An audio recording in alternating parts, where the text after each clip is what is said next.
1. Walking around Pearl Harbor was a bit of a shock to my system. The air was clean and fresh.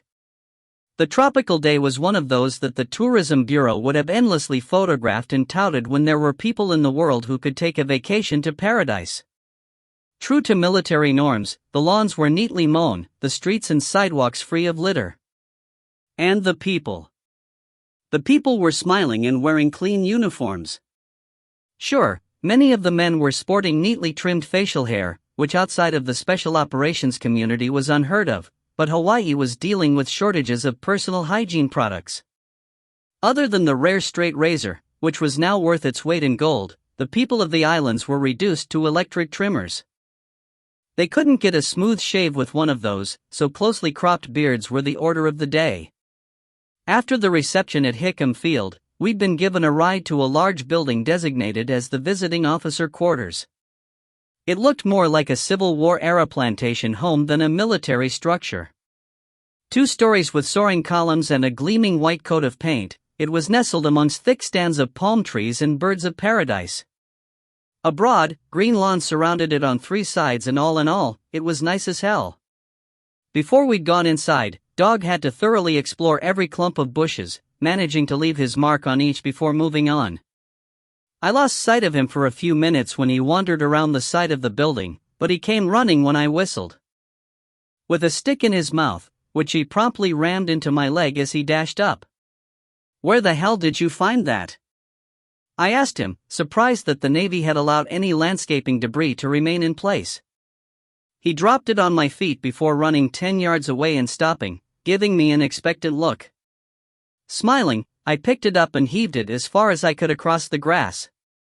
Taking off like a shot, he snatched it off the ground and raced back to where Rachel and I were standing. For 5 minutes, I kept throwing the stick until there was a muted cough from behind. I turned to find a senior chief petty officer standing a discreet distance away. "Excuse me, sir," the man said, holding his salute until I returned it.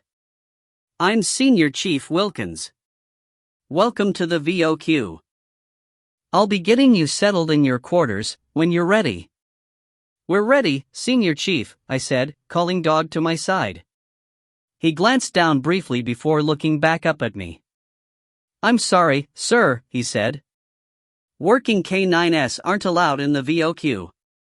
"Then point me at a barracks," I said, frowning. "He goes where I go."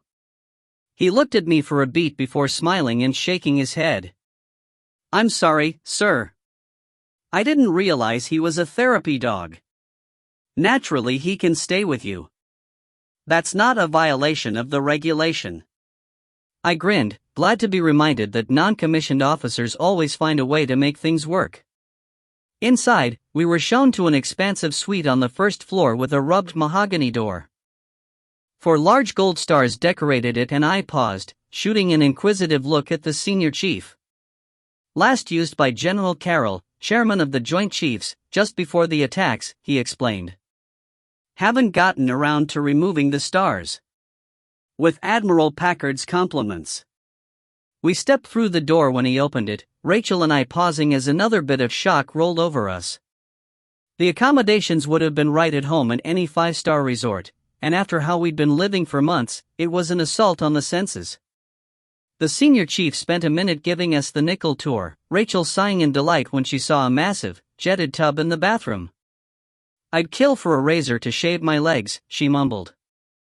Smiling, Wilkins stepped to a cabinet and opened the door with a flourish. One of the shelves was well stocked with disposable razors and various other items. I looked at him and nodded my thanks, impressed that no one had looted the supplies. Those razors would have been worth a small fortune on the black market. At that point, he handed me a piece of paper and left us alone. Dog had already claimed the foot of the bed, stretched out on the pristine white covers, watching us closely. "What's that?" Rachel asked, stepping beside me to read over my shoulder. "I've got an appointment with a doctor in an hour," I said, being reminded just how damn efficient the military can be at times. "Good," she said. "I'm going with you. Let's get cleaned up, first. You smell horrible, Dot." Grumbling, I stripped down and stepped into the shower while Rachel began filling the tub. Shaving my head and face with all the new bumps and bruises was an adventure in patience, but I eventually got it done without shedding too much blood. When I got out, Rachel was stretched the length of the tub, one leg propped on the side as she shaved. "You okay?" she asked, looking up with the blade poised over her knee. "Fine," I said, turning to the sink to brush my teeth. "Don't seem fine."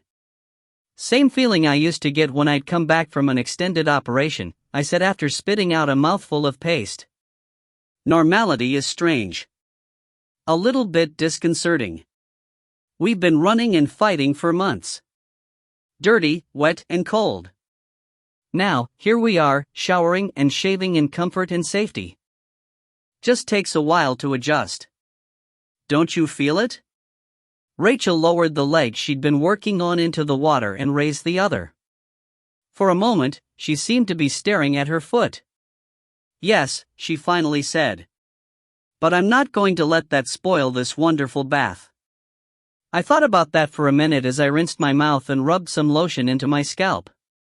Her attitude was fine, in principle, but I'd never been able to so easily transition from a war zone to home. Not that I was going to start having flashbacks, but I could understand how some guys did. In a matter of hours, I'd gone from combat to a luxury resort where no one was trying to kill me. Walking out of the bathroom, I scratched Dog's ears as I passed the bed. On the far side of the room was a set of double doors and I pulled them open. The senior chief had been thorough, stocking the large closet with several uniforms in different sizes, as well as an assortment of civilian clothing for Rachel. I dressed in a crisply ironed Army combat uniform, called ACU, that must have come from Schofield Barracks, as I doubted the Navy stocked Army uniforms. Rank insignia and appropriate patches were already in place. All that was missing was a name tape. Once dressed, I found a pair of new boots in the correct size and worked them onto my feet. Standing, I checked my look in the mirror as a hairdryer whined to life in the bathroom. I hadn't put the sweat-soaked patch back on, and I looked like hell. There had been a lot of damage to the soft tissue surrounding it. I briefly considered slipping it on, but figured the doc would give me one that hadn't once been a teenage girl's bra. Glancing at the pile of weapons I'd shed earlier, I started to reach for the rifle, then stopped myself. I was no longer in a combat zone.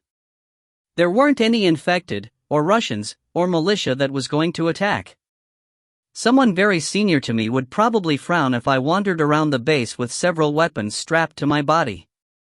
But I wasn't born yesterday, so I slipped a pistol into a cargo pocket, a couple of loaded magazines into another, and strapped a K-bar knife to my belt, beneath the ACU blouse. Another check in the mirror and I could tell I was armed, but only because I knew where to look. Digging through my blood and mud-stained gear, I found a partial pack of mostly crushed cigarettes and the USMC logo Zippo I'd taken off the Russian I'd killed at Offutt Air Force Base. A large sliding glass door opened onto a patio, or I guess a lanai since I was in Hawaii, and I stepped outside with Dog at my heels. Settling my beret onto my freshly shaved head, I dropped into a chair and lit a cigarette. The lanai was surrounded by a thick hedge of tropical vegetation, and it took Dog all of 3 seconds to flush out a small lizard. It was incredibly fast and agile, easily escaping his attempt to catch it, but now the hunt was on. I sat there smoking, watching him thrust his entire head into the bushes as he searched for the tiny creature. Sitting there, I let my mind drift. I wasn't trying to ponder anything, but soon I was imagining myself creeping into Baranov's home in the middle of the night. Pictured his blood on my hands so vividly after I imagined killing him that I glanced down to see if they were stained. Turning in the chair, I looked through the glass at the well-appointed suite I'd been given. Thought about how Baranov had lived this well, probably better, while billions of people had died horribly. While my wife suffered. I'd had a moment of weakness on the flight from Nevada. Had allowed myself to consider letting it go. Abandoning my desire for vengeance and settling down with Rachel to do whatever it was we'd do for the rest of our lives. But that was an exhausted body and a fatigued mind. I'd gotten a few hours of sleep on the plane, and now a hot shower. I was still tired, but nothing like I'd been.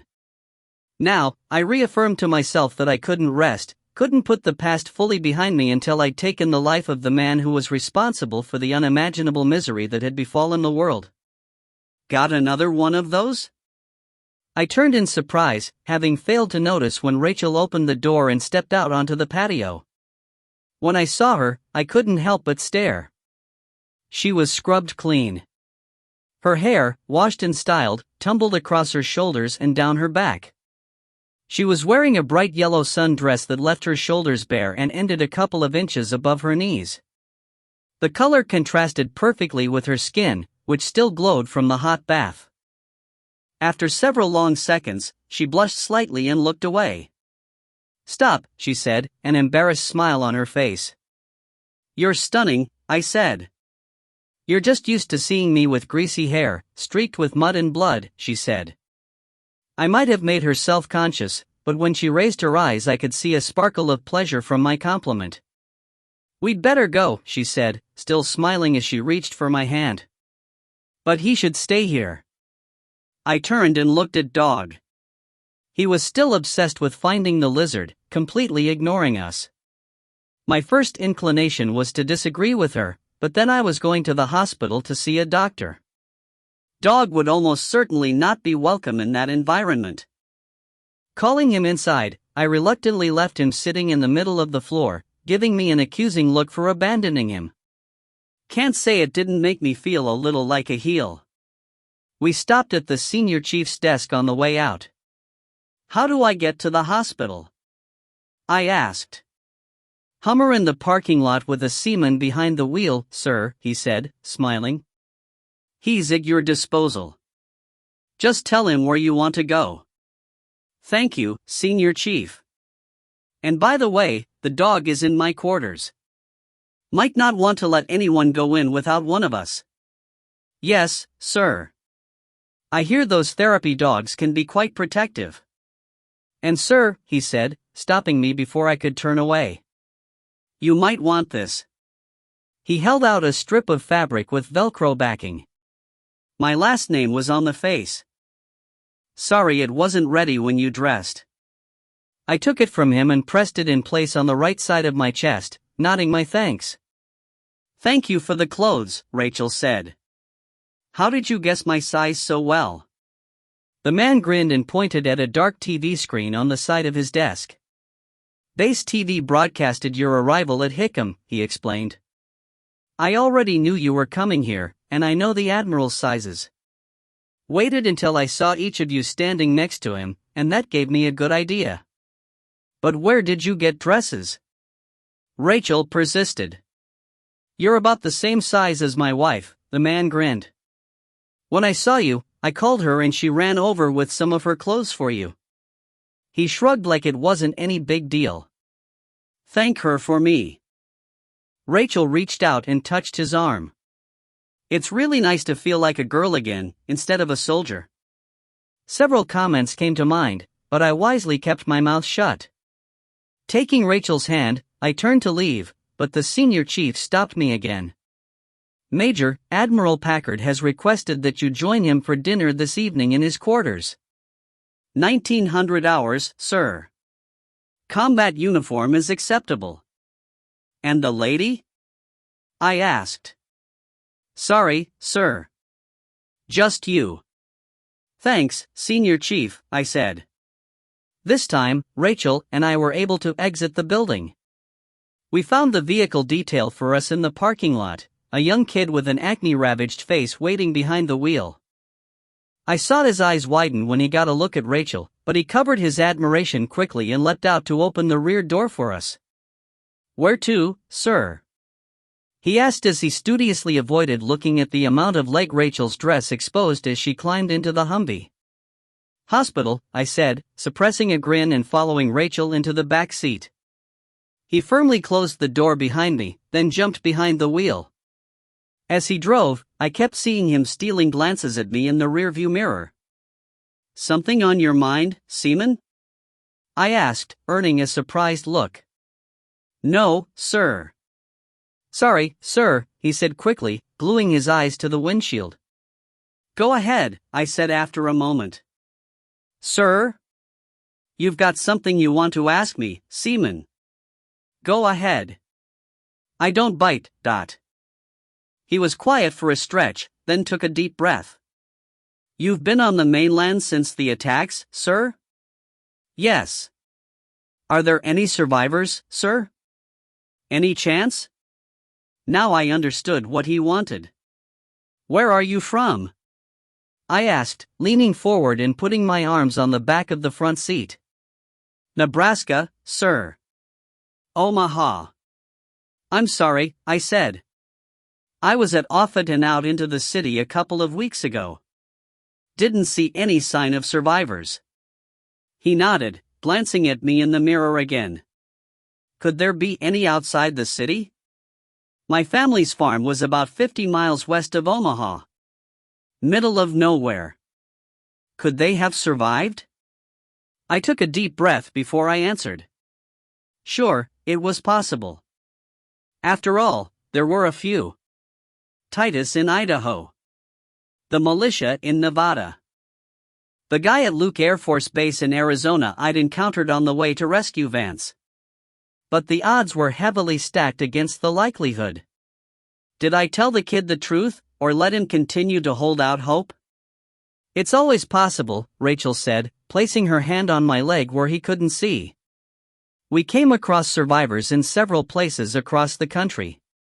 He leaned to the side and looked at Rachel in the mirror before returning his attention to the road.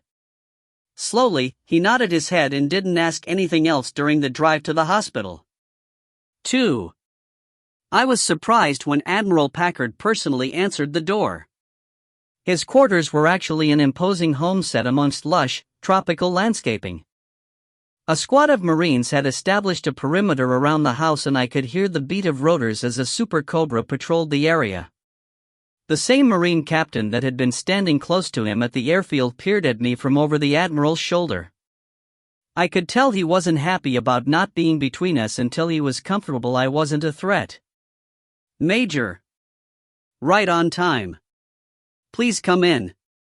Packard opened the door wide and I stepped through into a sparsely appointed space.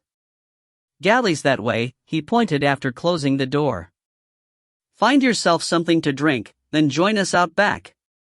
I've got to check the grill. He turned and hurried away, but the Marine didn't budge. You ever sleep? I asked him. When he does, he grumbled, tilting his head at the Admiral's receding back.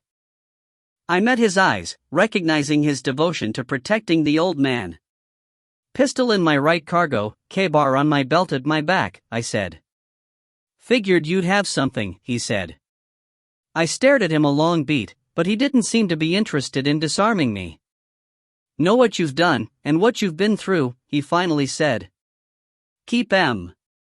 You're about the least likely Russian assassin there is. They could have turned me, I said, grinning. He looked into my eyes and cracked a smile.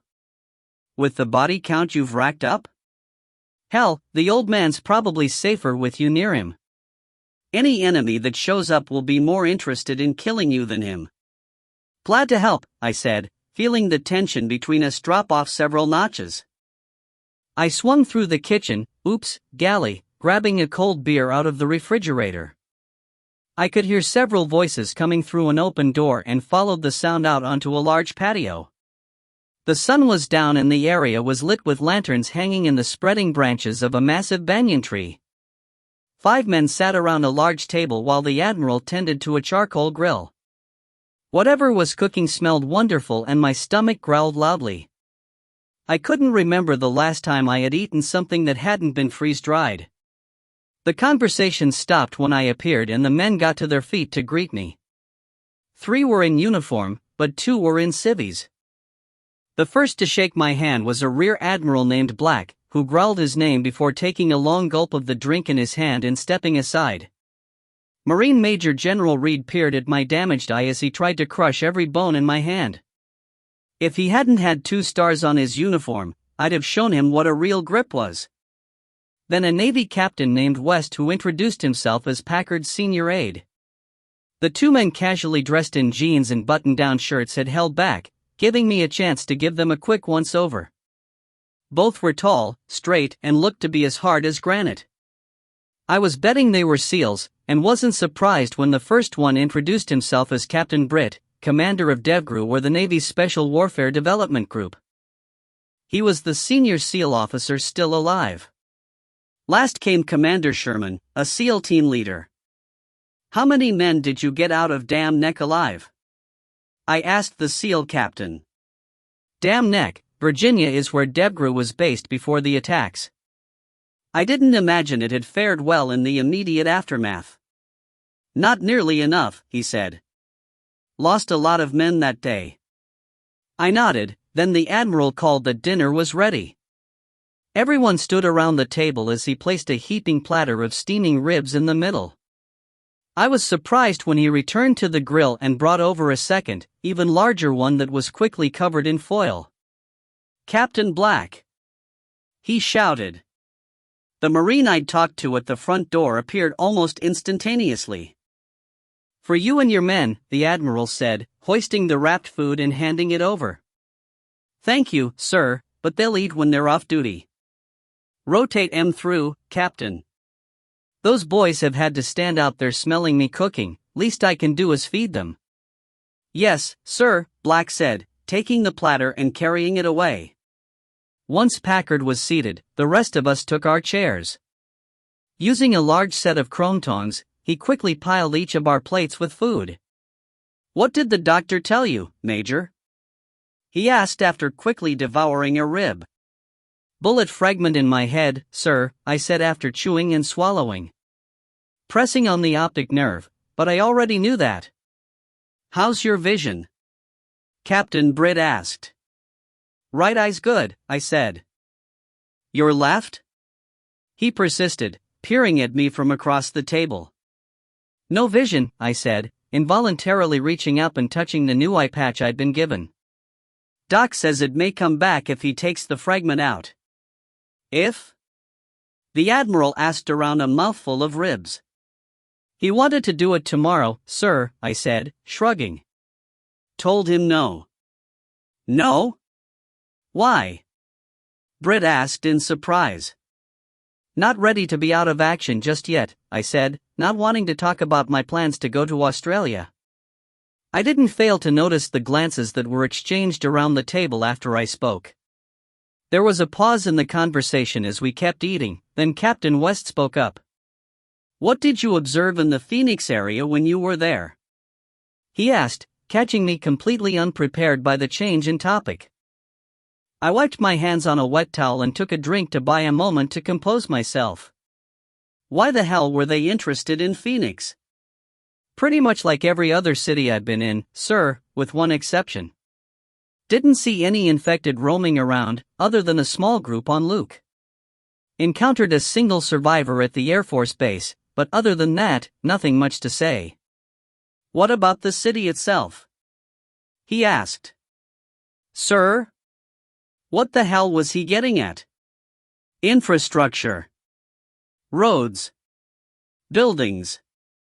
That type of thing. Mostly intact, I said, keeping my voice neutral. Roads are jammed with abandoned vehicles, but undamaged as far as I saw. Large swaths of neighborhoods are burned out, but most the city is intact. Habitable, then? Admiral Black asked. Habitable? I asked in surprise. I suppose so, but there'd have to be a lot of cleanup. But we may have another problem. The infected are reproducing. There was a stunned silence around the table. Captain West was the first to overcome his shock and speak. Reproducing? As in having children? He asked in a slightly horrified voice. Yes, sir, I said, nodding. Several months ago, in Oklahoma, if I'm remembering right, I saw a pair of infected that were mating. Other than creeped out, I didn't think much of it at the time. But recently, I saw lots of pregnant females. And as we were escaping from Las Vegas, we came across a hangar full of new mothers and babies at the airport. There was another long stretch of silence before West asked another question. The babies. What were they like, Dot? Didn't see them personally, I said.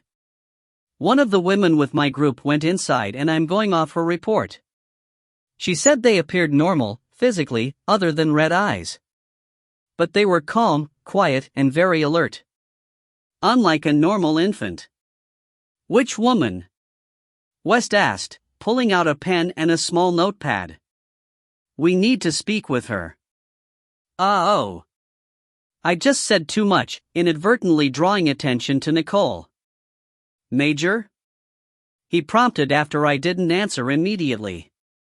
Well, sir, there's something I'd better confess, I said, not seeing a way out of the corner I'd painted myself into. The woman who was partially infected, but didn't turn fully? She's the one that went into the hangar. She's able to communicate with the infected. Control them even. And they don't try to attack her. If not for her, we would never have made it out of Nevada. It was very quiet around the table as all eyes turned to look at Admiral Packard. He was staring at me, meticulously wiping barbecue sauce off his hands. Would this be the woman that was specifically excluded when Colonels Blanchard and Pointer evacuated their men from Nevada? He asked me. Yes, sir. That's her. Sorry, sir. I was aware of your order, but wasn't going to leave her behind. None of us would have made it without her. Packard continued to stare at me, slowly folding his napkin and placing it on the table. Colonel Crawford warned me you were a pain in the ass, he said. I held his eyes, expecting to receive a royal ass chewing as a prelude to God only knew what kind of punishment. But he also told me that he'd learned to trust your instincts. In this case, perhaps you've inadvertently provided us with a resource we didn't have. Anything else you've done that I need to know about? Not that I can think of, sir, I said, unhappy that I'd let him down, but still positive I'd done the right thing by bringing Nicole along. Very well, he said, turning to look at his aide. Captain, let's locate this young lady. She may be very valuable. Sir, I hope you aren't thinking about putting her in quarantine, I said. Probably a bit too late for that, don't you think, Major? He asked, then looked around the table. Now, enough business for the moment. How are my ribs? Everyone nodded and told him they were great. He grinned, then looked directly at me. Major, you've never been one to blow smoke up my ass, so you tell me. How are they? Each of the officers turned to look at me. Well, sir, these are about the best ribs I've ever had, and I grew up in Texas, I said, earning nods of agreement all around the table. But then, I've been living on MREs for the past 6 months, so I may not be the best judge. There was stunned silence at the table for a beat, then the Admiral burst out laughing. Leave it to the Army to keep me honest, he said, shoving an empty plate towards the middle of the table. The conversation lightened up at that point. I answered lots of questions about fighting the infected and the Russians, and filled in some details that none of them were aware of. Captain Britt, when he learned the fate of Lieutenant Sam, told me about the other Sam brother and how he and his team had been killed by Baranov. That conversation put a damper on everyone's appetite and unfinished plates were slowly pushed away. Admiral Packard called out and several Navy stewards appeared as if by magic. They quickly cleared the table, the senior man returning with several ashtrays, a cut crystal decanter of whiskey and 7 highball glasses. He poured, distributing the drinks in order of rank, then vanished as silently as he'd arrived. Cigars were lit, the Admiral and myself opting for cigarettes. Once everyone had a drink in hand, he leaned forward and raised his glass. To our fallen.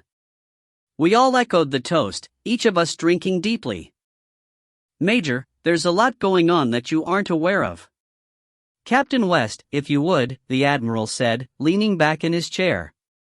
The captain spoke for some time, giving me a much broader picture of the world than I'd had while fighting for my life on the mainland.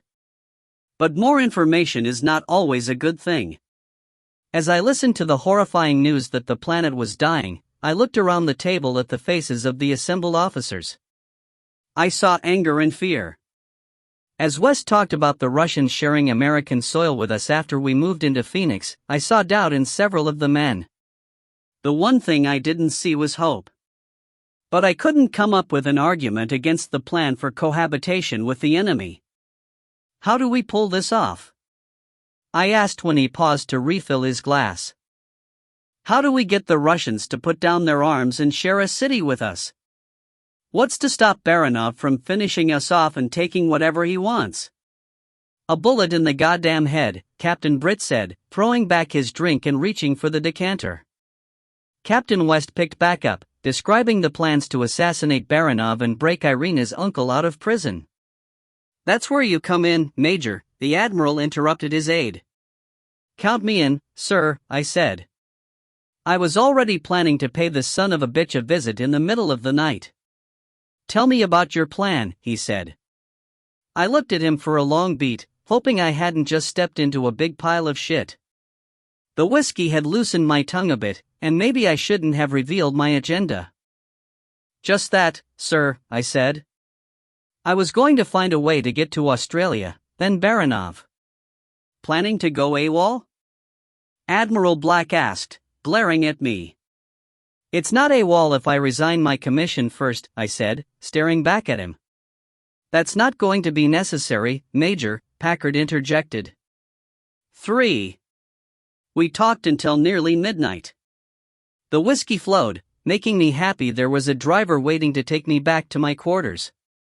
Plans were discussed in broad strokes and I got into an argument with the two SEALs over my eye. They insisted I was not combat capable due to my injury. I offered to give them a personal demonstration of just how combat capable I was. Admiral Packard had shut down the bigger dick contest and sent everyone on their way. I was scheduled to start working with the SEALs the following morning to develop and refine a plan to achieve both the goal of terminating Baranov and rescuing Admiral of the fleet Shevchenko. Thanking Packard for the meal, I was the first to go, making my way through the large house. Much as it pains me to say it, but those SEALs are right, the Marine captain said as he opened the door for me to leave.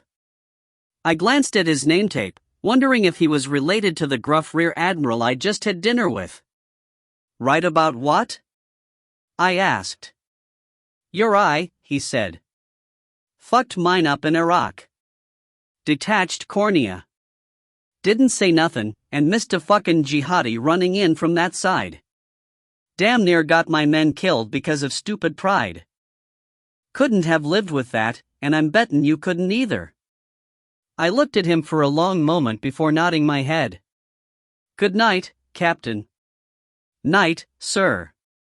The young seaman was waiting for me, leaned against the Hummer's fender, having a smoke. When he saw me coming, he quickly stripped it and shoved the butt in his pocket as he hurried to open the back door. I waved him away and climbed in front for the ride to the VOQ. He dropped me off and I told him to be back at 0800 the next morning. Walking inside the building, I was mildly surprised to see the same senior chief who had been on duty when I'd arrived earlier. No rest for the wicked, Senior Chief? I asked as I walked by. We all do our duty, sir, he chuckled. Good night, Dot. I waved a hand in the air and headed down the hall, only slightly unsteady on my feet from the alcohol I was no longer accustomed to. It took a couple of tries, but I got the key to work and stepped inside my assigned quarters. No lights were on, only a faint illumination coming from outside through windows set high in the wall. After a stop in the bath, I walked softly into the bedroom, peering at the bed. Dog was curled up on the floor at the foot, and I could faintly make out Rachel's form under a thin sheet. Her hair spilled across a white pillow, the contrast noticeable even in the dark. As quietly as I could, I undressed to my briefs and hung my uniform in the closet. I'd have to check in the morning, but was pretty sure it was still good enough to get another day's wear out of it. As long as the front wasn't covered in barbecue sauce and it didn't reek of cigars and whiskey. Fuck. I'd have to put on a clean one. I slipped under the sheet and lay on my back, staring at the ceiling.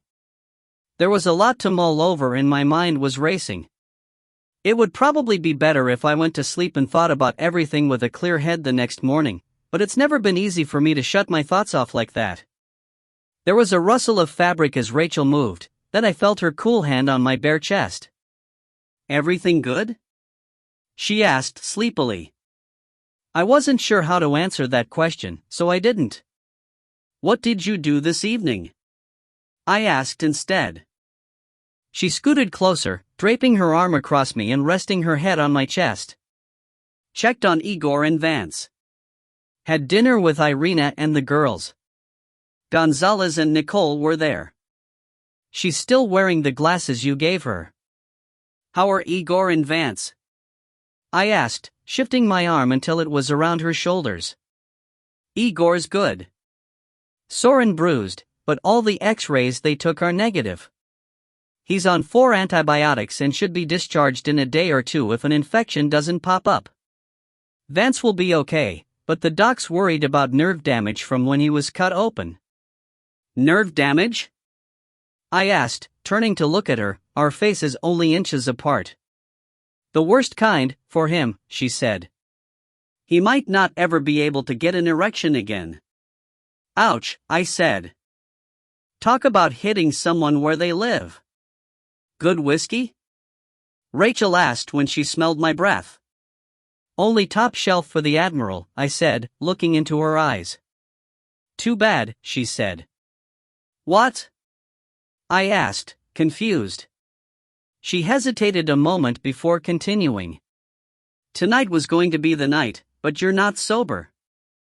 I don't want you to do something you'll regret in the morning." We lay there like that for nearly a minute, staring into each other's eyes. Slowly, my hand trailed down her back and I realized she was naked. Moving my head, I kissed her deeply. "There won't be any regrets," I said when our lips parted. Rolling over, I faced her and pulled her into my arms and threw the sheet off the bed. "Glad to see you don't have any nerve damage," she chuckled, throwing her leg over my hips. 4. I woke the next morning to brilliant sunshine flooding the room. Rachel's head was pillowed on my chest, a tangle of her thick hair tickling my nose. She was snoring softly, rolled against me with her arm across my stomach and one leg thrown over mine. Dog somehow knew I was awake, coming to my side of the bed and resting his chin on the mattress to stare at me. I ruffled his ears, sure he needed to go out, but I wasn't ready to move. It was just too damn comfortable lying here with Rachel. The sheet was still on the floor and I looked down the length of her nude form. Caught myself comparing her to Katie. That made me uncomfortable, and more than a little irritated at myself. Katie had been beautiful, and so was Rachel. If you tried to force me to tell you which one I thought was better, you'd fail. I couldn't. They were just different. Lying there, I stared at the ceiling and was glad I hadn't lied to her the night before. There weren't any regrets. There wasn't any guilt. Only sadness that Katie was gone. But at the same time, there was happiness that Rachel was here. But did that mean she was just a substitute? A replacement? Gritting my teeth, I mentally chastised myself for even having those thoughts. Maybe there was still some guilt rolling around in my heart, but that didn't change how I felt about Rachel. Those feelings were genuine. Of that, there was no doubt. And I was certain of one thing. "Good morning," Rachel said, snuggling closer and burrowing her face against my neck. I kissed her on top of the head. "Sleep well?" I asked, gently stroking her back. "Mm-hmm. You?" "Like a rock," I said. "Yes, you were," she teased. Dog was back, this time putting his front paws onto the edge of the bed and ramming his cold, wet nose into my hip. I pushed him away and gave Rachel another kiss. "The baby needs to go out," I said, still not in any hurry to move. "He can wait," Rachel said, running her hand across my stomach. Every inch of me tingled at her touch, and I was reaching for her as Dog leapt onto the bed and flopped on top of me. "Damn it, Dog," I said, reflexively drawing my legs up to protect a very sensitive area. "Get down, Dot." Instead, he sneezed, spraying my face. Grumbling, I gave him a shove as Rachel released me and sat up, laughing. I think he's jealous, she said.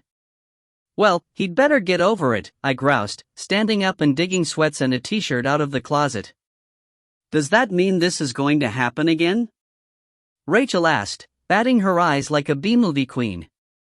Not if you keep doing that, I said, opening the door. Dog dashed outside, stopping to check for yesterday's lizard. I guess no matter how bad you need to go, it can wait if there's the possibility of catching the one that got away. I let him do his thing, lighting a cigarette and waiting for him to get on with it. Finally, he either gave up or the urgency of a biological function won out. There was a break in the hedge large enough for him to squeeze through and he headed out onto the pristine lawn, nose to the ground. Crap! I'd gotten so used to being in the field that I'd forgotten where we were.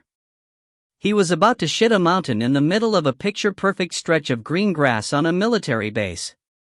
That's generally not looked on too kindly. Tugging the door open, I hollered at Rachel to find me a plastic bag. A minute later, she stepped out, wrapped in the bedsheet, and handed me a plastic shower cap from the bathroom. Best I could find, she said. Why do you need it? I just pointed at where Dog was busily scratching at the ground with his hind legs, kicking small blades of grass on top of the giant present he'd just deposited. Good God! Rachel said. What's he been eating? Looks like an entire cow, I said, handing her the half-smoked cigarette and squeezing through the hedge. Dog stood a few feet away, watching as I cleaned up after him. Maybe not, but I swear he was laughing. With 10 pounds of warm dog shit in his shower cap, I looked around for a trash can. There was no way in hell I was taking this stinking mess back into my quarters. Spotting one near the parking lot, almost 100 yards away, I jogged across the lawn and gratefully dropped it in. I kind of felt sorry for the seaman who had to empty it. So that's how the army starts their day. Good training for ground pounders. I looked up to find Commander Sherman, the SEAL from dinner the night before, standing at the edge of the pavement. He wore a gleaming white uniform, the SEAL trident on his breast catching the sun. Knew I should have saved it, I said. Gotta be a sailor somewhere that needs a brain transplant, and this would be an upgrade. Sherman grinned and stepped forward, extending his hand, then pulled it back at the last second. Sorry, he said, looking at the trash can. I mean, you were just... Yeah, I chuckled. No worries. What's up? Thought we weren't meeting until 0800. We're not. I was in the area and thought I'd see if you wanted to grab breakfast. Give us a chance to talk. Just the two of us. Sure, I said. Give me 10 minutes to shower. Where will you be? I'll wait at reception, he said. I waved, whistled for Dog, who had managed to tree something, and jogged back to my quarters. Who was that you were talking to? Rachel asked when I stepped inside. SEAL, I said, stripping off my clothes and heading for the bathroom. Wants to talk before our meeting. What meeting? Rachel asked, following me in. I pushed her out and closed the door so I could relieve myself in private.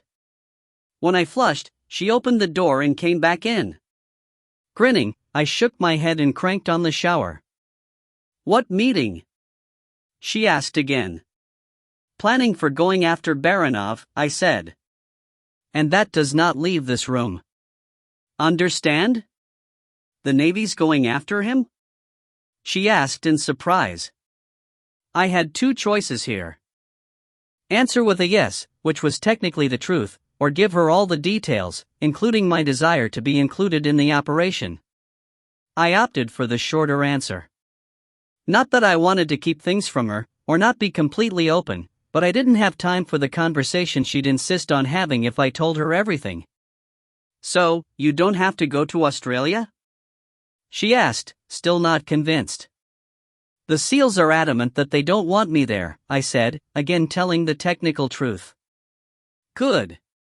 She smiled, dropped the sheet to the floor and stepped into the large shower with me.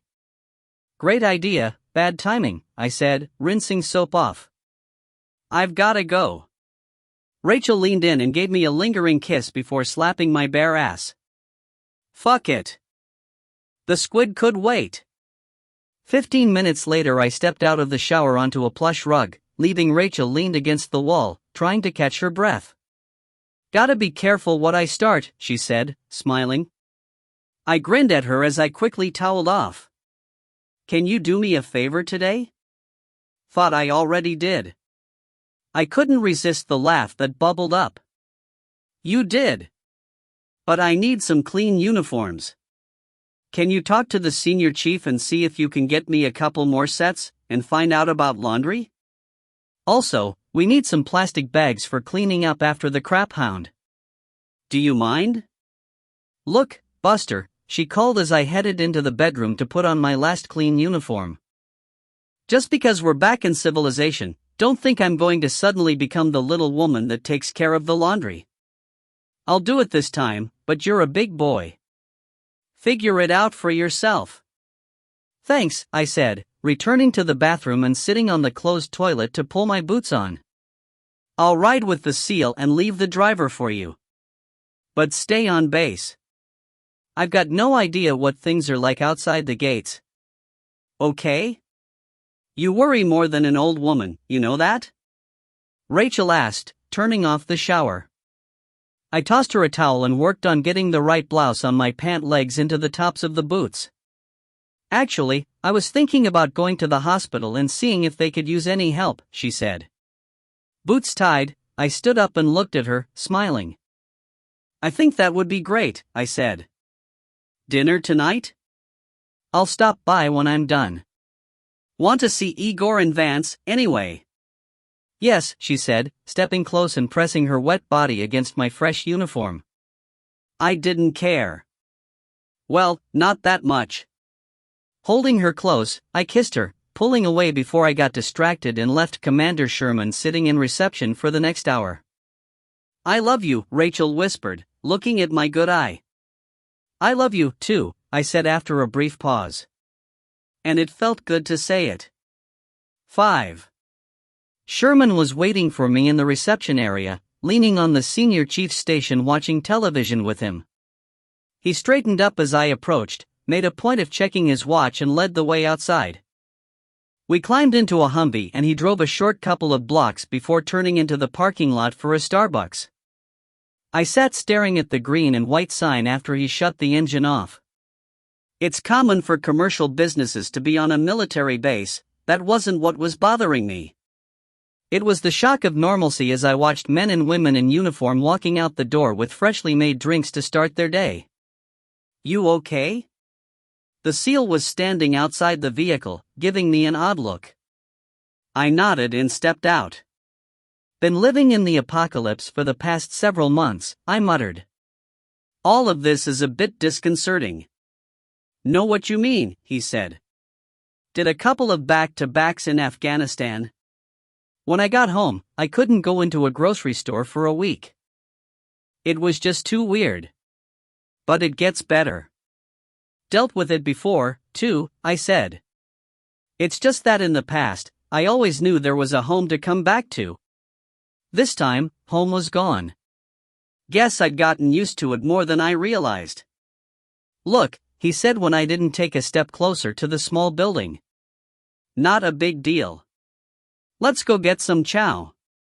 Get your coffee, I said, shaking my head. I'll be fine right here until you get back. I fished out a cigarette and lit it without looking at him. After a long moment, he nodded and strode across the parking lot. I stood there, watching him disappear inside, smoking, and more than a little upset at myself for not being stronger. Sir? I turned to find a young Navy MP standing a few feet away. I hadn't heard her pull up and park behind Sherman's Humvee. I'm sorry, sir, she said. Smoking on base is only permitted in designated areas. I looked at her in surprise, then nodded and bent down to stub out the nearly whole cigarette on the asphalt. Wait. She said. You're Major Chase, aren't you? I am, I said, wondering where this was going. She hesitated for a moment, then gave me a smile. You go right ahead and smoke wherever the hell you want, sir, she said. Sorry I bothered you. I tried not to let my mouth hang open in surprise when she did a quick about-face and climbed into her idling vehicle. She waved, then drove away. What was that about? Sherman asked as he came to stand next to me. She stopped to give me a warning about smoking in a non-designated area, then recognized me and told me to do whatever I wanted. What the hell? Sherman took a sip of his coffee and chuckled. You really don't get it, do you? Get what? I asked, turning to face him. Damn, but you grunts are thick, he said, smiling. You're a goddamn hero, Major. Probably the only one we've got these days. There are more stories circulating about you than I can even say, and there was a big, front-page article about you in the Navy Times this morning. You gotta be kidding me. I didn't feel like a hero. Didn't want to be thought of as one. I'd lost too many people I cared about. Heroes don't do that. Yeah, now that I've met you, I kind of see that it's all bullshit, he said. To hear the scuttlebutt, you're 10 feet tall, can kill a Russian with your pinky, and you eat rocks and shit steel. I looked at him and he nodded to confirm what he'd said. Ain't no fucking hero, I grumbled, stripping my smoke and getting back into the Hummer. He looked at me for a beat, then walked around and got behind the wheel. We headed out across the sprawling base, Sherman sipping his drink as he drove. After several minutes of climbing away from the harbor, the road transitioned from pavement to dirt and he slowed for a man gate. 2 MPs peered through the windshield, then one of them snapped a smart salute and waved us through. Thought we were going to breakfast, I said. We are, he said, but didn't offer any other details. The road wound farther up into the hills and I could hear the occasional sound of gunfire from ahead. It wasn't hard to figure out that we were in a training area. Rounding a bend, Sherman pulled to a stop next to dozen civilian vehicles.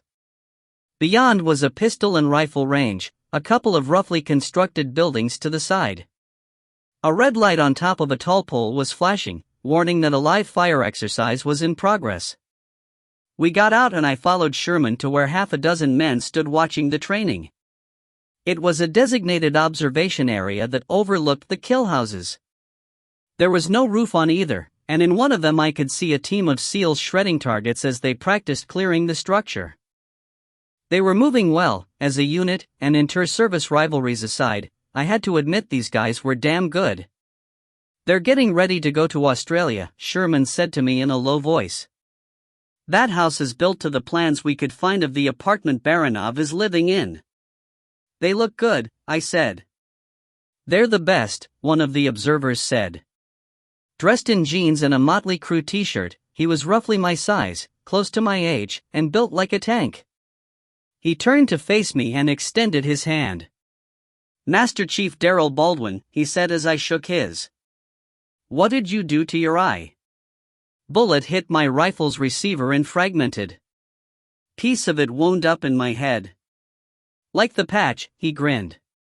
Makes you look like a fucking pirate. Just need a gold hoop in your ear, but. Nah, a heavily inked man called. That's a goddamn sissy pirate. Get that big bald head tattooed. Now that would be badass. You wanna get it done, Major? I got a guy in town that's fucking Michelangelo. Just let me know. I grinned, imagining Rachel's reaction if I showed up with my head covered in ink. Where's Chucky? Sherman asked. He's bringing the food, right? Slow-ass bitch should be here, boss, someone answered as a horn sounded to end the exercise.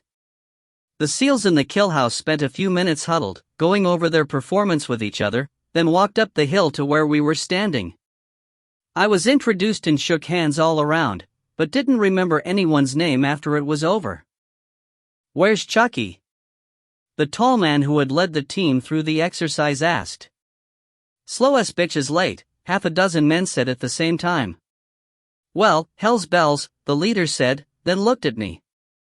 Wanna shred some targets? Thought you'd never ask, I said with a grin, accepting the rifle he held out. 20 minutes later, I stood in a loose circle as the SEAL leader reviewed the 2 exercises I'd just participated in. "You sure you're Army and not a squid in disguise?" he asked with a grin. "Sorry," I said. "Tried to join the Navy, but the uniform didn't fit right. Too tight for my balls." The SEALs standing around me laughed and responded with more than a few disparaging comments about the Army. I walked up the hill with them and we dug into the breakfast that had finally arrived. "Feel better?" Sherman asked as we were driving back down the hill. "That what this was all about?" "Not really," he said. "Needed to see if you could keep up." I looked at him, then nodded in understanding. My ego might be a little bruised by the idea, but that didn't matter. What did was that if I wound up going into combat with his men, I wasn't a liability that could get them killed. Not what I used to be. I admitted. "You passed muster with Master Chief Baldwin, and he's not easy to impress." I grunted, not having a reply for the compliment. "What did the doc really tell you?" "Said it's a 50-50 chance that removing the fragment will restore my vision." "But that all?" he asked, giving me a sideways look. "The longer I wait, the greater chance the damage is permanent. So, what are you waiting for?" "Got some things to take care of," I said, looking out the window as we bounced back onto pavement. "You saw my boys," he said a minute later. "No disrespect, but what are you going to do that we can't?" I didn't say anything. "Look," he finally said. "There's no doubt you're a top-tier operator. You wouldn't be alive today if you weren't. But if you want my support, you'd better come clean. What's so important about you coming with us?" I was quiet for a long time as we drove across the base for our meeting. Finally, I took a deep breath and sighed. "Because I need to be the one to end the motherfucker that killed my wife." Another mile passed in silence. "You're not the only one who lost people he loved," Sherman said, pain clear in his voice. "Who'd you lose?" I asked. "Parents. Brothers and sisters. Wife and 2 daughters," he said, gripping the wheel tight enough to turn his knuckles white. "I'm sorry," I said as we wheeled into a parking lot. He nodded and turned off the engine, pausing a moment before opening his door. After several seconds, he climbed out and I followed him into the building. 6. Sherman dropped me at the hospital entrance after a long day of planning. It had been the 2 of us, 2 other SEALs, a guy from Naval Intelligence and the Admiral's aide. Captain West had pulled me aside before the meeting got underway, reminding me that not everyone in the room was aware of the coming planetary blight, and wouldn't be read in. That detail had no bearing on the 2 missions that were being put together. So, with that in mind, we begun working. The 2 plans, of which we now had a rough outline, couldn't have been more different. One was the assassination of a world leader inside a major metropolitan area and protected by multiple rings of what appeared to be impenetrable security.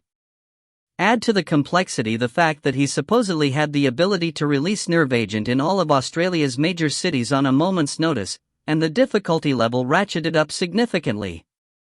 The major concern was that we had absolutely zero intelligence on the mechanism he would use to trigger the gas. Or who, besides him, might also have access. Or was it a dead man switch that required a periodic reset to prevent it from automatically functioning? We didn't know, and that was the main reason the Admiral hadn't flown a stealth bomber over Sydney and dropped a big SJDAM on the fucker's head. The second mission couldn't launch until the first was successfully completed. We were concerned that if Baranov got even a hint that we were trying to rescue Shevchenko, he'd order the man's immediate execution. But when we created a power vacuum at the top of Russia's government, the imprisoned admiral needed to be ready to step forward immediately before control was seized by another politician or military commander. The team had to be in place, ready to go the instant they were given the word that the operation in Australia had succeeded. We discussed the raid into Siberia, and the challenges associated with locating and identifying the target. But that was only a small part of the problem. The other was the physical location of the prison camp. Thousands of miles inland, there was not going to be any easy way to insert a team and avoid detection by Russian air defenses and satellites. Ideas were thrown around, beaten up and, for the most part, dismissed. We desperately needed assets on the ground who could provide us with advance intelligence, but they were limited. An administrative staffer at the camp who'd been on the CIA's payroll for over a decade was the source of information about Shevchenko's presence. It had been through a routine communication channel the Navy had intercepted, but there had been nothing since. The CIA officer who had recruited and handled the clerk was dead. Other than a small contingent that was in Hawaii, the CIA was defunct. And no one had any idea how to contact the asset to request details about the camp or even if Shevchenko was still alive. We were going to have to go in on blind faith that the target was still there and in condition to take control of Russia when Baranov was eliminated. At 1700, Captain West called a halt for the day. Not that there wasn't plenty of work remaining to be done, but several options had been proposed that needed to be researched and vetted before the best one was selected. The agent from NIS and West would both have a busy night before our 0700 start the next day, but the rest of us were left with nothing to do. For the moment. In the hospital, I stopped by Vance's room first. He was sprawled out in an oversized bed, foam bolsters beneath each knee to raise his legs and spread them apart. We'd talked for a few minutes, neither of us raising the topic of his possible nerve damage. He said the pain was under control and the swelling was going down, but it would be a while before he'd be back in the saddle. I didn't ask if he was talking about a fighter jet or women. With a promise to visit again tomorrow, I wandered around and got lost before asking for directions to Igor's room. When I walked in, he was sitting up in bed watching a rerun of Hogan's Heroes. He looked none the worse for wear. I sat down in the chair next to him, glancing up at the 2 bags hanging from a pole at the top of his bed. "How you feeling?" I asked. "Piss at you," he grumbled without taking his eyes off the TV screen. "Pissed," I said, automatically correcting him before I realized what he'd said. "Pissed? What the hell did I do?" "You tell Irina." "Well?" I asked, grinning despite myself. "Did she say anything to you?"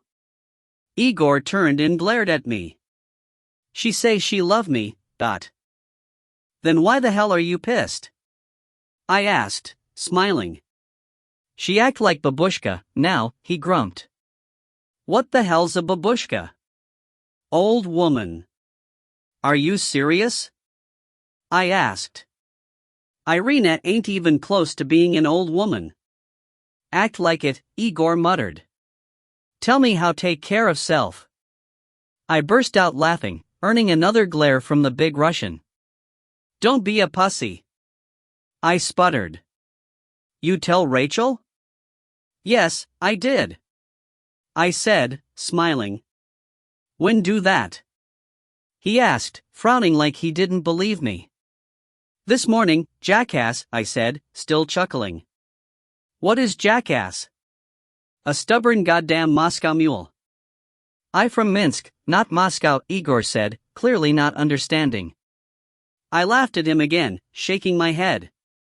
"What's so funny, dot?" We looked at the door as Rachel and Irina walked in, both of us stunned into silence. They'd obviously been shopping. And had their hair done. And they were absolutely breathtaking, standing there smiling at our reaction to their appearance. "Wow," I said. "You'd better be talking about me," Rachel said, tossing an armload of bags onto an empty chair as she came forward for a kiss. "Actually, she's the one that caught my eye," I said, earning a punch to the stomach. Irina smiled at me, then hurried forward to check on Igor. She spoke in Russian, but I didn't need to understand the words to recognize she was fussing over him. He looked at me and raised an eyebrow as if to say, "See what I mean?" "You like?" Rachel asked, twirling so I could get a good view of her new dress. "Very much," I said. "But how did you buy it?" I talked to the senior chief this morning and he got me a card I could use at the BX, said whatever I spent would be deducted from your pay. By the way, this was kind of expensive. How much do you make? I've got no clue, I said. I hadn't even given a thought to money. And now that I considered it, I was slightly surprised it was still being used. After all, what good was it? But if people were willing to accept it in exchange for goods and services, I suppose it didn't really matter. Well, I hope you think it was worth it. I stood and caught her hand, smiling as she leaned in for a kiss. Thought you were going to see about helping at the hospital, I said, giving Rachel my seat and clearing her packages off the other chair for Irina. I did. I start tomorrow morning. Rachel said, beaming. Doing what? I talked to Captain Curse, the director of medicine. Told him my whole story, education-wise. He's going to put me on as an intern while I study for my boards. If I pass, I'll officially be a doctor. He can do that? I thought you hadn't finished med school. Told him that, and he's more concerned with having enough staff than he is with the final few months of schooling I missed. Seems they've had to adapt and not be so rigid about education versus experience. That's great, I said, genuinely happy for her. There was a knock and everyone turned to look at the open door. It was Gonzalez and Nicole. The Master Chief's arms were loaded down with takeout, and he looked around for a place to put all the food down.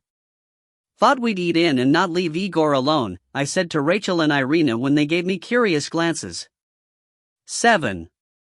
It had been a long day for Anna.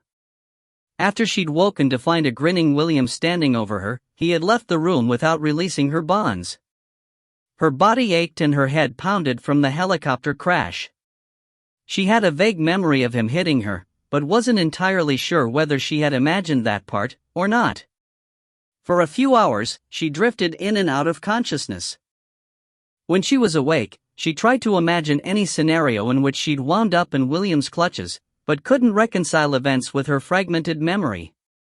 Slowly, the fog in her battered skull lifted to the point that she became frightened of what would become of her. Then the need for a bathroom, which had been little more than a nagging impulse, suddenly became urgent. She struggled against her bonds, but the heavy straps held her tightly to the bed. Taking a deep breath, she shouted William's name several times, then paused to listen. He didn't open the door and come into the room. She tested the restraints again, finding them more than a match for her strength. Then came more screaming, which went unanswered. Finally, with no choice, she quit fighting the urge and relaxed her pelvic muscles. Immediately, warm urine flowed, soaking into her clothing and the bedding beneath. A foul odor accompanied it, telling her there had been some damage to her kidneys. Praying that the injury was minor, she lay there and breathed deeply in relief from having emptied her bladder. But soon the wet fabric grew cold, making her nearly as uncomfortable as she had been. With a deep sigh, she tried to ignore the discomfort and indignity of her position and looked around the room. It was small and served as the bunker's infirmary. 2 of William's men had been corpsmen in the Air Force and were the sum total of the survivors' medical staff. Her father had either overlooked the need for a physician, or hadn't been successful in finding one. Across the room was a counter with several glass-fronted cabinets. They contained supplies and basic medications. An open suture kit was scattered across the surface. The wall at her head held a pair of oxygen tanks, and on her other side were more storage cabinets that were constructed of heavy-gauge steel, secured with commercial-grade locks. Those cabinets held what would have been controlled substances, painkillers, and the like, and other than nitro, she was the only one with the combination. She looked back at the counter, eyes focusing on the surgical steel scissors that were part of the suture kit. They were certainly sharp enough and strong enough to cut the straps that held her to the gurney, but they might as well have been 1,000 miles away. 3 sturdy pieces of nylon secured her body, one each at her chest, waist, and thighs. In addition, each wrist and ankle was tightly restrained and she couldn't move her hands other than to open or close her fingers. There was no way to reach any object to help her escape. Fear surged through her as her imagination ran wild, considering all the possible reasons William had brought her back here. She knew he'd coveted her from the moment she'd arrived, and that memory stoked her imagination until she was nearly hyperventilating in panic. Even though William had made constant advances, which he'd apparently thought of as witty, she had interpreted them as childish and crude. She was certain that only Nitro's hulking presence had kept her safe from the man's juvenile suggestions progressing to physical intimidation. Images of being beaten and raped flashed through her mind, causing her to bite down on her lip hard enough to draw blood. The pain focused her, and she was able to slow her breathing. Concentrating, she brought her heart rate down and forced herself to work on the problem at hand. A few years ago, before her first deployment to the Middle East, Anna had been required to go through the Army's Survival Evasion Resistance and Escape (SERE) training. Like everything she had ever done, she had approached the course with dogged determination to be the best. SERE began in the military as an informal, word-of-mouth, advice from aircrews who had survived being shot down over France and Nazi Germany in World War II. The men who not only survived, but managed to find their way back to Allied lines, felt it was their obligation to pass on what they'd learned.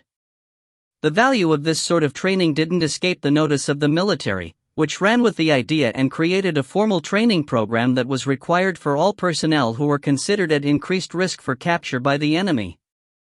Each branch has developed their own program, but the differences really aren't that significant. The Army requires all flight crews to complete the course, which is taught at Fort Rucker in Alabama. For Special Forces personnel, and any others deemed at risk, there's another school at the John F. Kennedy Land Warfare School at Fort Bragg in North Carolina. This is where Anna went.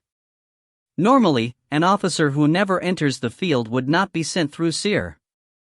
But the Army was concerned with the public relations nightmare that would come if a female soldier was captured by the enemy in Iraq or Afghanistan, and the media picked up on the fact that she hadn't been given all available survival training.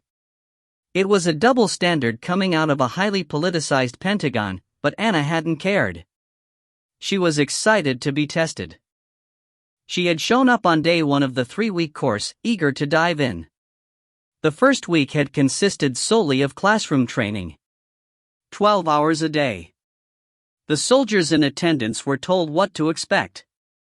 Taught the basics of survival in the wilderness and land navigation. There were long discussions on how to manage their emotions and fears. Then they were shown footage of what happened to American military members who were captured by the enemy. At the beginning of week 2, the trainees were taken to the field for practical training. Under the critical eyes of their instructors, they practiced the skills that had been taught in the classroom. Anna had excelled, which was both good and bad. She had caught the attention of the senior cadre at the school, who routinely looked for 1 or 2 students to intentionally push to the breaking point. To the uninitiated, this would seem cruel at first. Almost as if those who were at the top of their class were being selected for failure. But that's not the point of SERE. The whole point is to prepare the student for what could be a very real eventuality of war. There is one cold, hard fact that every instructor knows, but none of the students understand. Everyone breaks. Some will hold out longer than others, but anyone can be broken. And experience has shown, over and over again, that the better a student performs, the more resistant they are to the idea that they could be one of those that eventually cracks under pressure. To graduate them from the course, without taking them to the edge to stare into the abyss, would be a disservice. They need to understand what can and will be done to them if they fall into the enemy's hands. At the beginning of week 3, the students were broken up and individually dropped into the middle of nowhere in the wild North Carolina mountains. It was late fall and the weather had already turned wet and very cold. Anna had been allowed a pair of boots, ACU pants, and a thin t-shirt. She had a compass, a knife, and nothing else. Before she left the helicopter that had ferried her out to the forest, she was told a single word. Abernathy. That word was the vital secret she carried and what the enemy would attempt to extract if she were captured. While the word itself meant nothing, it represented intelligence that could be used against other American soldiers. In the real world, the revelation of sensitive information entailed very real consequences, quite possibly the deaths of fellow soldiers, if it was disclosed. Her objective was to reach a point 20 miles to the south that represented the safety of American-held territory, but she had to reach her goal while an enemy force of 6 Green Berets tracked her. She was tasked with avoiding capture, but if that were to happen, she was to resist interrogation, safeguard the information she carried in her head and be ready for any opportunity to escape. Within minutes of departing the Hello, Anna was soaked to the skin and shivering from the frigid wind. Ignoring the discomfort, she had taken a bearing with the compass and set off through the dark forest. The 6 operators who were the Red Force spent the night in a warm, dry barracks, allowing her a head start of a few miles. They entered the training area at the crack of dawn and within 20 minutes had picked up her trail. The team leader carried a small camera and documented where Anna had stopped to drink from a running stream, and another location where she dug up some roots for a Spartan meal. Mid-morning, the men paused and looked at each other with slightly embarrassed grins. Their target had used one of the tricks that had been taught to her. She'd drawn them away from her direction of travel, transitioning to a narrow creek where she wouldn't leave a trail. It took them another hour to pick up her tracks again, and this time they were serious. Up until then it had been a pleasant stroll through the woods for men who had to go through this training on a regular basis. Moving fast and quiet, they recognized another attempt to mislead them.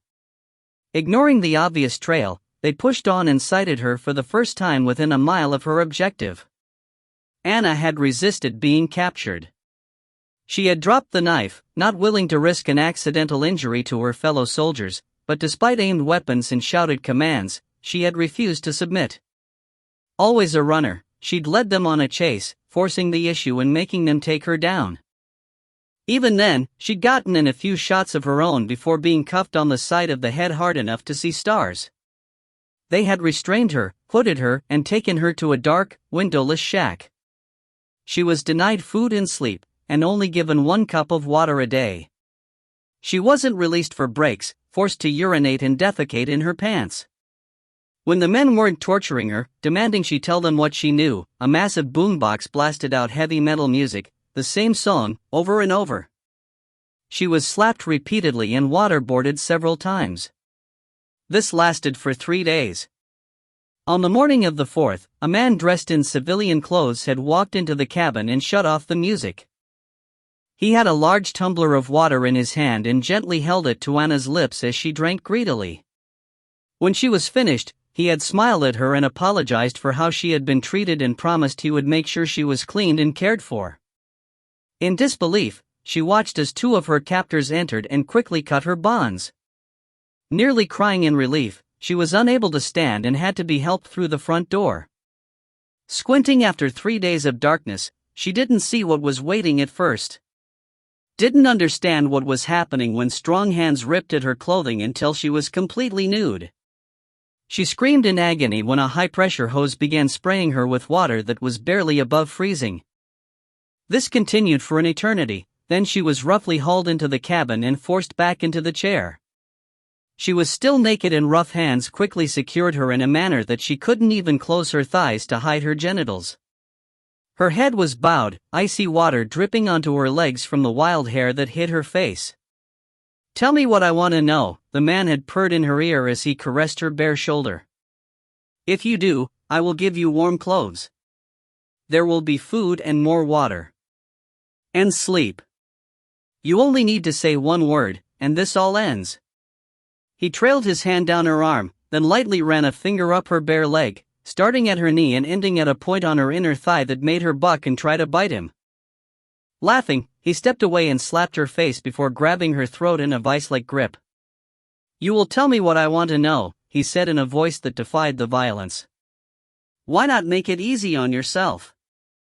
The only question is, what's going to happen to you before you cooperate? I'll leave you to think about that for a few hours."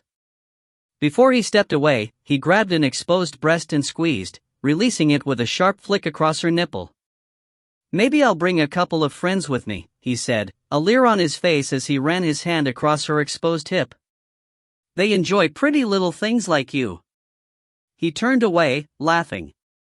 A moment later the music started again, the screaming voice of the lead singer piercing into her head like a drill. She was left alone for the rest of the day, unable to rest with the constant assault on her ears. The cabin was unheated and shivers racked her body so intently that the chair wobbled. When she felt that movement, her head snapped up. The chair wasn't bolted down. Anna struggled against it, trying to throw her weight to the sides to tip it over. Days of hardly any water and no food or sleep had severely weakened her, but she was determined. Unable to think or care about anything other than breaking free of the hell she found herself in. She had to pause to catch her breath several times, but finally succeeded in tilting the chair to the point of no return. Crashing to the floor, she groaned in pain and lay there for several minutes, panting. Unconcerned with noise as there was no way anyone outside could hear her over the boombox, she began jerking against the rough ropes securing her wrists. After what felt like hours, the chair arm came free. Energized by success, Anna fumbled against the knot holding her other arm. Fingernails ripped and bled as she tore at the bond, but it finally succumbed to her efforts and she barely suppressed a cry of triumph. Quickly, she freed her ankles and stood on shaking legs. Taking a step towards the door, she paused and looked back at the chair before bending and picking up the broken arm. She now had a heavy, 18-inch club gripped tightly in her hand. Unlike earlier, when she'd been concerned about hurting someone with the knife, she was ready to break bones and crush skulls to escape. Stopping at the door, she pressed her eye to one of the many small gaps in the dilapidated building that allowed the cold wind to whistle through. She caught her breath when she saw the broad back of a man standing on the rough porch. He was wearing a set of noise-canceling headphones to shield himself from the blaring music. Forcing herself to be patient, she changed angles until she'd scanned the entire clearing to the cabin's front. As far as she could tell, there was only the one man. Taking a deep breath, she grasped the knob and pulled the door open. Despite the hearing protection, the man must have noticed the change in volume and started to turn. With a scream of rage, Anna lunged forward with the club raised over her head. His eyes went wide as he raised his hands to defend against her attack, but she had expected that. Instead of striking with the weapon, she took one step and rammed her knee into his crotch with every ounce of energy she still had. The man folded immediately and dropped to the ground, Anna losing her balance and falling on top of him. Despite the pain, he grasped for her. Now, she swung the club, connecting solidly with the side of his head. He went still, Anna laying on him, panting from the exertion. Fighting against dizziness and fatigue, she rolled to the side and, with shaking hands, removed his heavy field jacket after working a slung rifle over his head. Trembling, she thrust her arms into the sleeves and fumbled with the zipper. Standing, the coat fell nearly to her knees and she gained strength from the psychological comfort of having her nudity covered. Pulling the rifle sling over her head, she stepped off the porch and hurried as fast as she could into the forest. The sun was shining brightly and she adjusted her course until she was moving to the south. She had no idea how far her captors had taken her, or in which direction. She was simply focused on getting to safety, and she knew which direction that was. Within minutes she came across another small stream and despite the urgency to get as far from the cabin as possible, she dropped to the ground and drank. Thirst momentarily abated, she continued, stumbling frequently. The ground was rough with exposed rocks, tree roots, fallen branches, and pine cones. She regularly stepped on them, but didn't notice. Her feet were so cold they had lost all feeling. More than an hour later, the sound of movement in the forest brought her to a stop. Heart pounding, she stood there listening. It was definitely several men, somewhere to her front. Did that mean she was safe? If her captors were pursuing her, they'd be coming from behind. Right? She caught her breath and brought the rifle up when 3 soldiers stepped into the path a few yards away. They stopped in surprise when they saw her, the man closest holding his hands up and staring at the rifle. "Ma'am, you've made it. You're safe," he called. "I'm safe?" Anna asked, the words unsure. "Yes, ma'am," he said, then turned his head and shouted. "Hey, LT. Got her. She's alive. Anna let the rifle's muzzle slowly drift towards the ground and the soldier turned back to her and smiled. Sure, I'm glad we found you, he said, taking a step forward. Big storm on the way. You wouldn't make it dressed like that. I'm safe? Anna asked again, unable to believe it was over. You're safe, the soldier said. The LT will be here in a sec and we'll get you back to HQ. I'm safe, Anna mumbled, releasing the rifle to hang from its sling. Just one thing, ma'am. What's the word so I can let you pass through the line? Abernathy, Anna said with an exhausted smile. There was a rustle of bushes from behind and Anna turned to see the man who had grabbed her breast. He was smiling at her. Her mouth fell open when she realized she'd been tricked, then she grabbed the rifle and charged the man, screaming incoherently. Anna had been taken to a private barracks where she was examined by a doctor. She had showered under scalding water, eaten a hot meal and fallen into a warm, dry bed. Despite not having slept for 4 days, she couldn't rest. She had failed, and that was something completely foreign to her. After an hour of tossing in the covers, she got up, dressed and went in search of the lead instructor. She found him in his office, drinking a cup of coffee and watching a video of one of the other trainees. The man was naked, strapped to a chair as she had been and crying uncontrollably. He just broke, the instructor said. I know how he feels, Anna said. The man looked at her without saying anything. She was quiet for several long seconds. How soon can I do it again? Again? He asked in surprise. Good God, why? Because I failed. Anna nearly lost it when he laughed. Seeing her expression, he pulled out a chair for her and leaned back in his. Everyone fails, he said once she was seated. That's the point. This isn't about winning or losing, it's about knowing what you can or can't do if you're ever in the same situation in the real world. Then what's the point? Anna cried, fatigue driving her emotions. If there's no winning, what's the point of training? The man sighed and stared at her for a long stretch. Ever known anyone that was in special ops? Or ever try it yourself? Anna shook her head. Okay, then I'm guessing you've at least heard the stories about how brutal the selection process is. How much we break them down and what we put them through. Am I right? I've heard, Anna said. Who hasn't? Well, why do you think we do that? To pick the ones that win. Anna said, glaring as the man began shaking his head. Yes, but not the way you think. Winning isn't about being the first to cross the finish line, or the smartest or strongest, or best shot. Yes, that all gets factored in, but a big part of it is to see who has the determination to win. The mental strength to keep going when the body is begging to stop. But you've got to understand, it's not just for us to identify the candidates we want. It's for the men who are going through it to learn something about themselves. To realize that they can go much farther and endure much more than they ever thought possible, as long as they don't let themselves quit. Get it? No, Anna grumbled. I didn't keep going. He peered at her and smiled. Did you learn how to find your way in the wilderness? How to find food and water? What to do to throw pursuers off your trail? And did you learn something about yourself? What you can do when you have to, ... Maybe, Anna said, not ready to concede the point. You'll figure it out soon enough, he said. Once you've had some rest and time to think about it. You have nothing to be ashamed of. You did better than most.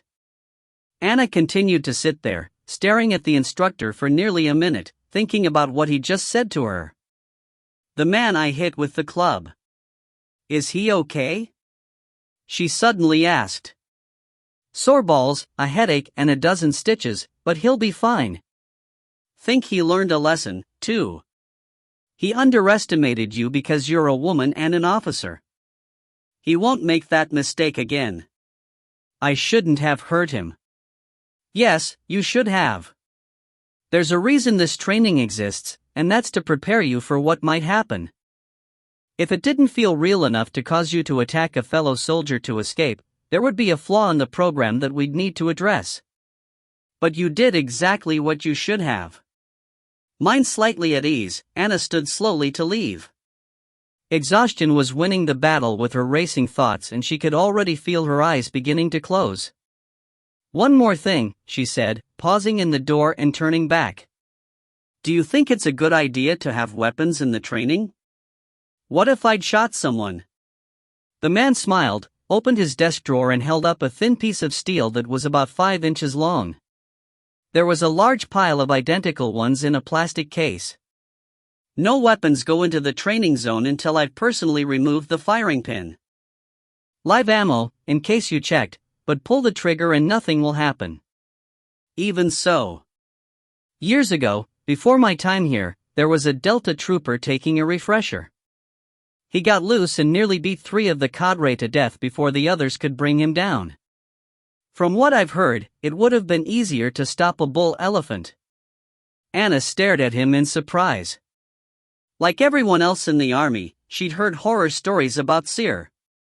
It was like the boogeyman. People who had survived it were proud, but no one wanted to go through it. Some of the tales were so ridiculous they had to be true, but many were so over the top they couldn't be. What happened to him?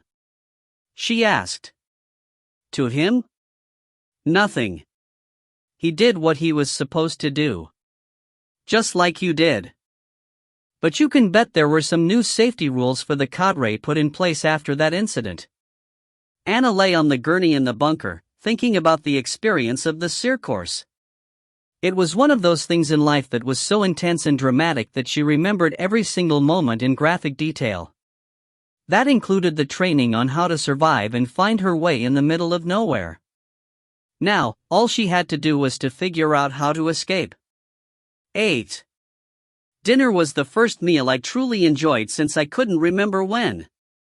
I'd liked the ribs Admiral Packard had prepared, but it's hard to relax when you're dining with a table of senior officers. Not that I had anything to worry about, but if you've spent any amount of time in the military, you keep your guard up any time you're around a superior.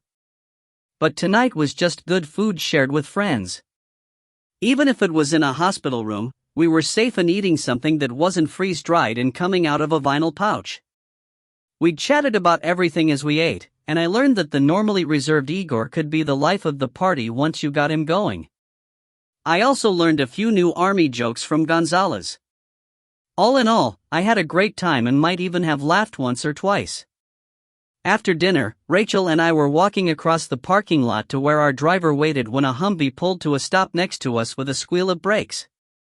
It was Commander Sherman, and I didn't miss the long look he gave Rachel. Didn't blame him either. She was gorgeous in her new dress. Got some time? He asked me. Nodding, I kissed Rachel and told her I'd be home as soon as I could. I watched her, not looking away until she'd climbed into our assigned vehicle. Stepping into Sherman's Hummer, I was surprised to see Master Chief Baldwin in the back. What's up? I asked when Sherman didn't move the vehicle. Waiting for him, he said, pointing. I looked around to see Master Chief Gonzalez jogging across the parking lot. He climbed into the back and Sherman accelerated away. Saying goodbye to some friends, the commander explained as he drove. Thought you might want to be there, Dot. I didn't ask any questions, just stayed silent as we drove to an isolated area of the base, passing through 2 security checkpoints. When we arrived at our destination, I looked around at several plain, large buildings and a dirt parking area full of personal vehicles. It reminded me of the well-protected area where I'd lived and trained with Delta, and I suspected this was the SEAL's equivalent. One of the buildings was lit brightly, and when I stepped out of the Humvee I could hear loud voices. I followed Sherman, entering a smoky room. 20 SEALs stood around, drinking and telling war stories. At the front of the room were 2 highly polished caskets resting on sawhorses. Behind each was a photo of a man in uniform, and I recognized Lieutenant Sam, who had died when the Hoover Dam collapsed. I didn't know the man in the other photo, but he looked enough like Sam to be a relative. "Commander Teller Sam," Master Chief Gonzalez said in my ear. His big brother. He was leading the team that Baranov assassinated in Australia. The wake was just getting started, the alcohol flowing freely. I was content to circle the room with a beer in my hand and listen to some of the stories the men were telling. A couple of hours later, there was a change in the voices near the door and I looked around, surprised to see Admiral Packard, Captain West, and Captain Britt walk in. Britt, the SEAL commanding officer, walked directly to the front of the room to stand between the caskets. Cigarettes were quickly put out and the room fell silent. After a moment, he began speaking in a loud voice, telling the story of how Teller Sam had died. He kept it short, not feeling the need to expand upon the man's bravery or sacrifice. Every man in the room knew the score and didn't need to hear it. We all paid rapt attention. When Britt was done, he looked directly at me and asked me to join him. As I walked to the front, he introduced me and explained that I was with the lieutenant when he died. Taking my cue from Captain Britt, I kept my comments brief and to the point. When I was finished, I removed the Special Forces crest from my beret, turned and slammed it against Lieutenant Sam's coffin. The pins on the back sank deeply into the highly polished wood, securing it in place. One by one, every SEAL in the room filed by, doing the same to each coffin with their trident pins. When they were done, a toast was given by Commander Sherman, then each man silently filed out into the night. "Thank you," Sherman said. We were alone, driving away from the compound.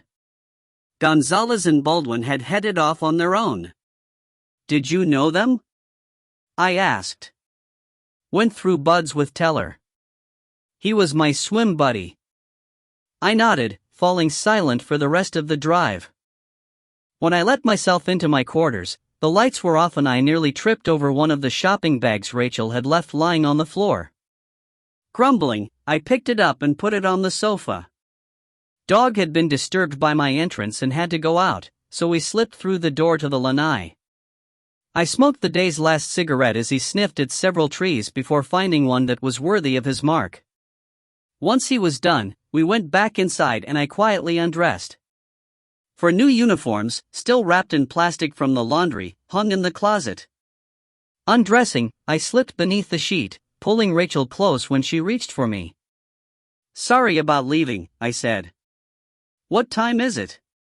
she asked, voice thick with sleep. "Almost 3, I said. "What happened, Dot?"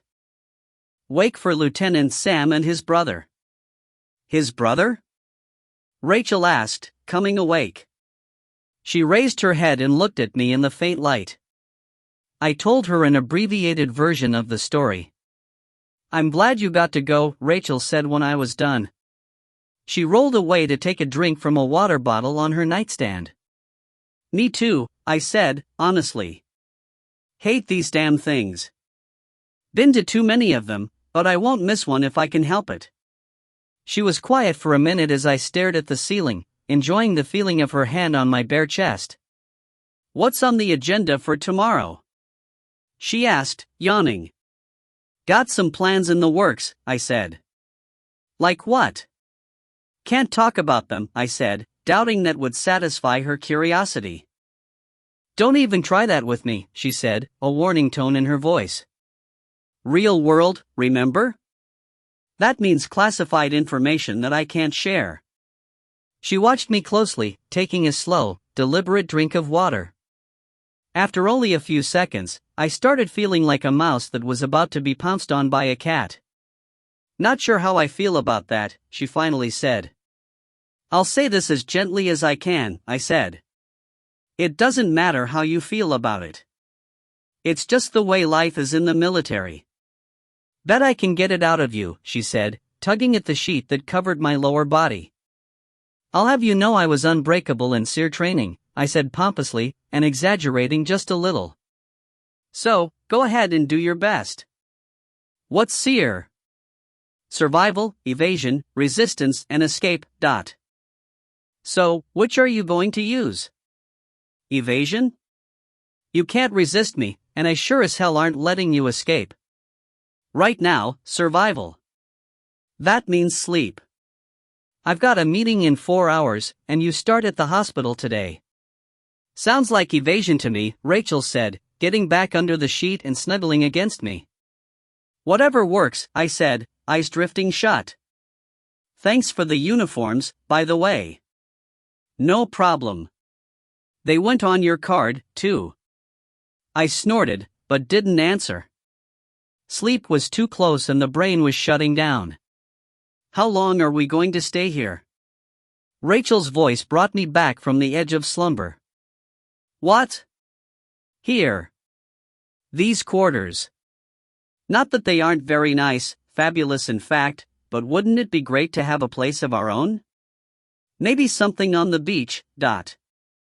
I opened my eyes and looked at her, resisting the impulse to tell her what was about to happen to the world. She was happy. For the first time since I'd known her, she seemed to have hope for the future. Was it fair for me to dash her dreams? To tell her the truth?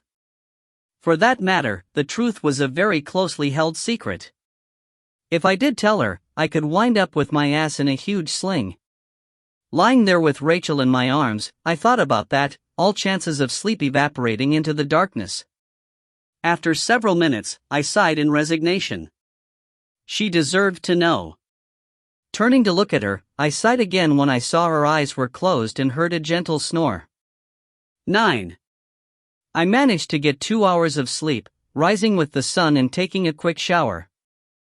Rachel was still dead to the world and I quietly walked dog before waking her. Our time spent running, hiding, and fighting wasn't far behind us and her eyes flew open in alarm when I touched her shoulder. It's okay, I said, leaning down and kissing her cheek.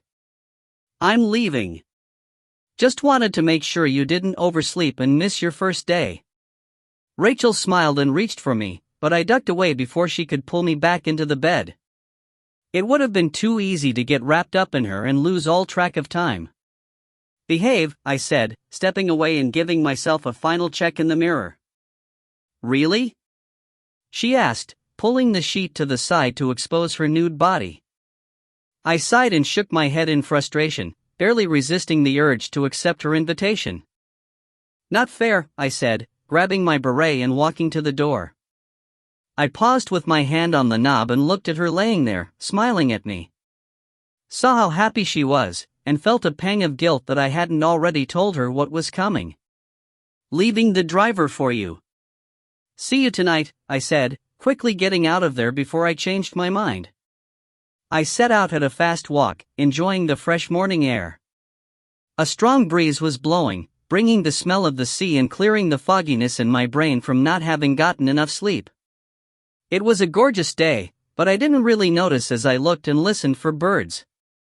That was one of the things that had been mentioned during dinner with the Admiral.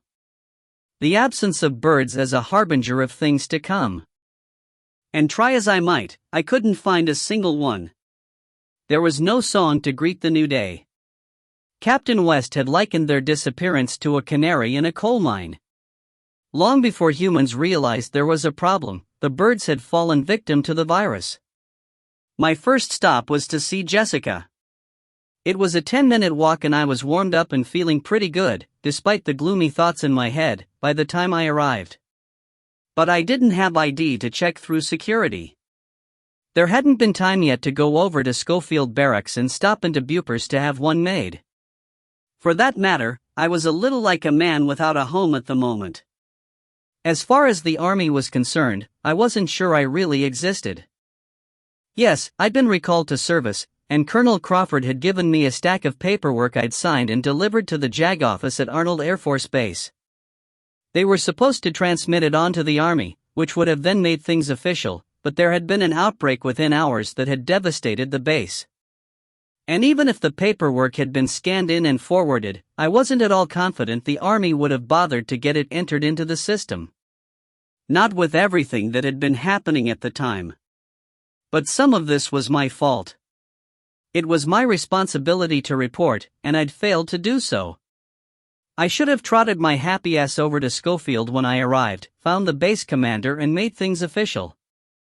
I'd have been assigned to something and would probably have a colonel to whom I'd report. Standing at the entrance to the building where Jessica worked, I thought about that, as well as how I was going to get in to see her. I wanted to get a real-time look at Baranov's residence, and didn't know anywhere else to go.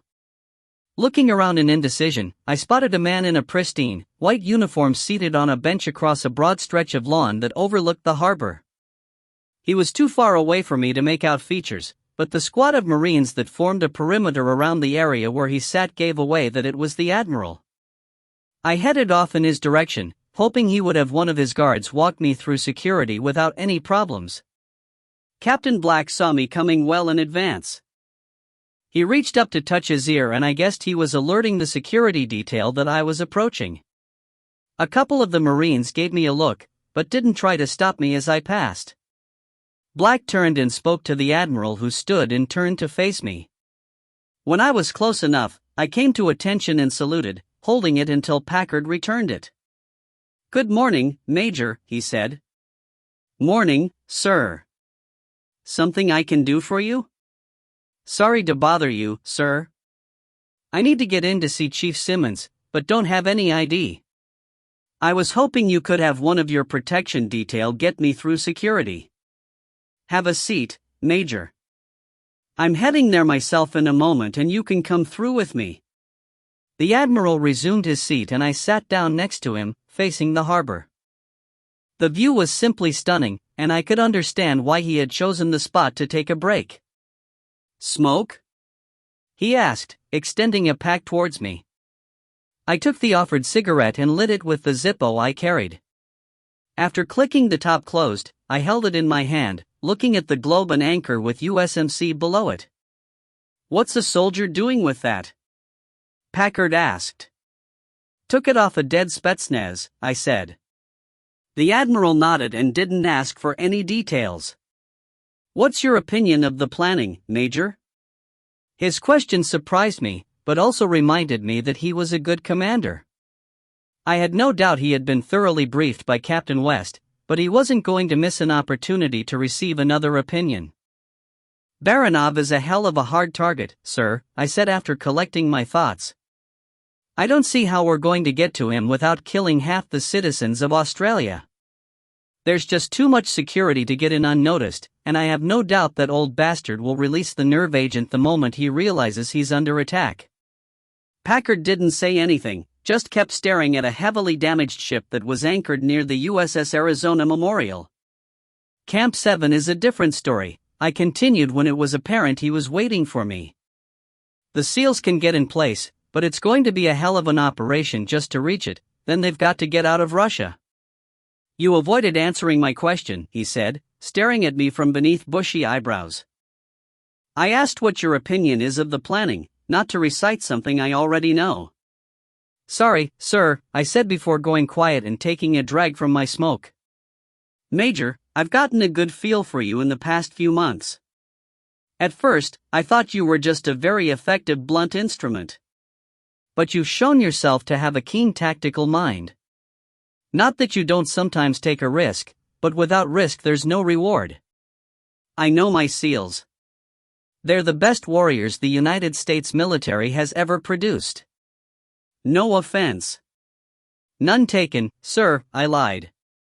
He looked at me again and snorted a laugh. "Heard you impressed Master Chief Baldwin yesterday. I've known him for close to 25 years. You know how many times he's said someone impressed him, but?" "I'm guessing not very many, sir," I answered. "How about 0? None. You two are cut from the same cloth, Major. Like mirror images of each other. That tells me I was right about you."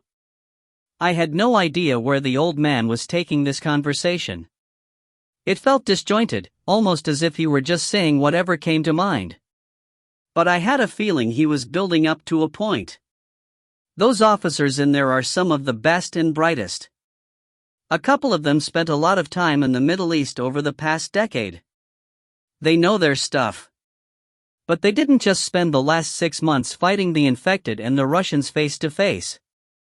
And despite the time spent in combat, I'm afraid they're still being influenced by the way life was before the world fell apart. What I'm asking is, are they too averse to taking the risks that need to be taken? I'm not sure I understand, sir, I said, playing with the lighter in my hand. Bullshit, Major. You understand exactly what I mean. These are good men. Damn fine war fighters. But the last time any of them were in combat, they were worried about being second-guessed by a roomful of DoD lawyers. That makes a man cautious. Sometimes, too cautious. Not necessarily a bad thing in the times we lived in, but that world is gone. The gloves are off now. Hell, the gloves are gone. If we fail, the world doesn't just keep on spinning. We fail, we're all dead. Military and civilian. This is our one and only shot at saving the million souls that are what's left of America. So, I'll ask again. What's your opinion? I glanced over at the Admiral, then turned my attention back to the blue water below us. Wind ruffled the surface, sunlight glinting off small wavelets. It was almost mesmerizing. There was a crinkle of cellophane as the Admiral held out the pack of cigarettes again. Taking another, I lit it and turned to face him. They're circling the right path, but you're right, I said, deciding to give him the unvarnished truth. It's taking too long to pick apart every little detail, many of them that don't matter. Part of the problem is NIS being involved. They should be providing intel, not actively participating in the planning. And there is a strong degree of risk aversion. It's concern over collateral damage in Sydney. What would you do different? He asked. I'd go into Sydney with a suitcase full of gold and pay off one of the hookers that visits Baranov's building. There's also the supply deliveries, the maids, and a local cardiologist that shows up once a week, but we don't know who he's seeing. Lots of people going in and out every day. Every one of them is a potential source. Once I had the lay of the land, I'd go in, posing as one of them. I'd kill every motherfucker in the building, nice and quiet so Baranov doesn't know what's happening until my hands are around his throat. The Admiral's expression didn't change and he didn't blink. What if the release for the nerve agent is on a dead man switch?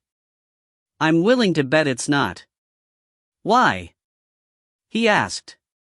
Because Baranov doesn't think it's possible that we can get to him. He's supremely arrogant, and is confident that he will have time to trigger the gas if we try anything. He can't conceive of being defeated. What if you're wrong? What if Nimitz had been wrong about Midway in World War II? What if Patton had been wrong about where the Germans were in North Africa? Or if Harry Truman had been wrong and the Japanese kept fighting even after we dropped the atom bomb? There are no guarantees, sir. Only best guesses based on the available information. Interesting assessment, Major, he said, slowly drawing on his cigarette. But speaking of supremely arrogant, what makes you think you could pull this off like you've described? There's over 100 Spetsnaz pulling security outside the building, and the Australian military is keeping an eye on the people that are allowed inside. Why won't they notice you until it's too late? I took a breath and let it out slowly, having an internal debate. I hadn't told him anything he didn't already know, or suspect. Was I ready to reveal that I had a plan that didn't involve any of the SEALs? Major? The Admiral prompted. Fuck it. In for a penny. I've got someone in Australia who will help me, I said. Retired senior NCO with their SASR. Well, I think he got recalled, but it won't matter. I've fought beside him, and a bunch of other Aussies, sir. This caving in to the Russians is bullshit. It's their PM. I guarantee you the people and the military are mad as hell. They just haven't had the right opportunity to do anything yet. I'm going to be that opportunity. With one eye? Packard looked at me intently. If need be, sir, I said firmly. Tell me why it should be you? Even if I agree to your plan, why you? Why not someone with two functioning eyes? Or a whole team of SEALs posing as food delivery men, for that matter? I was quiet for a moment before answering. Sir, if they had my contacts, they'd already be talking about that option. They apparently don't, and aren't going to create them in the next week. If I show up, and I'm the one going in, I'm a known quantity.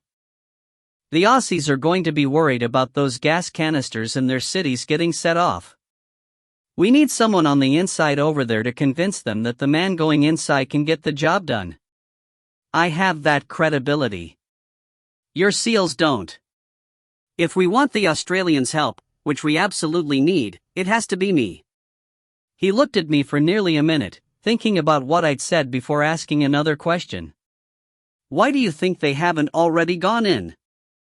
They have people capable of doing what you're talking about.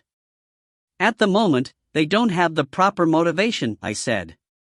Don't misunderstand me. Given an opportunity, they'd probably put a bullet in Baranov's head, but they're worried about the nerve agent. As long as they don't do anything, their families are safe. Or they think they are. It's hard to take a risk this big unless you don't have another option. There isn't one, but they don't know that, so they're sitting back and seeing where things go. Interesting, the Admiral said, stripping his cigarette butt. My experts are telling me the Australians are cowed.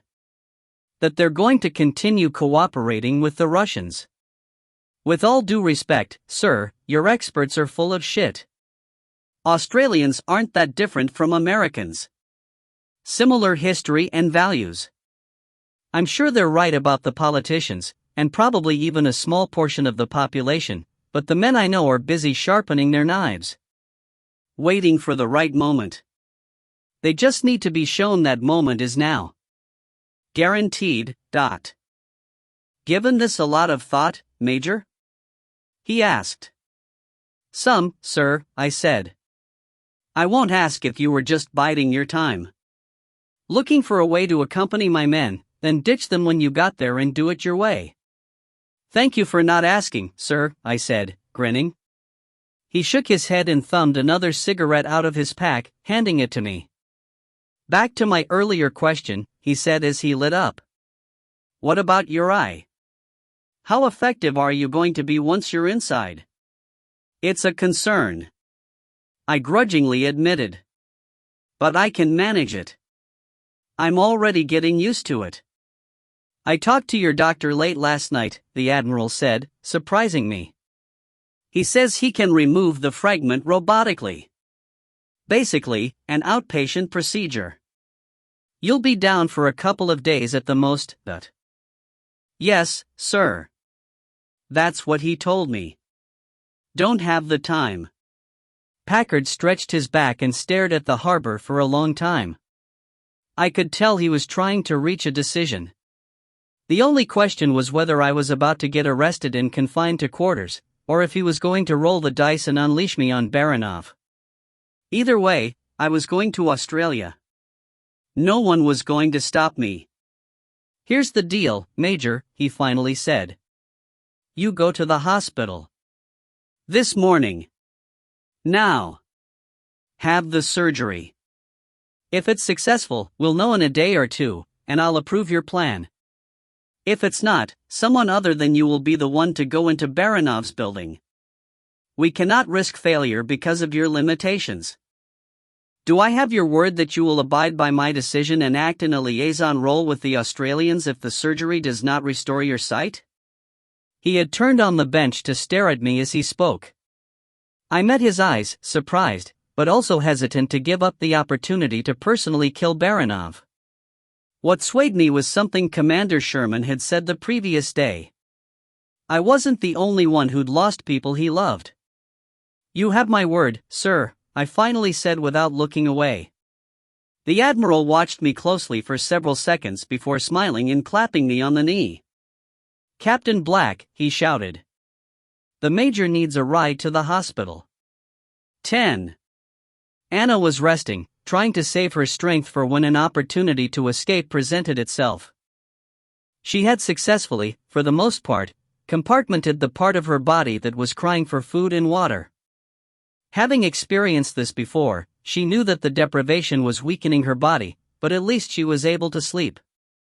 And it really hadn't been that long. Had it? She'd lost track of time with nothing other than blank walls to stare at. Her father had done a good job with the design of the bunker, knowing that it was important for humans to maintain their circadian rhythm. Throughout, the lighting was computer-controlled to simulate the beginning and end of a day. Clocks were prominent, as were electronic calendars. These design features had helped with the long months spent underground, but only to a degree. The infirmary was one of the few locations within the bunker that wasn't connected to the system. Wisely, he had decided that if the lights were on, it probably meant someone was being treated. The last thing one of the medics would need was for the overheads to suddenly dim during a delicate procedure. But as she'd lain there, Anna couldn't understand the absence of a clock. Perhaps it was an oversight, or maybe there was a legitimate reason. So, she lay there and napped when she could.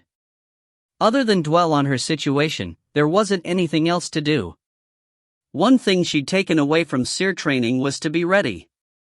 To always be looking for an opening, no matter how small or difficult it might seem. She was awake, drifting in her own thoughts when the scrape of a key in a lock snapped her to full alertness. The door opened and a bearded face looked into the room. It was Greg, one of William's sycophants. Anna recognized him, but had never spent any time speaking with him. Despite that, she had an impression that he wasn't the sharpest tool in the shed. "Stinks in here," he said, scrunching up his nose. "I had to go to the bathroom," Anna said in a calm, apologetic voice. "I have to go again. Can you help me?" "William wouldn't like that," the man said. "He's the one that tied you up. I ain't gonna mess with that." He quickly backed out and closed the door before Anna could ask for a drink. With a sigh, she stared at the knob as she listened to him locking the deadbolt. Looking at the ceiling, she tried to think of what she knew about Greg. But there was nothing there. He had just been one of the many that had belonged to the group William had led. Where was William? That thought made her wrinkle her forehead in concentration. Was he not here, or was he sleeping? If he had left, where could he have possibly gone? For that matter, what the hell was he doing with her? She could understand if he'd taken out his anger on her for the deaths of most of his people, but being tied to a gurney and ignored didn't make sense. After a while, Anna drifted into a state somewhere between sleep and wakefulness. Her mind roamed, thinking about Sean, her deceased husband. They were walking beside a gently flowing river, hand in hand, when she came alert. It was the deadbolt being released again. Greg looked in. Apparently, he was supposed to be checking on her for William. He stared for a moment, then started to close the door. "Wait. Please." Anna called before it was completely shut. "I need water. Please. I haven't had anything to drink and I'm feeling sick." Greg didn't say anything, just continued to peer at her through the mostly closed door. "Please, Greg. Help me," she said, forcing a pleading tone into her voice. "I need water. That must be okay with William. He wouldn't want me to get sick, would he?" She held the man's eyes with hers, willing him to step into the room. For a moment, she thought he was going to, then with a sudden shake of his head he jerked the door shut and locked it. Anna struggled to contain the scream of frustration that threatened to erupt from her mouth. Anger coursed through her and it took a supreme effort of will to not allow herself to succumb to emotion. Breathing deeply, she fixed her gaze on an imperfection in a ceiling tile and stared at it. Slowly, her heart rate slowed and the feelings of desperation began to recede. Her head shot up when the lock scraped again, the door opening to reveal Greg. This time, he held a large water bottle in his hand, but wasn't coming into the room. He was hesitating, perhaps afraid of William's reaction. Standing in the hall, he stared back at her and remained silent. "Thank you, Greg." "Thank you," Anna said, forcing herself to smile. Haltingly, he stepped across the threshold, stopping well short of the gurney.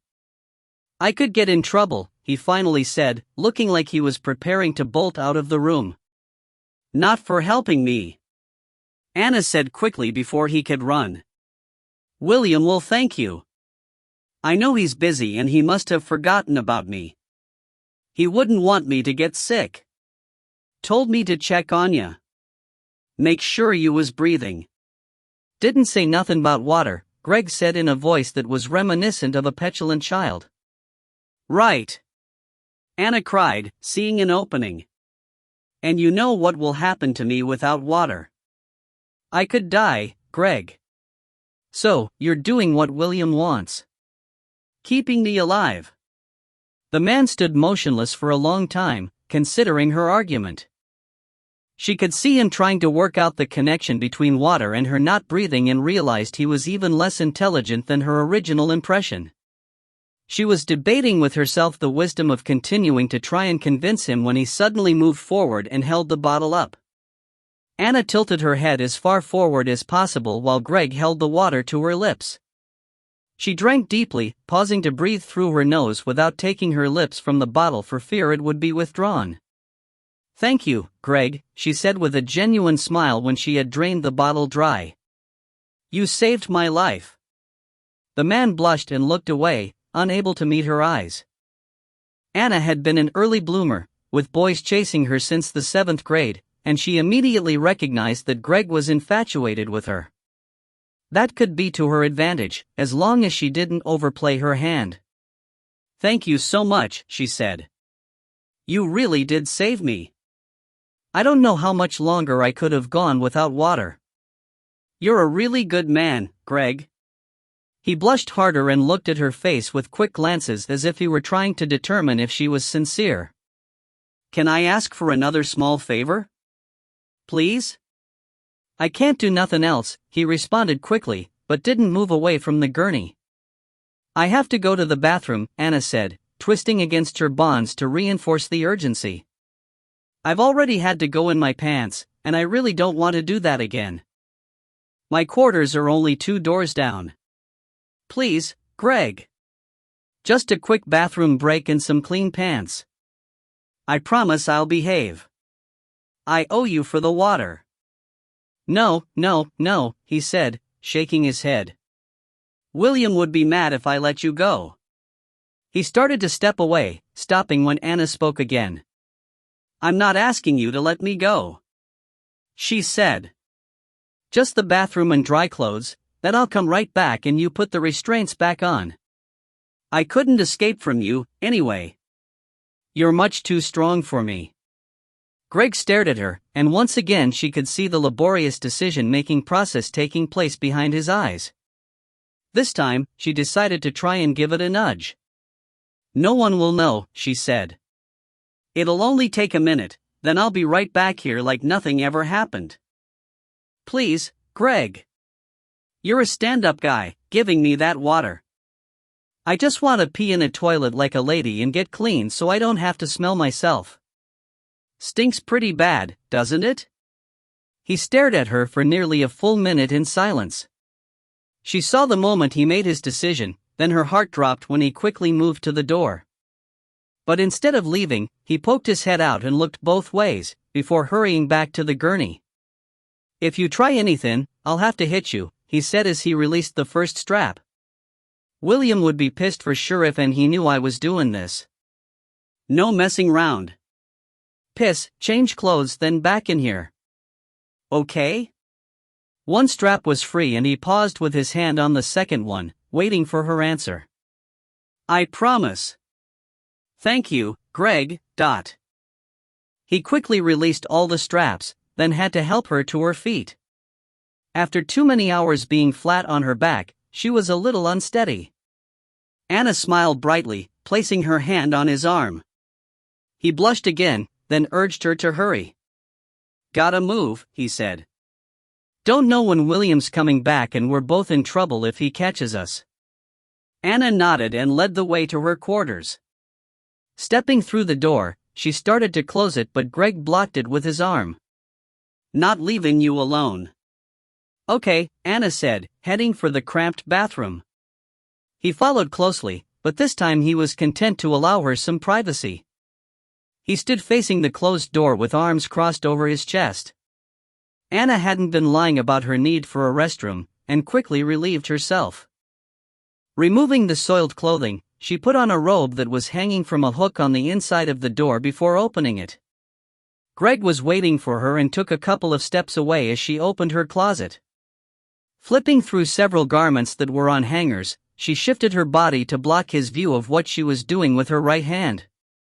Early on, even before they'd realized they had a problem with William and his militia, Nitro had invited himself into her quarters and secreted away several weapons in a variety of locations.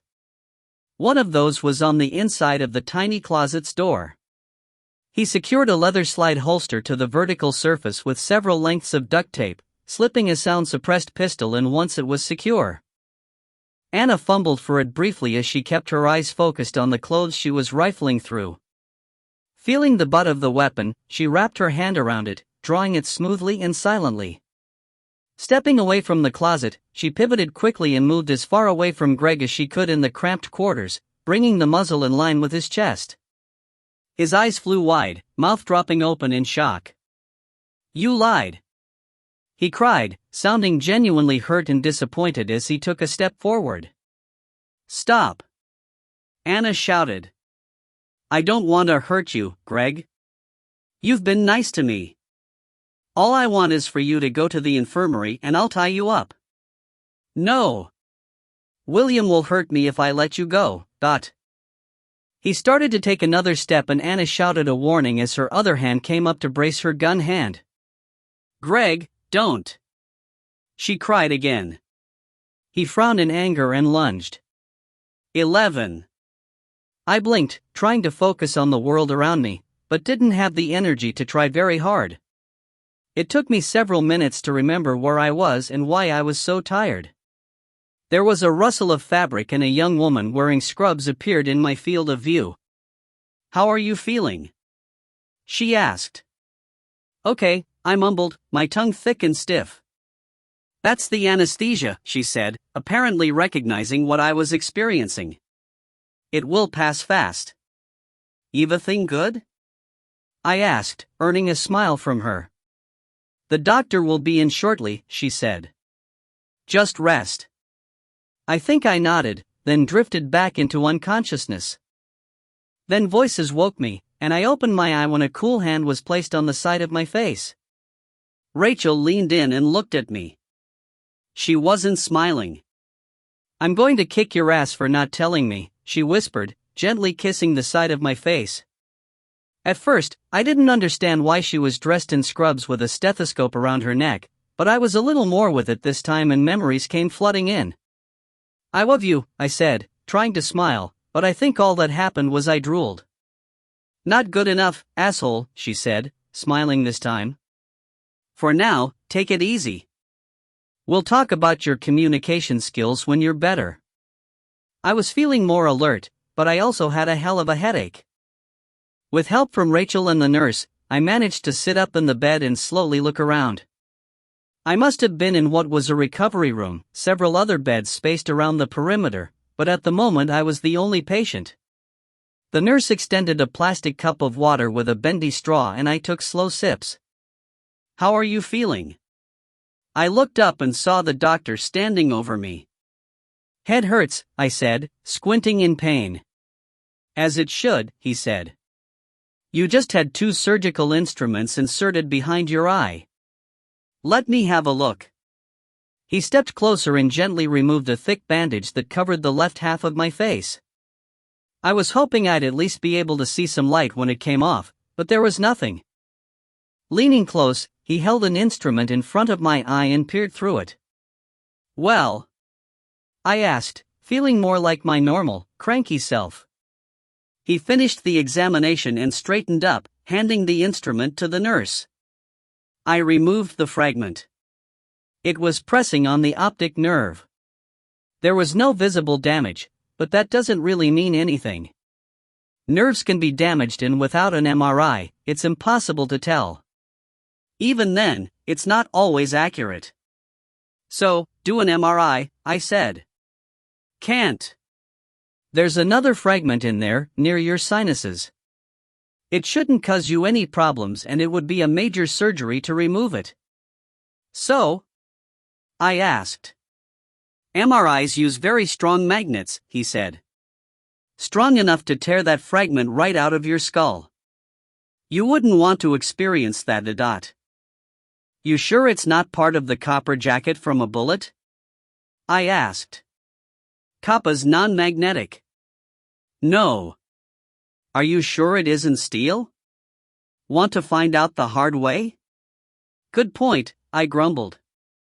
How long before I'll know if I can see? Maybe tomorrow, he said, shrugging.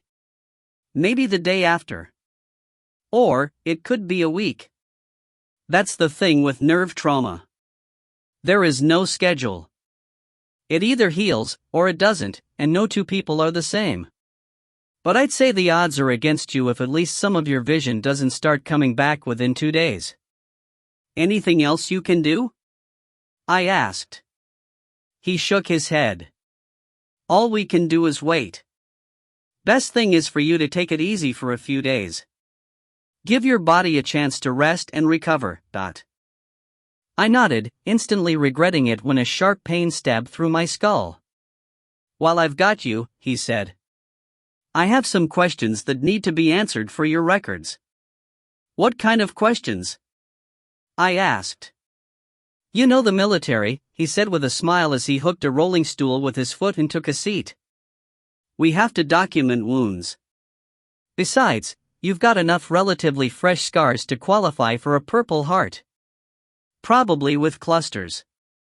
Fuck that, I said, ignoring the pain as I shook my head emphatically. I don't want one. Give it to somebody else. The doc looked at me in surprise, pen poised over my chart. It was open to a line diagram of the human body and I could see over a dozen spots that had been identified as injuries, blank lines leading to them that were waiting for an explanation. Why wouldn't you want one? He asked. Look, it's hard to explain. Okay? Try me, he said, not backing down. I stared back at him for a long moment, then sighed and shook my head. Don't give a shit about medals, I said. Never have. Sure, people should be recognized when they do something special, but what? He prompted. Just because I may have gotten hurt as I tried to survive, doesn't mean I deserve a medal. You want to give some out? Here's some names of people who did way more than I did and didn't make it out of CONUS. Colonel Jack Crawford, Army. Captain Jennifer Martinez, Air Force. Tech Sergeant Zach Scott, Air Force. Lieutenant David Anderson, Air National Guard. Shall I continue? We're talking about you, he said. I really wish people would just take a breath, I said in frustration. I'm not this goddamn hero everyone keeps trying to make me out to be. I just did what had to be done. Sounds like a hero to me, the doctor said, quickly raising his hands to forestall any more protests from me. Fine. But I still need to complete the record. You have my word, I'll keep it to myself. Whatever, I said after several seconds of silence. Go ahead and ask your questions. First is the puncture scar beneath your left nipple. Bullet? Shotgun, I said. Same blast left the scar on my ribs and the 2 holes in my arm, but... He leaned forward for a closer look before scratching notes onto the chart. How'd you survive that? It looks significant enough to have involved the lung. She saved me, I said, tilting my head in Rachel's direction. He looked at her and she gave him an embarrassed grin before shrugging her shoulders. With a nod of respect, he turned back to face me. Okay, what about your hands? He asked, pointing at the round, puckered scars on the back of each. I got crucified. No, seriously, he said, smiling at what he thought was a joke as I simply stared at him. Seriously, I said. The smile melted off his face and he set the chart aside to take my hands and closely examine them. Turning them over, he gently probed the scars in my palms. Jesus Christ, he breathed a moment later. Not really, Rachel said. But don't encourage him. He's already difficult enough to live with. I just shook my head, doing my best to ignore her. This is amazing. Never seen anything like it. Any loss of function? The doc asked, releasing me and going back to furiously scribble notes in my file. Not much, I said. A little numbness, and sometimes I wake up in the middle of the night because they're aching. Gets worse if it's rainy or cold. Strength seems to be okay, though. For the most part. He shook his head and kept writing notes.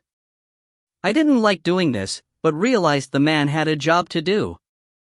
So, I tolerated the rest of his questions, answering as best I could. There were a couple of times my memory was a little fuzzy, Rachel filling in the blanks, and we finally wrapped it up after almost 20 minutes. By that time, I was starting to feel a little like an attraction at a freak show. I want to see you tomorrow. Make sure there's no infection setting in or any other complications, the doc said when he was finished, then turned to Rachel. You'll be with him? She nodded and he rattled off a series of post-operative instructions that she seemed to understand. I couldn't tell anything more than he was speaking English. 2 hours later, we left the hospital for our quarters. Rachel was fussing over me like a mother hen, and I got a taste of what Igor was complaining about. She got me settled in the bed, then lifted the bandage to check my eye. Satisfied with what she saw, she stepped outside with Dog long enough for him to take care of his needs, then returned and pulled a chair around to sit next to the bed, facing me. Are you going to sit there and watch me heal? I asked. No, I'm going to sit here until you explain why you didn't tell me you decided to have the surgery this morning. I have to find out by overhearing 2 nurses talking about you? I'm not yelling right now, but I'm seriously pissed at you. She never raised her voice, but there was no doubt she was upset. I tried a smile that didn't work. She wasn't in the mood to be charmed or distracted, and I wasn't going to squirm my way out of this conversation. What if I said it's classified? I asked, making a last-ditch effort. A tear formed in her eye and slowly trickled down her face. She angrily wiped it away with the back of her hand. Sorry, I mumbled. I should have told you. It just kind of happened. Rachel glared at me, waiting for more. Keep talking, she finally said. So, I did. I told her everything. The coming blight. The plans to kill Baranov and rescue Irina's uncle. The exodus to Arizona and what that meant for the future. I didn't hold anything back. As I relayed the whole story, Rachel's anger evaporated to be replaced by horror and despair. She'd already begun making plans for our future, and in only a very few minutes, I just dashed them to pieces.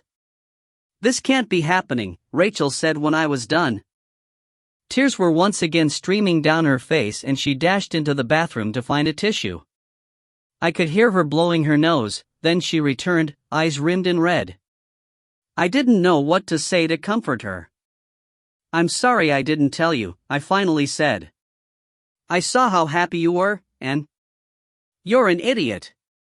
She barked. I was happy because we're together. I don't care where that is. That's not why I'm crying. What, then? I reached for her hand, but she snatched it away. Baranov. She spat. You just can't stop.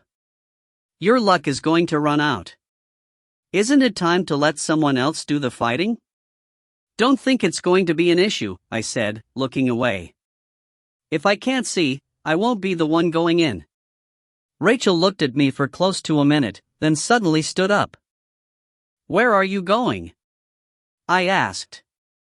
Taking a walk, she said, heading for the door and calling Dog. I need to be away from you for a while before I say something I can't take back. On her way out, she slammed the sliding door so hard I expected the glass to shatter and tumble to the floor. But somehow, it held together. With a sigh, I looked up at the ceiling and briefly thought about going after her. A lifetime of pissing off the women I care about had taught me to give space when it was obviously needed, so I closed my eye and tried to go to sleep. 12. Sometime later, I woke when the entire bed shook, then a wet nose against my ear warned me of the coming lick. I raised my hands to fend him off, but Dog managed to reach the undamaged side of my face. A light snapped on and Rachel hurried over. She scolded him, lightly smacking his ass several times until he grudgingly jumped to the floor. "I'm sorry," I said. "Me too." She smiled, leaning down and kissing me where Dog had just licked. "How does dog slobber taste?" I asked with a grin. Rachel rolled her eyes and shook her head. "We've got company." She stepped away and I saw Irina and Igor standing in the bedroom door. Igor looked none the worse for wear, especially with Irina firmly holding his arm. "How are you?" Irina asked, coming forward and taking my hand. "Better," I said, pointedly looking at Rachel. "Able see?" Igor asked. I reached for the bandage on my face, but Rachel slapped my hands away. Carefully, she removed it, warning me to open my eyes slowly. I followed her advice, then shook my head a minute later when there was nothing but darkness. She gently put the gauze back in place, pressing the tape firmly against my skin. "So, I told them everything," Rachel said. Reflexively, I sat straight up in bed. "You did what?" I blurted in a loud voice. "They have a right to know," she said defensively. "They've been through too much with us to start keeping things from them." "Is there a chance anyone overheard your conversation?" I wasn't as concerned about Igor and Irina knowing what was coming as I was about word leaking out. If that happened, it was my fault for having told Rachel in the first place. "We were alone," Rachel said. I glanced at Irina who, as a GRU officer, understood how to keep conversations private. She nodded, which made me feel a little better. "I am surprised my uncle is alive," she said, smiling. I expected that he had been executed when his plot was discovered. Will he be able to persuade the Russian military that it's time to stop fighting and work together? I asked. Perhaps, Irina said. If President Baranov and key members of his inner circle are removed. That's the plan, I said, feeling Rachel's eyes boring into me, but not looking at her. How we do this? Igor asked. Still working on it, I said. Hungry? Rachel interrupted. The thought of food made my stomach rumble. Starving. Then get your ass out of bed and come out to the living room. We brought food. We ate, then talked for several hours. The food helped, and I was feeling much better by the time Igor and Irina said goodnight. While Rachel cleaned up the remains of our meal, I took a quick shower then slipped on a pair of sweats. Dog was sitting by the door, giving me the look, so I grabbed a pack of cigarettes and went outside with him.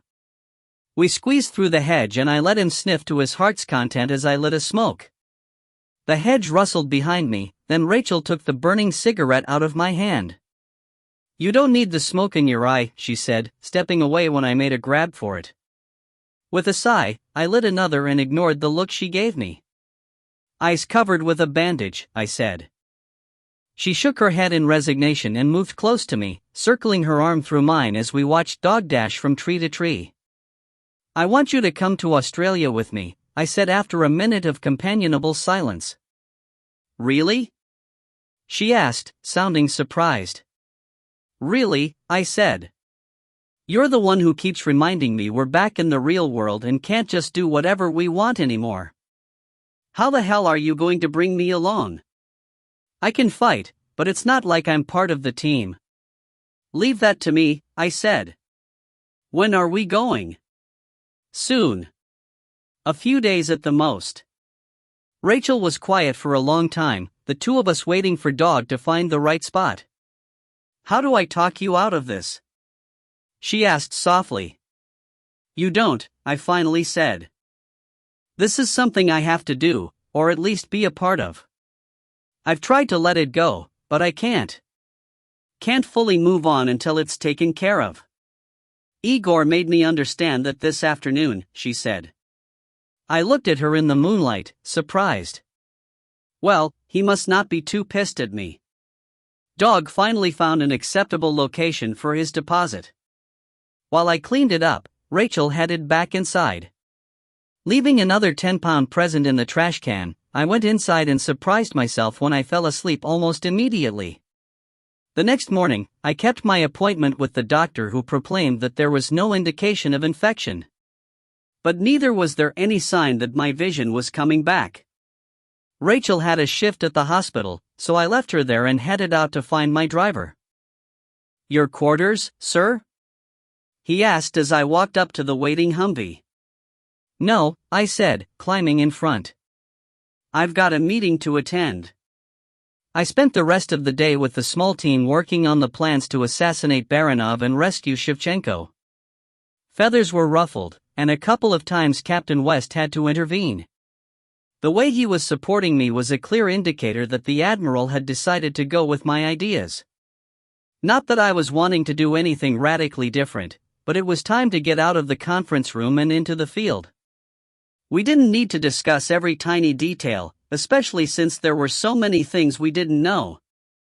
Sometimes, you've just got to make it up as you go. Late the following day, Rachel, Dog and I stood with Admiral Packard in a cavernous hangar at Hickam Field.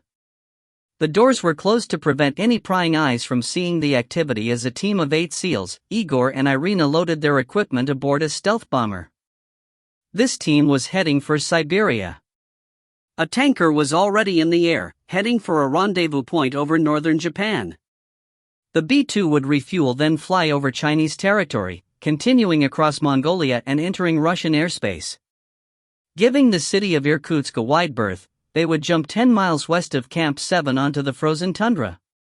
From there, they would walk to the prison and Igor and Irina would infiltrate during a shift change at the factory while there were lots of prisoners out and moving.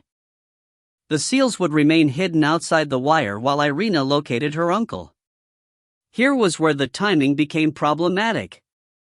Unless Admiral Shevchenko could be removed from the camp without any of the guards becoming aware of his absence, Irina and Igor would have to remain inside, waiting for my signal that the operation in Australia was successful. If they took him out too soon, or they were captured and their plan discovered, it could push Baranov to take the preemptive step of releasing the nerve gas. On the flip side, if I took out Baranov and they hadn't found Admiral Shevchenko, or were unable to get him out to begin contacting the senior Russian commanders, there was a strong probability that someone would step into the vacuum left by the president's death.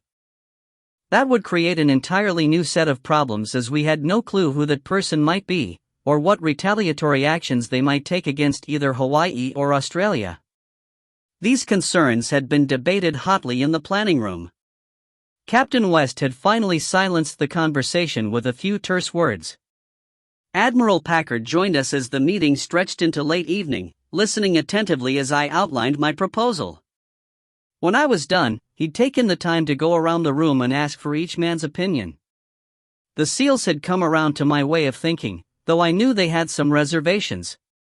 But the agent from Naval Intelligence wasn't having anything to do with it. He was an analyst, not a field agent, and didn't fully grasp how fluid operations are once you're in the field. He made a compelling case for taking more time to gather intel. The Admiral had listened attentively, then pointed at me and informed the group that we were moving forward immediately with my plans. Gear loaded, the SEAL team began climbing aboard the B-2 as Irina and Igor walked to where I was standing. Her formerly long, blonde hair had been chopped off and buzzed close to her skull, then dyed a color reminiscent of dirty dishwater. She was hardly recognizable as a woman, as long as you didn't get a good look at her face in the light. Or see her without blocky clothing. Igor just looked like Igor. The big bastard would be right at home. She had to blend in, and going into the all-male prison camp with flowing, golden locks wasn't an option. Fortunately, it was winter in Siberia, so the heavy layers of bulky clothing that were common in the camp would disguise her very feminine curves. I was worried about her voice giving her away, or her being discovered while using a communal bathroom, but she dismissed my concerns. Igor would never be more than an arm's length away, and she planned to let him do any talking that was necessary. Embracing Rachel, she stepped in front of me and looked into my eye. With a sad smile, she wrapped her arms around my neck and held me tight. "I will miss you," she said in my ear. "And you," I said, hugging her tight. "Das Vidania, Irina." She gave me another squeeze before planting a kiss on my cheek and stepping away. With another smile, she turned and headed for the plane as Igor released Rachel and folded me into a spine-cracking hug. "Make bastard pig feel pain," he said, slapping my back hard enough to rattle my teeth. "Count on it." He stepped back, bent down to rub Dog's head, then turned and ran after Irina. He helped her board the aircraft, turning and giving a final wave before disappearing inside. The big hangar doors trundled open, evening air flowing into the hangar. A large tug that was hooked to the B-2's front landing gear started up with a belch of diesel smoke and slowly towed the bomber out to the tarmac. 13. "Don't you think you should have called him?" Rachel asked, raising her voice to be heard over the droning engines of the C-130. We were currently somewhere north of Papua New Guinea, nothing other than endless stretches of ocean beneath us, and had just completed our second in-air refueling. The KC-135 that was keeping us topped off was flying in formation. Soon, we'd turn south towards Australia, then 100 miles from the coast, we would take our final drink before the tanker turned around and headed back to Hawaii. Australia might be an ally, but that hadn't stopped the US from keeping tabs on their coastal and air defense capabilities. With an incredibly long shoreline and literally hundreds of thousands of square miles of uninhabited territory, it was a daunting task to watch every inch of airspace. In fact, it was more than daunting. It was impossible with the budget that had been given to the country's defense forces. Without adequate equipment and personnel, that meant there were huge gaps in coverage where a single aircraft could easily slip in, undetected. And that's exactly what we were going to do. Approaching over the Arafura Sea, we'd make landfall about 300 miles east of Darwin in the Northern Territory. There were only a handful of tiny towns anywhere in the area, so we'd slalom our way between them as we flew south, eventually reaching the territory of South Australia where Lucas owned an expansive spread. I'd had Jessica get current satellite imaging of his place for the pilot to review as we planned. I'd have much preferred to make the trip in a jet, rather than the lumbering C-130, but the dirt runway that Lucas had carved out of the desert was too short for a large jet, and too rough for anything that had been designed to land on nice, smooth tarmac. So, the Hercules it was. Getting Rachel and Dog on the flight had been very simple. I'd just asked Captain West. He'd looked at me for a moment, considering why he should allow it, then had nodded with a smile. Surprised at how easy it had been, I'd thanked him and gotten the hell out of his office before he changed his mind. "Thought about calling him," I said, leaning my head close to Rachel's so she could hear me. Didn't want to run the risk of being overheard. The Russians get even a whisper that I'm on my way, it will take about half a second for them to realize why. "How do you even know he's there?" "Saw him on satellite. Him and a bunch of other guys." "Any idea who they are?" she asked. "Betting they're a bunch of SASR shooters that aren't too happy about the current state of affairs," I said, shrugging. "So, how do you know he'll help you?" "He'll help," I said with total confidence. "He can be a bit stubborn, so it may take some convincing, but he'll help." Rachel nodded, then wrapped her arm in mine and leaned her head on my shoulder. Dog was asleep at our feet, legs in the air and snoring loud enough to be heard over the big turboprop engines. I would have liked to sleep, but had too much on my mind. Behind me, Nitro, Goose, Bunny, Monk and an even dozen SEALs were sprawled out. On reputation alone, I was glad Master Chief Baldwin was alone, as well as Commander Sherman. What I wasn't happy about was that they were the ones who were going to penetrate Baranov's residence and end the miserable fuck's life. The vision in my left eye hadn't returned.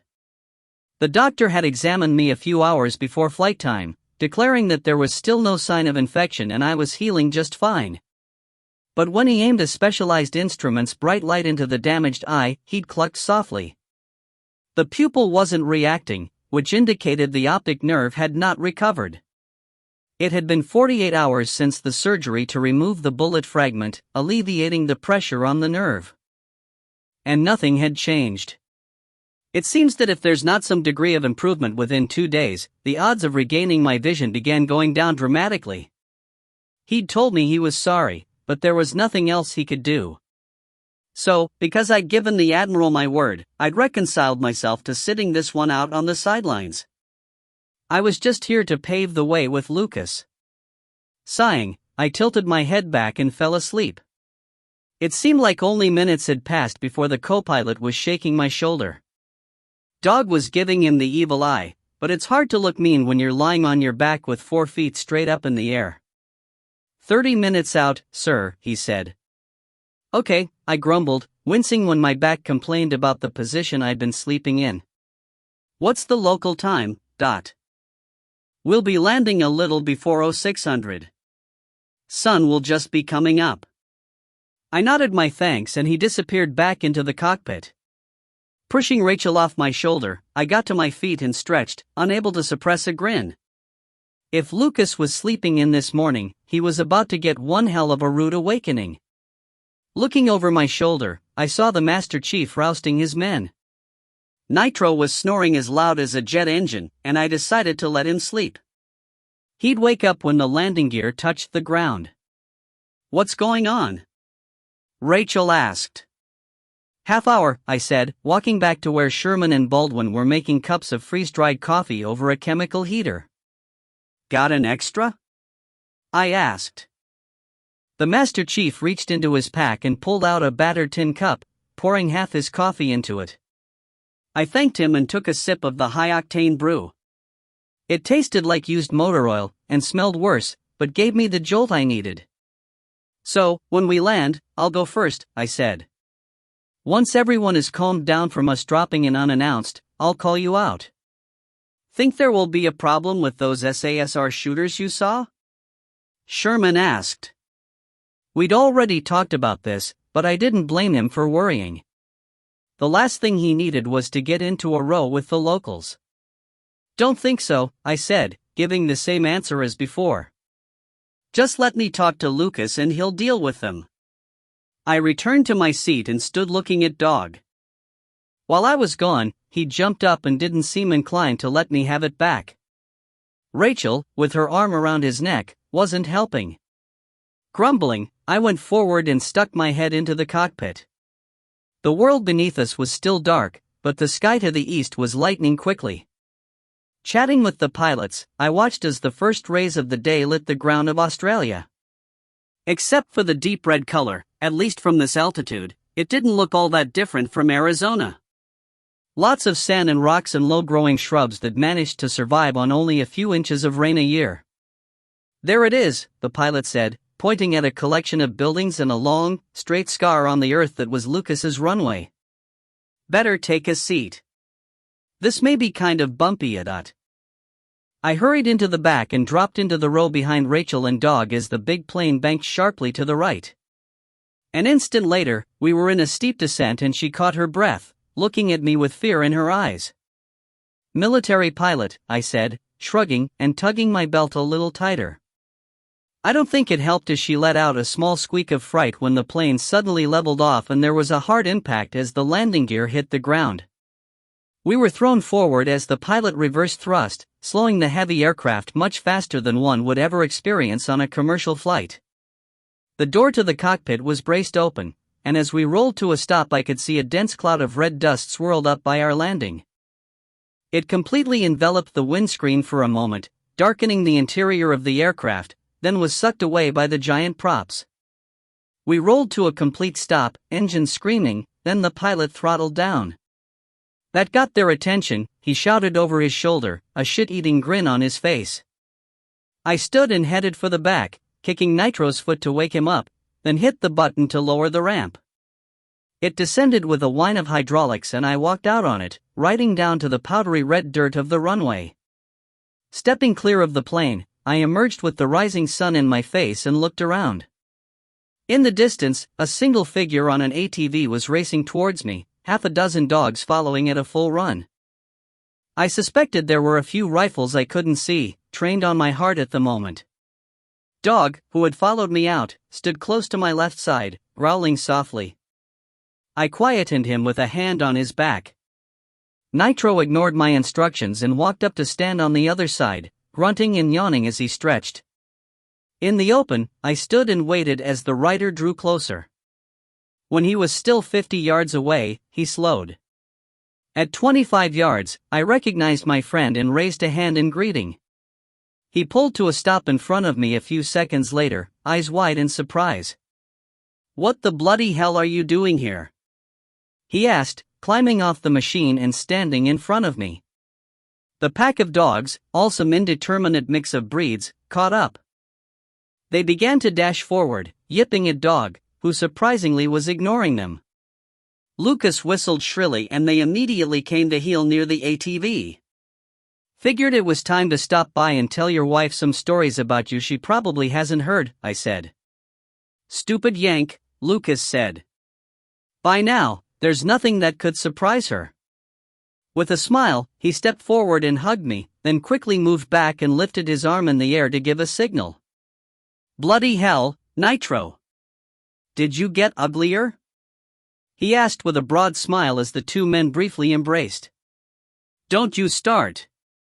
"Been putting up with his shit already," Nitro rumbled, grinning and hooking a thumb at me. "Who else is with you?"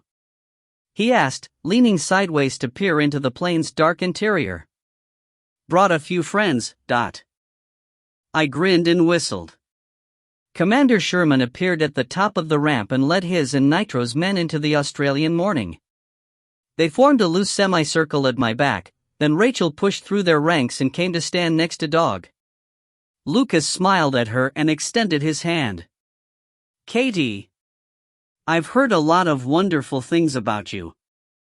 Rachel stared at him briefly before turning to look at me. Until that moment, I had forgotten that Lucas wasn't up to date on everything that had transpired. The smile vanished from his face and he turned to me. "Katie didn't make it," I said in a low voice.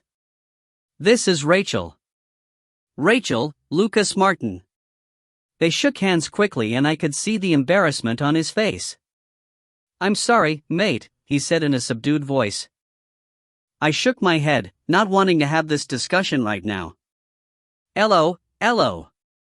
I know the bleedin' wanker that big bald head belongs to. And you brought the bloody Hulk with ya." I turned as Malcolm Smith stepped in from the side, grinning as he slapped me on the back and shook Nitro's hand.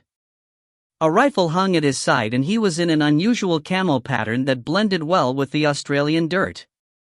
I hadn't seen him since a joint US/Australian mission in Africa a long time ago, and wouldn't have recognized him if I'd met him on the street. Smiling, I gripped his hand. "Still bunking with the convict scum, I see. The buggers aren't so bad, long as you keep a close eye on your valuables," he said with a laugh before stepping past me and taking Rachel's hand. "Staff Sergeant Malcolm Smith, my lady. I'm very pleased to make your acquaintance." Rachel smiled, clearly flattered by the man's obvious interest. Dog skinned his lips back and growled, Smith quickly stepping back. I looked at him and shook my finger, receiving a sloppy grin and a wink. A horn beeped and I looked towards the main house. An open truck was coming towards us, the driver's long blonde hair blowing in the breeze. "Ziggy?" I asked Lucas, who nodded. She pulled to a stop next to the ATV and climbed out, a baby on her left hip. She took one look at me and hurried forward, wrapping an arm around my neck and kissing my cheek. "Nice to finally meet you," she said, her accent slightly different than Lucas's. "Only ever seen this one old Polaroid of the two of you at Hereford. Here. Might's well meet the one that got named for ya." She shoved the baby at me and without thinking I took him in my arms. It had been a very long time since I'd held one and my discomfort was obvious. Little John looked at me and reached for the patch covering my left eye, gurgling in frustration when he couldn't get it. I looked around, noticing Dog watching me in utter fascination. Rachel had a different expression on her face, and I decided it was a good idea to move things along before she got any ideas. "Lucas," I said, bouncing Little John gently. "We need to talk." "Didn't expect you just happened to be in the neighborhood," he grinned. 14. Irina regained consciousness slowly, her head not wanting to let loose of the fog that was clinging tightly. A little at a time, awareness grew until her eyes flew open in fear. What the hell had happened? They jumped out of the American plane as planned, her and Igor the last two through the door. Falling through the darkness, she'd only been able to see his shadowy form, but had heard occasional snatches over her radio as the SEALs communicated with each other. The plan was to open their chutes below 1,000 feet, and she'd heard the lead man call that he was under canopy. In quick succession, the other Americans opened theirs, then a warning shout came from the lowest man. He was caught in a strong side wind. Too strong. It had swung his weight too far to the side and collapsed his parachute. He was in freefall, struggling to regain control. The radio was almost instantly flooded with tight voices as the rest of the team fell into the atmospheric river that was raging across Siberia. Before she realized what was happening, Igor slammed into her, holding her tight as he reached for her arm. Holding it in an iron grip, he fumbled for a second, disabling the AAD, automatic activation device, that was set to release her canopy at 1,000 feet. "Wait until I tell you," he shouted over the radio, placing her hand on the pouch that held the pilot chute before shoving himself away. Irina was terrified, but she trusted him. She had gone through parachute training with the Russian army, but it had been a very long time ago. At least she remembered the basics and understood what Igor was doing. He was taking the chance that the air would be calmer below 500 feet. Calm enough to make it down in one piece. The SEALs were still on the radio, voices stressed but controlled as they fought to slow their plummet to the frozen earth below. Several of them called that they were cutting away their main chute to deploy the backup, but less than 5 seconds later those voices dropped off the net and she didn't hear them again. "Now, Irina! Now!" Igor's baritone voice blasted into her ear as he shouted in their native language. She did as she'd been trained many years ago, pulling out the small drogue and releasing it. An instant later it filled with air and pulled the bridle free. The main chute came out, fluttered briefly, then she was jerked hard as it filled with air and slowed her fall. There was time for her to grasp the toggles and pull to further slow her descent, then a brutal impact and things went dark. Even though she knew she must have hit the ground, she had no memory of it. Igor must have waited until they were as low as 200 feet, ensuring they wouldn't suffer the same fate as the American sailors. But was she injured? With a muted groan, Irina rolled off her side to rest on her back. Staring up at the dark sky, she gently tested her extremities. Despite feeling as if she'd been beaten, everything responded as it should. Slowly, she rose to a sitting position, hissing another groan between her lips, and looked around. She was sitting on a stretch of barren tundra. The ground beneath her was frozen solid, every bit as hard as concrete. No more than 50 meters to the side was a thick stand of dense trees. If she'd come down in them. A shudder passed through her as she realized that may be exactly what had happened to Igor and the rest of the team. Reaching up, she was surprised to find the radio earpiece still in place. Tapping to activate, she broadcast a short message, first in Russian for Igor, then again in English for the SEALs. No one responded. Fear coursing through her, Irina called again, with no better results. Breathing was becoming difficult, and she realized that an oxygen mask still covered her face and the small cylinder that had provided air for her to breathe during the jump had run out. Ripping the clear plastic free of her head, she gulped a deep breath which was so cold it caused her throat to constrict. She tossed it aside, staring at it for a moment after it came to rest against a tuft of frozen grass. They were out of air. Irina leapt to her feet, shouting into the radio as she turned a circle to look for her companions. If any of the men were still alive, but unconscious or incapacitated, they would suffocate quickly as their oxygen ran out.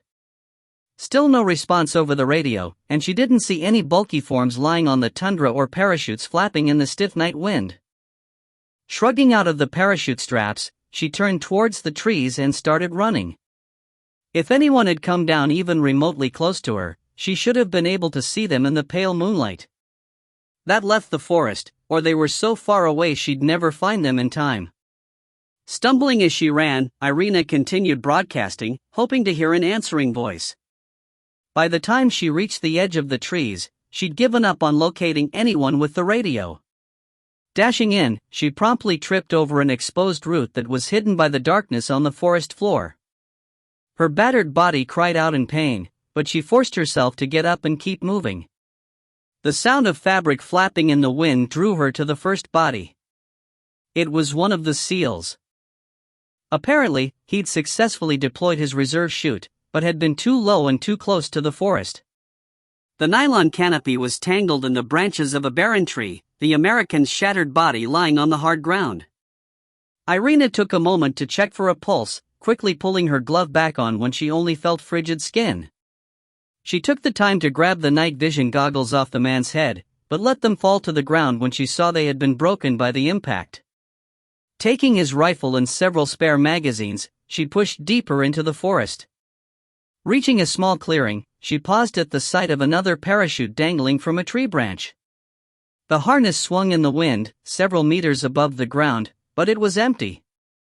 She stared in surprise that anyone had been able to get themselves to the ground without breaking a leg. The only thing that made sense was the man had managed to climb up the canopy lines and then down the tree. So, someone had survived. But who? And why weren't they answering their radio? With a bad feeling, Irina reached into the small pocket that held the actual transceiver, which was about half the size of a cell phone. As soon as her fingers touched it, her fear was confirmed. The small piece of electronics, tough though it may be, had been shattered by her less than perfect landing. Cursing herself for not having checked before she started running around, she retraced her path to the dead American. His radio was intact and she quickly unplugged her earpiece and swapped to the undamaged unit. The instant the connection was made, her heart leapt for joy when Igor's voice boomed in her ear. "I'm here," she called back. "I'm okay." "Are you hurt?" "No, I'm fine." "Where are you?" The relief in his voice was palpable. Irina looked around for a landmark, but couldn't see any way to describe where she was. Then she remembered. "Was it you that got caught in a tree in a clearing?" "Yes," Igor said. "Are you there?" "I will be in 5 minutes." Irina set off at a jog, desperately happy that Igor had survived. She was also more than a little relieved that she wasn't completely alone in the dark forest. Wolves roamed this part of Siberia, or so she'd been told. Reaching the clearing, she dashed ahead when she saw Igor's hulking form waiting for her. He swept her into his arms, lifting her clear of the ground. For a long time, they stayed like that, holding each other. "Did anyone else survive?" she asked when he put her down. "No one else has responded to my calls." "I found one of the Americans in that direction," he said, pointing opposite of where Irina had come from. "He is dead." Irina told him about the body she'd found and he slowly nodded his big head. "What do we do, now?" she asked after a long silence. "We must find the man who carried the satellite communications gear," Igor said. "Without that, we cannot receive the signal to proceed and extract your uncle. We can't take it inside the camp," Irina exclaimed. "If anyone sees it, they will know we aren't really prisoners." "No other choice," Igor said. "If we do not have it with us, we will not know when to leave, nor will your uncle be able to broadcast to the other commanders. Without it, there is no point in going into the camp. There's a point to rescuing my uncle from that place, even if it doesn't help the mission." Irina understood that Igor was only speaking from an operational perspective, but his statement still upset her. "I am sorry," he said immediately. "That is not what I meant." Irina nodded, reaching out and squeezing his arm by way of apology. "So, how do we find the gear?" she asked. "We must search for the bodies until we locate the correct one. Bodies? You're assuming they're all dead? Must assume the worst until proven wrong, Igor said, paraphrasing an old Russian proverb. He gave Irina a sad grin and led the way out of the clearing. 15. They searched for hours, trudging through the sub-zero weather with the stoicism towards cold of true Russians. At least they were properly dressed for the conditions. Sometime in the early morning hours, heavy clouds obscured the moon and it began snowing. Big, fat flakes fell, quickly blanketing the icy ground. So far, they'd found 3 more seals. All were dead. 2 had managed to deploy their reserve chutes, but the 3rd had burned in before he could get it open. None of them carried the comm gear, but at least they now had 2 sets of working night vision goggles. Still 3 to find, Igor said when they finished searching the 3rd dead man. Can we stop and build a fire? Irina asked as Igor turned to continue looking. No time, he said, shaking his head and holding a big hand out to catch some snowflakes.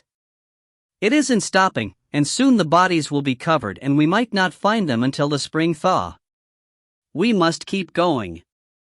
Irina nodded unhappily and followed as he set off in a new direction. She knew he was right. The snow was already several centimeters deep and still piling up. In Siberia, it could continue until there was more than a meter on the ground, or perhaps even more. If they didn't locate the other seals before that happened. But what would they do when they did find the comm gear they needed so badly? The camp was at least 15 kilometers away, with nothing but wilderness between here and there. How were she and Igor going to make that journey on foot if it continued to snow? They'd launched the mission without being able to take the weather into account. There weren't any meteorological satellites still functioning, and if the ground-based stations scattered across Siberia were operational, the Americans hadn't been able to find a way to access their data. So, they'd relied on a visual observation from one of the NSA satellite and taken a chance that the weather would hold long enough for the team to reach the prison. Igor grunted and rushed forward, Irina hurrying to keep up with his much longer legs. He knelt near the base of a large tree and as she drew closer she could see another of the seals lying in the snow. He's alive, Igor said, surprising her. Dropping to her knees on the opposite side of the man, her initial surge of hope was dashed when she saw the condition he was in. He looked up at them with pain-filled eyes, but didn't turn his head, which was resting at an odd angle. The clear face mask had been jarred free by his impact with the ground, or the man would have suffocated long ago. Can you move? Irina asked. Fucking neck's broken, the man said, his voice sounding wet and whispery. Canopy got blown into the tree, then I slammed into the goddamn trunk. Anybody else make it? Just us, Irina answered, then looked up at Igor. What do we do? Morphine in my pack, the seal said, eyes locked on Igor's. Need satellite comm, Igor said in English. It's in there, too, the man wheezed. You need a pin to unlock it. 5-8-1-3-4-7, say it back. Igor repeated the code, then had Irina do the same. Searching the seal's pack, he found the device, then kept looking until he located a small, hard-sided case that contained 2 spring-loaded morphine syrettes. He removed both, the injured man watching every move. Wait, Irina said. 2 is too many. It will kill him. It's all right, the American said. Not going anywhere. It's not like there's a hospital around the corner. Looking forward to seeing my wife and girls again, anyway, Irina stared at him in shock for a moment, slowly raising her head and looking around the dark, snowy forest. There was no help for anyone. I'm sorry, she said. Igor paused a moment, then administered the first dose. He quickly injected the second one, focusing on his hands as he worked. Thank you, the seal said, coughing weakly. You're not so bad for an Ivan. Igor smiled and sat down in the snow next to the man. Don't wait for me, he said, his voice noticeably weaker. It's gonna take as long as it takes. You need to move before the snow gets any deeper. We wait, Igor said, glancing at Irina. Tell me about your family, she said, gently taking the dying man's hand in hers, even though he couldn't feel the touch. He smiled, coughed again, and began talking in a faraway voice. In only a few minutes he was slurring his words. Soon, only an occasional whisper passed his lips. Irina continued to hold his hand until Igor removed his glove and placed a finger on the seal's neck. He is gone, he said quietly. Irina slowly stood, looking down as Igor gathered the comm gear and got to his feet. We should check in, she said, pointing at the equipment. Igor nodded, leading her a short distance away from the dead American before handing it to her. Your English is much better. Irina took the device and lifted a protective cover that shielded the keypad. The pin unlocked the unit, which automatically synchronized with a satellite signal and initiated contact with the CIC at Pearl Harbor. Moments later she was speaking with the tactical action officer who had been assigned to the mission. In brief sentences, she explained the current situation.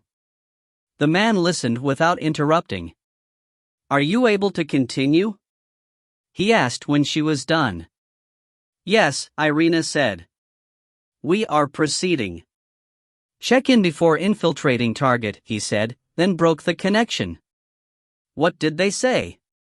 Igor asked when she closed the cover. We should check in before entering the camp.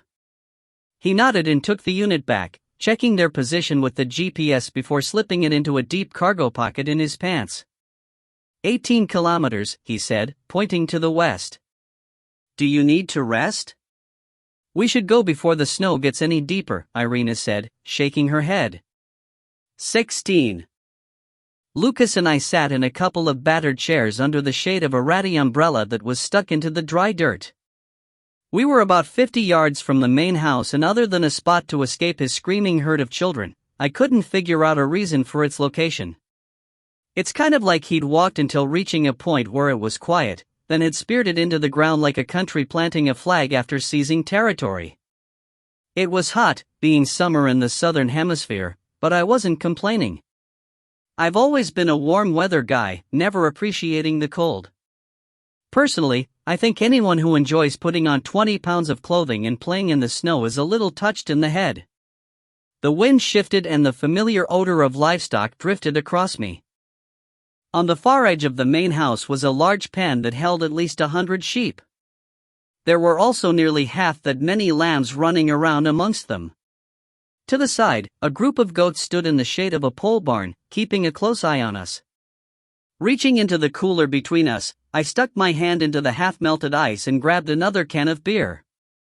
Foster's, of course, since I was in Australia.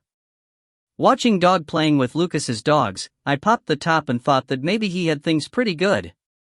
You didn't tell me why all your old mates from the regiment are here, I said after taking a long drink. Fucking PM, Lucas said, belching as he reached for another beer. After what he pulled when your SEALs came to take out Baranov, well, didn't sit right with them. One by one, they've been dragging their sorry asses in over the past few days. Heard you got a lot of military feel the same way, I said. Refusing to leave their barracks. That sort of thing. Lucas nodded as I was speaking. Smith showed up yesterday afternoon. Said about half the military has just walked out. Canberra's in a twit because they all took their rifles with them. And there's supposed to be a lot of heavy weapons and munitions missing, too. There was something about his voice when he answered and I gave him a sideways look. What? He asked, letting loose with another impressive belch. You act like that around Ziggy? I asked with a grin. Fuck no. Why you think I'm set up all the way out here? I grinned and shook my head. So, all those desertions, I prompted. What about M? Known you a long time, Lucas. I'm betting you know more about it than you're letting on.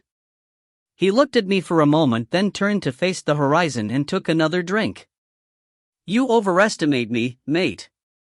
I'm just a lowly NCO that got called back up when the shite hit the fan. I snorted a laugh before draining the can that was in my hand. Whatever you say. It's your house, I said. But about my earlier question? Know anyone in Sydney that can help? I'd spent the last hour bringing him up to speed, including the details on why I was here with a team of SEALs. He'd listened closely, then disappeared inside to retrieve the cooler of beer. Haven't heard how you plan to deal with the nerve gas, he said after a long silence.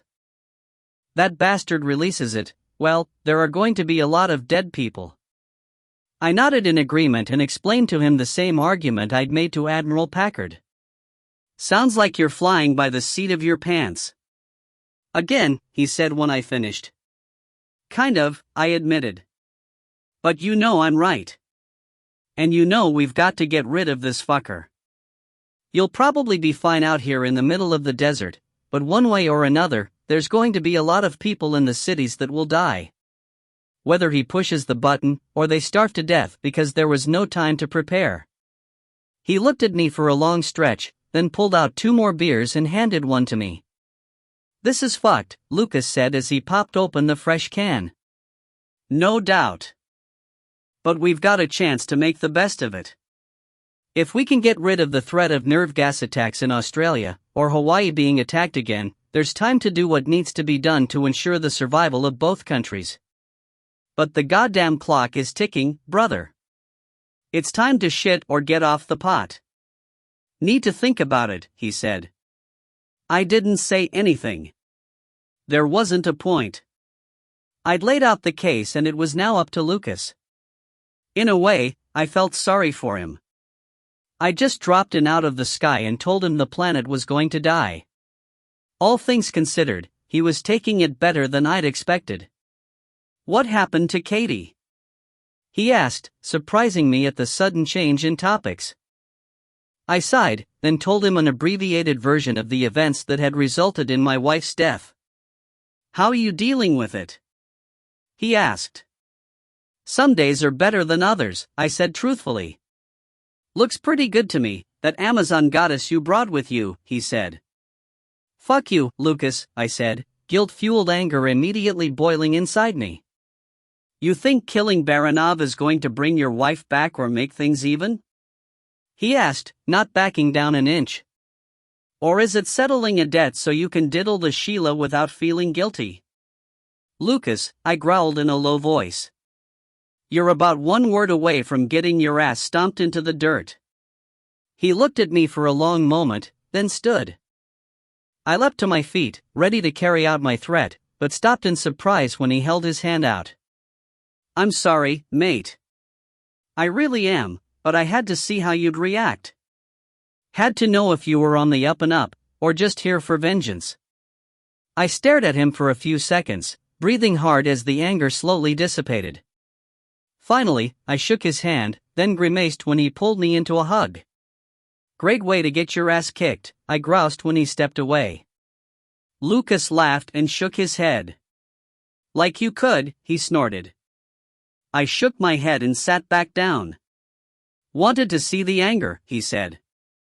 If you'd protested or tried to convince me I was wrong, I'd have known you were full of shite. You still might be, but at least you're telling me what you think is the truth, He popped open another beer, handing it to me before sitting down. What the hell does that mean? I asked. That whole part about the blight. How sure are you about that? I started to open my mouth, then paused to think about what he was asking. I don't have any reason to doubt it, I said. Why else would the Admiral be moving the entire surviving population of America from Hawaii to the mainland? I'm sure if we have a couple more beers, we can come up with a lot of reasons, he said. But what I'm asking is, are you sure there isn't another agenda you aren't aware of? Well, hell, you dumb Aussie. If I wasn't aware of it to begin with, how can I be sure it doesn't exist? You know what I mean, he said, rolling his eyes. Yeah, I do, I said. And if the CIA still existed, I'd have asked to see the evidence myself. But this is coming from research scientists at the university. The Admiral's seen it himself. This the same admiral that's running for president? My eyebrows shot up in surprise. How the hell do you know about that? I asked. I live in the desert, not a vacuum. You think the Australian media isn't fascinated with everything you Yanks are doing? Hell, I watched your arrival in Hawaii on TV the other day. Damn near brought a tear to my eye. The last line was delivered with a heavy dose of sarcasm. Guess you had to be there, I mumbled, properly embarrassed. Look, he said, getting serious again. You're asking me to help you put the lives of millions of Australians at risk. Something goes wrong, anything at all, and that Russian prick will release the gas. If that happens. Anyway, look at it from my perspective for a moment. What will it take to convince you? I asked, hope waning. Don't have an answer for you, he said, tilting the can of Foster's back and draining it. How about if you talk to the scientists? Would that do it? Thought you didn't want to risk a call that could be intercepted, he said. I don't, I said. But if that's what it's going to take for you to help, I'm going to have to take the chance. SEALs have got an encrypted sat phone with them. Let's make the call. I stared at him, waiting for an answer. He didn't seem in any hurry, apparently content to just watch the dogs playing with a filthy length of rope. At the moment, Dog was dragging 3 of his mutts through the dirt as they tried to tug it away from him. Make the call, he said after several minutes of silence. 17. Hope you fly better and you drive, I said a couple of hours later. Crash into 2 police cars in London and you're branded for life, Lucas said, grinning as he shoved open the second door to the barn where his light plane was stored. I'd made the call, getting connected with Captain West. After explaining the situation, he'd told me to wait, then had hung up. Half an hour later, the secure phone rang and he'd had a research scientist named Hiranata on the line. Handing the phone to Lucas, I'd stepped a few feet away and lit a cigarette. They talked for 40 minutes. Well, most of that time Lucas was listening, but the call lasted that long. He'd asked several questions at the end, nodding at the answers he received. When he finished the call, he'd told me we were taking a trip. You still haven't told me where we're going, I said as he made a quick survey of the exterior of the plane. Southern coast. Big nature preserve, he said. Should only take us a couple hours to get there. What the hell for? Lady told me one of her data stations is located there, and I want to see for myself. Jesus, Lucas. You didn't believe her? I asked. My way or no way, he said, opening one of the cockpit doors. You gettin' in? Shaking my head, I walked around and climbed into the plane that felt about as big as a toy. Sure we can't take the C-130? I asked, looking around. Don't be a pussy, he said, reaching out and flipping a couple of switches before pressing the starter. I got my seat harness buckled and held on tight as he revved the engines and taxied out to the dirt runway. The Hercules had been pulled to the side and looked massive compared to what I was riding in. Keep your eyes open for Roos, Lucas said with a grin as he shoved the throttles all the way forward. The small plane leapt ahead, bouncing on the ruts left by my arrival as it picked up speed. Surprisingly fast, we were in the air. Lucas climbed steeply, banking into a turn that gave me a panoramic view of his spread. How big is your place? I asked, holding on to a grab bar with all my strength. About 6,000 acres, he said. Jesus! I said in surprise. How the hell did you get that much land? Rich uncle? He chuckled and shook his head as we climbed higher and left his house behind. Look at it, he said, pointing out my window. Nothing but dirt, rocks, and snakes. Suits me fine, but it's not exactly prime real estate. Got it cheap. I stared out the window, thinking about his comment. It made sense. In a country with a land mass larger than the continental US and only 24 million residents, that leaves a lot of land. Especially if you're content to live in the middle of nowhere rather than the crowded coastal cities. We chatted about different things as Lucas flew, getting caught up on everything that I was willing to talk about. My reticence on certain subjects had nothing to do with him, I just didn't feel like talking about them with anyone. So, what's with Rachel? And I'm sorry again about what I said earlier. No worries, I said. I understand why you did it. Well? He asked when I didn't continue. I told him everything. How we met and what we'd been through together since the night of the attacks. Reliving it reminded me of just how special Rachel was. When I was done, we both fell silent. Lucas seemed to enjoy piloting the plane, but I wasn't thrilled with the bumpy ride. Why'd you bring her? He asked, startling me out of my thoughts. What? Rachel. Why'd you bring her with you?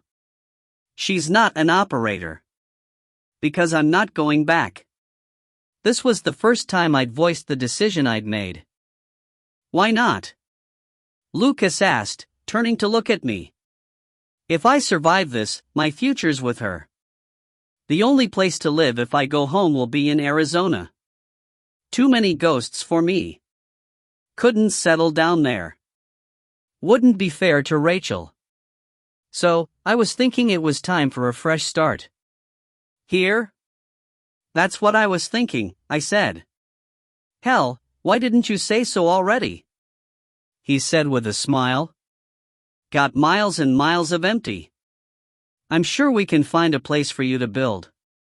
You sure about that? I asked. Will Ziggy be okay with that?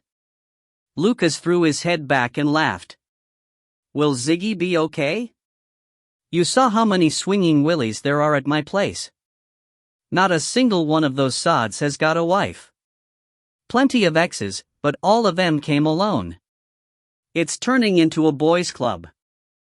You two settle down close by and she'd probably build a house for you just to have a woman to talk to. Don't get me wrong, she loves having them around. Gets to be the den mother and they've already figured out it's a bad idea to not do what Ziggy says, when Ziggy says to do it.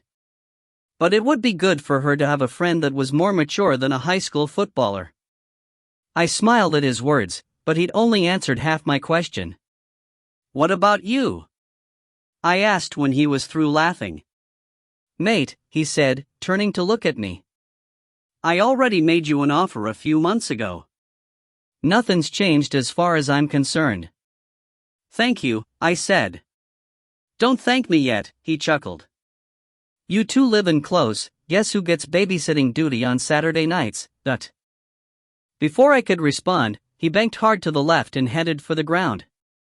Bracing myself, I started to ask what the hell he was doing, then saw a primitive landing strip carved out of a dense stand of trees far below. Only a few hundred yards to its south was a narrow strip of sand, then the blue water of the ocean. Lucas got us on the ground quickly, taxiing to the end of the short strip and turning so we were facing into the wind before he killed the engines. We shrugged free of the harnesses and stepped out in the late afternoon. What now? I asked, but he held up a hand to quiet me. I looked around, hand automatically going to the rifle slung around my shoulders. Nothing was moving and the only sound was the sigh of an ocean breeze in the trees. Hear that? Lucas asked after a few minutes. What? I asked, still scanning our surroundings. I don't hear anything. That's what's wrong, he said. Been here a couple of times and the place was always lousy with seabirds. Loud as hell. Couldn't hardly hear yourself think with all of them squawking and screaming at each other. We stood in place for another few minutes, then Lucas shook his head. Let's go to the beach, he said. He knew the area, so I was content to follow him through the trees. They were thick, the narrow trail in deep shade. A few minutes later we emerged on the edge of the sand and came to a stop. Several large carcasses rolled gently in the surf. But there were no birds feasting on them. Crossing the soft sand, we looked down at a dead seal. There was no stench of decay, no bloating of the carcass and no strips of flesh torn off by scavengers. Lucas looked at it for a long moment before shielding his eyes and scanning the water. "More floating out there," he said. I looked where he was and saw at least a dozen dark shapes bobbing in the gentle, offshore swells. Lucas stared at them, seemingly transfixed, for several minutes. Finally, he turned back to the dead seal and nodded. "Guess it's the truth," he muttered, looking up at me with haunted eyes. I was still staring out to sea, a dark smudge on the horizon having caught my attention. It seemed to be growing as I watched, coming closer to where we stood. Raising my rifle, I peered through the scope, but there wasn't enough magnification to make out any detail. "What the fuck is that?" Lucas breathed, also looking through his rifle scope. We stood there, unmoving, as whatever it was steadily drew closer. Slowly, details began to appear and a thrill of fear ran through me. "Run!" I said, dropping the rifle to the end of its sling and dashing across the sand. Lucas followed as I charged into the trees and pushed hard. "It's just birds," he shouted. "What the hell is wrong with you?" "Later. Just get to the goddamn plane and get us the hell out of here," I yelled without slowing. Someone who didn't know me might have dismissed my actions as those of a crank, but Lucas had spent enough time fighting at my side to know better than to continue asking questions. We burst out of the trees and turned to cross the final 100 yards to where the plane was parked. I risked a glance over my shoulder, seeing the massive flock of birds were now over the trees and closing quickly. "Faster!" I gasped, pulling away from Lucas. He looked back, then put on a burst of speed. Together, we pounded across the crushed shell surface of the landing strip, frantically tearing the cockpit doors open and jumping inside. Both of us were breathing hard and Lucas's hand shook slightly from the adrenaline as he reached for the starter. Before he could push the button, the first bird slammed into the windscreen. Within seconds, the plane rocked as there were hundreds of muted impacts on the exterior skin. Soon, it was almost dark inside the cockpit as thousands of seagulls smothered the aircraft. They were silent as they attacked, only the beat of wings and scrape of beaks on metal to be heard. We were able to get a good look at the massive flock that had trapped us, and every eye was blood red. 18. Igor came to a stop, surprising Irina, who had been following in his tracks. The snow was still falling and enough had accumulated to make their trek a test in endurance and determination. She'd fallen into a rhythm, taking advantage of the path he was forging and doing her best to walk in his tracks. "What's wrong?" she asked. "Look," Igor said, pointing. A few meters ahead, a rusting metal sign had been nailed to the thick trunk of a tree. It warned its readers, in no uncertain terms, that they were approaching a government re-education camp and were not to proceed under penalty of arrest and execution. Igor pulled the SATCOM unit out of his pocket and activated the GPS function only. It quickly identified their position and he grunted before shutting it down. "Still a kilometer away," he said. "They set up a large buffer zone. Will they have patrols out?" "I do not think so. The guards at these camps are just peasants. They're only here because there wasn't another option. In this weather, they're going to be huddled around a stove, drinking vodka." "Then what are we waiting for?" Irina asked when Igor didn't seem inclined to keep moving forward. "Sun is coming up," he gestured over his shoulder. Irina looked around, seeing a faint, pale light on the southeastern horizon. "Yes, but this is winter in Siberia. The day won't last more than 2 or 3 hours. If we continue, we're going to leave tracks in the new snow.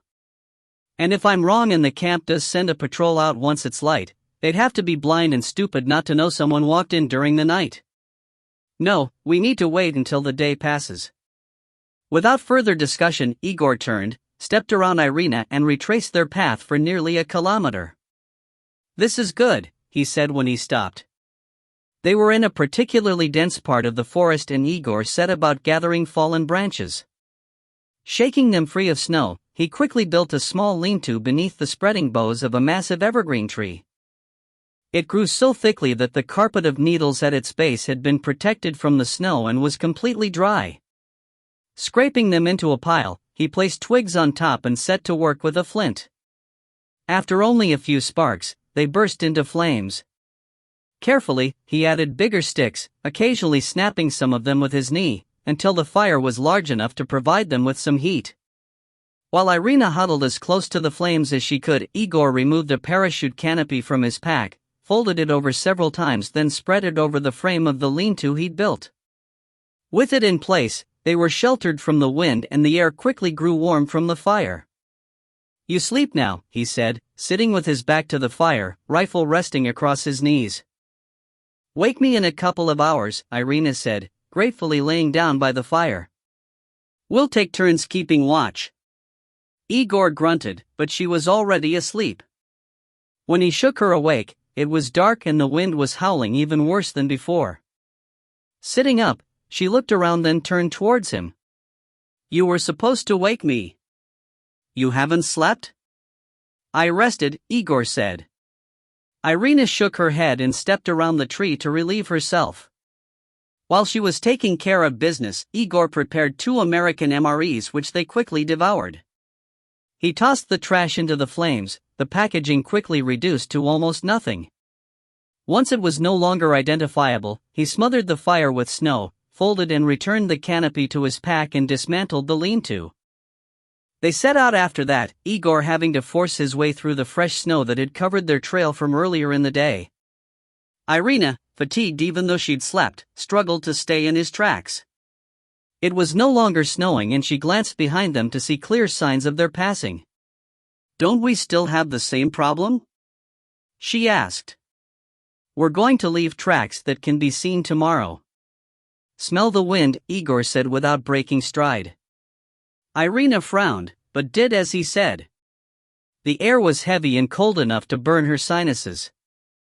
"What about it?" she asked, confused. "More snow coming," he said. Irina lowered the scarf that protected her face from frostbite a second time and drew in more air through her nose. She couldn't detect whatever it was Igor could smell, but she trusted him.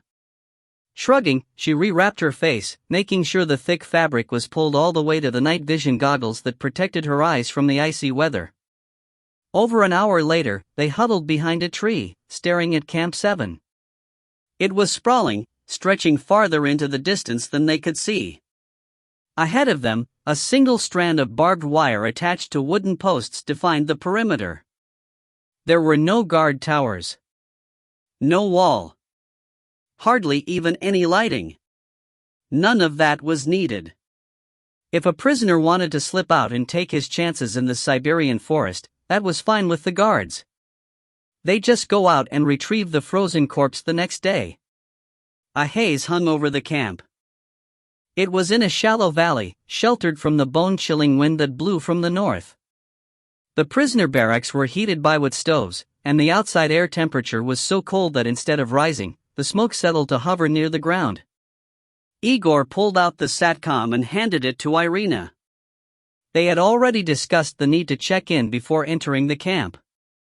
While she activated the device, he began digging in the snow. When he was finished, he removed 2 pairs of cheap, battered boots from his pack and put in his and Irina's night vision goggles. He added in spare magazines and put it and his rifle into the hole. He was only taking a knife and a small, sound-suppressed pistol into the camp. He removed his heavily insulated, U.S.-issue boots and tossed them into the hole before pulling on a pair that would match the ones worn by the prisoners. As Irina spoke softly to Hawaii, he unlaced and pulled hers off, adding them to the hole. She kept her legs in the air so he could tug the new ones onto her feet. Covering the gear and smoothing the surface, he snapped a small branch off the tree and stuck it into the snow at a sharp angle. It wouldn't draw attention, but would help him locate the spot, which looked the same as 1,000 others that surrounded the camp. "John is in Australia," Irina said, returning the SATCOM to Igor. He nodded and shoved the unit into a pocket deep inside his rough coat. They were now dressed identically to the prisoners, other than the specialized polypropylene underwear that had kept them warm and alive on their journey across the tundra. Irina pulled on the hood that hung from the rough coat she wore, adjusting the scarf to conceal her lower face and turned to Igor. Do not look anyone in the eye, he reminded her. No man has eyes as pretty as yours. Though he couldn't see her smile, the way her eyes crinkled told him she was flattered by his comment. I'm not saying that to make you feel good, he said sternly. I am serious. The clothing hides your body, but nothing will hide your eyes. Irina pulled the scarf down and leaned forward, kissing him softly. Let's go find my uncle, she said when their lips parted. 19. What the fuck is going on? Lucas asked softly, staring in horror at the birds surrounding us. Virus jumped to other species a long time ago, I said. But that lady scientist you had me talk to said it was killing everything. Not causing this. Can't explain it, I said. But I've seen pigs, bats, and birds that have been infected. Maybe it will kill them, but until it does they're in the same kind of rage as an infected human. That's how you knew. Why you believed her so quickly? I nodded and we were silent for a few minutes, staring at the infected seagulls. They had calmed to a degree, no longer slamming their bodies against the plane, but they were still trying to find a weak point where they could start tearing their way inside. Why aren't they eating the dead seals? He asked. Infected want fresh meat, I said. Live meat. Seems it's more about the act of killing than it is eating.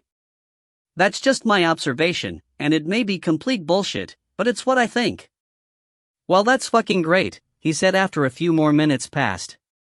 So, what now, Einstein? I can't start the motor with them covering us like that. Air intake will clog in about 2 seconds, and might even damage the prop if it hit enough of them. Working on it, I said, and he shot me a look. What the bloody hell does that mean? Means I don't know, I said. Infected don't give up when they've got prey cornered. They don't leave. You could have told me this before we left, he turned to me with concern etched on his face. Could there be birds that will attack at my place? Possible, I said, feeling the same fear for the people we'd left behind. Bats, too. Got any of those around here? He said, turning the plane's power on and grabbing a microphone off the dash. He spent the next 20 minutes trying to reach Ziggy, without any success. Changing channels, he broadcast a mayday call, repeatedly. Finally, I leaned forward and turned the power off. What the hell? He asked, mic still held near his mouth.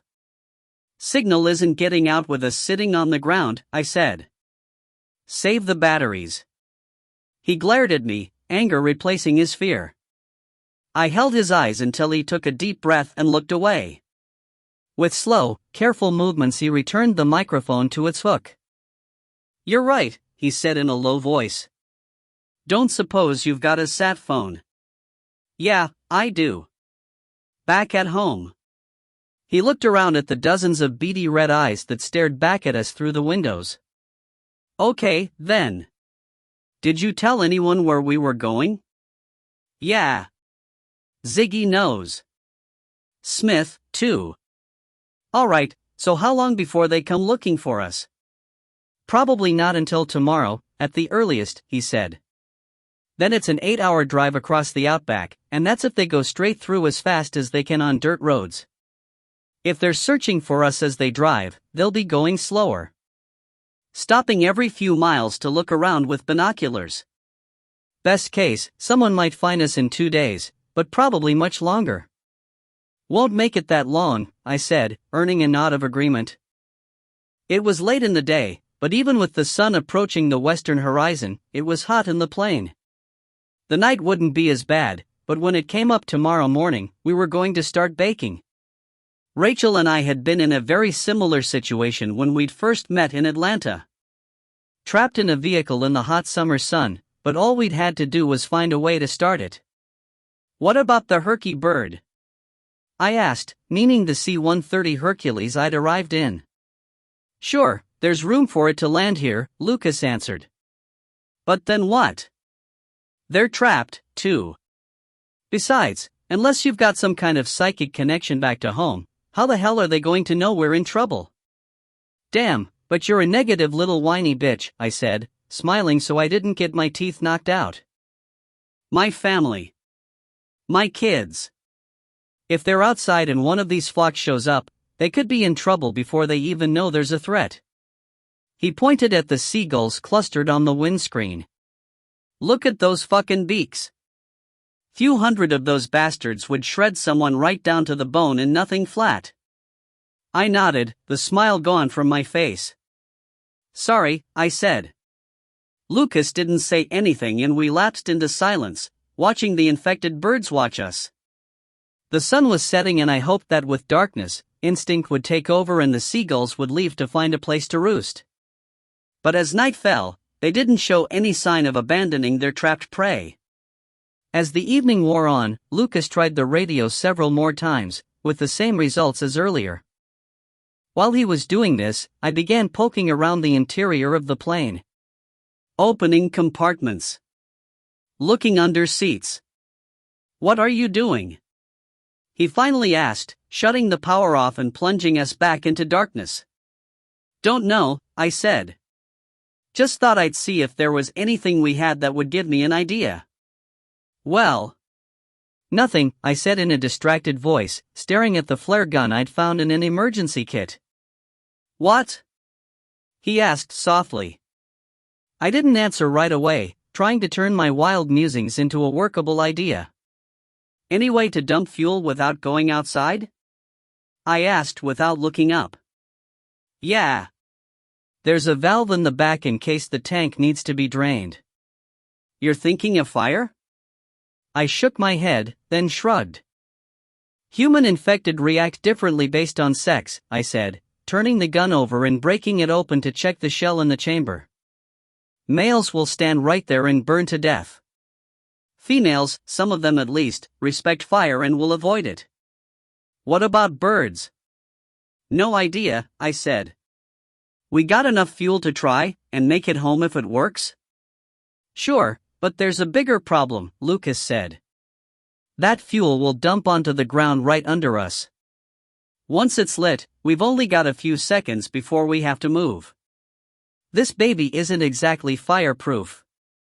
And the only way to move is to start the engines.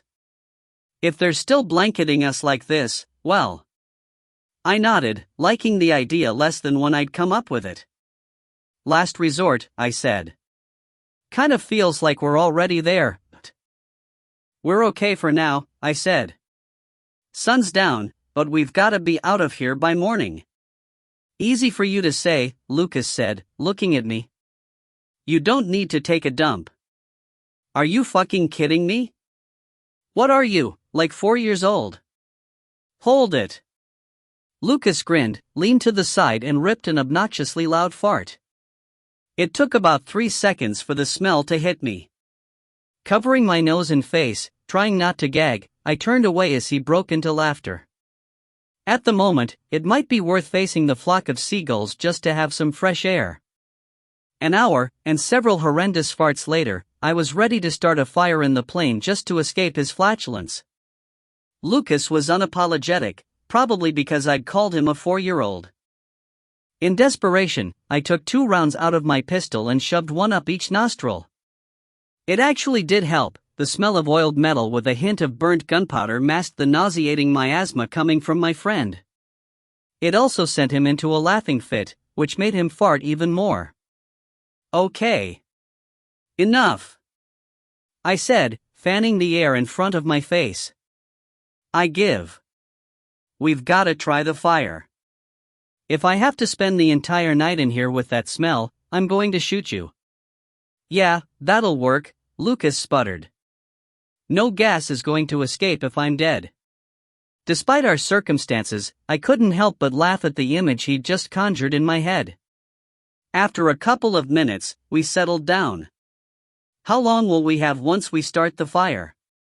I asked. Not long. Far less than a minute. Last thing we need is for it to spread to the tires and damage them. I'm also worried about the control surfaces on the tail. So, 30 seconds?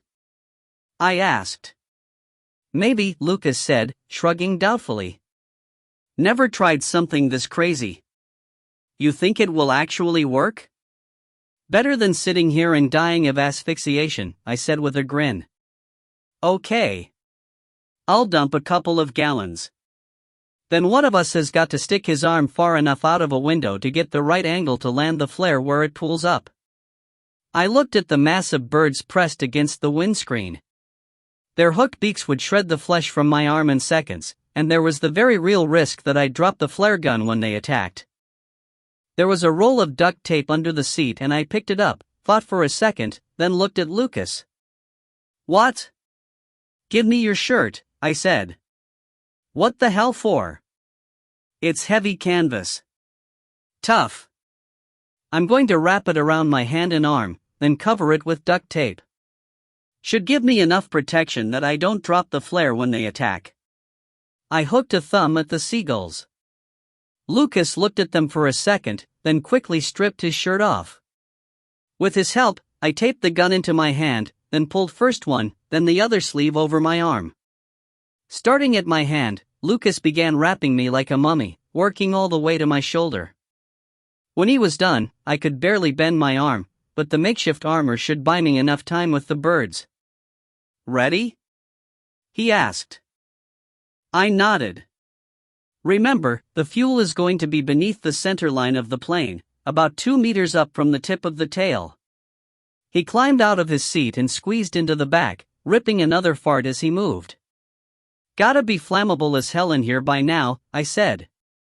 Sure hope we don't blow ourselves up. Lucas shook his head and muttered to himself as he stretched out over the rear seat and opened an access hatch. He looked over his shoulder at me and I nodded that I was ready. With his hand on the valve, he took a breath, then paused and looked up at the plane's ceiling. I did the same, hearing a buzzing that was steadily growing louder. What the fuck is that? I asked, unable to see beyond the seagulls. Lucas shook his head and kept looking up as the noise reached a crescendo. It was loud, even inside the plane, and sounded a bit like some kind of saw. The birds grew agitated, flapping their wings against the aircraft's windows. Then, as quickly as they covered us, they departed. Leaning forward, I could see the massive flock moving away in the moonlight, but couldn't spot whatever was creating the noise. But that didn't matter. We're clear! I shouted. Get us out of here! Lucas slammed the access panel closed and scrambled over the seats. He didn't waste any time, hitting the starters the instant he could reach the button. The engines whined to life and he didn't give them even a second to warm up before shoving the throttles all the way forward. They sputtered briefly, then roared to full power. I was thrown back in the seat as we lurched forward. I was looking for the seagulls as Lucas pulled on the yoke and got us into the air, but couldn't spot them. 20. We climbed quickly over the vast Australian outback, which was completely dark.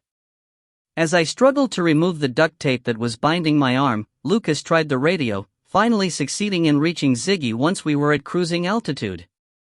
In a panicked voice, he warned her to make sure everyone was inside and that all the doors and windows were closed. She surprised both of us when she handed the radio over to Commander Sherman. Got a call from a friend named Jessica, he said, causing Lucas and me to exchange surprised glances. She told me what was going on and that we're not in any danger here. Said she'd be keeping an eye out and would call if anything changed. I wanted to ask questions, but we were on an unsecured radio frequency that anyone, including the Russians, could be monitoring. But I got the gist of the message. What I didn't understand was how Jessica had managed to scare away the seagulls, but I could wait to find out until I had access to encrypted comms. I could tell Lucas had a lot of questions, but he'd been around the block a few times and understood the necessity of not revealing too much information on an unsecured channel. With a sigh, he thanked Sherman and signed off. Bloody hell, he breathed. My guardian angel, I said, still tugging on the tough tape. Remember the first time I called you? In the middle of the night? She was the one you talked to at first. So, what's the deal? How the fuck did she just save us? Don't know how she did it, yet, but she's got control of some NSA surveillance satellites and it seems like she can pretty much see everything. I tore the last strip of tape free, then worked Lucas's shirt off my arm. "This is what it's like in America?" he asked after several minutes. This was nothing," I said, shaking my head. He looked at me, his face appearing oddly distorted by the dim light from the instrument panel, but didn't say anything else. We settled back into silence, each of us retreating into our own thoughts.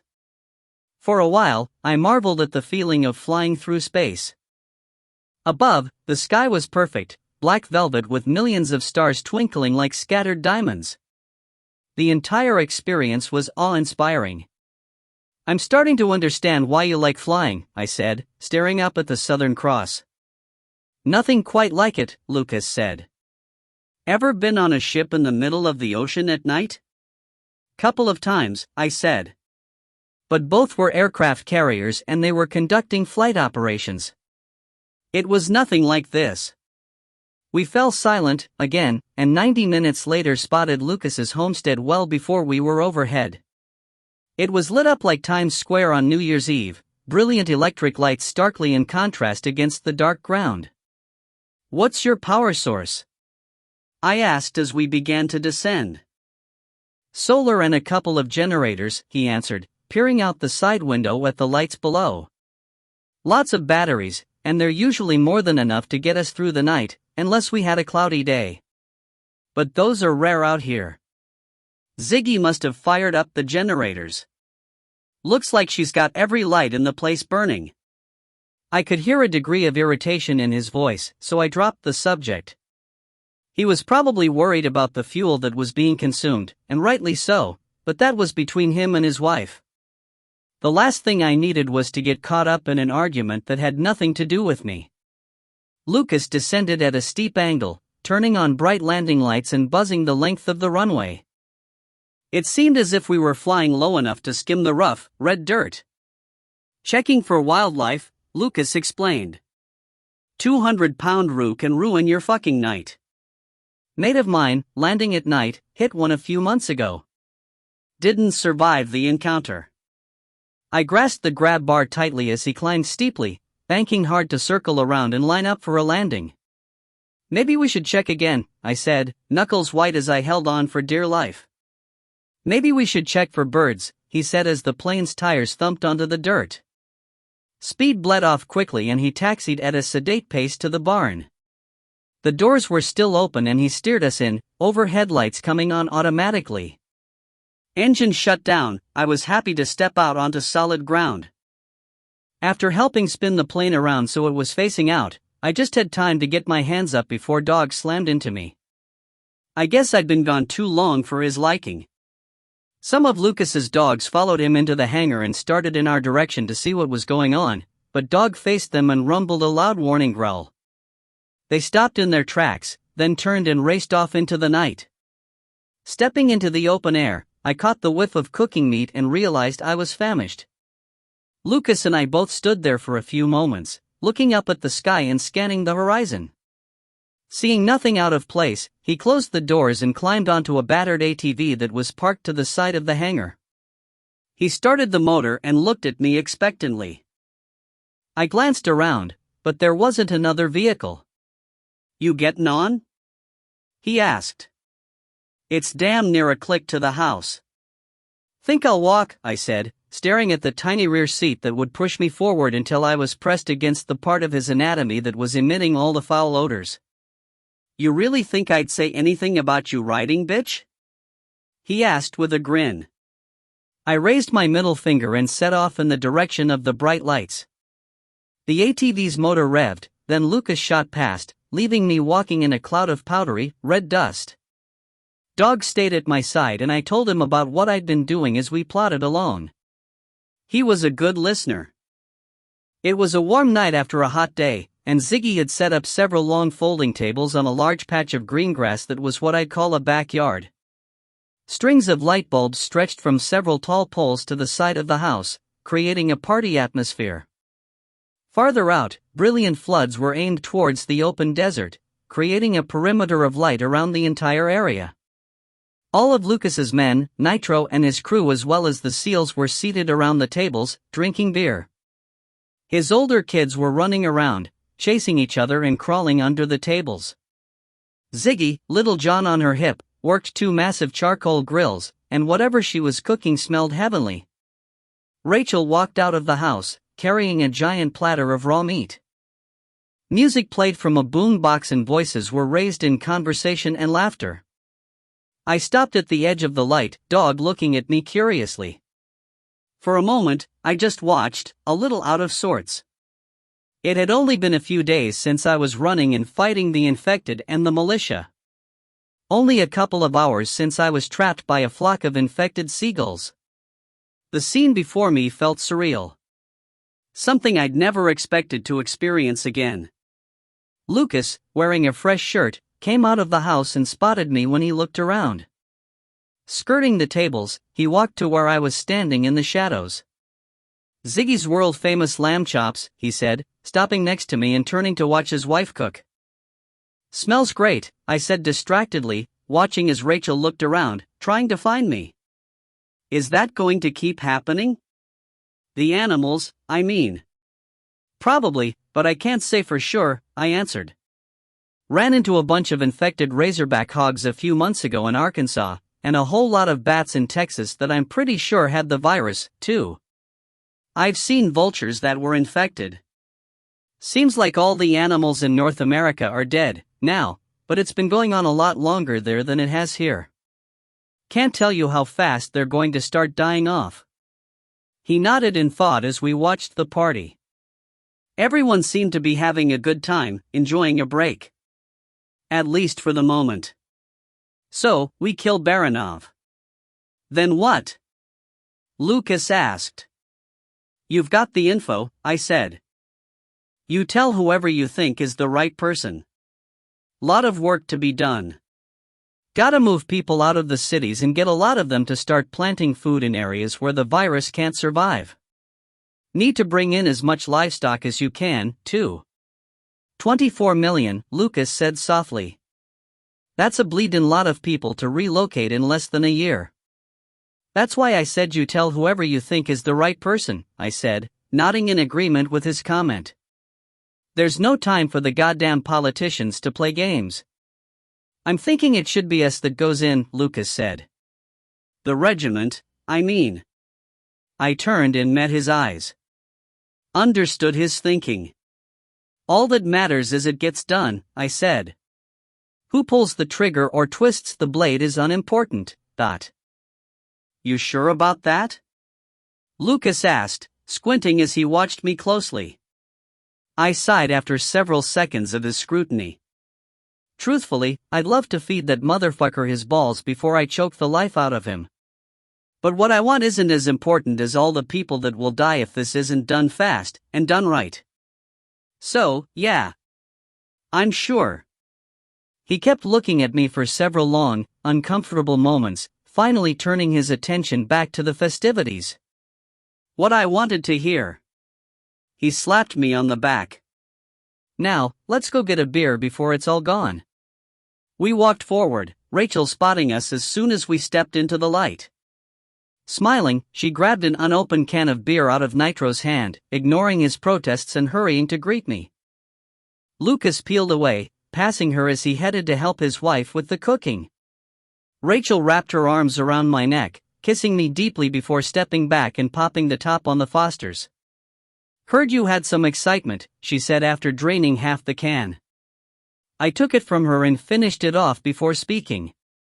"Went to a wildlife sanctuary," I said, taking her hand. "Supposed to be full of birds. Didn't see or hear a single one, at first. Dead seals on the beach and floating in the ocean. The ones on the sand weren't decomposing, and hadn't been touched by scavengers. Huge flock of infected seagulls spotted us and we barely made it into the plane. Couldn't take off with them all over it. Any idea what Jessica did to save us?" Wasn't Jessica. Or at least all she was doing was watching. It was that research scientist. The monitoring station has drones that are used to conduct surveys, and she flew one of them right over the plane and got the birds to chase it. Seriously? I asked. That's what Commander Sherman told me after he got off the phone with Jessica. No shit, I said, understanding the buzzing sound I'd heard from within the plane. Rachel nodded and after a moment, squeezed my hand. Thought we were going to be safe here, she said quietly. We will be, I said, forcing myself to give her a confident smile. After this, is Lucas going to help? She asked after a minute. Yes, I said. Maybe he's even going to do the job. Don't know yet, but he's on board that this has to be done, but Ziggy will flip out if he's involved, Rachel said. I know how she feels. That's between them, I said, shaking my head to let her know to stay out of it. By the way, we're staying here when it's over, if that's okay with you. Lucas said we can pick a spot and build a house. We're not going back? Rachel asked in surprise. I shook my head. Just like Katie, she's a very intuitive woman and figured it out before I could speak. Here is wonderful, she said, leaning in and kissing me again. As long as we're together. Besides, I like Ziggy and she can use some help with all these men hanging around. Not sure I like how you said men, I said with a small grin. Tough. Maybe farting, belching and locker room humor is your thing, but a little class would do all of you some good. Yes, ma'am, I said, resisting the urge to release a very loud beer burp. 21. Irina and Igor slipped into the camp quite easily, hiding behind an equipment shed that wasn't far from the factory entrance. They had yet to see a guard, and Irina was beginning to relax. Their plan was to wait until the next shift change and join the tired prisoners who were trudging back to their barracks. Igor had never met her uncle, so it was up to Irina to keep her eyes open. But even then, finding him amongst the population of 5,500 inmates could take days, or even weeks. They needed help. And that help could only come from the other prisoners, but that presented an even bigger problem. How could they find someone that could be trusted to not betray them at the first opportunity?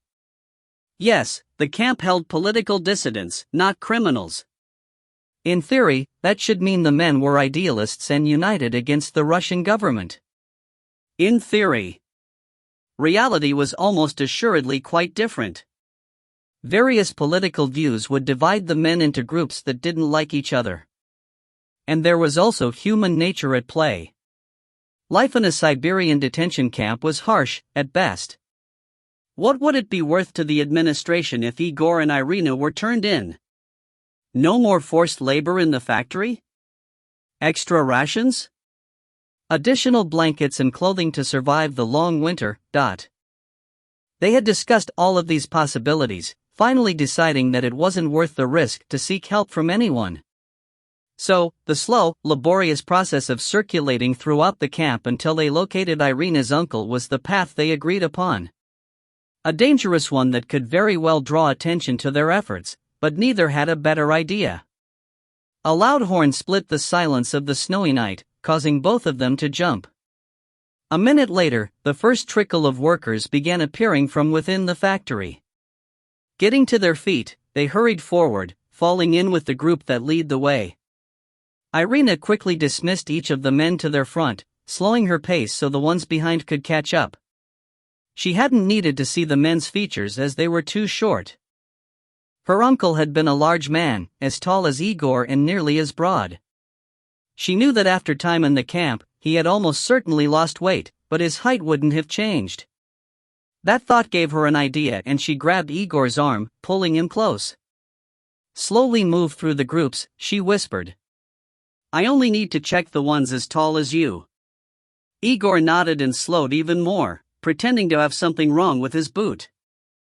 Irina smiled behind her scarf as she watched Igor move amongst the steady stream of prisoners. Few of them matched his height. A couple were taller, and she scrutinized them just to be safe, but ignored those that were obviously too short. A pair of guards with short truncheons swinging from their belts strolled by, hunched into their greatcoats and ignoring the prisoners. Irina watched them from the corner of her eye, but they were oblivious to their surroundings. Regardless, she heaved a sigh of relief when they were out of sight, able to return her focus to the men still coming out of the factory. As the flow began to dwindle, the leading ranks of the next shift came around the corner of a barracks, heading for the entrance. Igor glanced at her and she shrugged her shoulders. He looked around, then came to a stop and stood like a stone in a river as the prisoners flowed around him. She had to move to the opposite side of him so she could see faces, but it was much harder now. The men who'd been getting off work had moved faster with their heads up, happy at the prospect of a warm bed. But the ones approaching the factory were shuffling their feet and staring at the ground in front of them. Several were as tall as Igor, but with their faces down, she couldn't get a good enough look to even hazard a guess if any were her uncle. Acknowledging this wasn't going to work, she casually moved to Igor's side. "Can't see their faces," she whispered. "Not the ones going in." The last man coming off shift walked past as the two guards reappeared from the back of a barracks. "We have to move," Igor hissed, following the man. They'd already considered going into the factory, but had dismissed the idea as quickly as it had come up.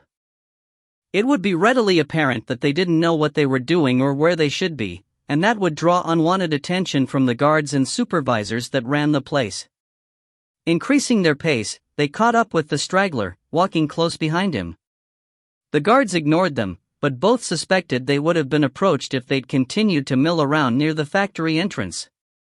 From having watched multiple shift changes before leaving Hawaii, it was obvious that the guards paid very little attention to the prisoners unless someone was doing something to draw their ire. They'd witnessed more than a few savage beatings when a prisoner had committed an offense, real or imagined. "What do we do?" Irina mumbled when she realized the guards had circled around and were now following them. "Into the barracks," Igor answered, subtly removing his right glove before reaching under his coat for the suppressed pistol. They continued to follow the man, passing several buildings before reaching the one where he apparently lived. Climbing a short flight of sagging wooden stairs, he pulled the door open. Light spilled into the night and Igor hurried to hold it open after he passed through. Irina stepped past him, entering the building, and he noted the guards continuing on their rounds as he crossed the threshold and pulled the door closed. The barracks was nothing more than a long, low-ceilinged room. There were no walls to divide it, just row after row of bunk beds, 3 racks to each. The air was warm, almost hot after the frigid outdoors, even though it was probably not much above freezing. But what stopped her in her tracks was the smell. The stench of cloying body odor was strong. So strong it brought tears to her eyes and threatened to close off her throat. The prisoners, apparently accustomed to it, were calmly going about removing outer garments, stomping their feet and rubbing their hands together. There were several muted conversations, but it was a very subdued group. "There," Igor said, nudging her with his elbow. She looked in the direction his head was turned, seeing several unoccupied bunks. They had been stripped of linens, only thin, threadbare mattresses remaining. But they couldn't just keep standing at the entrance. Igor led the way, glancing around before sitting down on one of the lowest level beds. Irina started to sit next to him, but he hissed a warning and cut his eyes at the middle bunk above his. Understanding, she climbed a few rungs of the ladder and swung onto the mattress.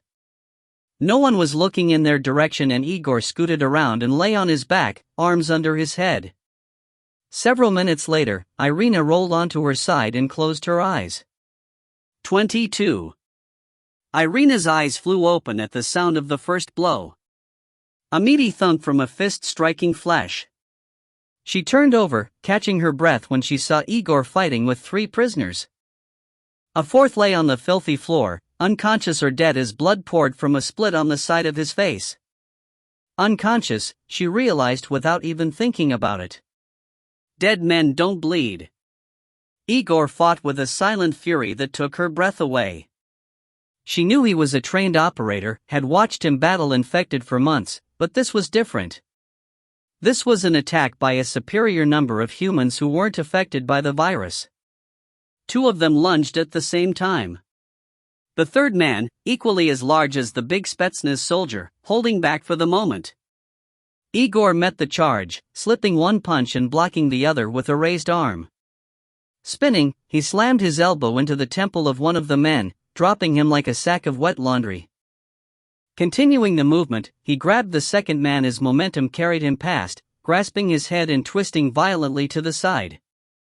There was a wet snap, and he let the corpse fall to the floor as he faced the final prisoner. A shout surprised Irina, and she looked up to see the rest of the barracks occupants gathered around, cheering on the battle. The man faced Igor, eyes flicking down to his three companions who died in less than 5 seconds. Pale gray eyes stared out of a heavily bearded face. Calculating. Deciding. Igor stood on the balls of his feet, arms swinging loosely at his side. His expression didn't change when the prisoner reached into his coat and drew a shiv. It was nothing more than a length of sharpened steel with a rag wrapped around it for a handle, but if it found its mark, it would be just as deadly as the finest blade. More shouts of excitement erupted from the crowd, apparently emboldening the man. Gripping his weapon tightly, he lowered his head and charged, slashing up and across Igor's body. But Igor wasn't there. Sidestepping the clumsy attack, he twisted and grabbed the extended knife hand when it was at full extension. Applying leverage, he spun his opponent, breaking his elbow with a sharp jerk. The shiv clattered to the floor as a roar sounded from the other prisoners. Igor delivered a devastating blow to the man's kidneys before sweeping his legs and sending him crashing to the floor. In one fluid motion, he scooped up the makeshift knife, batted a defensive hand aside and buried it in the man's throat. There was a moment of stunned silence in the barack as Igor got to his feet. He stood there, not even breathing hard as he met the eyes that were staring at him in shock. Then, the room shook with cheers and shouts of praise for Igor. He looked around in surprise, finally turning and meeting Irina's eyes. She shrugged, then tugged her scarf higher to make sure her face was covered. A commotion began at the far side of the large room, near the single entrance door. At first it was angry shouts, but soon the shrill note of a guard whistle pierced the air and the sounds of batons striking bodies could be heard. Igor whirled, lifting Irina off the bunk and setting her on her feet. He led her a few meters away to a corner, then turned to face the disturbance with her completely shielded by his body. Reaching beneath his coat, he gripped the pistol. "What are you doing?" Irina whispered as the guards forced their way through the press of bodies surrounding the area. "They are unarmed," he said without turning his head. "When they are down, stay close. We will escape." Igor nearly drew the weapon when two men approached, carefully stepping around the spreading pool of blood on the floor. They were older, one of them hunched with age, and both raised their hands in a calming gesture as they drew closer. "We will help," the younger of the two said. Igor stared into his eyes for a second, but the whistles were drawing closer and he was out of time. He nodded and the two men hurried forward. Several others rushed in and dragged the man with the broken neck until his body was on top of the one with the shiv in his throat. Grabbing the corpse's hand, they dipped it in blood before dropping it on top of the blade. Job complete, they rushed to the older men and pressed in, shielding Igor and Irina. It was none too soon as 6 guards suddenly burst through the ranks, truncheon swinging. They stopped when they saw the 4 bodies, the apparent leader of the group staring down as the rest kept a close eye on the surrounding prisoners. It had gone completely silent in the room, nothing other than the cold Siberian wind making any sound as it moaned along the outside of the building. Finally, he raised his eyes and slowly looked around at the inmates. "What happened here?" he asked in a loud, commanding voice, head still traversing the room. "Can't you see?" the old, hunched man asked in a creaky voice. "They killed each other." The guard leader's head snapped around and he strode across the floor to stare into his eyes. "Why would they do that, grandfather?" he asked, hissing his disdain with the final word. The old man shrugged and held out his withered hands, palms up. "Who knows why evil men do what they do? They were thieves. Stole from the rest of us. Perhaps they had a disagreement over how to divide their loot." The guard turned to look at the bodies, then back to face the old man. He took a step closer, his face inches from the prisoner. Igor's arm tensed as he prepared to draw the pistol, but Irina's hand slipped forward and gripped his wrist, telling him to wait. "Perhaps you were tired of being robbed, grandfather," he said in a low, dangerous voice. "Perhaps you are who I should be looking at." The old man cackled, not at all fazed by the attempt at intimidation. "You are right. I am a dangerous man who just killed all four of them. You had better stay back." He tried to laugh, but it came out as a phlegmy cough that nearly doubled him over. The guard glared, his hand squeezing the truncheon so hard his knuckles turned white. After a long moment, he leaned closer until the brim of his hat touched the old man's forehead. "Do not test me, grandfather," he hissed before spinning around and barking orders to the other guards. They quickly selected several prisoners who shuffled forward and picked up the bodies. With more shouts, and an occasional blow to men who didn't get out of the way quickly enough, they cleared a path to the door. The dead were carried out behind them, but no one seemed concerned over the quickly cooling pool of blood that was left behind. "Thank you," Igor said when they were gone. The old man turned around and looked up at him with rheumy eyes, both of which were nearly opaque from cataracts. "I told the truth," he said, tilting his head as he peered at Igor. "They were bullies. Thieves. They got what they deserved. Is that why you helped?" The old man smiled, then turned his head when another fit of coughing hit him. It lasted for a long time, then he spat a wet glob of something onto the floor before facing Igor again. "First, perhaps you should tell me who you are." "I am Igor. A prisoner here, just like you." "You are nothing like me," the old man said sharply. "I was a writer. A poet. You are neither. Nor are you a simpering protester who drew the attention of the FSB. The men that are sent to this camp are not trained fighters, like you obviously are. And we do not have pretty girls for company, either." He leaned sideways to look at Irina, Igor moving with him to shield her from view. "You have seen what I can do," Igor said softly, the warning clear in his voice. "Do not give me a reason." "I'm dying, you young fool," the old man cackled, then coughed up more phlegm. "What can you do to me other than shorten the time I'm in pain? Calm yourself. I mean neither of you any harm. Now, step aside and introduce me to your friend with the beautiful eyes. It has been far too long since I had the pleasure of a woman's company." 23. The party lasted long into the night. After what Lucas and I had experienced with the seagulls, Commander Sherman put two of his SEALs on watch, one on the roof of the hangar, the other the main house. They were constantly scanning with thermal imagers to provide an early warning if any animals, flying or walking, approached. I didn't envy them their assignments. Somewhere around 0300, Rachel and I called it quits and headed for a small outbuilding where Ziggy had made up a bed for us. I'd had my fair share of Fosters and was a little unsteady, leaning on Rachel. Dog walked beside me, ignoring Lucas's mutts as they raced circles around us. They finally gave up and went off to find something more interesting than two buzzed humans and an aloof German shepherd. We undressed quickly, but the excitement of the day, combined with too much food and drink, did me in. I was asleep about 3 seconds after my head hit the pillow. Other than a couple of sharp elbows and several mumbled complaints about snoring, I didn't remember anything else. When I woke, it took several minutes for my fuzzy brain to remember where I was. Rachel lay next to me, covers thrown off to expose her nude body. She didn't stir as I sat up and nearly fell off the edge of the bed. Okay, so maybe calling my condition when we to bed as buzzed wasn't doing it justice. But right now, I didn't care. All I knew was that I had one hell of a hangover. Still seated on the mattress, I put my elbows on my knees and leaned forward to rest my pounding head in my hands. I gulped air, trying to keep my stomach from going into full rebellion. I managed to get it under control and sighed a deep breath after Dog stuck his wet nose against my head. He wanted to go out. Grumbling, I stood, swayed dangerously for a second, then looked around for my clothes. They were on the floor at the foot of the bed, but I was processing things in slow motion and it took a bit for me to recognize them, then even longer to figure out which pair of pants were mine.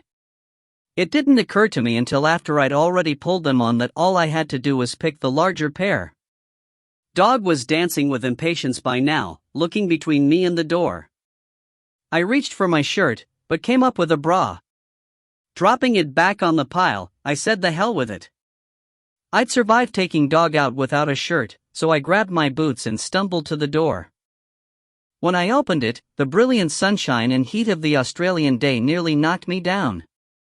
The small building was dark inside, the air conditioning keeping at a comfortable temperature, and I wasn't prepared for the assault of nature. Dog didn't care, slipping through the opening and racing off to take care of what he needed to do.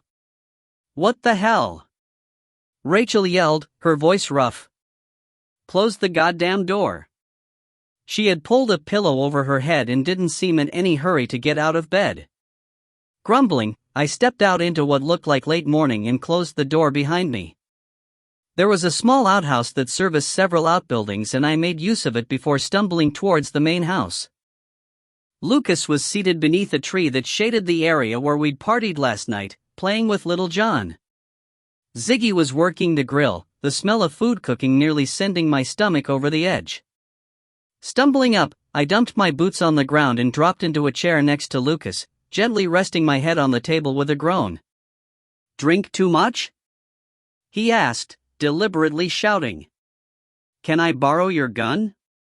I asked without moving. "Who you going to shoot?" he asked, sounding way too fucking chipper. "Next fucker that talks too loud," I grumbled. A second later there was a sharp slap on my bare back, hard enough to sting like hell. I jerked upright, my head threatening to explode. "Language," Ziggy said, pointing at her son and glaring at me with a large metal spatula held ready to whack me again. "Yes, ma'am," I said, lowering my head back to the table. "Sorry." I could hear Lucas laughing, but didn't care. A minute later there was a gentle thump on the table, then a hand on my shoulder. "Drink this," Ziggy said in a soft voice. "Always helps, Lucas." I opened my eye and after several blinks was able to focus. A serving tray held a large pitcher of orange juice and several glasses. I gratefully filled one full and lifted it to my mouth with a shaking hand. Finishing it without stopping, I immediately began to feel some relief and poured more. "Don't remember you being such a lightweight," Lucas said with a grin. "Haven't had much to drink the past few months," I said, finishing off the second glass. "Tastes fresh." "Where'd you get it?" "Grow them ourselves," he said proudly. "Got a couple acres of citrus in a small valley about 2 kilometers north. Soil's better and the trees love the heat." I continued to improve as the fluid and natural sugar worked its way through my system. The pounding headache was backing off and I was able to sit up without risking falling out of my chair. Glancing down, I spotted the boots I'd carried out and tossed on the ground. Pulling them on, I located Dog, who was intensely interested in what Ziggy was cooking, then checked the rooftops. There was a seal on each, sitting beneath makeshift umbrellas. "Where is everyone?" I asked. "My guys are off to town to stock up on supplies. It's a bit of a drive and they won't be back until later this afternoon. Your crazy SEAL Master Chief decided his boys needed a run to start their day off right. Headed out about an hour ago, and most of them didn't look any better than you do. Haven't seen Nitro or his lads." I grinned, remembering the unwritten rule of paying the price for a night of drinking. At the moment, I was very glad I wasn't one of Sherman's men. "So, what are we doing?" I asked. "Made some calls this morning," he said, bending and gently placing a sleeping little John in a cradle. "Know a few people in Sydney." "And?" I prompted when he didn't continue. "Couldn't go into details on the phone, but we're leaving for Sydney tonight. Mate of mine from the regiment is retired and living there. Knows everyone. He'll help." If you couldn't go into detail, how do you know? I asked. How'd you know I'd help the first time you called? Fair enough, I said, pouring more juice. What about you? Going rogue on this? Lucas shook his head. Wouldn't work any better here than it would for you in the States. We've got visitors coming this afternoon. Going to make it official, or unofficial, I guess. Who's coming? I asked, not liking the sound of the Australian government getting wind of me being in the country with a SEAL team. Relax, he said, reading my face. It's my CO, Captain White, and Air Vice Marshal Symington. You know these two well enough to trust them. Lucas nodded without providing any more information. Listen, I said. If they're not going to help, or there's something else going on here, just say the word and I'm out of your hair. He sighed and looked away to the horizon for a moment before turning back to face me. Plans have been being made since the Russians first arrived and the PM rolled over for them without even an argument. These two men are what you Yanks would call the chief conspirators. Your arrival has accelerated the timeline, and they need to hear the news about the virus. I held his eyes for a long moment, finally nodding.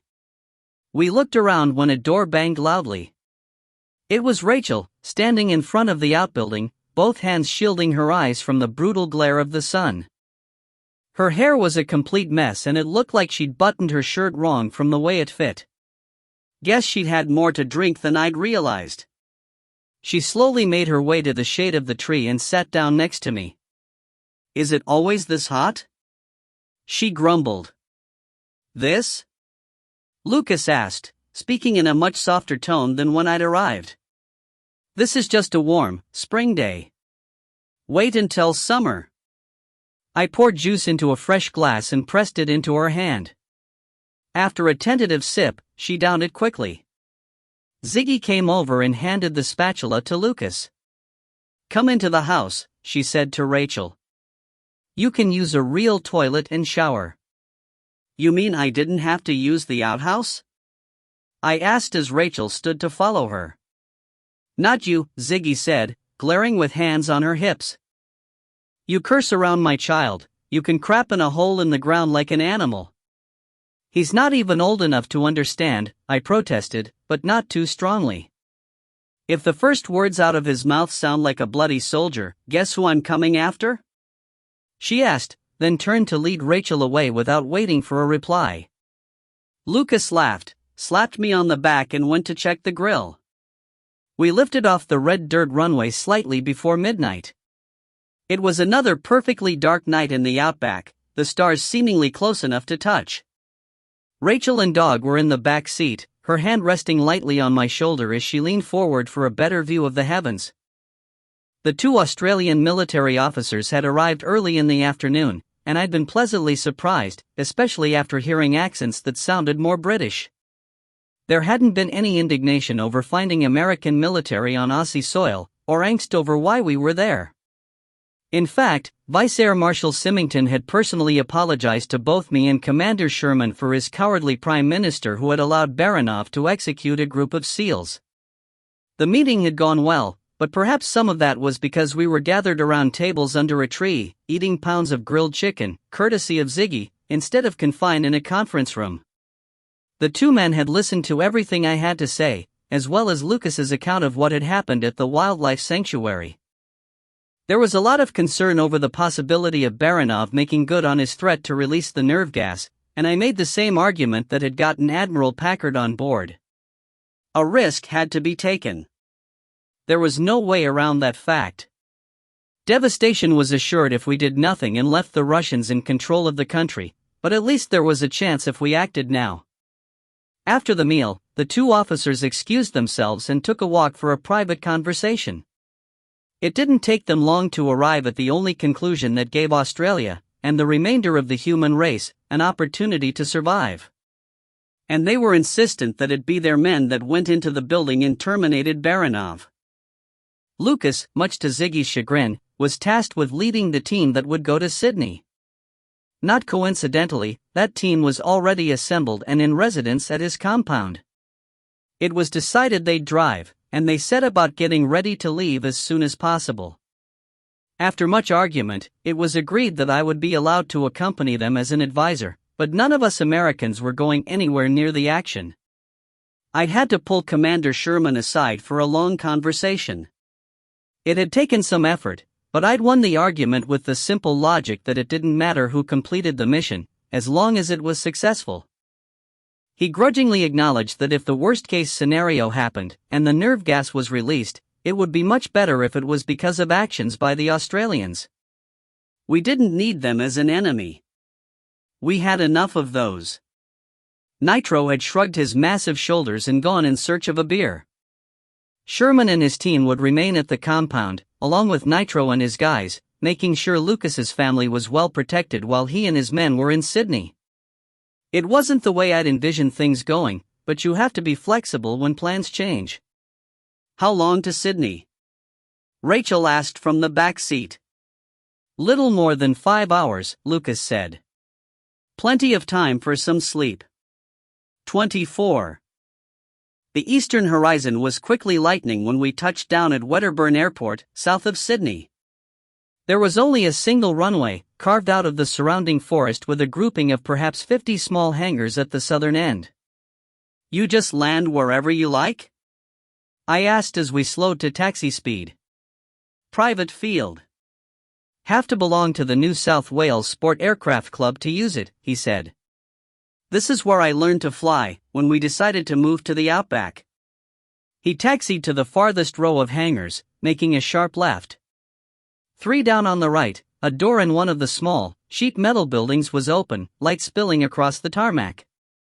Beyond the entrance was a shiny black Range Rover, a compact man wearing a well-cut suit leaning on the fender. That your friend? I asked. Lucas nodded as he guided the small plane into the hangar. A moment later he shut off the engines and the sudden absence of noise and vibration was a relief. We climbed out, the air much cooler than it had been in South Australia. While Rachel followed Dog out of the hangar and to the tree line, I went with Lucas to meet his friend. They shook hands and hugged briefly, then Lucas turned and introduced me. James Wellington, the man said, taking my hand in a firm grip. What happened to your eye? He spoke in a much flatter accent than Lucas, his Aussie strine nearly undetectable. Nosy bugger, aren't you? I asked, earning a grin to which I smiled. Bullet fragment in the head. Fucked up the optic nerve. Lucky bastard, that's all it did, he said, peering at my eye patch. Well, gather up the lady and let's be on the road. Traffic is about as bad here as any city in the world.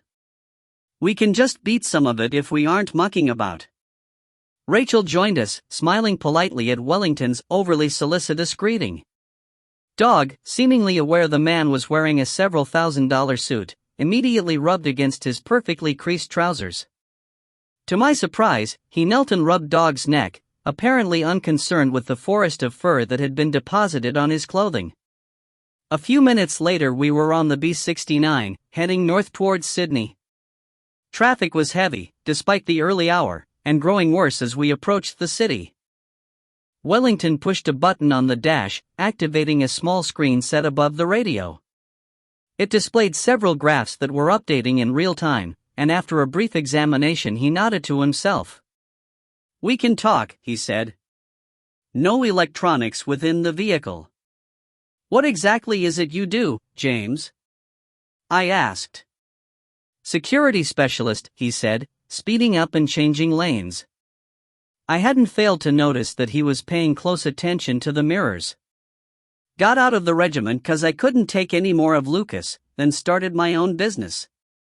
If a company has operations overseas, in high-threat areas of the globe, they hire me to provide trained men and equipment to keep their people safe. Well, they did. Business has gone to shit since the rest of the world ended. Lucas started talking at that point, ignoring the jab about him being the reason Wellington had retired. As he provided a thorough briefing on what was going on, I stared out the window at the passing scenery. It was just another sprawling city with bad traffic.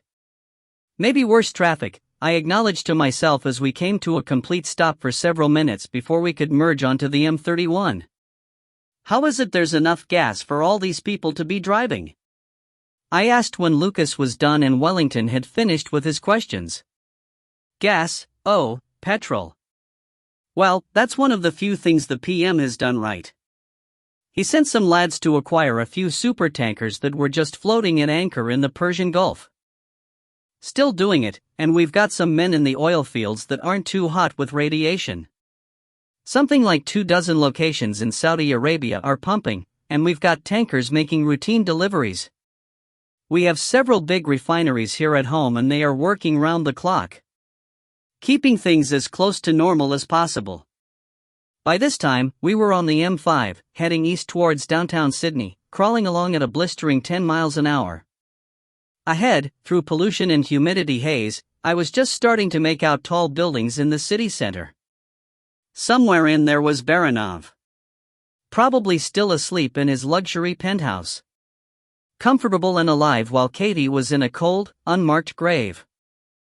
I looked over when Rachel placed her hand on my mine, not having realized I'd balled my fists so hard the knuckles were white. Taking a deep breath, I slowly relaxed them. The rest of the drive passed in silence. Well, silence other than dog snores, but no one had anything to say.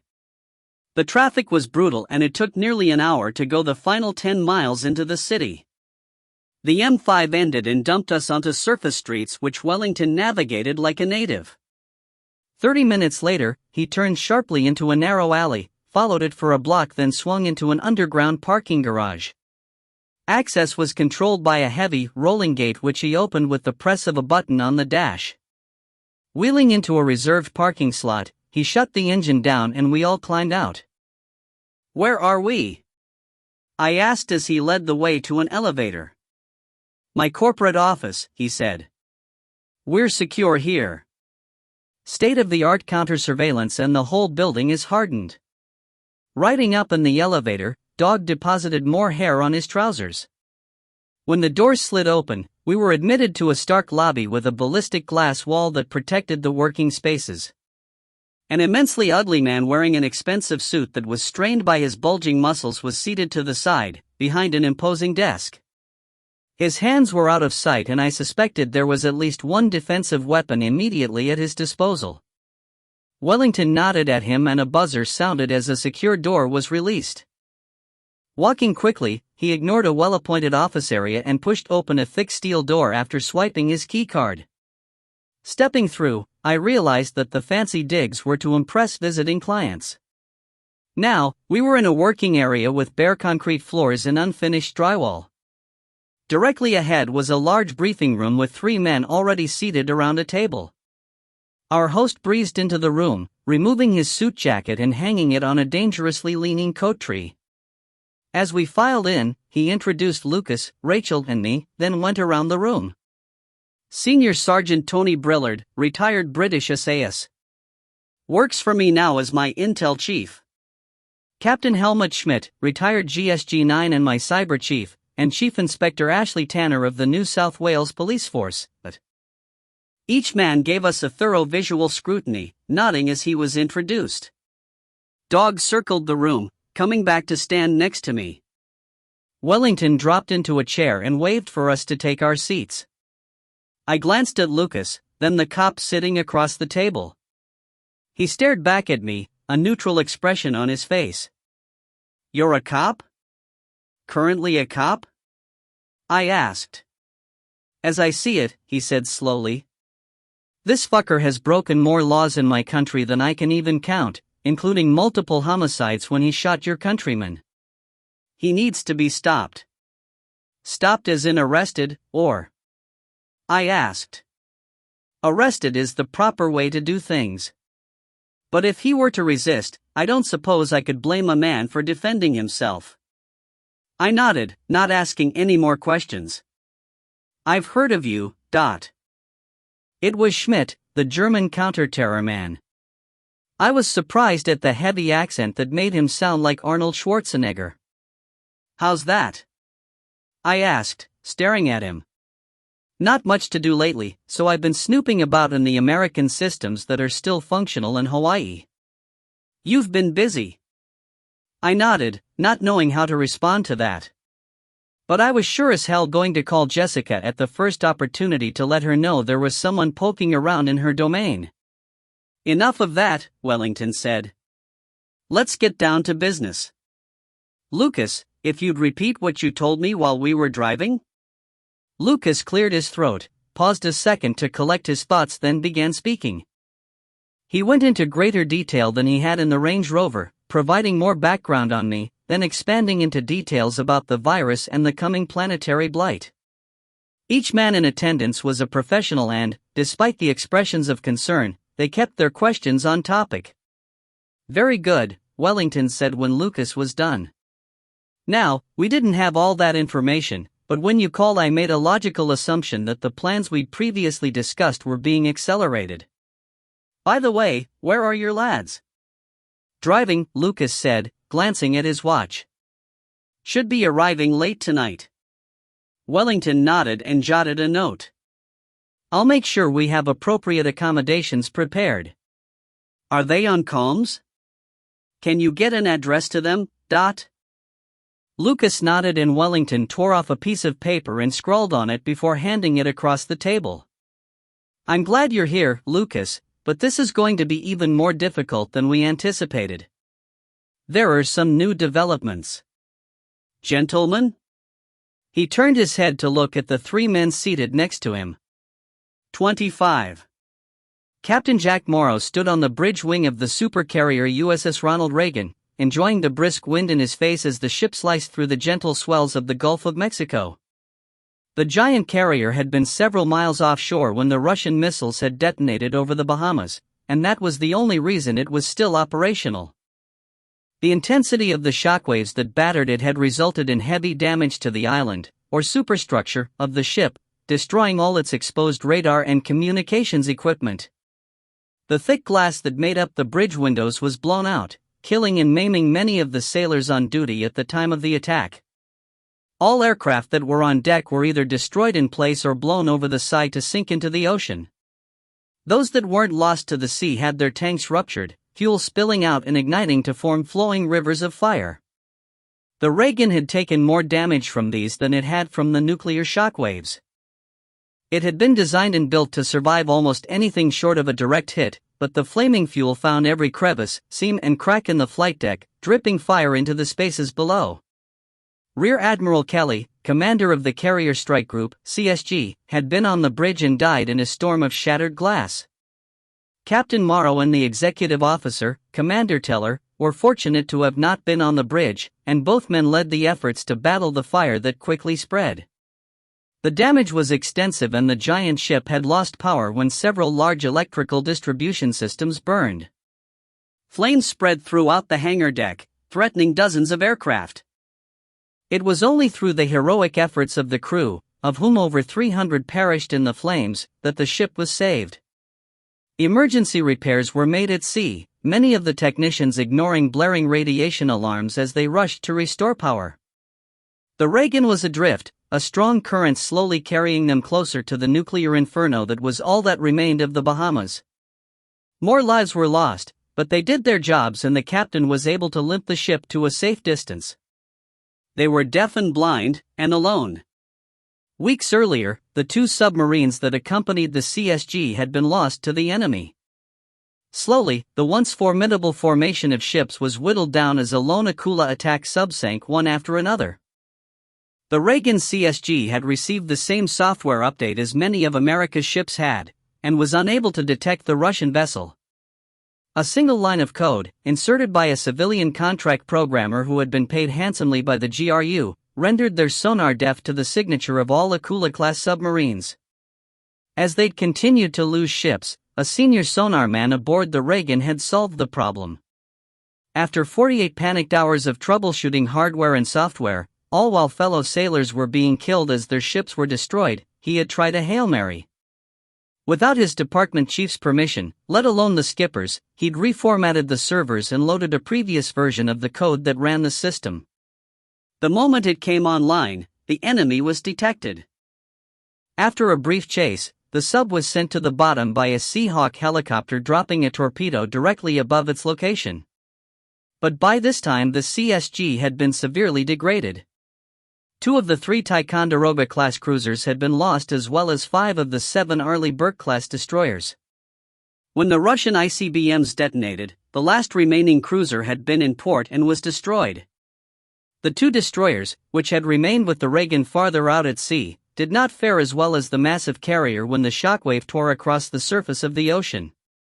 One of them was broadside to the detonation and was blown so far over it past the point of no return. The ship had capsized, trapping most of the crew in watertight compartments that were beneath the surface of the ocean. The second destroyer was several miles farther away and didn't sustain significant damage, but the electromagnetic pulse shielding failed to protect the sensitive electronics the ship relied on to operate.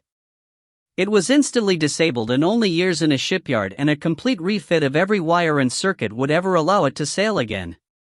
By the time the fires were extinguished and power was restored aboard the Reagan, it was too late for the men and women aboard the capsized destroyer. It had slipped beneath the waves, the crew slowly suffocating in sealed compartments from which there was no escape. Captain Morrow had taken aboard the officers and crew from the disabled destroyer and set course for Norfolk. Once they arrived, nearly a day had been spent as Marines were ferried to the docks to clear out infected and secure the area. When that task had been completed, the Reagan was brought in and repairs had immediately begun. The crew had worked around the clock for weeks, replacing damaged and missing equipment. It had been a monumental task, but they had gotten it done. At least it appeared so while the big ship was tied to the dock. The real test would be how the Reagan performed at sea. Thousands of sailors had lined the deck, watching intently as 2 massive tugs struggled to push it away from the dock in the Norfolk Navy Yard. Engines bellowed, black diesel smoke pouring from their exhaust stacks as they guided the more than 100,000 tons of warship. Almost imperceptibly at first, the Jipper, as it was affectionately known by its crew, had begun to move. Not everything had worked properly at first, but they had attacked the problems with a ferocity that is only seen in time of war. By the time they rounded the tip of Florida and entered the Gulf, the Reagan was operating at nearly 100%. Flight operations were resumed, the pilots of Carrier Air Wing 5 maintaining a 24-hour combat air patrol out to a 200-mile radius around the ship. "Captain," the XO called from the hatch that led into the bridge. "Target Whiskey is just over the horizon. CAP is talking to them." Morrow turned and quickly followed the slightly younger officer inside to hear the report. The bridge windows had been replaced in Norfolk. The crew had done their best to clean up all signs of the carnage that had occurred, but there hadn't been time to replace the captain's chair. When Rear Admiral Kelly had been found, he was seated in that chair with a 2-foot shard of glass embedded in his stomach. The stains from his blood hadn't completely come out, and Captain Morrow remained standing as a bulkhead-mounted speaker played the conversation between a pilot and an air controller on board the Reagan. "Sounds like they're still alive and kicking on that platform," he said to the XO after listening to the conversation. "You really believe this shit?" Teller asked softly so the crew manning the bridge couldn't hear him. "A fucking time machine? Are we sure Pearl Harbor hasn't gone a little off the deep end?" "You heard what I heard," Morrow said, equally as quiet. "We're supposed to make contact, verify the presence of Americans and whether or not the information is correct." "Bullshit if I've ever heard it. Goddamn Ruskies must have put something in the water over in Hawaii."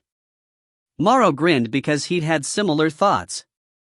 But he was the captain. It wasn't his place to voice doubts about their orders, even to the XO. 5 minutes later they were close enough to the Athena platform for Morrow and Teller to see it with the assistance of high-powered binoculars. "Captain, we have them on secure comms." Morrow accepted a radio handset and spoke for a few minutes, handing it back when he was finished. "Ready, XO?" "On my way, sir," Teller said, already heading for the flight deck. A large Seahawk helicopter waited, engines already running and rotor spinning slowly. Climbing aboard, he nodded a greeting at the captain who was leading a squad of heavily armed Marines. As soon as he was strapped in, the pilot lifted off the deck. The flight didn't take long, the helicopter circling the expansive platform to give the pilot a better look before he attempted a landing. "Looks like any other oil rig I've ever seen," the pilot said over the intercom. "But this sucker's huge." The XO looked down as they continued to orbit, agreeing with the man's assessment. There were some massive platforms in the Gulf, but this one was a magnitude of scale larger. As they came around, he saw two figures step out of a hatch to stand near the side of a helipad. Borrowing a pair of binoculars from one of the Marines, he focused in for a better look. Both were men, one black and one white, and he was surprised to see them dressed in conservative suits. The shorter, white man appeared to be of average size, but his companion was much larger. When they passed out of sight, he returned the glasses to the Marine. "Looks good from here, XO," the pilot said. "Agreed," Teller said. "Let's go see what all the fuss is about." The pilot brought them out of the orbit, approaching the helipad slowly until the landing gear's tires gently bumped the steel decking.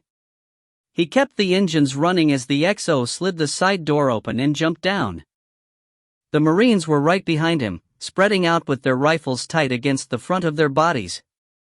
Teller walked forward, looking over the two men as they approached to greet him.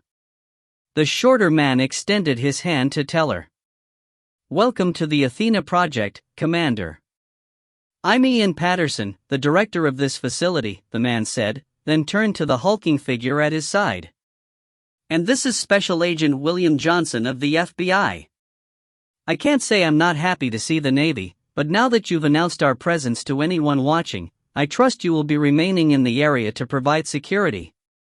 26. "What's your name?" Irina asked the old man after stepping around Igor. "Mikhail Popkov," he wheezed, extending a hand. "And I must say you are a vision of loveliness to this old man's tired eyes." Irina smiled, flattered by the prisoner's old-world manners. "Thank you for not giving us away," she said. "But why? You could almost have certainly gained favor with the guards if you had betrayed us." Mikhail smiled and slowly sank onto the bunk Igor had occupied. "I was sentenced to this camp 21 years ago. I've never cooperated with the guards, and I'm not about to start." 21 years? Irina blurted. "Why?" "I was a poet," he chuckled. "The government did not appreciate what I had to say about them in my writings. At first, it was harassment. A warning I refused to heed. Then, late at night, they dragged me from my home. Before lunch the next day, I had been put on trial, convicted and sentenced. Now, young lady, perhaps you will tell me your name and what you and your big friend are doing here." Irina started to speak, but Igor stopped her with a big hand on her shoulder. She looked up at him and he shook his head, earning a cackling laugh from Mikhail. "You should listen to him. You cannot trust anyone. There are those who will betray both of you for a pack of cigarettes.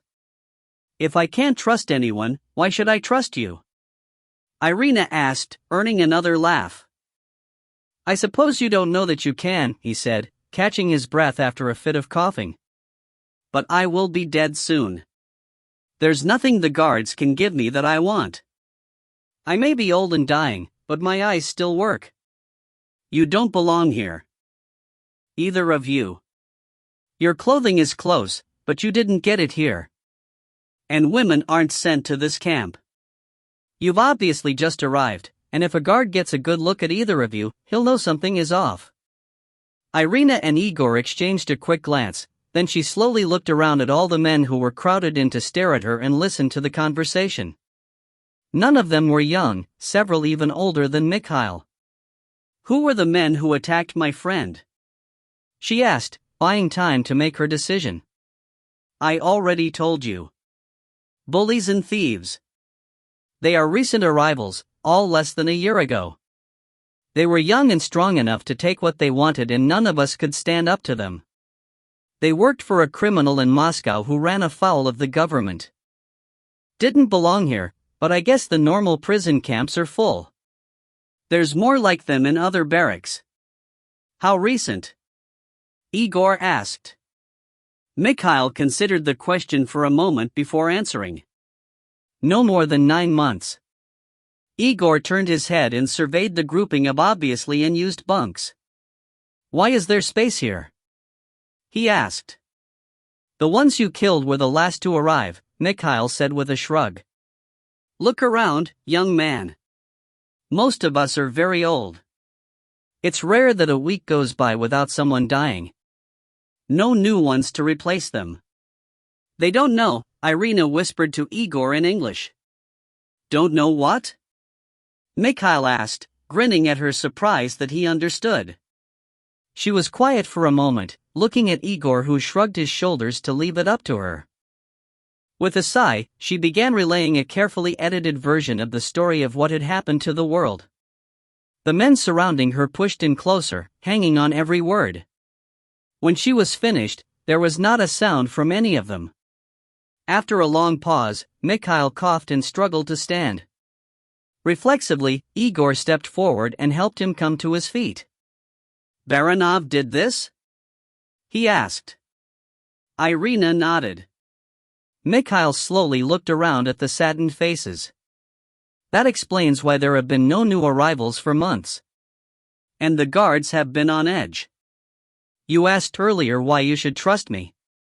Look around. Every man you see was sent here because we spoke out against men like Baranov. We tried to raise the alarm of what might come. Never could we have imagined something this horrible, but we understood what absolute power and greed can do to a man. Thanks to you, the men in this barracks who would betray you are dead. Those of us that are left were not criminals. At least not in the traditional sense. Our crime was to dare to criticize the men in power. I can only assume your presence here has something to do with what has happened to the world, and we will help, if you will accept it. Irina stared at him and thought, still unsure. We are here to find a man who tried to stop this. Irina looked up in surprise when Igor spoke. Mikhail took a step forward, titling his head back to stare into Igor's eyes. And who is this man? He asked. Fyodor Shevchenko. Former admiral of the fleet, Igor said. Mikhail's eyes opened wide in surprise. And what is it you want with him? Igor glanced down at Irina and nodded. She took a deep breath before speaking. We are hopeful he can persuade the military commanders to follow him instead of Baranov. If so, we can end the war with the Americans before any more people are killed. If not, I'm afraid the war will continue until there is no one left alive on either side. Mikhail nodded slowly, then turned to his fellow prisoners. He was checking to see if any of them objected. Each man he looked at nodded in agreement. We have one condition, he finally said. When this man assumes power, all of us will be released to rejoin our families. I, for one, do not want to die in Siberia. Agreed, Irina said without hesitation. Do you know where he is? The old man shook his head. Never heard of him. He must be in another barracks. But if he's here, we shall find him. He held his hand out towards Irina, but before she could take it, a blaring siren began wailing. The men instantly scattered, quickly heading for their bunks. What's happening? Igor asked, automatically pulling Irina close to protect her. There's been an escape, Mikhail said, already shuffling away. The guards will be here any moment to do a bed check. You must hide. As he moved towards the far side of the room, he motioned for them to follow. Hurry! He hissed. They aren't smart, but they will realize there are too many people in this barracks. Follow me, Dot. Igor and Irina fell in behind him, willing the man's frail legs to move faster. From outside they could hear shrill guard whistles being blown and the shouts of rough voices.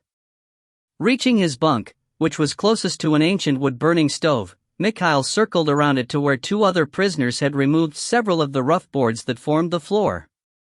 He came to a stop next to them, gesturing at the pitch-black hole.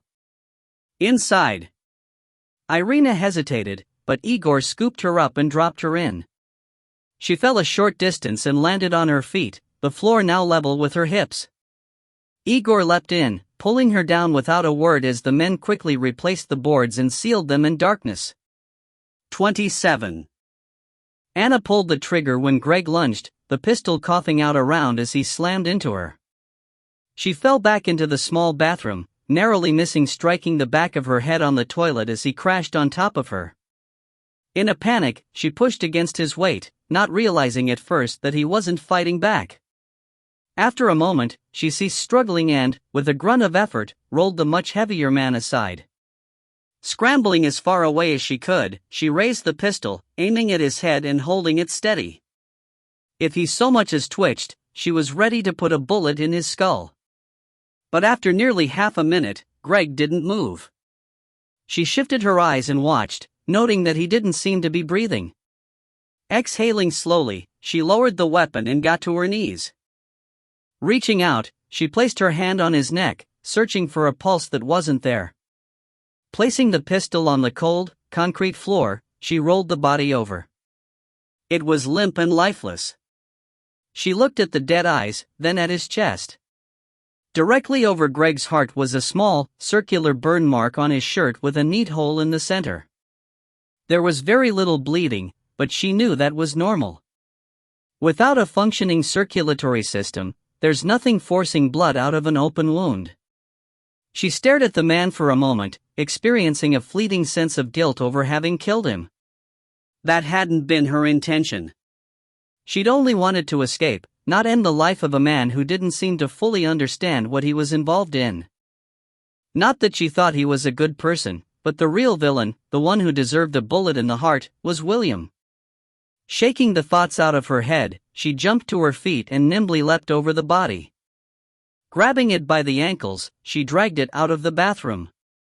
Snapping the deadbolt that secured her quarters, she let the robe drop to the floor and rushed back into the bath. A minute later she emerged, having stepped into the shower long enough to wash the dried urine and feces from her body. Stepping carefully around Greg's corpse, she snatched fresh clothes out of the closet and dressed, adding an extra layer for warmth. She well knew how cold the desert could be at night. Boots laced, she ripped the holster free of the closet door and threaded it onto her belt, slipping the pistol into place. On the far side of the room, she pushed on the edge of a full-length mirror. It slid to the side, running on hidden tracks. Behind it was a dull gray steel door and a flush-mounted keypad. Entering a 7-digit code, she tugged it open. Nitro had insisted she prepare a bug-out bag, just in case, and she grabbed the large backpack that was resting on the floor of the safe.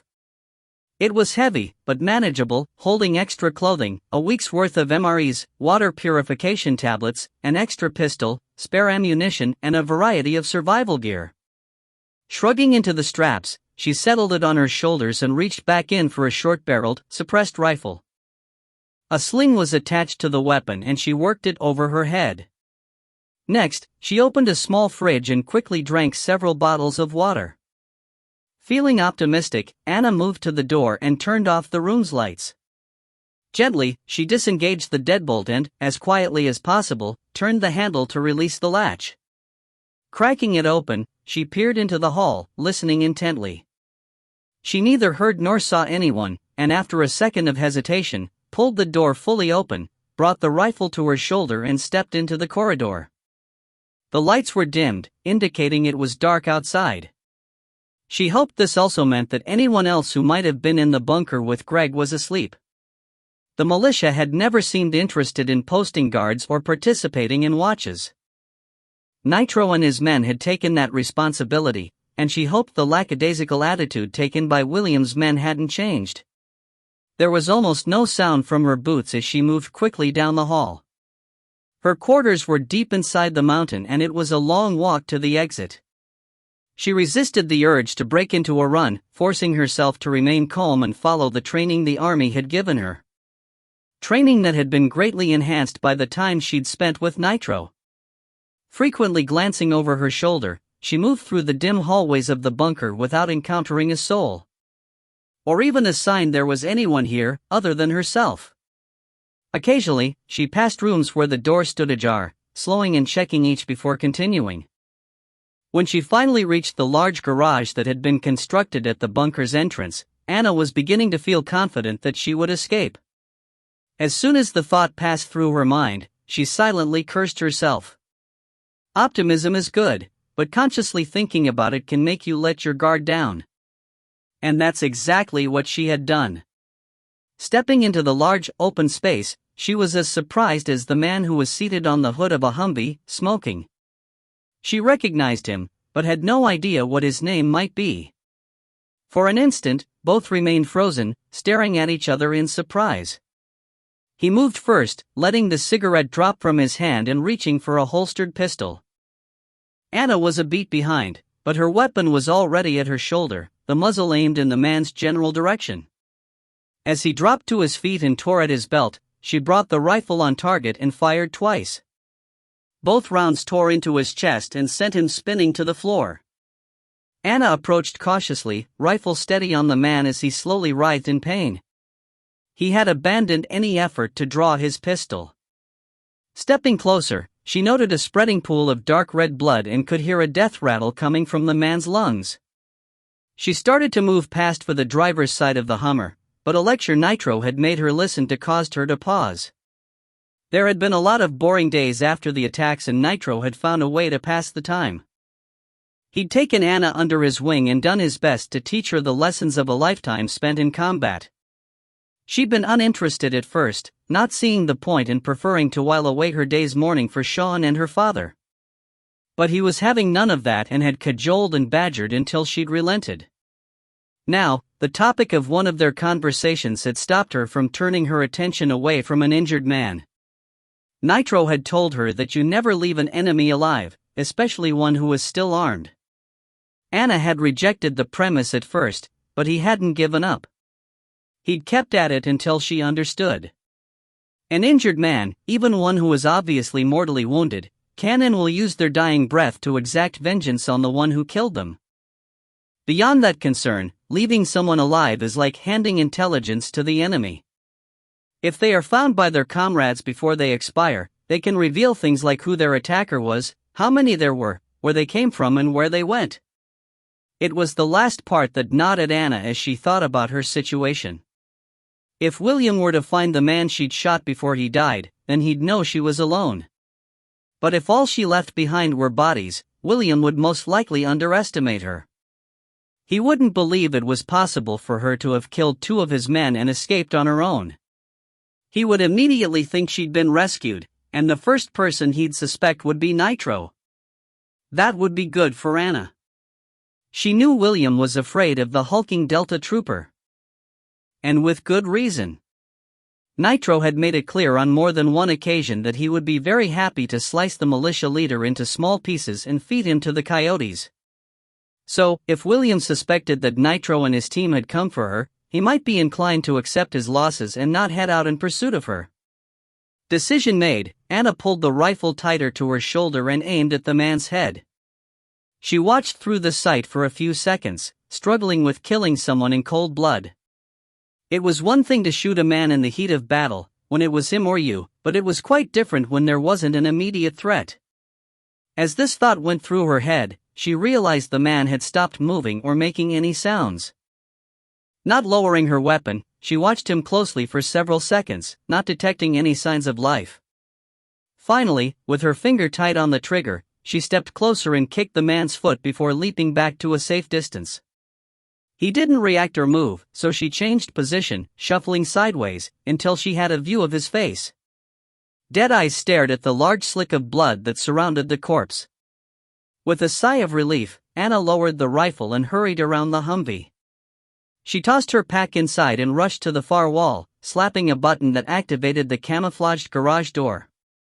As it swung open, she jumped behind the wheel, started the engine and roared out into the night. 28. So, here's what we're facing, Brillard, the intel chief, said as he slid several papers across the table. Baranov occupies the entire top floor of the building. The penthouse is accessible in two ways. Via a private lift that only services the top level, or by a set of private stairs at the rear of the building. Lucas and I leaned in for a closer look at a set of building plans. Internal security? I asked. There is one man stationed within the lift at all times, and two others in the stairwell. One at ground level and another at the top. Also, there is security on each level within the building and a full squad of Spetsnaz on duty around the clock in the lobby. I'll speak more to external security in a moment. The penthouse is the 18th floor of the building. Other than Baranov's, all other floors are divided into two separate residences. These floors are serviced by two additional lifts and their own set of emergency stairs. There is no internal access from any of them to the top floor. If someone wishes to visit the penthouse, they must go to the lobby, then board the dedicated lift to Baranov's level. Parking garage? Delivery entrance? I asked. He smiled and nodded, shuffling papers around to show a new blueprint. Two separate, below-ground car parks, he said, tapping each location with a pencil. Both are entered from Wild Street and are secured by retractable steel gratings. One is for the residents, the other for deliveries and service personnel. Both are staffed with security. He paused to spread out a large map of the area. Baranov's building was in the center, prominently highlighted. External security is in multiple, concentric rings, and is supplemented with a counter-sniper team on the roof. There is equipment under wraps that we have detected with aerial surveillance, and it would appear they have anti-aircraft capabilities. As far as the ground level, there are 6 of the aforementioned rings, each comprising static posts with roving patrols. The outer one begins here, he said, taping a faint circle drawn on the map with pencil that was more than 2 blocks from the building. This ring is responsible for clearing all vehicles and pedestrians who are trying to access the area. Lucas tapped several other structures which were within the outer ring. What about these? Are people still living there? No, Inspector Tanner said, shaking his head. Over the past 2 years, the Russians purchased all of the homes and flats that now fall within the secure area. Those residences are being used to house the large security force. So, there's no reason for anyone to even approach the outer perimeter unless they're expected, I said. Correct, Brillard said. And even those that are scheduled are frequently stopped again at one of the inner rings for a second inspection. How many men on each ring? I asked. Brillard recited the numbers from memory as he produced 3 wide-angle aerial photos of the area. As you'll note, he continued. They are spaced so that there is never a static post that cannot be observed by at least one other. And their rovers are quite good at randomizing. We have been unable to detect any pattern to their timing or patrol sectors. Weapons? Lucas asked. Sidearms and suppressed AKMS rifles are all that we've seen. Dogs? I asked, staring at the photos. Dog raised his head and looked at me. None that we've observed. I glanced at Lucas, who met my eye and shook his head. Not just strolling in, are we? He asked rhetorically. Heads all around the table slowly shook. Let's talk about other options, Wellington said, nodding at Brillard to continue. Right, he said, pushing more papers across the table to us. Deliveries and service personnel, . He paused, giving us a moment to look over the sheets. Thrice a week delivery from a local supplier. Food, liquor, and necessities. Brought in a 15-foot box van. He placed a photo of the vehicle on the table between us. The lorry is thoroughly inspected at the outer ring. Once cleared, the driver remains outside the perimeter while security drives it in and unloads. We do not believe this is a viable option for penetration. What about contaminating the food? I asked. Poison of some sort. Schmidt, the former GSG-9 man, was shaking his head before I finished speaking. No. Food is tested, prepared and tasted by Russian personnel at least a day in advance. All alcohol is also checked in the same manner. We have explored this possibility and have been unable to find a compound that would not be detected well before being consumed by Baranov. Thought you were cyber, I said. That is how I know this, he said stiffly. Moving on, Brillard said, unfazed by the prickly German. Daily cleaning service. He produced another photo of several women standing outside a van as it was inspected by Russian guards. Arrives daily at 1000 hours and departs at 1600. The women are thoroughly searched at the outer perimeter and required to completely disrobe upon entering the building. They then dress in disposable clothing provided by the Russians. All cleaning materials are maintained on site and they are not allowed to bring anything in or out. These are local women? Lucas asked. Brillard nodded. Have you spoken with any of them? If they're cleaning, they must be in every part of the building. They have provided the intel we have, Inspector Tanner said. Do they ever see Baranov? Get close to him? I asked, feeling a little optimism. No, he shook his head. They have never seen him. They are not allowed access to the penthouse level. We are assuming Baranov's personal residence is maintained solely by Russian personnel. Have you sent one of your people in, posing as part of the crew? Lucas asked. Tried, mate, Wellington said.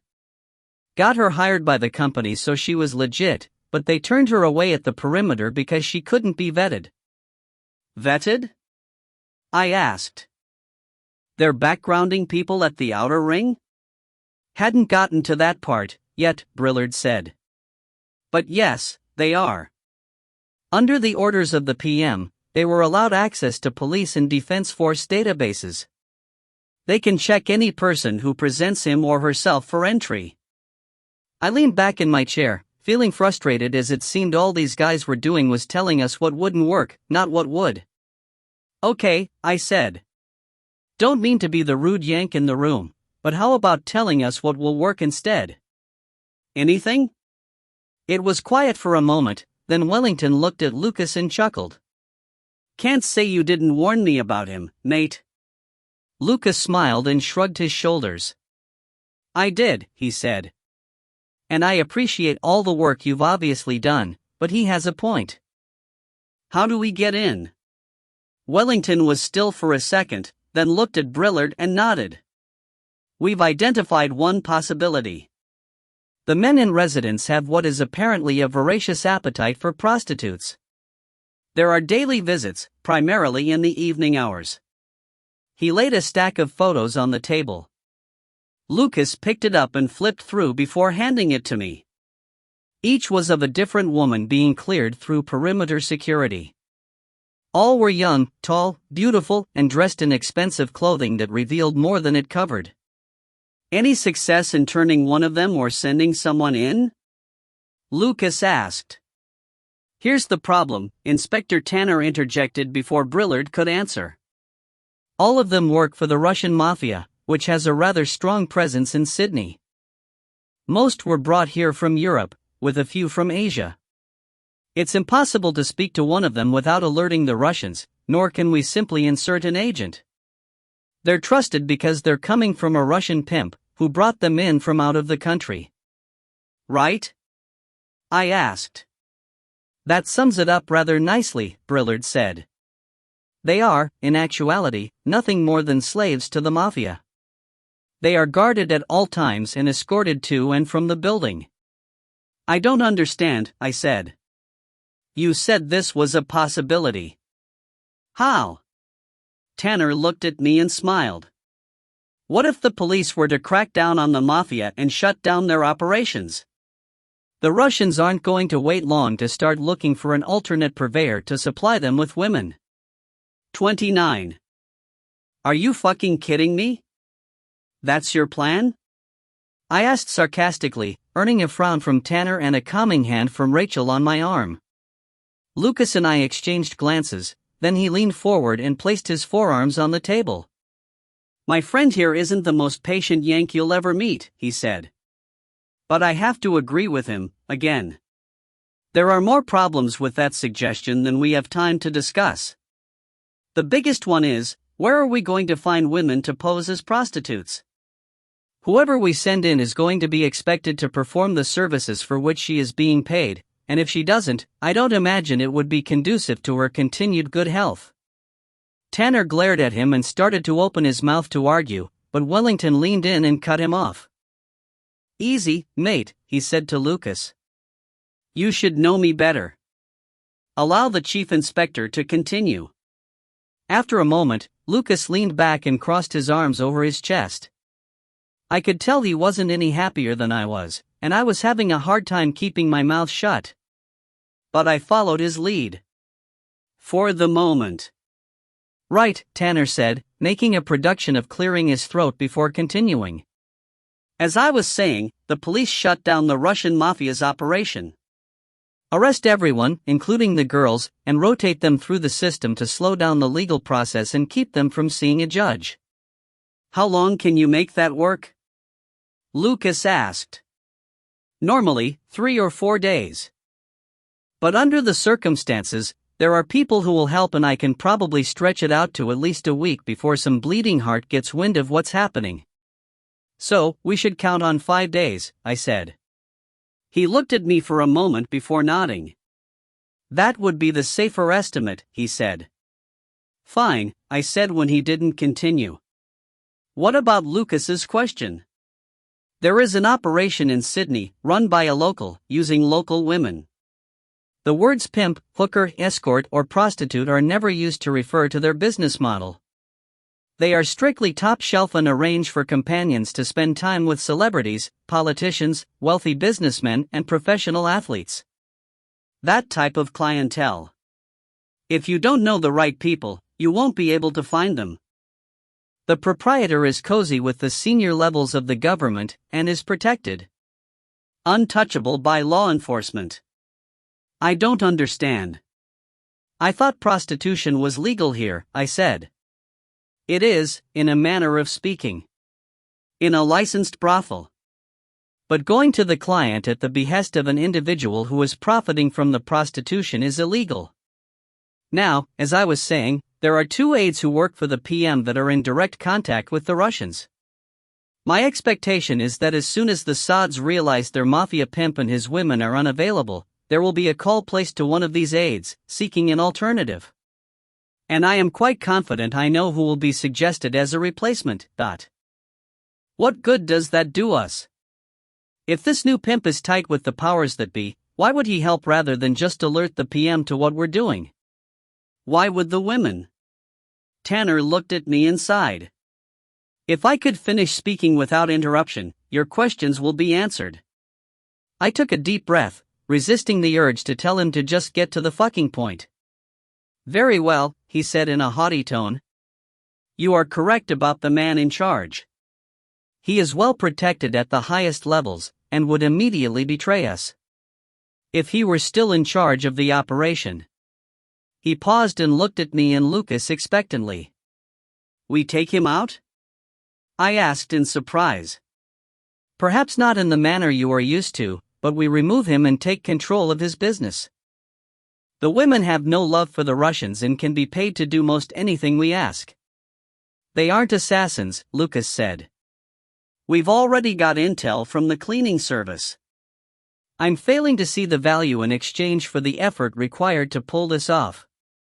We don't have people working directly for us that are going inside," Wellington interjected. "We don't know who the prostitutes are there to service. We don't know what intel could be gleaned or opportunity identified. This is the only way to directly place our own eyes and ears within the building." "Look, mate," Brillard said when neither Lucas nor I responded. "We've been watching for weeks, hoping to find a way in. And we haven't found it. Maybe this will give us what we need.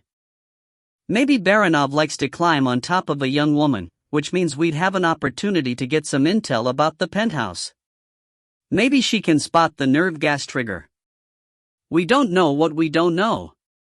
"But the only other option we have, which isn't an option, is a frontal assault.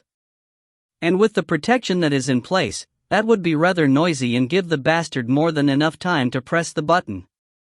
The room fell silent as Lucas and I both thought about what had just been presented to us. So, who takes over the escort service? Lucas asked.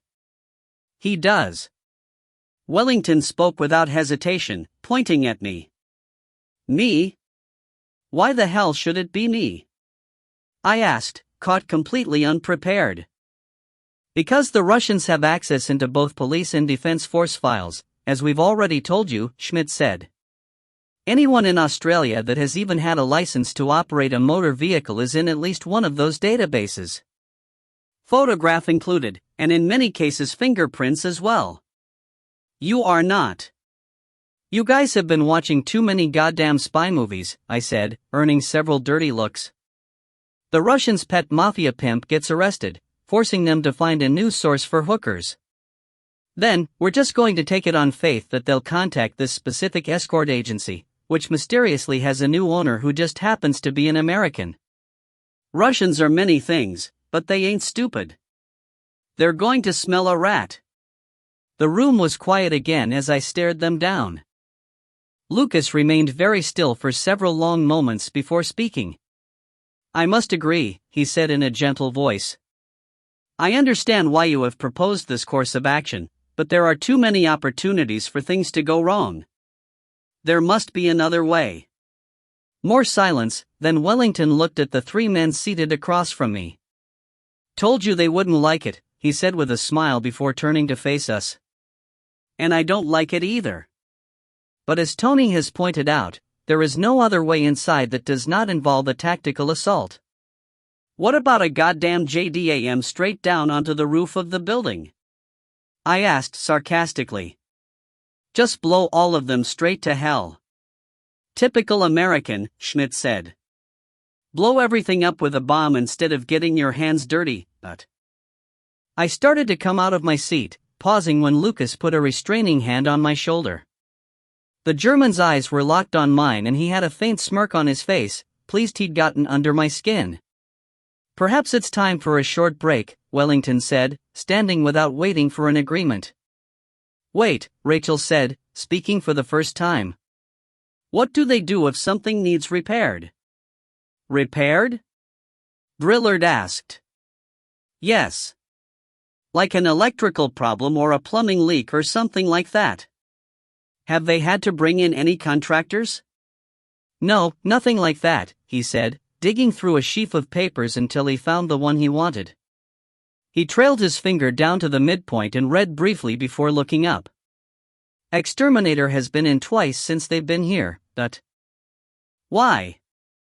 Lucas asked as Brillard pulled out another page. First time was 6 weeks ago. Treated the exterior of the building and the parking garage only. Didn't go in. Then again 2 weeks ago. This time they went inside. Hold on, let me find the report. He shuffled through another stack, then pulled out a single sheet of paper and scanned it quickly. We didn't do an interview of the men who went inside.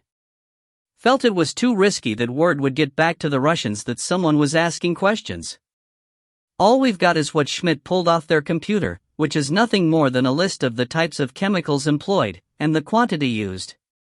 We don't know what they were spraying for. Why were you concerned about interviewing them? Lucas asked. You spoke with the maids, Dot. Maids are all locals. Born and raised. The exterminating company is run by an immigrant from Eastern Europe, and the employees are his family. We were unsure of his loyalties, especially considering he was contacted directly by the Russians. Maybe they looked in the phone book and saw a name that reminded them of home, but we weren't going to take the chance. What did they use? What chemical? Rachel asked. Syslin 25, Brillard said after consulting the paper. Rachel looked at Schmidt, who nodded and began typing on his laptop. Wellington resumed his seat, listening closely. Broad use in commercial and residential buildings for common pests included spiders, ants, cockroaches and beetles, he said, reading from the screen. So, they've got a pest problem, Rachel said. Same company both times? I asked, thinking I knew where she was going with her questions. Yes, Brillard said. How closely were the exterminators and their equipment checked when they went inside? Lucas asked. Brillard read further down the sheet before answering. Cursory check of the equipment, but complete body search of the personnel. That's our in. I said excitedly. There's got to be something we can dose the pesticide with that will do the job. Knock them out, or do the job outright and kill them. There are several things, in fact, Wellington said, nodding. We could easily break into the exterminating company and introduce something into their chemicals. But how do we know when the Russians are going to want service again? It might be next week or next month. From what Lucas said, we're on a rather tight timeline. Spiders, I said. Everyone gets freaked out by spiders crawling around their house, and you've got some really nasty ones here in Australia. So, we push the issue. How? Wellington asked. We can't exactly send them a post with a whole nest of creepy crawlies inside. I stared at him, then looked first at Lucas before turning to Rachel. Both simply shrugged their shoulders. Hold on, Brillard said. Everyone went quiet, watching him while he was deep in thought. The lady gave me an idea when she mentioned a plumber. Why not introduce something into the plumbing? A gas, I mean. How do we do that without contaminating half the bloody city? Tanner asked. Don't know, but I've got a mate that works for Sydney Water. If there's a way, he'll know how. Wellington looked around the table for a moment. I think we should proceed with all our ideas, then make a decision on which will best achieve the desired results. Agreed? Lucas glanced at me and I nodded. Agreed, he said. Then let's move forward. Senior Sergeant, get in touch with your mate and explore the options. While you're doing that, Schmidt will research the different compounds that could be introduced, either through the water supply or via the exterminators. Chief Inspector, please finalize the plans for removing the Russian mafia from the equation. Lucas, your team can work on how we provoke the Russians to call for a pest treatment. Any questions? Everyone around the table shook their heads. Very well. We'll regroup at 1800 to review our progress. 30. Not impressed, I groused to Lucas. We had left the meeting room and stepped out onto a large balcony so I could smoke a cigarette. You heard what they had to say, Lucas grumbled. There just isn't any way in. And without them, we wouldn't have the intel we do. I know this is personal, but don't kill the fucking messenger. Maybe it's a better use of our time to figure something out, rather than complain, Rachel said, taking the freshly lit cigarette out of my hand. I grumbled something under my breath that I won't bother repeating, but eventually nodded my head. There's not an idea that was floated in there that isn't a Hail Mary, I said. Including mine. So, where does that leave us, Dot? I led the way to a small table with a few chairs scattered around. A large, potted tree provided shade from the hot sun. Dog wandered for a few seconds, thoroughly sniffing the whole area before coming over to lay by my side. That leaves us with a few half-assed plans that need to be worked on, and we've got one we need to discuss. Time to focus, mate. Not every problem is a nail that has to be hammered. Sometimes, a little finesse works better. Fuck off, I said in resignation, acknowledging he was right. You know, Rachel began, a thoughtful tone to her voice. I always hate when I have to admit this, but John's right. About what? Lucas and I asked in sync. These plans. They kind of sound good when you first bring them up, but think about them for a few minutes and they're all crap. Spiders and some poison in the exterminator's tank? Posing as a pimp and sending in hookers to gather intel? Gas in the water supply? Really? This is the best we can come up with? You sat in the same meeting I did, I said. What else is there, short of dropping a bomb on their heads? And that might cause a release of the nerve gas. Rachel shook her head, obviously deep in thought. You need to be the one going inside, she said. Not necessarily you, but someone like you too. Otherwise, what's the point? Even if the idea with the hookers worked, they don't know what to look for. No, it has to be an operator. We can't fight our way in, Lucas said gently. We've already discussed that. No. I know that, Rachel said, still shaking her head. Not what I'm thinking. Lucas is right. This must be subtle. Something that isn't going to make them nervous, or alert them that someone is coming after them. No stupid games with people that might betray you. I'm still kind of stuck on the whole contractor idea. What about it? I asked. If they need a contractor for something, that's a good excuse for several people to be allowed inside. We'd be searched, Lucas said. No way to take weapons in. If you're a contractor, you've got tools. Right? Rachel asked, looking intently at him. How much damage could you do with a screwdriver or hammer? Especially if they aren't expecting it, I glanced at Lucas and after a moment he nodded his head that she was right. But how do we create a need for them to call a contractor, and how do we substitute our people? I asked. Second part is easy, Lucas said. We just ask the chief inspector to detain whatever crew is dispatched. It's the first part that's the problem. How do we make something break from out here? Power surge? I asked. Fry their electrical.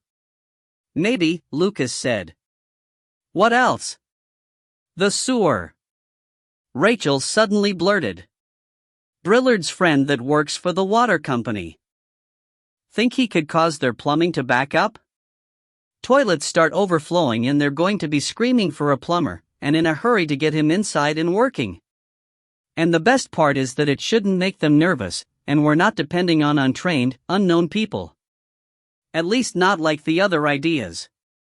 That's not bad, I said after thinking for a few seconds. That's not bad at all. Lucas? Sounds better than hookers or spiders or knockout gas bubbling out of the loo, he said after a brief pause.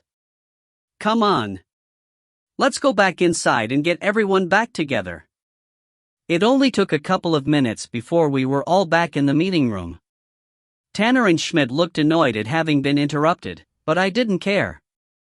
Rachel outlined her idea for the larger group and I was glad to see their expressions change from irritation to consideration. That just might work, Wellington said when she was finished. Senior Sergeant. Give your mate a call. See what he has to say. Without a word, Brillard stood and left the room, cell phone already in hand. How many men would a plumber send for an emergency job like that? Tanner asked while we waited. Probably only one to start, Wellington answered. Think of that first one as a scout. Identify the problem and determine what it will take to fix it. If it's a big enough problem, he calls in support. That gets us more men inside the building. And it's plausible they'd need to be in different locations, Lucas said. Assuming we can pass the vetting at the outer perimeter. That is a problem, Schmidt said. I can create false database records for whoever is going in. Vehicle operator's license, plumber's license, that sort of thing. But I cannot ensure every record of someone who was already in the system would be scrubbed or updated. There are simply too many places a file may be stored. You're saying I can't go in? Lucas asked. That is precisely what I am saying, Schmidt said with a single, sharp Germanic nod. Nor can any of your men. Not unless you wish to risk being discovered, at which point the Russians will know they are under attack. Before we could continue that discussion, Brillard returned to the room and resumed his seat. He says it's possible.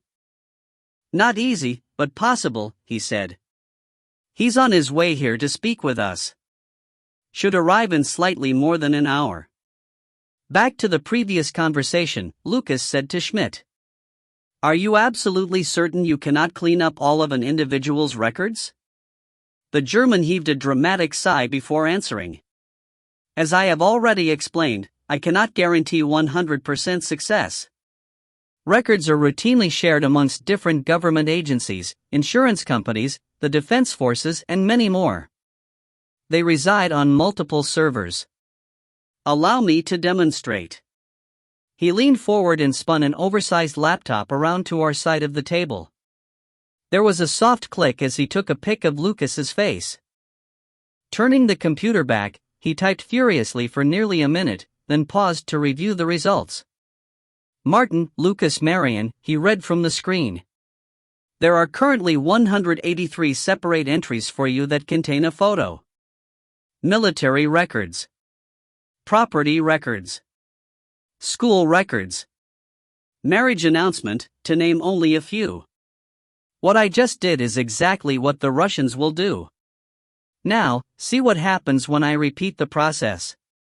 He went to work again, then turned the screen so we could see. 197 records this time, he said, tapping the number.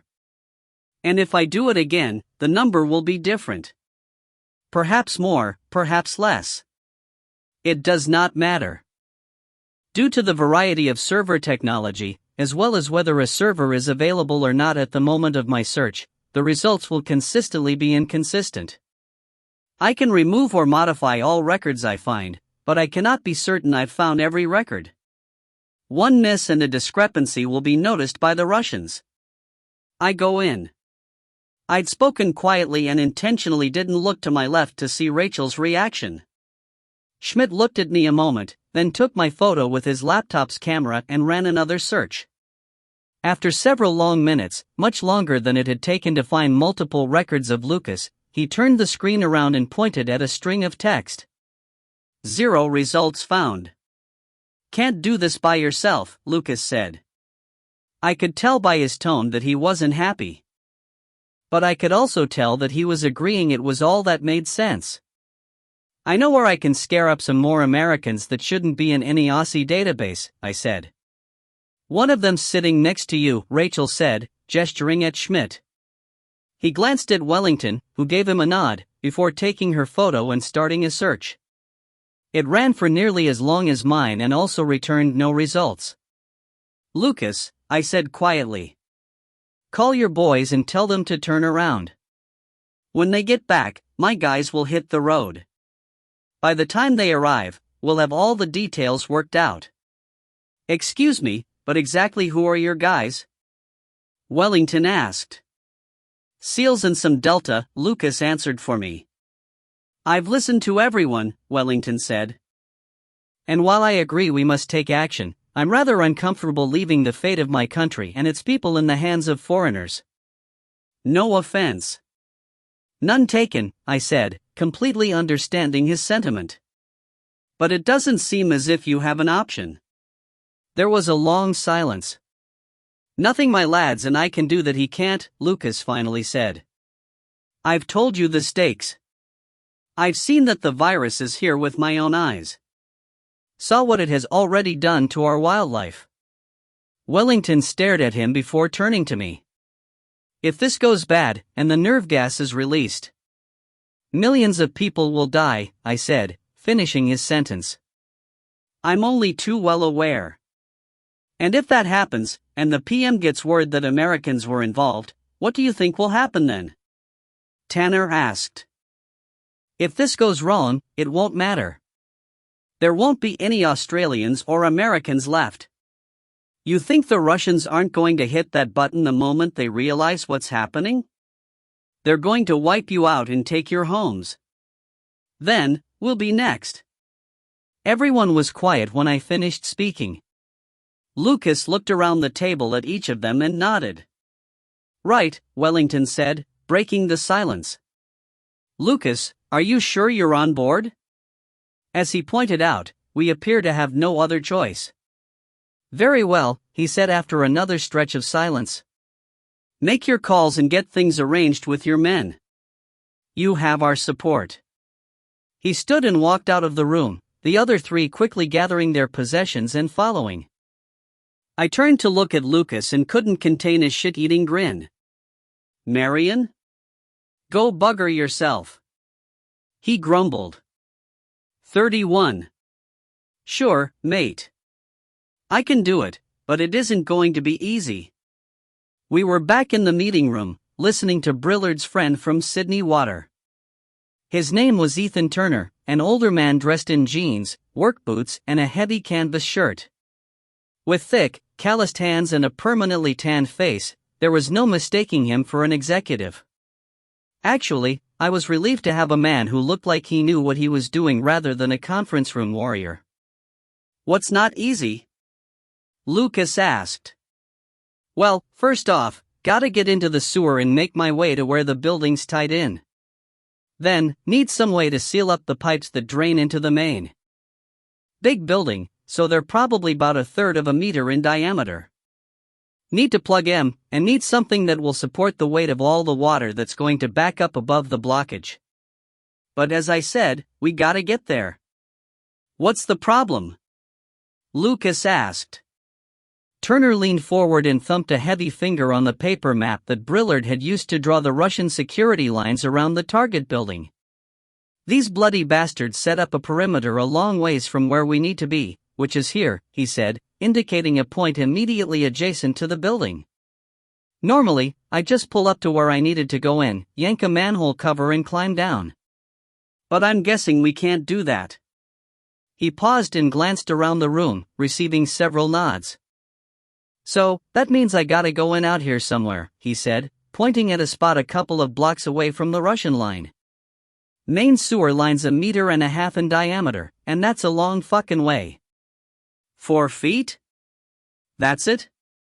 I asked, looking at the distance that would have to be covered. Little over 5, Turner said, eyes boring into me. Don't you bleedin' Yanks do math? How far is that? Lucas asked quickly, cutting me off before I said something to offend the man. About half a k, Turner said after peering at the map for a moment. Long goddamn ways to walk all hunched over, lugging equipment while shite and piss are swirling around your ankles. And gotta wear a breather down there or the methane'll kill you quick. What kind of equipment will you need? I asked. You tell me, Turner grumbled. My job's to keep pipes open, not clog 'em up. Never thought about nothing like this before. Airbags, Tanner said, drawing everyone's attention. What? Lucas asked. Police use them when we need to make a forced entry and can't use a pry bar. Made of Kevlar reinforced canvas with a high-pressure gas cylinder attached. If you've got a gate or a steel security door, slip one into the opening and activate the inflator. They'll pop just about anything open when they fill up, and they're tough as hell. Little less than 1 meter across when full, so they should wedge in nice and tight. We all looked at Turner, who was already nodding his head. Long as they don't deflate, that should do it, he said.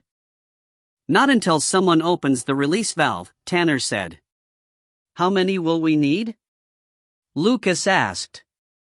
I'll look it up when I get back to the office, Turner said. It'll be on the building permit.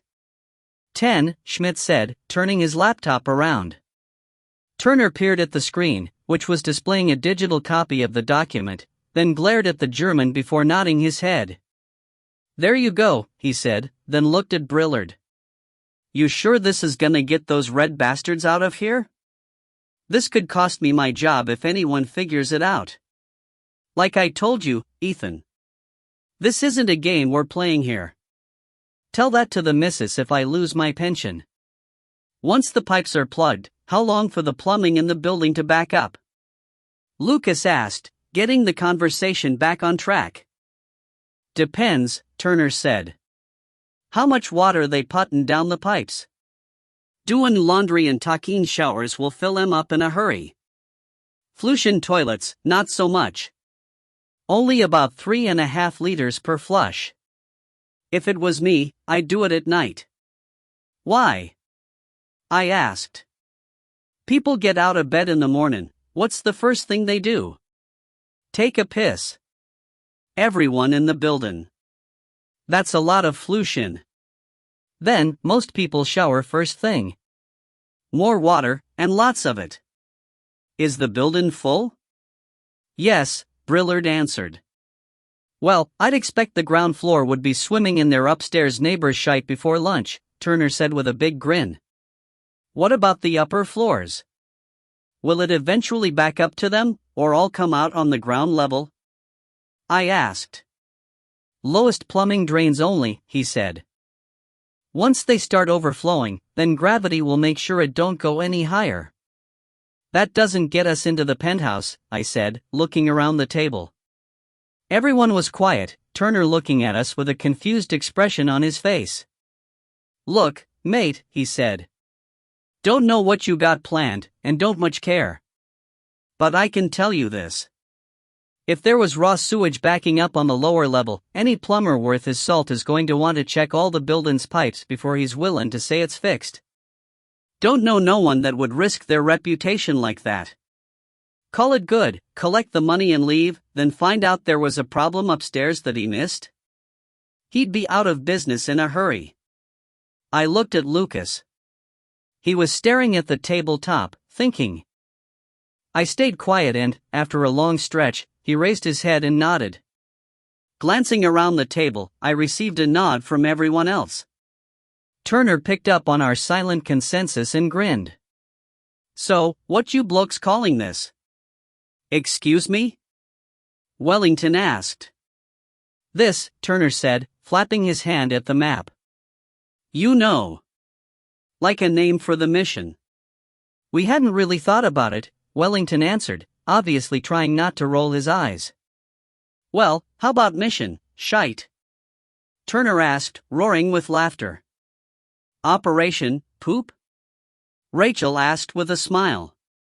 I shook my head and stood up to take dog for a walk. 32 seconds after Igor and Irina were concealed beneath the floorboards, they heard the barack's door crash open.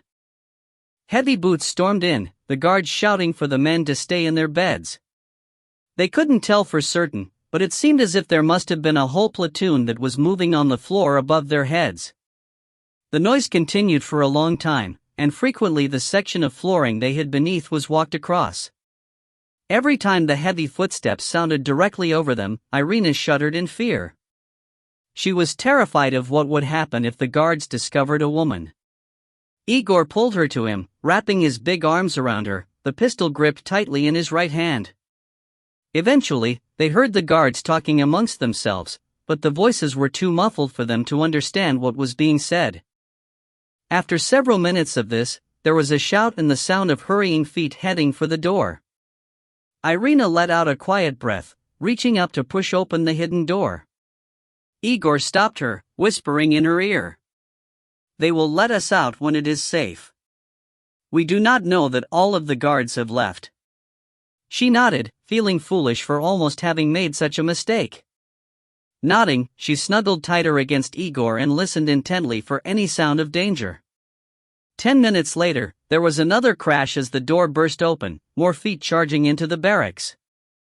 The guards coming back, hoping to catch any rule breakers by surprise. Apparently, the prisoners were used to this tactic and had all remained quiet and in their bunks.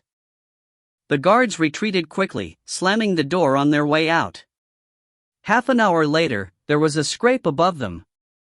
Igor quickly concealed the pistol beneath his coat, but kept his hand on the butt with the muzzle pointed up. One of the boards was lifted and they looked up at Mikhail's smiling face. The opening was widened and Igor climbed to his feet, taking a long look around the room before bending and lifting Irina out of the hole. Is this normal? Irina asked Mikhail. There is no normal, here, he cackled. Only what satisfies the guards at any given moment. But something has happened to excite them. It is cold and the wind is blowing. When it is like this, they prefer to remain in their heated barracks and drink vodka. Any idea what alerted them? Igor asked. Mikhail shrugged, then turned away as a fit of coughing racked his frail body. No way to know, he said. It could have to do with the men you killed, but I don't think so. Murders aren't common here, but even when they do occur, the guards have always been happy to accept the most plausible explanation. They do not really care if we all kill each other, only that the number of prisoners they count matches the records. You said there had been an escape when the siren sounded, Irina said. You don't seem to think that's it. Mikhail shook his head. That's what the siren is primarily for. But this seemed different. Igor stared at the old man, then shook his head. We do not have time to waste speculating about what the guards are doing. Before the alarm, we were talking about finding a prisoner named Shevchenko. You said you never heard of him. How do you plan to find him? How are you certain he is here? Mikhail asked. We are certain, Irina said, holding the man's gaze until he smiled and looked away. Very well. I know men in each of the barracks. Tomorrow, I will begin asking if anyone knows him. Do you trust them? Igor asked. Yes, Mikhail said, nodding. As I've said, we are not criminals who prey on each other. Certainly, there are some that are like that, but not the men I know. These are artists, actors, writers. Dissidents who dared to speak out against Moscow. I've known many of them for more than a decade, and I trust them. Igor wasn't completely convinced, but accepted the explanation. Will the guards return during the night? He asked. Not likely, Mikhail said. But you should remain hidden. They would not normally notice you, but if they did decide to conduct another headcount. Igor nodded and, telling Irina to stay where she was, trotted off across the room. In a few minutes, he returned with 2 blankets. Jumping into the hole, he held Irina's hand as she joined him. They made themselves as comfortable as possible while the prisoners put the flooring back in place, sealing them into what felt like a dark tomb. Do you trust him? Irina whispered. I trust him as long as he believes there is something in it for him, Igor said, shifting his arm for her to use as a pillow. But we do not appear to have a choice at the moment. However, I am more concerned about whatever agitated the guards. You have an idea? Perhaps. Maybe one of the Americans. They're all dead, Irina said. We only found 7 of the 8, Igor said. One of them may have survived.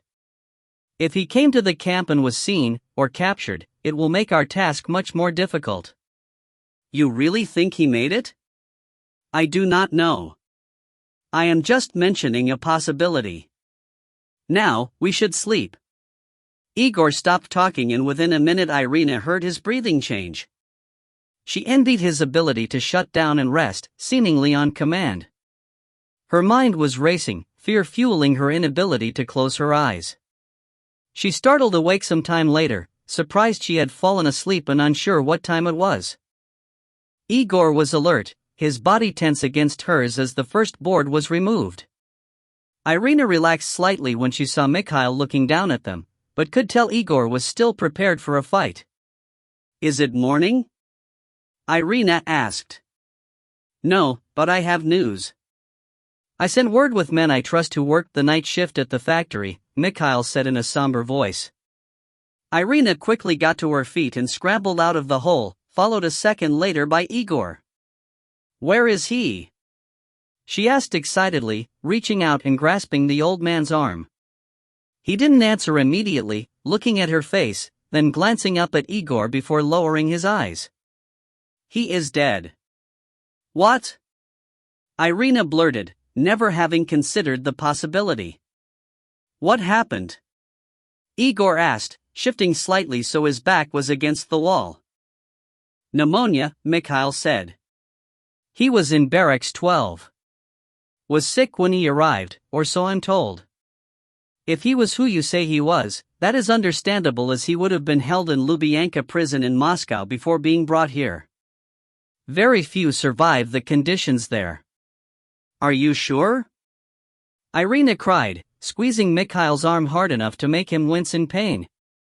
I trust the man the information came from, and I slipped out and saw his grave for myself, he said, gently prying her hands free. I am sorry. Irina stared at him in shock, then turned to look at Igor. What do we do? she asked. Before Igor could respond, the door opened with a crash and several guards rushed into the barracks. 33.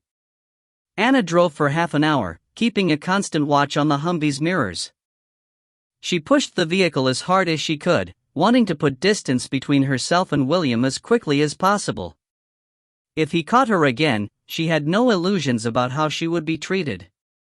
If she even survived the encounter. She still didn't understand why he'd taken her back to the bunker, only to leave her strapped to a gurney. Nothing about his behavior made any sense. But she was confident the man was stark raving mad, and figuring out why someone with mental problems did or didn't do something was an exercise in futility.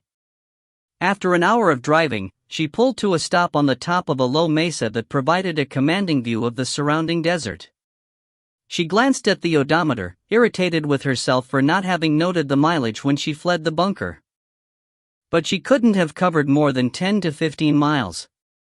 Not with the rugged terrain she had been driving across. With a sigh, she shut off the engine and stepped out into the night. A strong wind was blowing from the north, the air cold enough to make her appreciate the extra layer of clothing she'd put on. Taking her time, she turned a slow circle, surveying the dark desert surrounding her. There was nothing visible other than sand, rocks, cacti, and the occasional low-growing bush shuddering in the breeze. No lights.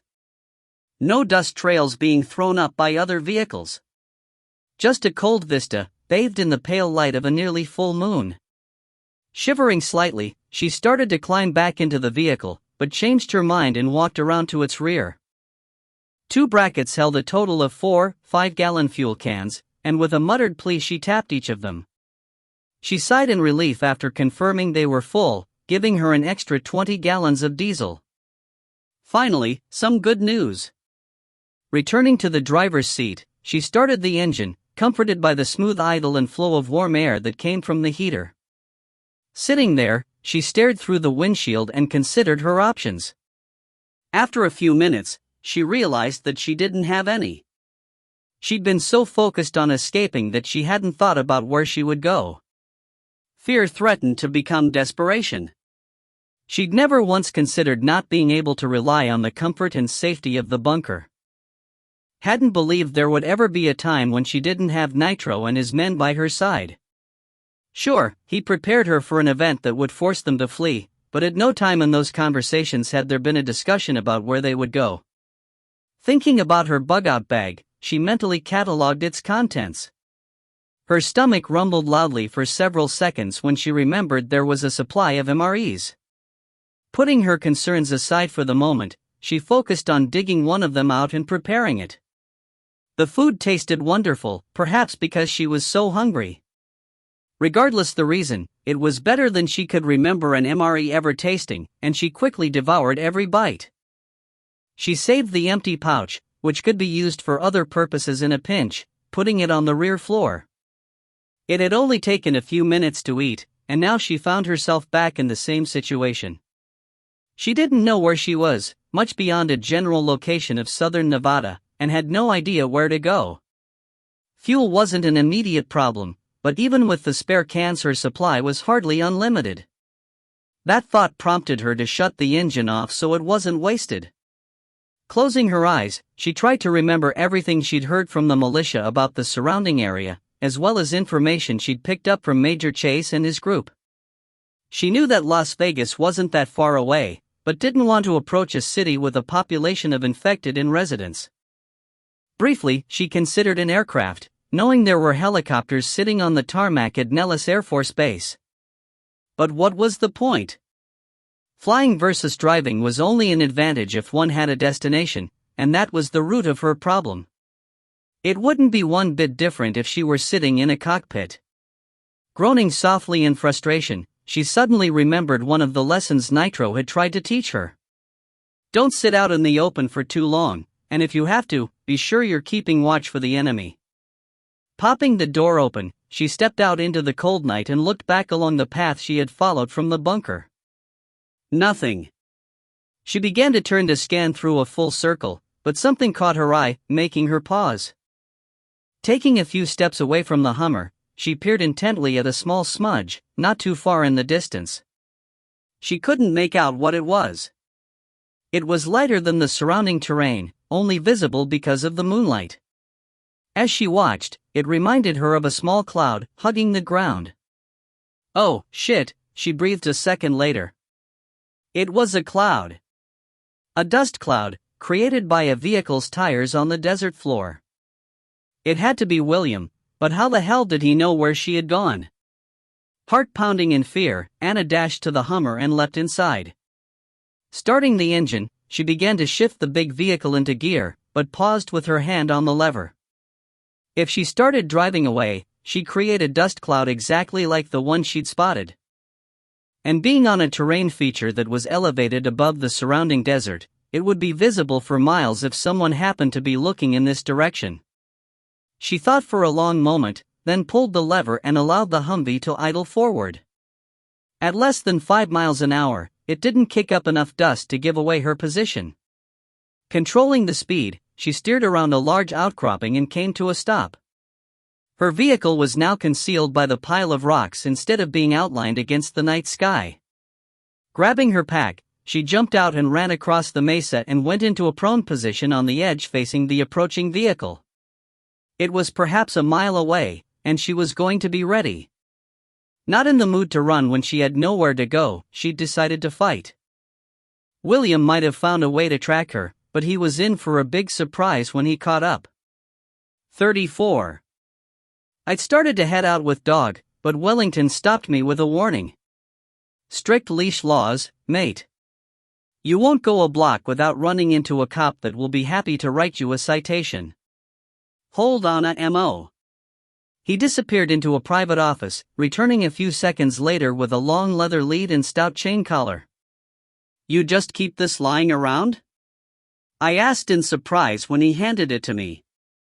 We train K9s for some of our clients, he said. I nodded my thanks and, bending down, slipped the chain over Dog's head and clipped the lead to it. When I straightened, he stared at me like I'd just betrayed him. Let's go, I said, tugging gently. He didn't budge. Just sat there with his ears folded back and gave me a look like he was considering taking a chunk out of me. Dog, get off your ass, I said, returning his stare. He looked back at me for a beat, then lay down and rolled onto his side in protest. How long since you had him on lead? Wellington asked, grinning at Dog's stubbornness. Never have, I said, shrugging. Found him after the attacks and never needed one. He's too well behaved. Wellington looked at Dog for a moment, then knelt next to him, speaking gently and rubbing his neck. When he received a lick on his hand, he rubbed down Dog's belly and gently raised his rear leg. Carefully, he brushed fur aside, searching for something as he talked in a soothing voice. See that? He asked softly, pointing at a spot on this inside of Dog's left rear leg. Rachel and I both leaned in for a closer look. It was a faded, blue tattoo. What is that? Rachel asked. Mark from the breeder, Wellington said, gently lowering Dog's leg and massaging his ears. Big operation in Virginia that supplied K9s to the U.S. military and police. Bought a few pups from them myself a few years ago. He was still rubbing Dog's ears and leaned close for an examination. Ever look in his ear? He asked, ruffling Dog's mane and smiling at him. He was U.S. military. I squatted down next to Wellington and looked at the tattoo that was all but invisible beneath Dog's fur. If you didn't know what you were looking for, you wouldn't spot it. Dog, enjoying the attention, rolled fully onto his back and hooked my arm with a front leg. Well, that certainly explains a lot, I said. Kind of figured he was a police K9. Found him in a gun store in Atlanta. Probably got adopted after his tour of duty, Wellington said, giving Dog a final rub before standing. I stood and looked down at Dog, wondering what he'd been through before our paths had crossed. May I? Wellington asked, holding his hand out. I handed him the lead and he moved until it was stretched to its full length. Dog stayed on his back, ignoring all of us. Come! Wellington barked. Dog immediately leapt to his feet and stood in front of the Aussie, looking up at him. "What the hell was that?" I asked. It's fairly standard for dogs to be trained to respond to commands spoken in German, Wellington explained. It eliminates confusion when the animals are around normal conversations. At least conversations in English. Setzen. Dog immediately sat. I stood there looking at him, shaking my head and taking the lead back. I'll write you a short list of commands, Wellington said, chuckling as he walked away. Really? I asked Dog, bending close and looking into his eyes.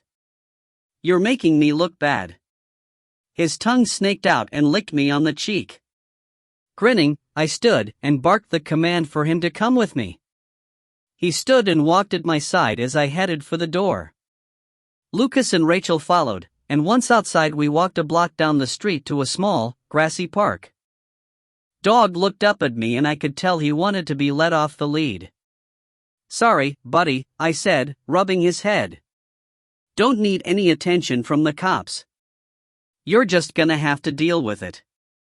He snorted as if he understood me, then began leading me towards a thick stand of tropical-looking bushes. Think we got a chance in hell of pulling this off?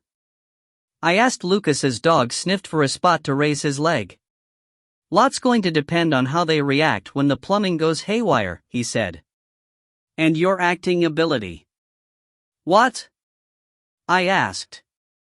Always were a little slow, weren't you? He asked, grinning. You're going in, posing as a plumber from Sydney. You sound like a roughneck from a Texas oil field. They may be Russians, but you aren't going to sound like what they'll be expecting, So, I should sound like you? I asked, trying to mimic an Aussie strine. Lucas and Rachel burst out laughing. If that's the best you can do, we might as well just pin an American flag on your shirt, Lucas said. I gave him a dirty look, then had to move to follow Dog. Look, he said, still chuckling. We've got time to work on it before all the pieces are in place. I'll help. Something else, too. No way is Nitro going to pass if you were thinking about having him go in with you.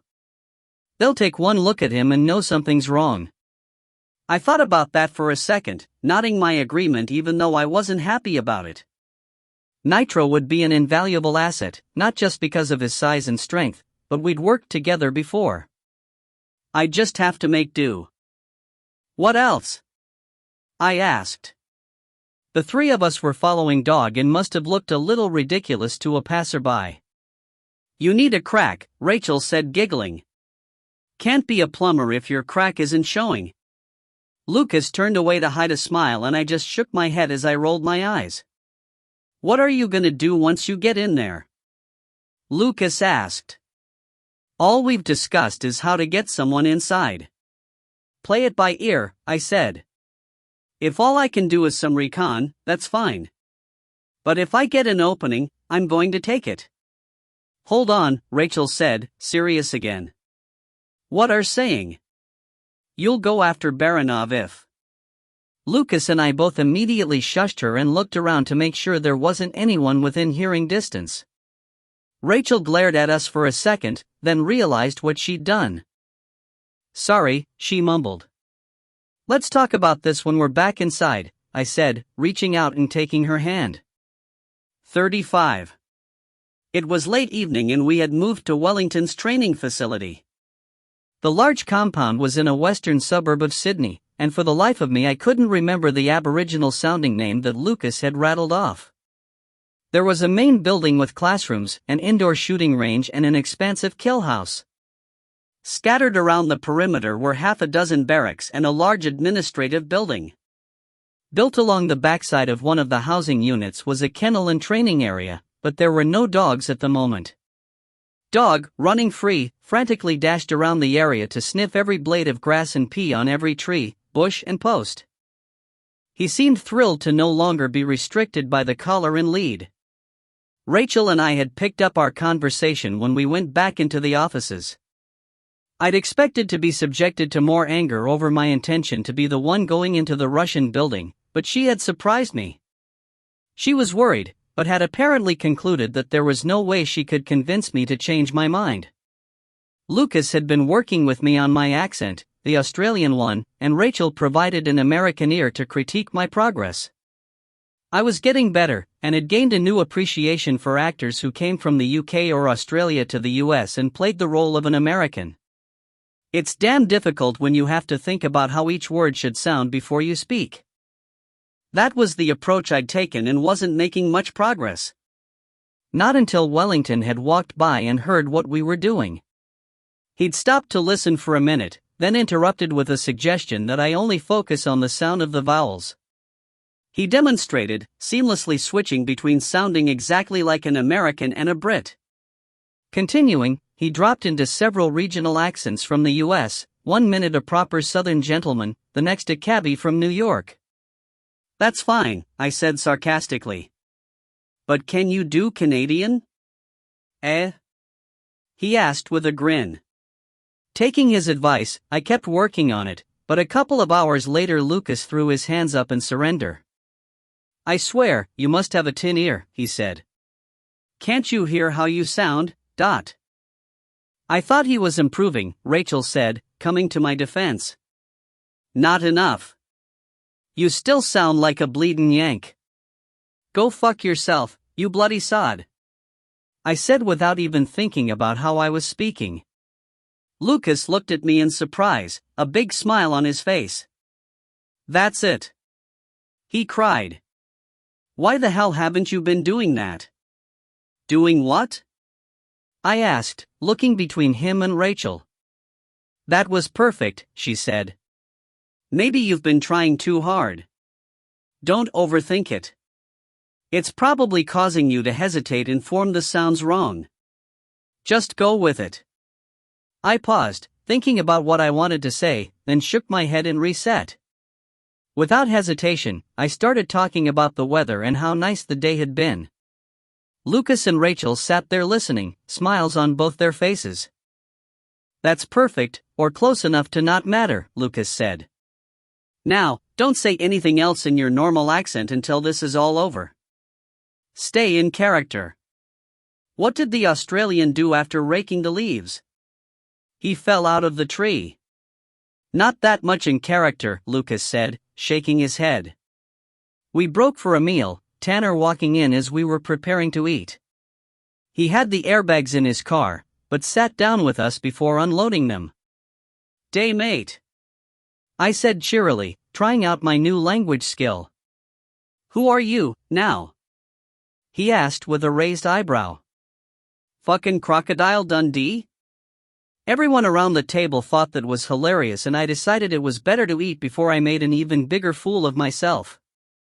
After dinner was done, Lucas and I helped him carry the bags into one of the classrooms. Each was less than a foot long and compressed flat with a small gas cylinder attached to the side. They weren't what I would call heavy, but they were definitely substantial. I didn't envy whoever was going to carry 10 of them through a sewer pipe. Any way to deflate them remotely? I asked. No, Tanner said. Strictly mechanical. Have to open that valve there.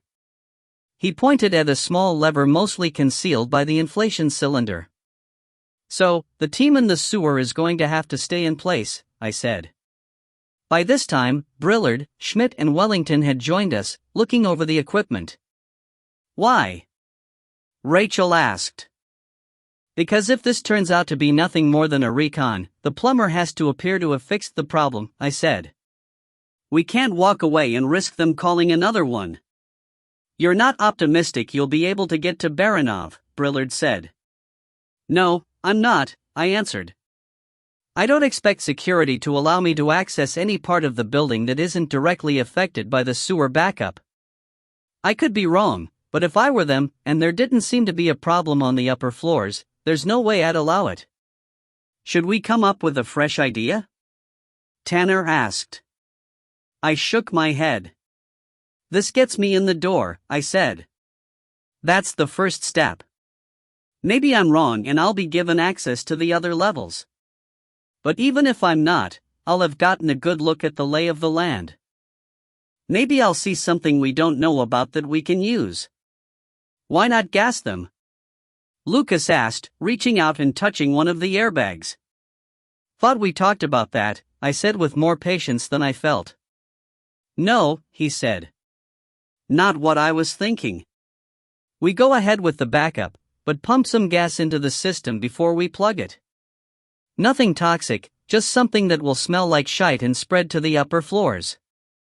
Might pave the way for them being of a mind to let you go check. That's not bad. I looked at the faces of the men standing around us. Each of them were slowly nodding. Why the hell not? Wellington said after thinking about the suggestion. Can't bloody hurt. Got anything in mind? Lucas shrugged his shoulders. Okay, Rachel said timidly. No one gets to ask how I know this, but you can buy spray cans of imitation farts at joke stores. I don't know what they put in them, but it smells far worse than you can even imagine. Don't know about that, I said. You haven't been trapped in a plane with Lucas. That earned me a solid punch on my shoulder, but it was worth it. If you two are through acting like children, Rachel said. I'm serious. This stuff smells like death warmed over, and I guarantee you it can clear a room in 2 seconds flat. It comes in pressurized aerosol cans and is already gaseous. That means it will bubble up through the plumbing. Or it should. Right? Wellington pulled his phone out and worked on it for a minute. Gag gift store a few Ks down the road. Closes in less than an hour. Come with me and show me what you want, he said to Rachel. She nodded and they hurried out of the room. How do you release the contents of the canisters? Schmidt asked, frowning. I do not think you can just spray it at the bottom of the pipe. There should be a large release so it can travel upwards properly. Small dab of C4, Lucas said. About the size of a pinhead will have plenty of force to burst it open. He looked at me and I nodded, but couldn't keep myself from grinning. What? He asked. We're grown men and we're standing around figuring out how to fart bomb the Russians, I said. American humor, Schmidt grumbled and looked away. As he was turning, I was pretty sure I saw a hint of a smile on his normally scowling face. 36. Igor went into motion the instant the barracks door crashed open. He swept Irina behind him with his left arm as he drew the pistol concealed beneath his coat. There were several prisoners and a few bunks between him and the guards, and they didn't see the weapon. The inmates did, and they quickly scrambled out of the way, fearful of being caught in the line of fire. 6 guards were in the building, shouting at the prisoners to get into their bunks as their leader stood back, blowing into a shrill whistle so hard his face was turning red. Truncheons were swung, randomly striking the cowering men for no reason other than they weren't moving fast enough. Stay behind me and don't get separated, Igor said to Irina. He headed to their left, closer to the door. The guards were steadily working their way deeper into the barracks, except for the leader. He had remained near the exit, working the whistle with his feet spread far apart and a long, cruel-looking baton in his hand. Igor moved steadily, head swiveling as he kept track of all the guards. The prisoners saw him, pistol held tightly along his right leg. They frantically cleared the way, drawing the attention of the chief guard. He paused blowing the whistle and stepped forward, screaming at the men to get into their beds as he raised the club in the air. Before he could deliver the first blow, he caught sight of Igor but failed to notice the weapon in the big Spetsnaz hand. With the other prisoners trying to obey his orders, he zeroed in on the tall man who was still slowly approaching. Anger at being disobeyed was clear on his face as he pointed at Igor with the baton and shouted. The other guards were still yelling and clubbing the helpless men, whose cries of pain and fear added to the din. None of them heard him, nor did they see Igor raise the pistol and fire a single shot that punched through the guard's face and blew out the back of his skull. He dropped to the dirty floor and a silence descended over the immediate area that quickly spread throughout the barracks. Noticing something wasn't right, the 5 remaining guards stopped beating the prisoners and looked around. They couldn't see their dead leader's body, and began shouting his name. After a few seconds with no response, they exchanged worried glances and drew close together as they began to head for the door. Clubs were no longer being swung, but the frightened inmates cleared a path. The guards were tightly clustered as they moved down a row of bunks, and the one leading the way stopped with his mouth open in shock when Igor stepped into their path, pistol already up and aimed at his face. The suppressed weapon coughed several times in quick succession, killing 4 of the men. The one at the rear of the group dove beneath a bunk, tearing at his coat. Igor rushed forward, leaping over the men he just shot, and grabbed the man's ankle. Savagely, he yanked him backwards, dragging the guard into the open. He was rolled onto his back, staring at the muzzle of the suppressor that was pointed at his face. His truncheon, held to his right wrist by a leather strap, clanked against the floor, loud in the silence. In his left hand was a small radio, the item he'd been trying to retrieve from his coat.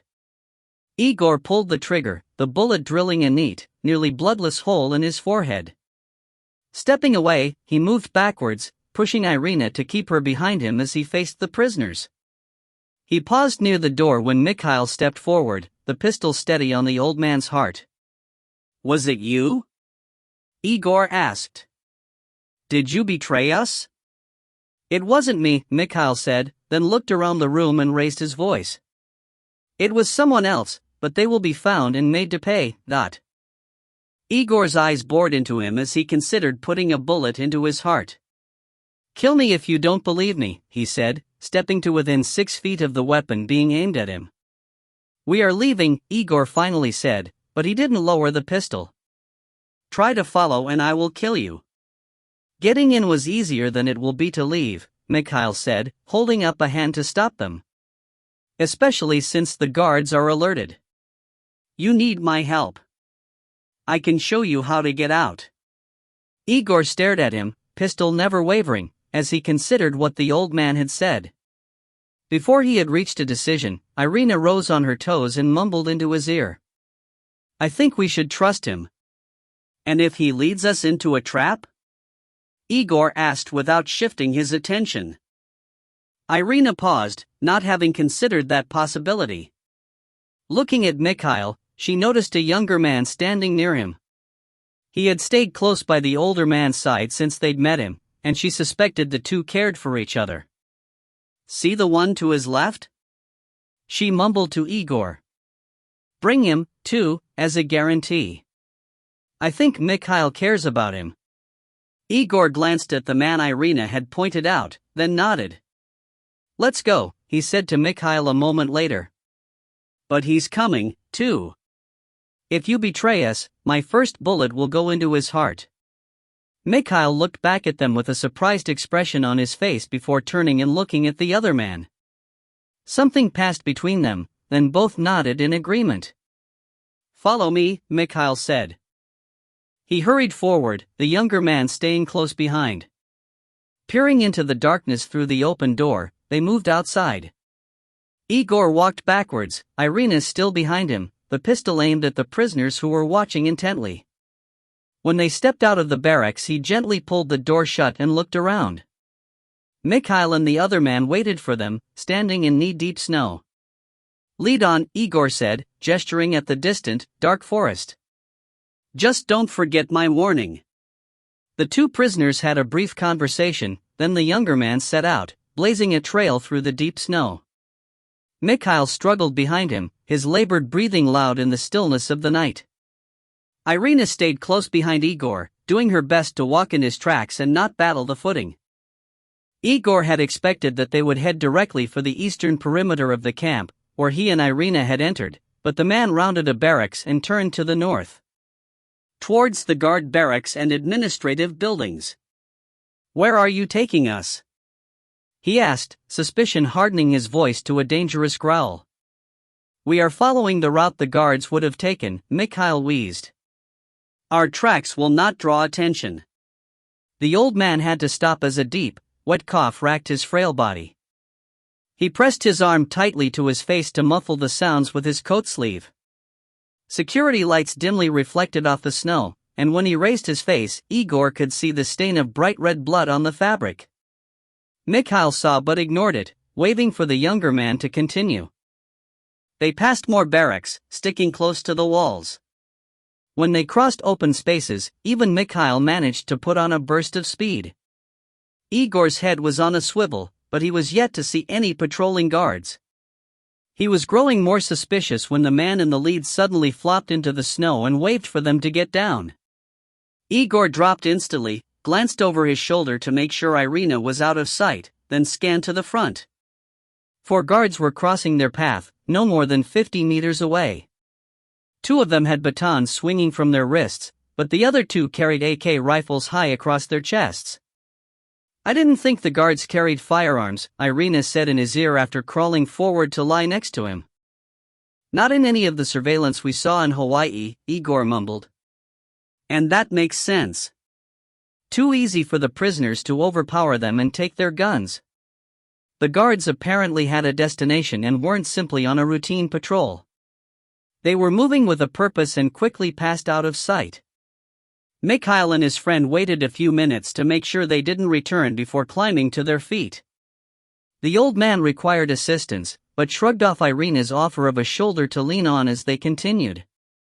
They passed 3 more prisoner barracks, then paused before hurrying across the widest open space they'd encountered so far. This area was better lit and they angled to the east to reach the far side of a large building that flew the Russian flag. It was darker here, the forest a couple of 100 meters away. Nothing lay between it and them other than a field of snow. The surface was churned, heavily disturbed by the passage of feet wearing heavy, winter boots. Looking across the open ground, Igor recognized what Mikhail had done for them. If they had headed directly to the forest from the prisoner barracks, they would have left a very visible trail in the snow. A trail that even the dimmest of the guards would have understood the meaning of, and one that could easily be followed. But by following a path that wouldn't be out of the norm for patrols, they were not leaving any evidence behind. Apparently, the guards ranged all the way to the forest from the building where they huddled. Mikhail had slumped onto his side, wheezing worse. He tried to speak, but couldn't force enough air out of his ravaged lungs to produce anything more than a sibilant whisper. "Go." He had to pause to gather his strength after that one word. "Do not forget the men in this camp." "Thank you," Irina said, moving close and looking in the dying man's eyes. "You have my word. They will not be forgotten." Mikhail smiled painfully, the younger man scooting close and cradling him in his arms. There were 2 more rattling breaths out of the old man, then he went quiet and his eyes stared vacantly at the freedom of the dark forest. "Go!" the younger man hissed. Do not let his death be a waste. Igor scanned the area, then got to his feet and pulled Irina up from the snow. Without a backward glance, he took off at a slow run for the dark forest, Irina's hand grasped firmly in his. 37. Wellington and Rachel returned 45 minutes later, each carrying a large cardboard box.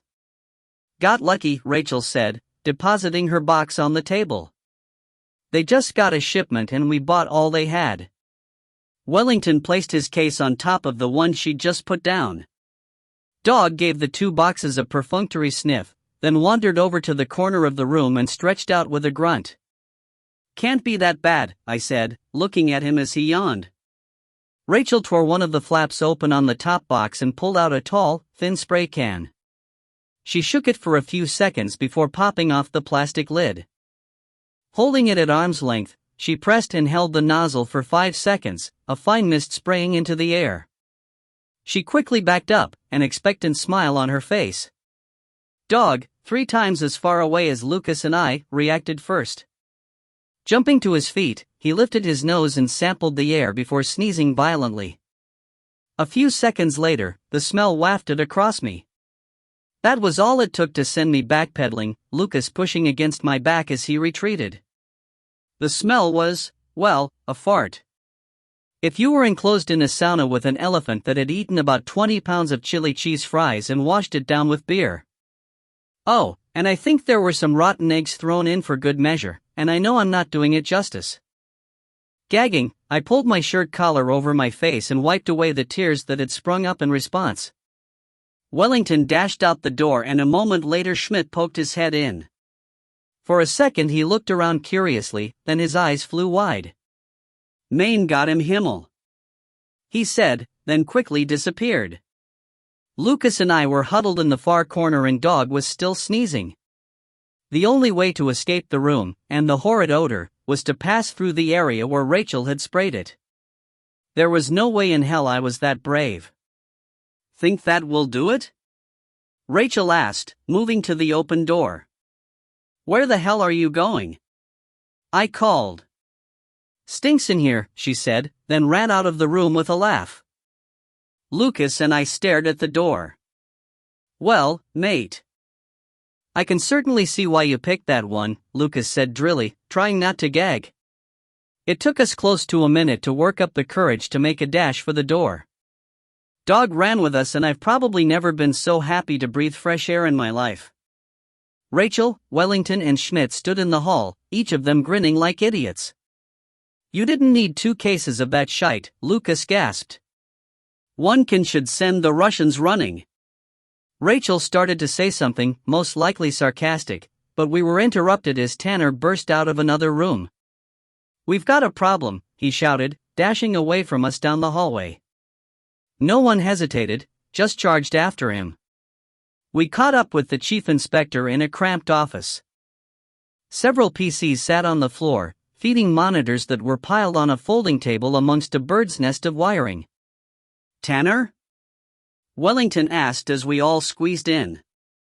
There, he said, pointing at a screen displaying an image of the main entrance into the compound. 2 men in dark clothing stood outside the rolling gate, rifles in their hands. Tanner pointed to 2 other monitors, both showing more identically dressed and armed men standing outside the perimeter fence. Russians? I asked rhetorically, assuming the worst. Wellington, you have an armory? Follow me. He pushed through the crush of bodies and took off at a dead run. We did as instructed, running close on his heels. After a couple of turns, he stopped at a door labeled as custodian, a large wad of keys already in hand.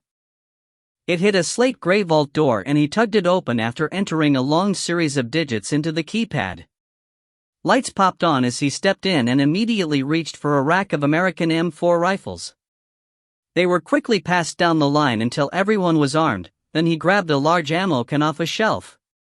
Loaded mags, and there's a radio in each can, he said. Everyone take one. Brillard arrived, slightly winded from sprinting to the armory. I tossed him the rifle I was holding and grabbed another. Going to the roof, Wellington said, picking up a very long sniper rifle with a high-powered scope. The senior sergeant knows the terrain and will direct you to defensive positions. He slipped out of the vault and disappeared at a run. Fuck that, I said before Brillard could open his mouth. I'm going outside. We need a little offense. I'd spotted a shelf that held night vision goggles and reached for one. Brillard started to protest, but Lucas cut him off and snatched another pair of NVGs for himself. He's right, and I'm going with him, he said.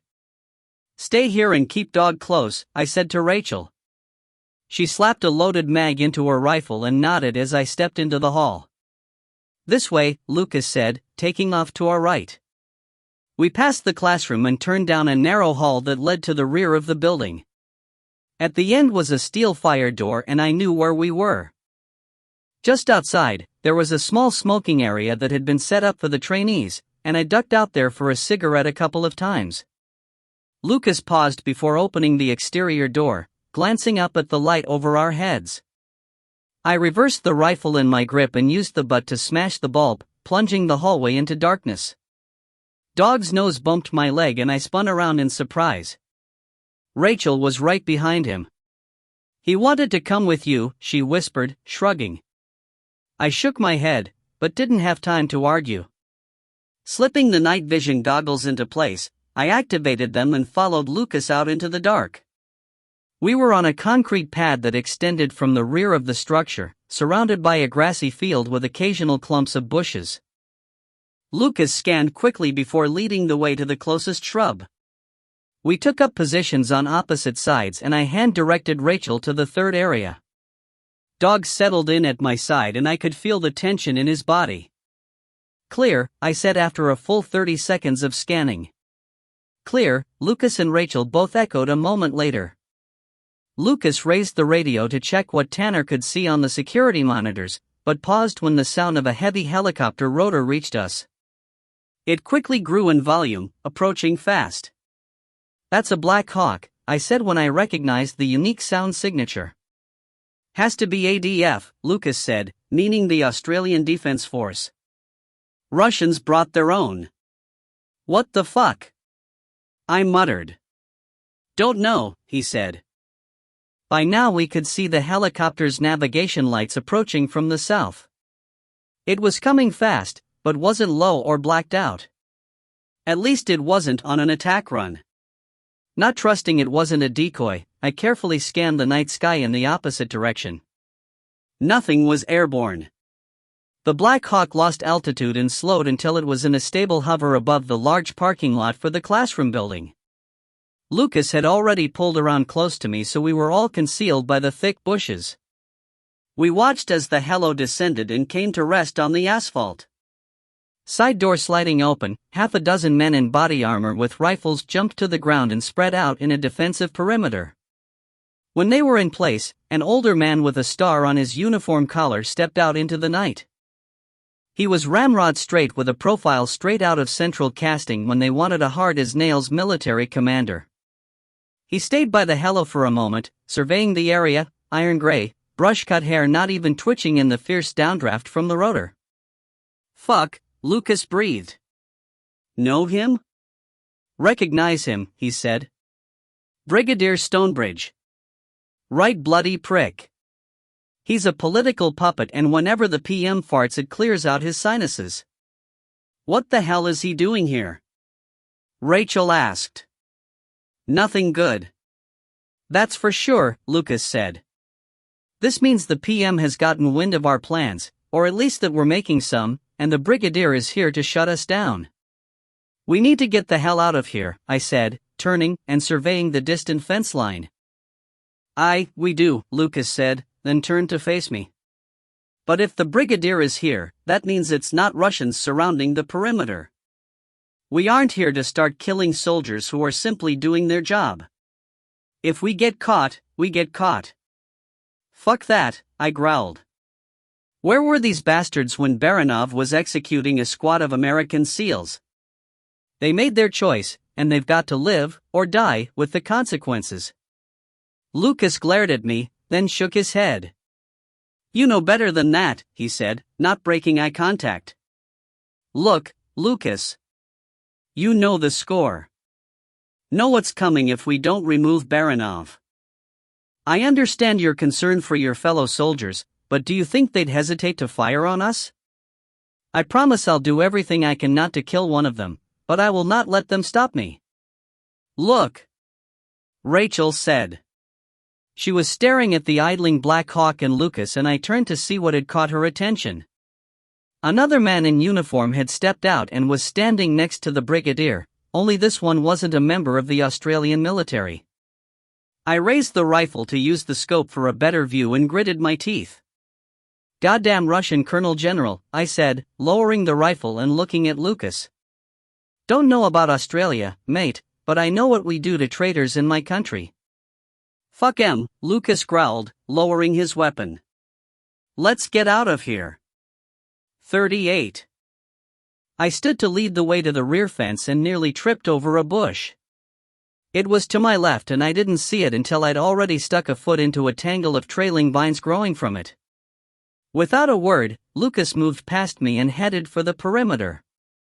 With Rachel following him, Dog and I brought up the rear. Wellington's compound was several acres and it took us a few minutes to cover the open ground. Dog wasn't alerting, but I wasn't sure that he would in the absence of an infected. We came to a stop and dropped to the ground when Lucas held up a clenched fist. Looking in the direction he was facing, I could see a pair of men patrolling the outside of the fence. The first thing that struck me was how sloppy they were. Walking side by side with their rifles held casually in one hand, they were having a conversation as one of them smoked. There was no effort to remain quiet or unseen, and they seemed to be unconcerned that they could come under attack from within the compound. This told me volumes about the men the brigadier had brought with him. These weren't elite troops. Far from it. In fact, I suspected these two hadn't received any training beyond what would have been provided in basic. This also told me that Australia had probably lost all their special operations troops, which wasn't terribly surprising. Sure, we're all part of similar military hierarchies, but operators are cut from an entirely different cloth.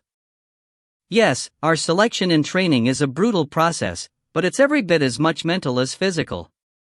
That means that almost every person who enters the Spec Ops world is a cut above in intelligence. Why does that matter? Because we're actually able to think for ourselves and not just blindly fall back on following orders.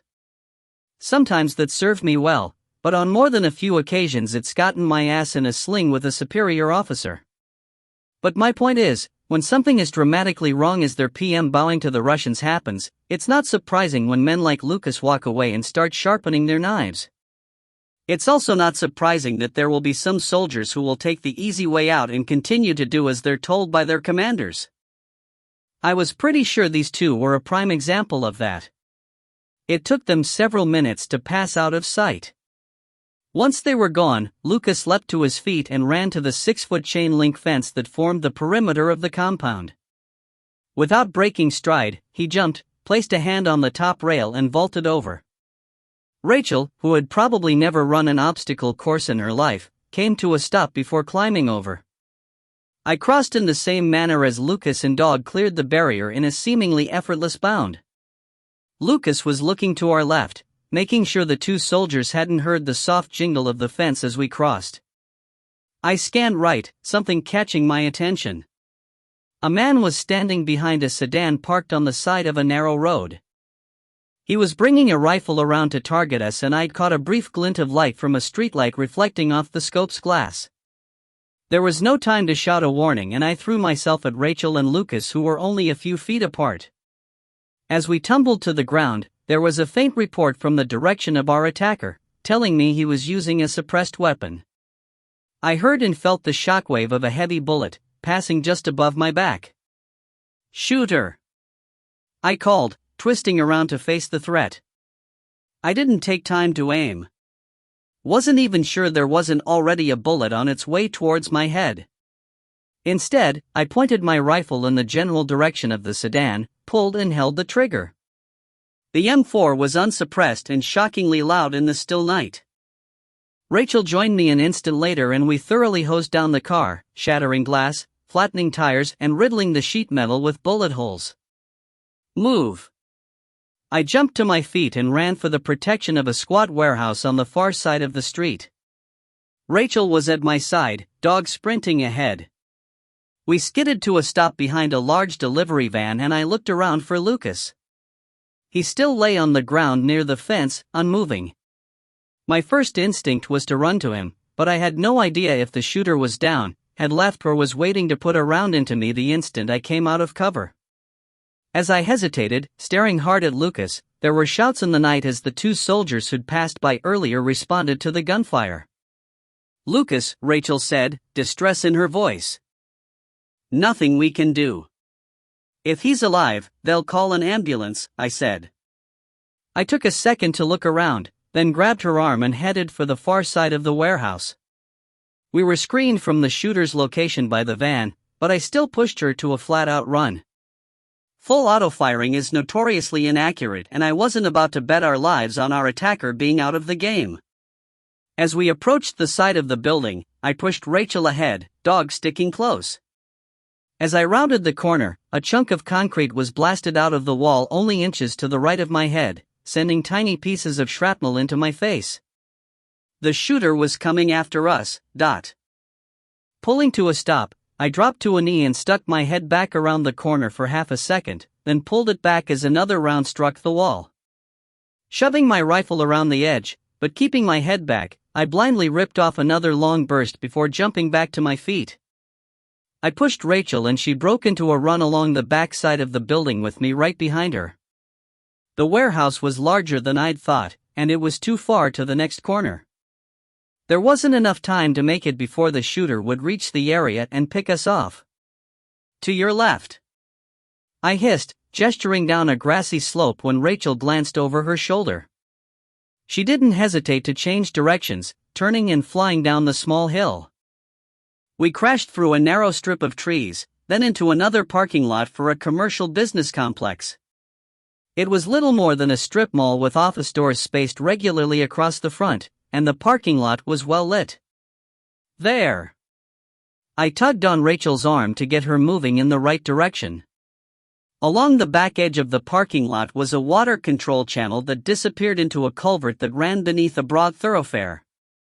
We leapt over the curb and into the concrete ditch, running into the concealing darkness of the duct beneath the road before coming to a stop. Ahead of us, I could see the channel continue on the opposite side of the street. "Keep watch," I said to Rachel, pointing towards the far opening. She circled her arm around Dog's neck, pulling him close before raising her rifle and steadying its aim. I turned and watched for our pursuer, making sure I was far enough back into the culvert to be concealed from view. Hopefully. Unless he had some really good night vision that could handle the contrast in lighting between the bright parking lot and the deep darkness of where I waited. "Hear that?" Rachel mumbled the question at the same time I began hearing the distant wail of approaching sirens. "Shh," I whispered as softly as I could. I'd just seen movement. Nothing definitive, but on the far side of the stand of trees we'd run through, something had moved in a way that wasn't in sync with the branches that were swaying in a night breeze. My rifle was tight to my shoulder as I concentrated on what I could see with the night vision goggles. The sirens were growing closer when I saw another flash of movement. This time, I was certain I'd seen the shape of a man, and I concentrated on the spot behind the trees that had drawn my attention. He was moving slowly, frequently pausing to scan the open parking lot. Now, I could make out the shape of his weapon and carefully raise the NVGs to the top of my head and look through my rifle scope. Whoever this guy was, he didn't seem concerned in the least over the approaching police cars. That meant he was either Australian military or Russian. Either way, he'd started shooting the instant he had a line on us, and I wasn't going to hesitate to return the favor. He paused again, still visible despite being mostly screened by the trees. Another 2 steps and I'd have a clear, unobstructed shot. Standing there, he kept his rifle up and ready, scanning his surroundings through its scope. "Come on, you fucker," I muttered under my breath.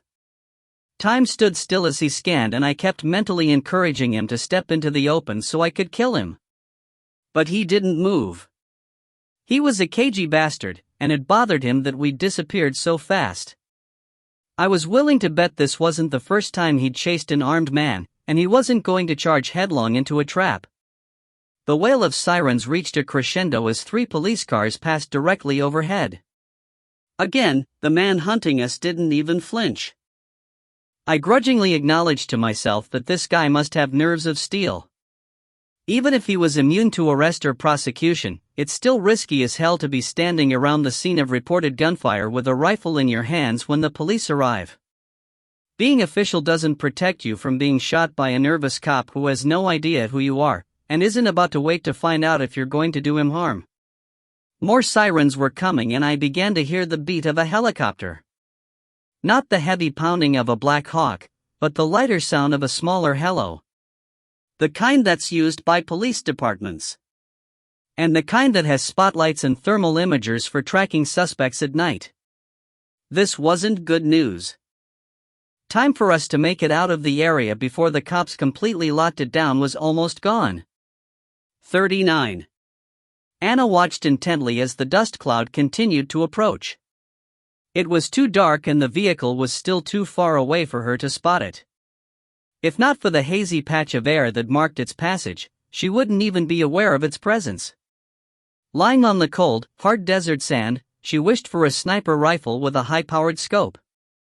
As soon as she had the thought, she shook her head. That was something she'd never done and didn't have the first idea of how to go about engaging a moving target at long distances. All she knew for sure was that it wasn't as easy as the professionals made it look. As she waited, the wind picked up until strong gusts tore at her clothing. This not only began leaching away her body heat, it picked up dust from the desert. Within less than a minute, she was no longer able to differentiate what was thrown up by the tires of the approaching vehicle from what was being blown across the terrain. She lay there for several minutes, hoping the wind would subside, but if anything, it grew stronger. Trying the rifle scope, she gave up in frustration. It was a simple holographic sight, with no magnification. Perfect for use in CQB, or close-quarters battle, where your enemy was typically inside 20 yards, but useless at long range across the open desert. Trying to decide what to do, she caught her breath and leapt to her feet when the import of the situation struck her. If she couldn't see the dust trail of her pursuer, he couldn't see hers. She had an opportunity to escape, which in her mind was preferable to taking on an attacker, or attackers, single-handed. Running across the flat surface of the mesa, she thought about where she would go, but dismissed the line of thinking as soon as she had it. At the moment, the highest priority was to lose William, or whomever it was tracking her. Once she didn't have a psychopath breathing down her neck, she'd take the time to try and come up with an option. Racing around the outcropping she'd left the Humvee behind, she skidded to a stop in surprise when she saw 3 figures standing near its rear bumper. They were dressed in rough, dun-colored clothing that closely matched the surrounding desert. Scarves covered their heads, wrapped around their lower faces for protection from the weather. She'd seen the Special Forces guys heading out with chamois worn in the same fashion when she'd been stationed in Iraq. Each of the people facing her also wore large goggles, completely obscuring their features. Small packs were on their backs, pistols holstered at their waists and rifles in their hands. She snapped her rifle up, clicking the safety lever to fire in the same motion. The figure closest to her raised empty hands, but the other 2 remained stock still. Anna held aim on the person's chest, determined to pull the trigger if any of them lifted their rifle or reached for a pistol. They all remained motionless for several seconds, staring at each other. Slowly, the closest one, who Anna had already pegged as the leader, reached up and carefully unwound the scarf. As it came free, long blonde hair was released to blow in the freshening wind. "We aren't here to harm you," the figure said in a woman's voice as she removed her goggles. Anna, squinting against the wind-blown dust, stepped closer but didn't allow the muzzle of her weapon to waver. The woman standing in front of her was younger than she was by at least a decade, with the sharp features of someone who hasn't had many calories to eat for an extended time. "What do you want?" Anna called. "Maybe we can help each other," the woman answered. "But first, who's chasing you?" Anna's eyes widened in surprise and she barely resisted the urge to look over her shoulder towards the approaching vehicle. "A bad man who kidnapped me," she finally said. "I managed to escape and I don't intend to let him catch me again." The woman looked at her for a moment before glancing over her shoulder at her companions. "We can help each other," she called. "We were separated from our group several days ago. We're trying to get home, but it's a long way and we're on foot. You have a vehicle, but you're by yourself. We can fight. If the man catches up, we can help you." Anna liked what the woman was saying, but couldn't help but flash back to what had happened when she escaped the cabin during SEER training. Just when she thought she was safe, she was tricked again. She wanted to trust the woman, accept her at face value, but "No," she said after several seconds of conflicted thought. "I don't know you. We should just go our separate ways." "Look," the woman said, stepping closer until Anna wiggled the rifle.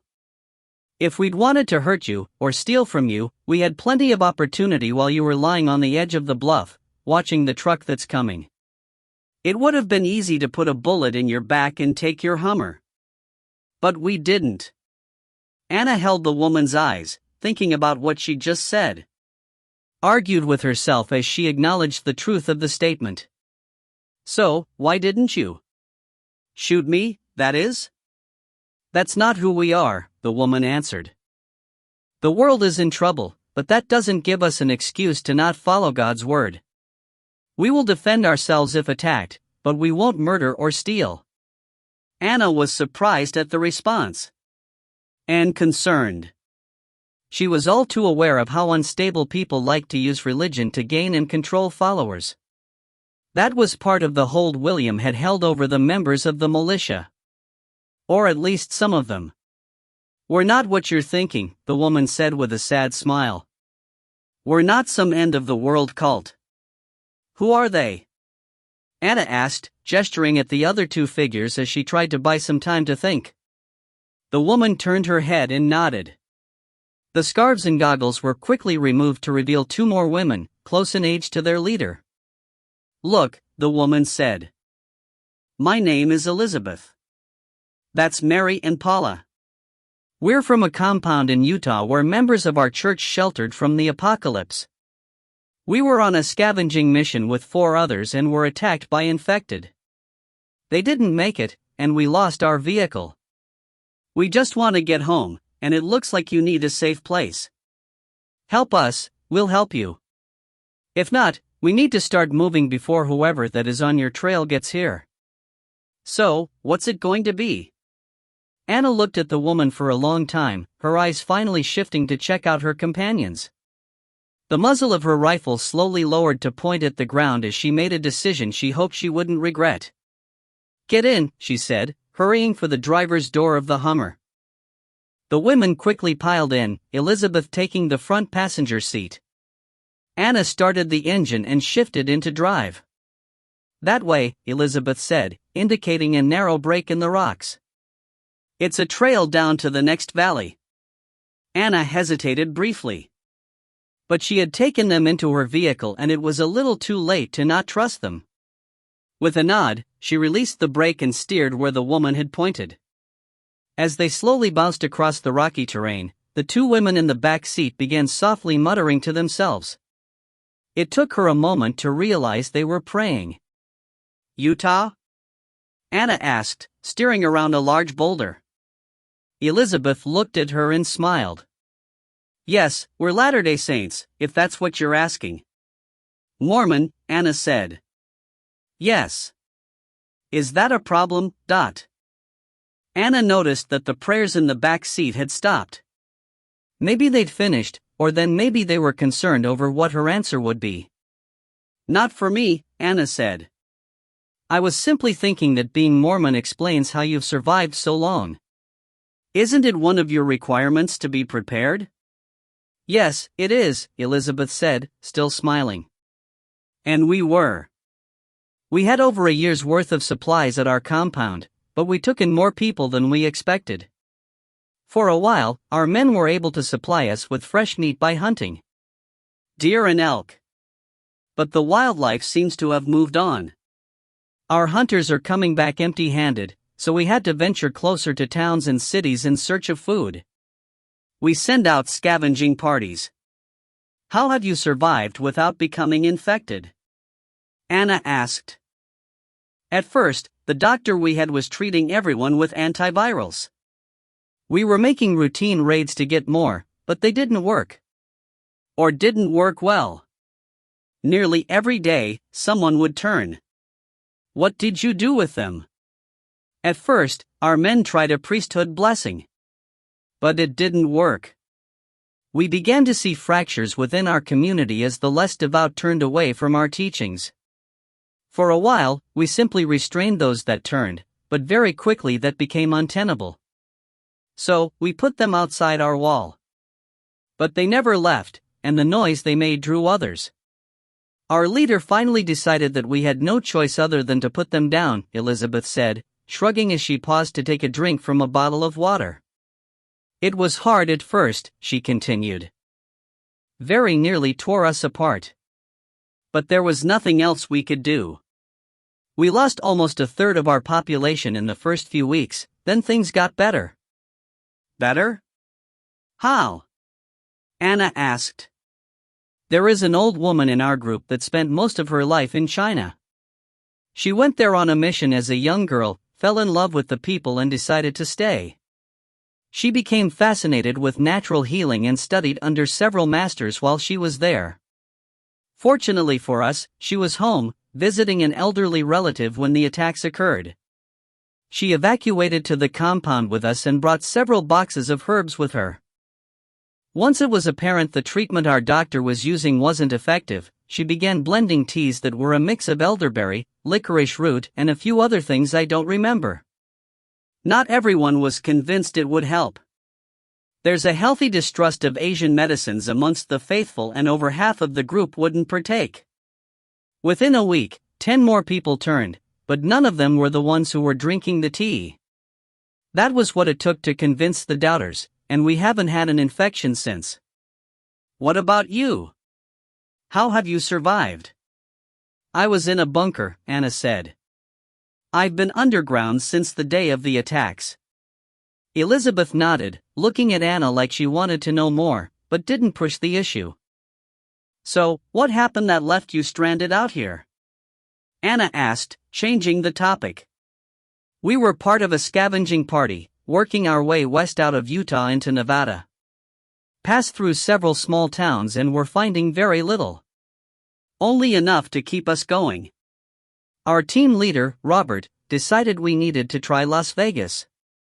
Not into the city, mind you, but the northern suburbs. We were looking for canned and dried food that would still be good. There were no infected in sight when we arrived in North Las Vegas, and we stopped at a Costco. It was locked up tight, so we thought we'd hit the motherlode. We forced the door, but the building was full of infected. I think a large group of people had taken refuge, but they turned and were trapped inside. During the fight, a stray bullet damaged our truck's radiator. It probably wouldn't have mattered as we were already cut off. We ran, but the sounds of the fight had drawn other infected. How did you escape? Anna asked. One of the men was able to lift a manhole cover. We were the first ones in, waiting for the rest. From below ground, I couldn't see what happened, but it sounded like another group of infected attacked.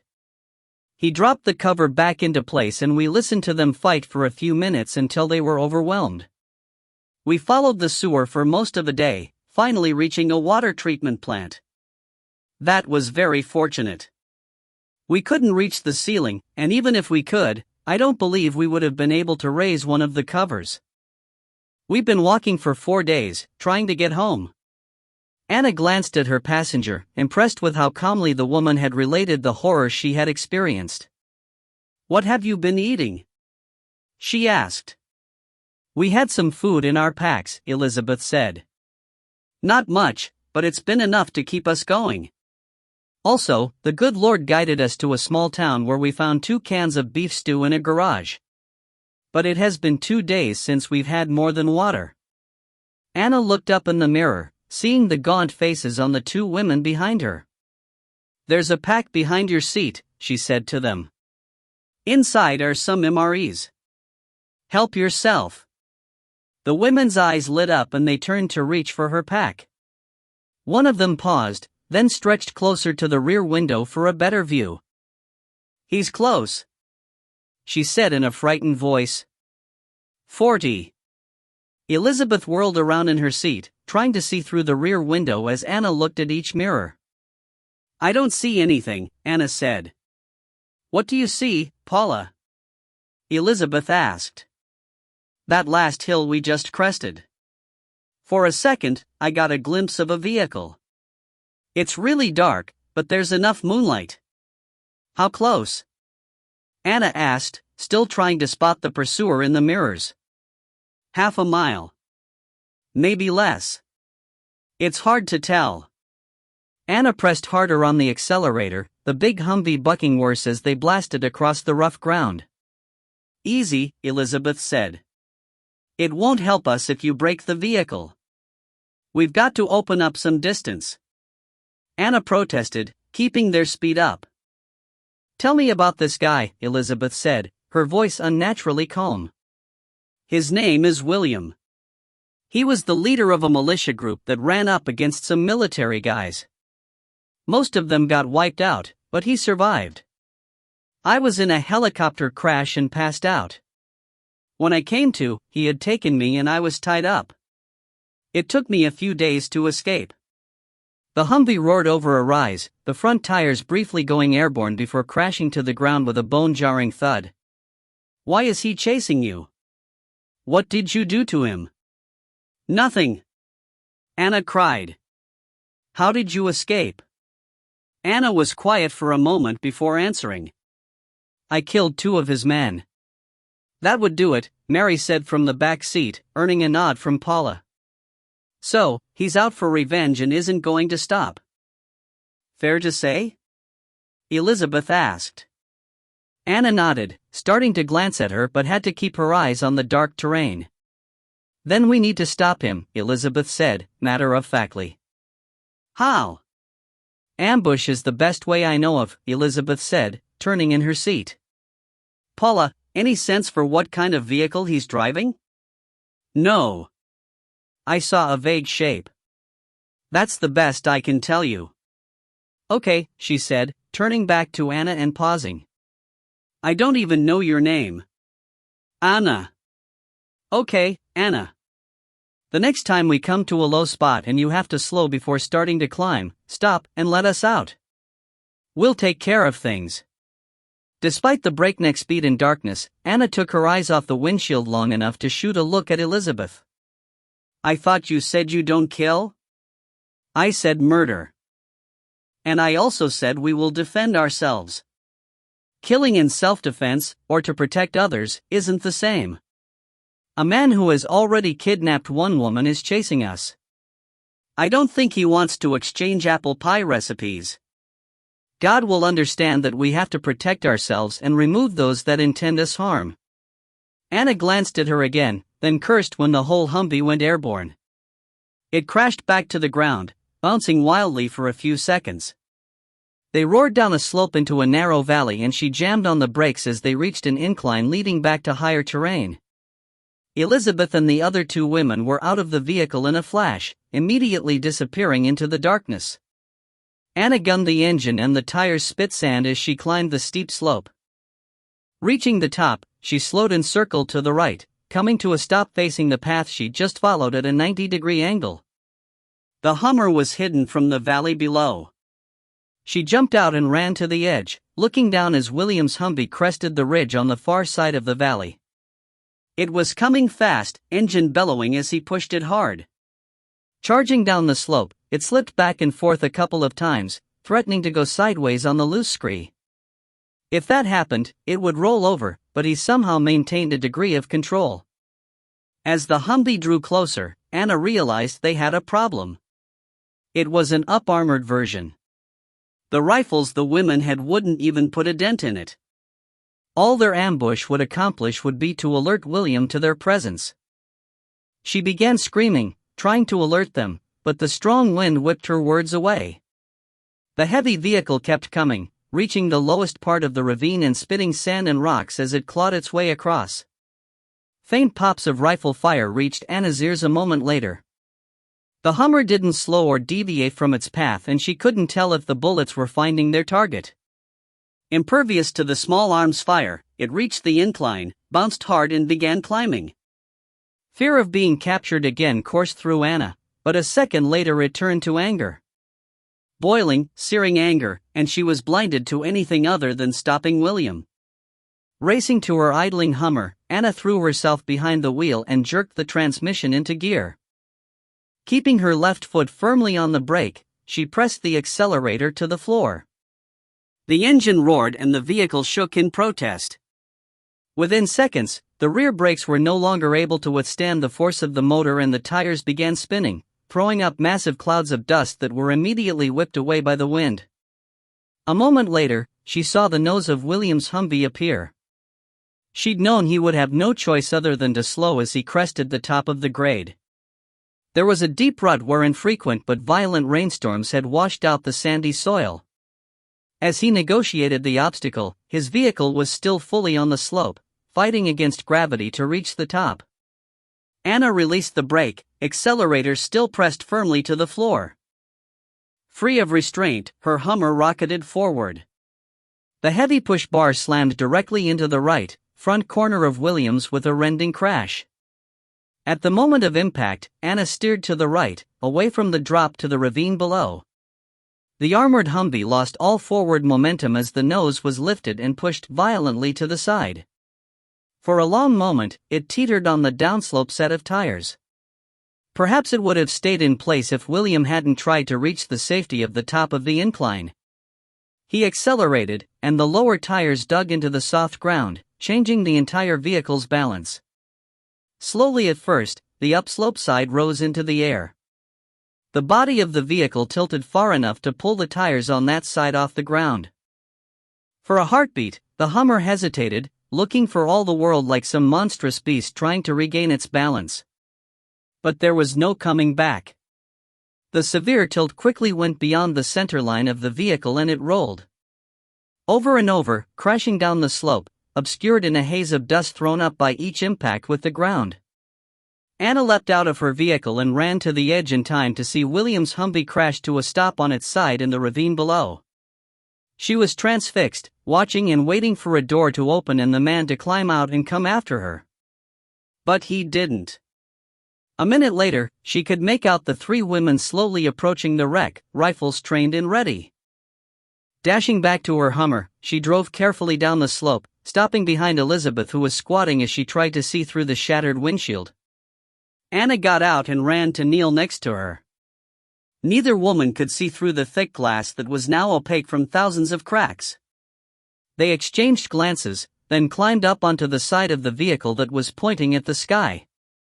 The passenger window was intact, but the interior was too dark for them to see anything. Elizabeth produced a small flashlight, clicking it on and shining it inside.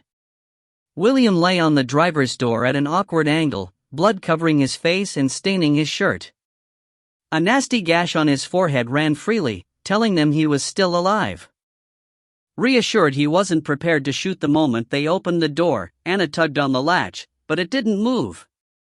With the addition of the armor plating, it was heavier than she could manage by herself. Elizabeth moved next to her and, working together, they succeeded in raising it. Each of the women braced it with their shoulders as they looked down at William.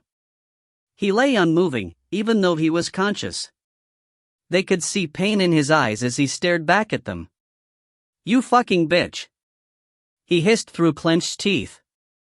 "I know him," Elizabeth said, startling Anna. "What? How?" "Came to our compound with a bunch of men a couple of months ago. Threatened us if we didn't share our supplies and demanded we provide them with women."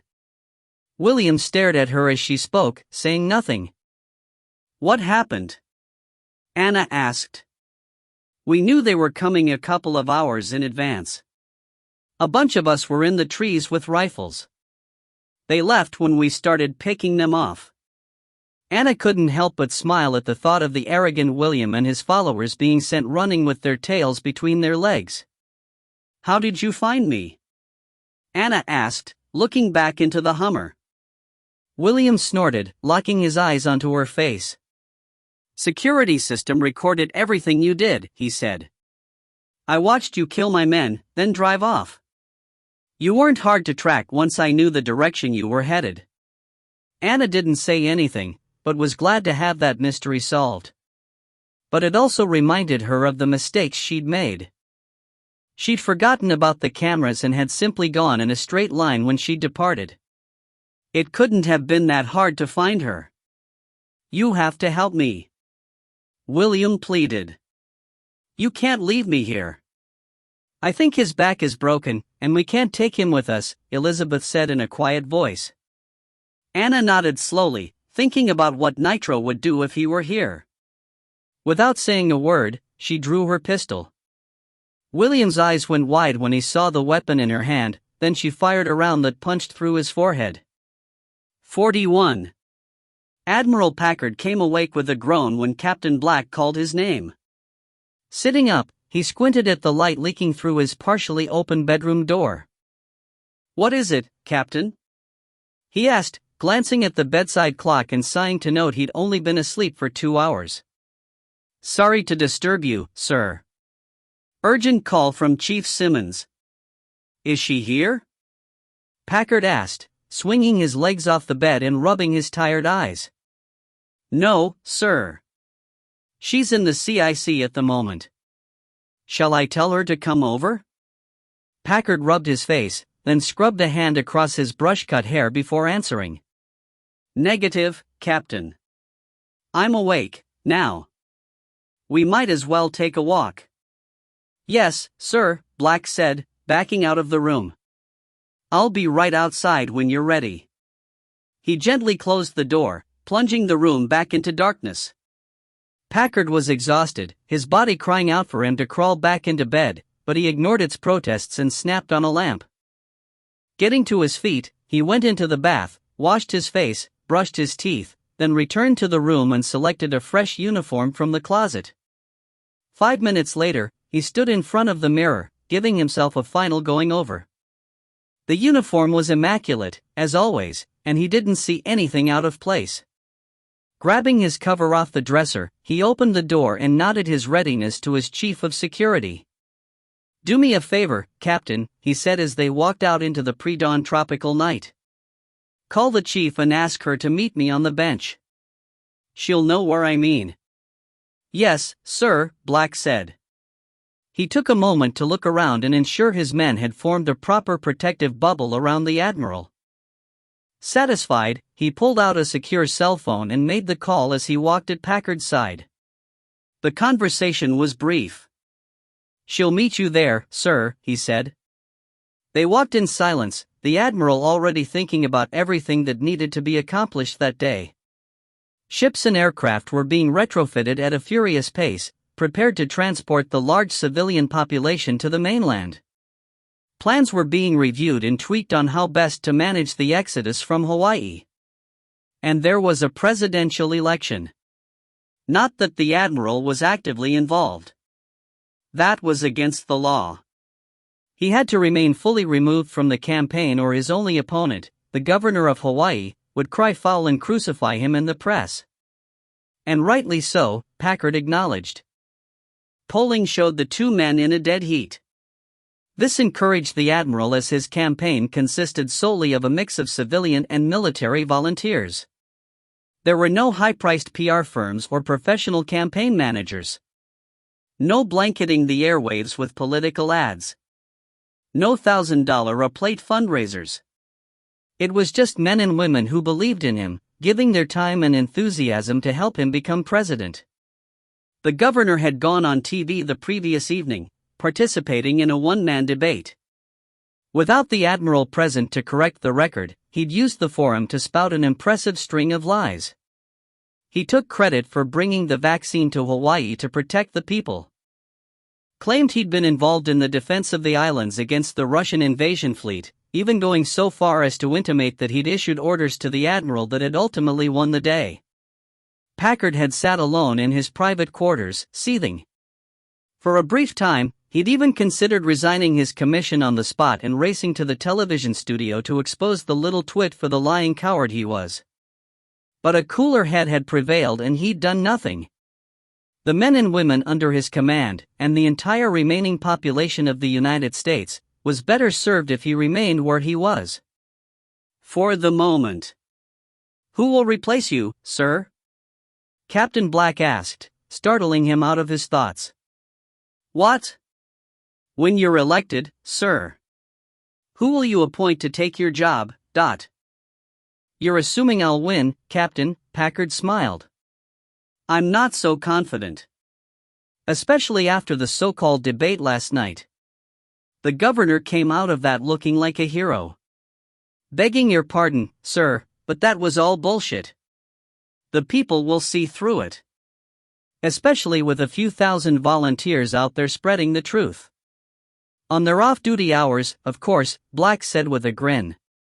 "To be perfectly frank, Captain, I don't want the job," the Admiral said with a sigh. "Between you and me, I never wanted, nor expected, to even be where I am. Just wanted to fly fighter jets for the Navy." "Ours not to reason why," Captain Black said, speaking the beginning of the famous quote from The Charge of the Light Brigade. "Ours but to do or die," Packard said, finishing the line and giving his guard a sideways look. "Marines can read, too," Black said with a smile as they approached the bench. Jessica was already waiting, getting to her feet and bringing up a salute as the Admiral arrived. He returned it and waved for her to take a seat as he brought out a pack of cigarettes. Offering her one, he lit it first, then fired up his own. "This is your fault, Chief," he said, lowering himself onto the bench and blowing a plume of smoke at the sky. "Sir?" Jessica asked in confusion. "Smoking, young lady." "I was several years quit until I met you," he answered with a smile to let her know he was only kidding. "I'm a bad influence, sir," she said, returning his smile. "So, what's so urgent, Chief? Problems in Siberia and Australia, sir." "What's happened?" "Siberia to begin, sir. You're already aware we lost the SEAL team that accompanied Igor and Irina, but that they did make it into the camp. A little more than an hour ago, they left. Alone." "They left?" Packard asked in surprise. "Why?" "I don't know, sir. We have not received any communications from either of them. We were keeping watch on satellite and the duty officer in the CIC called me when he saw them go into the forest. I'm hoping they'll be making contact soon." The Admiral stared at her, his cigarette forgotten and smoldering in his hand. After a few seconds, he turned to Captain Black and ordered him to have Captain West join them as soon as possible. "What else, Chief?" he asked. "Australia, sir." The Major was with his contact at a training compound near Sydney. A senior officer in the Australian military arrived, with a Russian officer in tow, after the perimeter was surrounded by troops. Major Chase escaped, but is being pursued. Other than Ms. Miles, he is on his own. Where are our SEALs and the team of PMCs he took with him? Packard asked with a sense of dread. Driving toward Sydney, sir, but still several hours away. They looked around as Captain West arrived at a dead run. In the little downtime he had, the man enjoyed training for and competing in triathlons. His Marine Guards looked a little winded as they spread out and strengthened the perimeter that was already around the Admiral. "Both operations are falling apart," Packard said to his senior aide. West looked to Jessica, who relayed an abbreviated version of what she'd just told the Admiral. "No comms with either party?" he asked. "No, sir. I was able to reach Commander Sherman, and they're pressing as hard as they can, but it will still be hours before they are in any position to provide assistance to the Major. We need to prepare to move forward with Operation Warhammer," the Admiral said to his aide. Warhammer was the fallback plan that had already been approved by the Admiral, created in the event the team was unsuccessful in reaching and assassinating Baranov. Commander Sherman and Master Sergeant Baldwin had been briefed, but no one else on the ground in Australia was aware it existed. On Admiral Packard's order, the SEALs would find a location from which they could illuminate the roof of Baranov's high-rise with a laser designator they had brought with them. Once the target was painted, a B-2 stealth bomber would release a 2,000-pound JDAM bomb. The blast would destroy the structure, killing everyone in it, and it was also likely there would be significant damage and loss of life within the surrounding block. No one had any idea if the detonation would cause the release of the nerve gas Baranov was using to hold Australia hostage, but the Admiral had decided it was necessary to take the risk. Major Chase's argument had been that if they did nothing, there would be a massive loss of life among the Australian population when the Russians learned of the impending scourge. Packard agreed with him. Doing nothing wasn't an option. They had to try. "Yes, sir," Captain West said. "I'll alert the crew to launch. They will loiter over the Tasman Sea, awaiting the release order. But sir, I must reiterate my concern over the air defenses the Russians have in place. Their seaborne early warning radar is nearly as effective as ours. It is likely they will detect the aircraft in time to engage before it is in range to release the ordnance." "I'm aware of your concerns, Captain," the Admiral said, shaking his head. "If we had another option, I would be more than willing to entertain it, but..." West stood silently for a long moment before nodding agreement with the Admiral's point.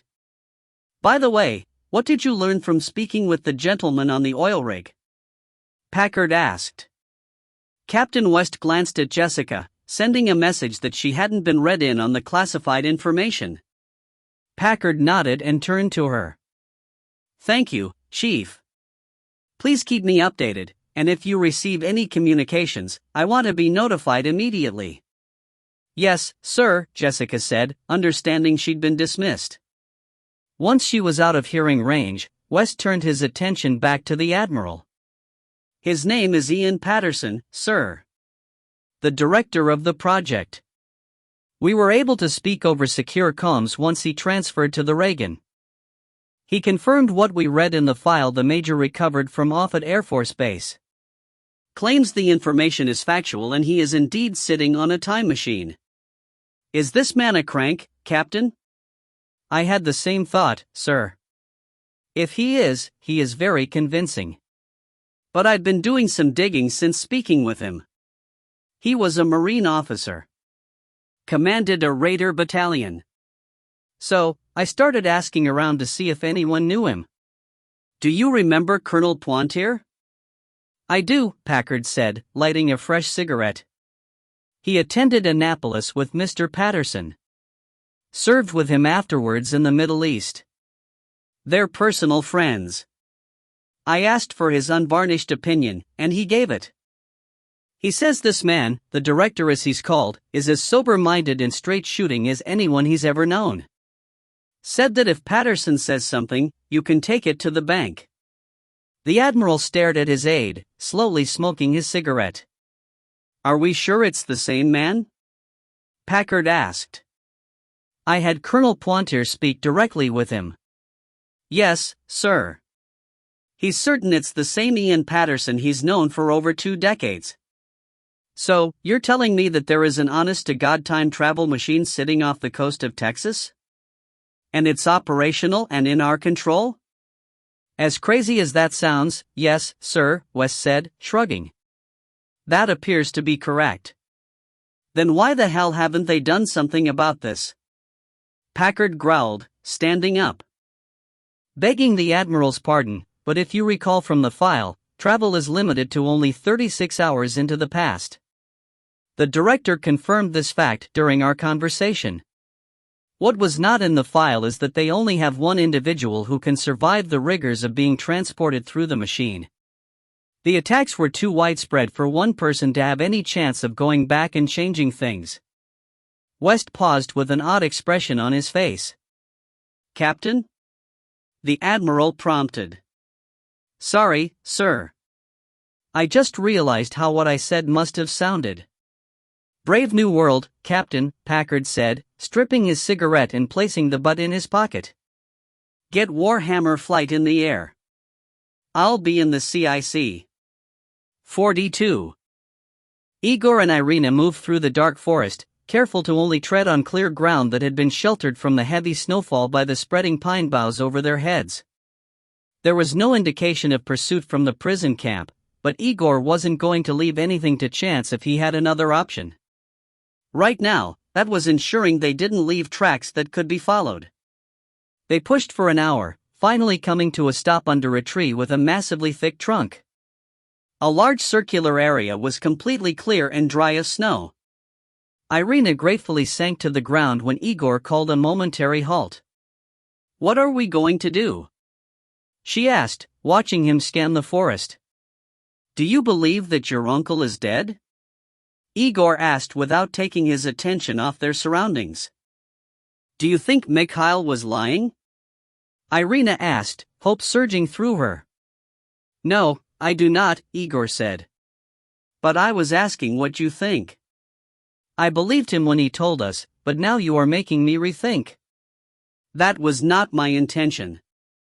I was simply inquiring about your opinion. Why? Irina asked, rubbing her legs for warmth. Because we should be in agreement before we leave the area, he said, shrugging. Once we have left, it will be very difficult to return. And we need to communicate our status to Hawaii. What should we tell them? Irina didn't answer immediately, nodding to herself before she replied. We should tell them that my uncle is dead, she finally said. Igor looked down, meeting her eyes and nodded. Then where do we go? Irina asked, looking around at the bleak wilderness. Igor was silent, obviously in thought, and she let him work through whatever it was he was considering. You should do it, he said abruptly. Do it? Do what? Speak to the commanders. Take the reins from your uncle and lead. Are you crazy? She asked. I'm nobody. They will not listen to me. Without my uncle, there is no one for them to follow. There is you, Igor said forcefully. Because of your uncle, many of them know you personally. If not, they know of you. If they are as fearful for the future as I suspect, they will welcome someone familiar. Igor, I am only a captain. And a woman, Irina exclaimed, standing up to face him. Besides, I have been branded a traitor. They will dismiss me outright. Catherine the First. Catherine the Great. Empress Elizabeth. Igor named off the 3 most revered women to ever lead Russia. They will not dismiss you because you are a woman. No true Russian would. The rest is unimportant, as long as you demonstrate strength and a path forward to save what remains of our people. Irina stared at him, unsure what to say.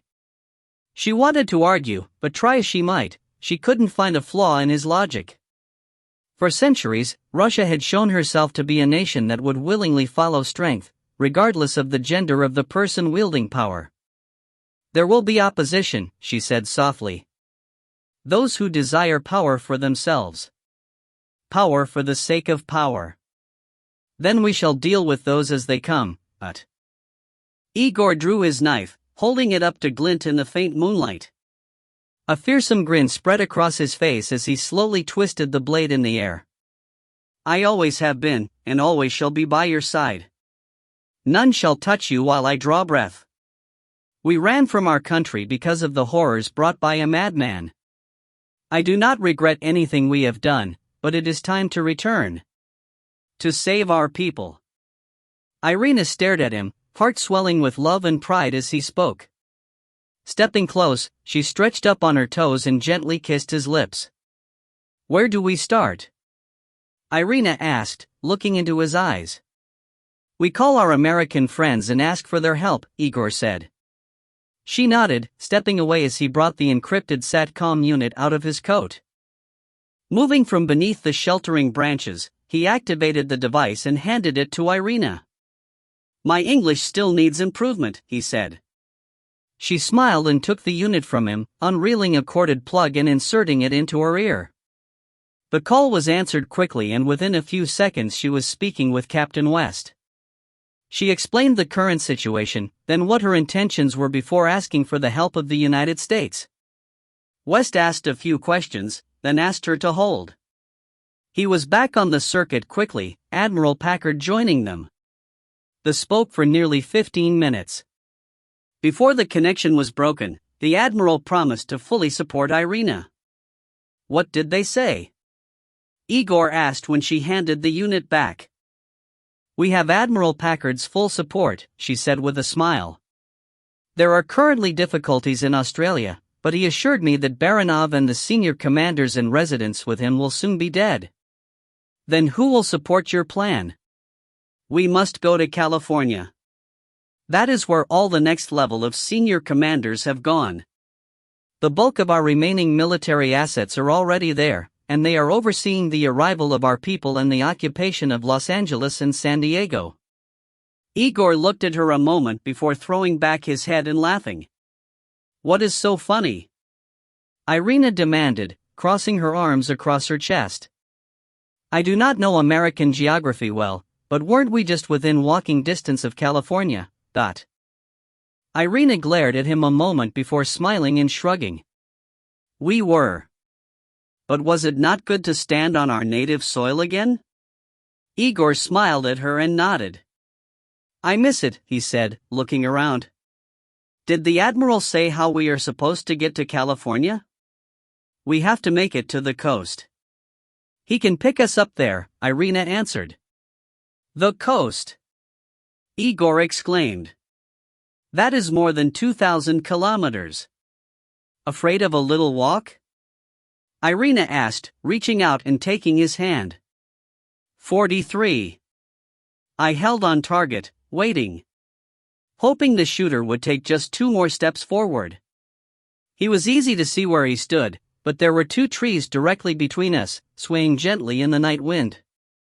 Sure, I could have taken a shot, but the probability of striking my target was just too low.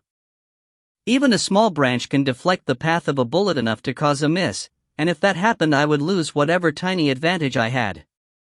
The buzz of the police helicopter grew louder as even more sirens screamed. It was only a matter of seconds before the entire area would be flooded with nervous cops, looking for whoever had been shooting. With aerial support, they'd start spreading out and the only way to escape was going to require a fight. I wasn't going to start shooting cops. I didn't have a quarrel with them. Lowering the rifle, I turned and looked at the far end of the culvert. The storm channel continued in the open after exiting the far side of the street, running for 50 yards or so before making a bend to the right. I checked on the shooter, who had retreated a few steps and was speaking on a radio or phone. Probably calling someone in authority who could smooth the way for him with the police. Let's go, I said to Rachel when I made the only decision I could. Leave your rifle. What? She said, still unmoving. Just do it, I said, dropping mine and the set of NVGs into the dirt that had been washed into the tunnel. All I kept was a pistol and knife, which weren't too effective against a sniper. We can't conceal them and all they'll do is draw attention. Now, move. She did as I said and we hurried to the far end, pausing before emerging into the open. Dog stayed at my side as I took a second to stick my head out and scan the area. For the moment, it was clear. Okay, I said to Rachel without taking my attention off our front. We're just a couple out for an evening stroll with our dog. I moved forward, dog and Rachel staying close. Scrambling out of the ditch, I looked around quickly then grabbed her hand and headed across an empty parking lot towards a distant street. What do we do if the police catch us? Rachel asked, the concern clear in her voice. We act like we're confused about why they're interested and stick to our story. Just walking our dog and minding our own business. My head was on a swivel as we moved and I increased my pace when I didn't see any cops ready to swoop in and detain us. Even more sirens were coming fast and the roar of the heli was loud as it orbited only a block away. A brilliant spotlight stabbed down through the darkness as it checked something. We reached the edge of the parking lot and transitioned into a residential area that bordered the commercial buildings. The road was narrow, lined with small homes on the far side. None of them had driveways, the owners having to park on the street. Crossing, I turned us left, away from the center of the activity. Keep your eyes on the cars, I said to Rachel. If you see one with keys in it, we're going to take it. She didn't answer, but turned her head to check each vehicle we passed. There was no one else out on the street and this worried me. We would be immediately noticeable. Most of the houses were dark, people who had to get up and go to work the next morning already in bed. So far, the sirens and orbiting helicopter hadn't brought any of them outside to see what was going on. Should we go into a house? Rachel asked. Before I could respond to what wasn't a bad idea, a police car turned out of a side street a block to our front.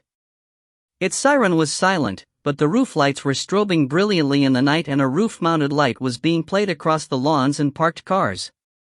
It took the cops about 2 seconds to spot us. Keep your cool, I said to Rachel as the vehicle's engine roared. I brought us to a stop, just like law-abiding citizens, and stood holding Rachel's hand. We were caught in the beam of the cop's light and it stayed solidly on us as the car screeched to a stop a few yards away. Both front doors opened, but I couldn't see the officers behind the glare. Please stay where you are. A voice shouted. The man may have said please, but there was no mistaking that this was a command, not a request. I slowly raised a hand to shield my eye. What's wrong, officer? I called, using my newly acquired Aussie accent. Please keep your hands in sight, sir, the same voice called. A moment later, a dark figure stepped between two cars to our front. The man slowly came forward to the edge of the light and I could see his uniform. Saw the sergeant's stripes and a pair of hard eyes evaluating us. This guy had obviously been around the block a few times and wasn't going to be easy to fool.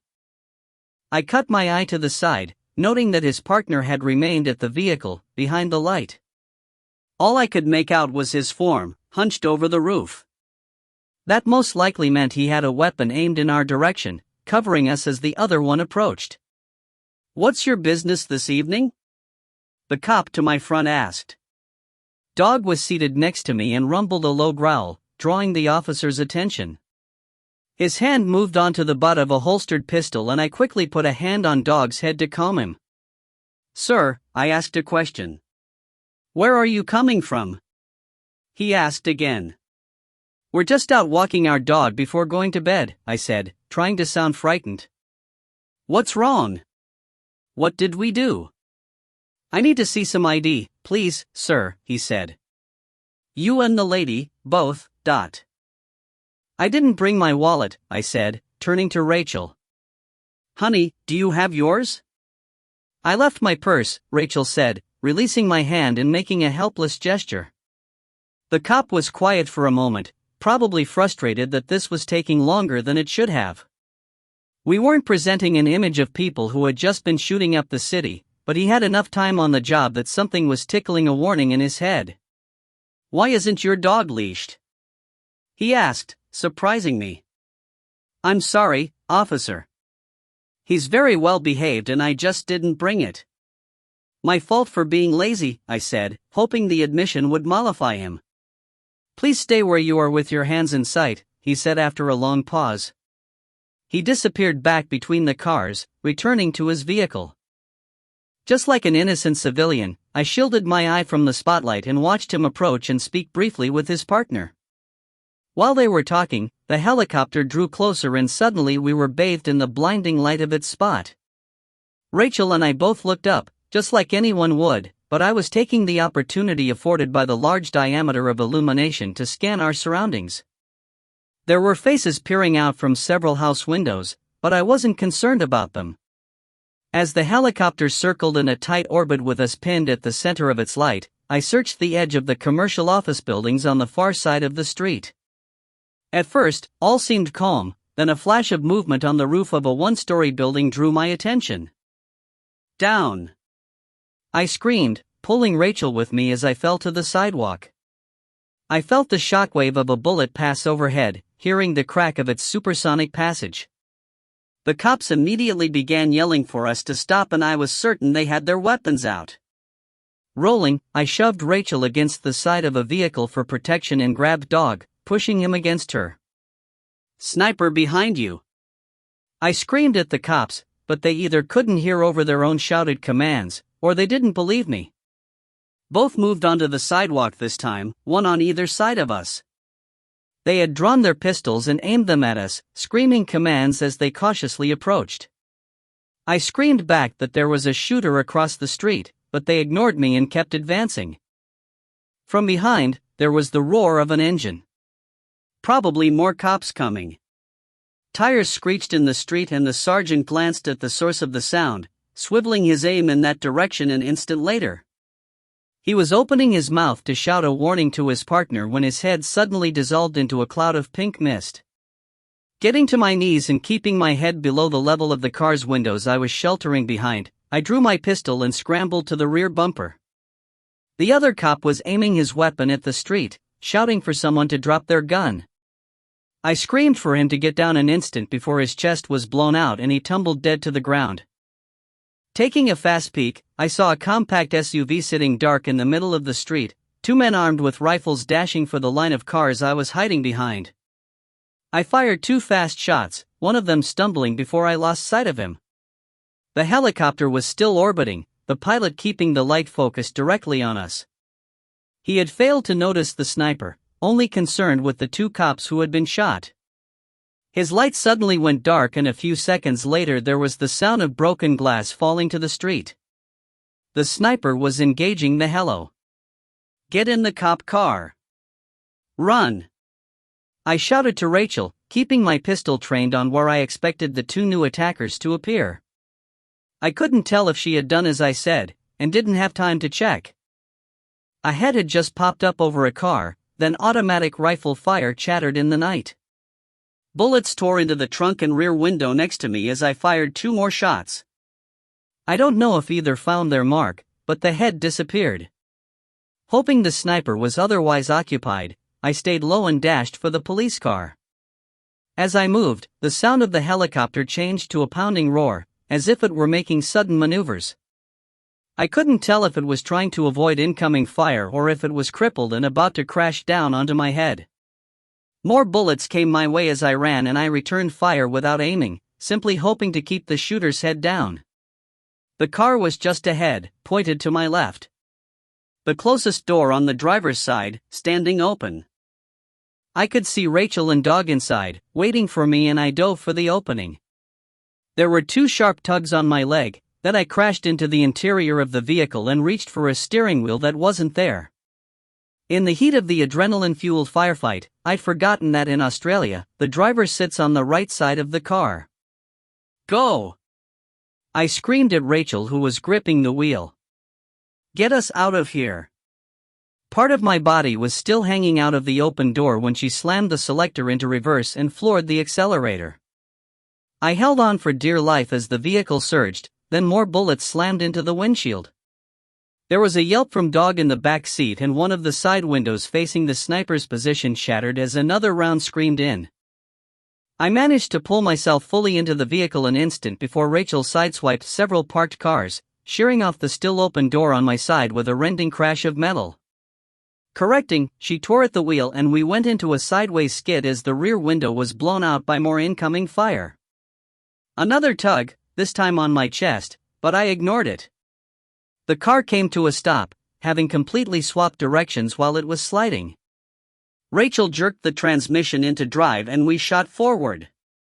She yanked the wheel to the right, whipping us through a turn into a side street, and kept on the power as we sped away from the area. You okay? I shouted over the roaring engine. I'm fine, check Dog. She yelled, focusing on driving. Turning, I froze when I saw him stretched across the rear seat. He stared back at me with pain-filled eyes as blood pulsed from a hole in his chest. For a few seconds, I couldn't move, then with a cry of fear I climbed into the back, ignoring the blood that slicked my chin when I coughed. Squeezing into the small footwell between the front and rear seats, I leaned over him, tears streaming down my face.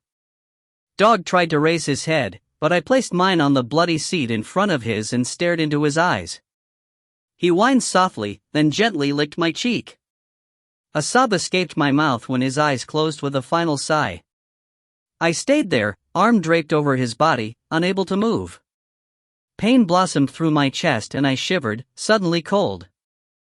As if from a far-off place, I heard Rachel calling my name. Ever so slowly, I lifted my head.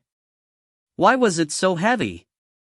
Looking down, I saw the blood soaking the front of my shirt and stared in surprise. Where had it all come from? John. Rachel called again. It wasn't my name, but the pain and distress in her voice that made me look up. I met her eyes in the mirror and shook my head. Didn't understand why she appeared so drawn and pale. Tried to reach for her, but didn't have the strength to raise my arm. I stared at the mirror in confusion for a moment, then realized that I'd been shot in the chest. Remembered the tug of the bullet as we were escaping.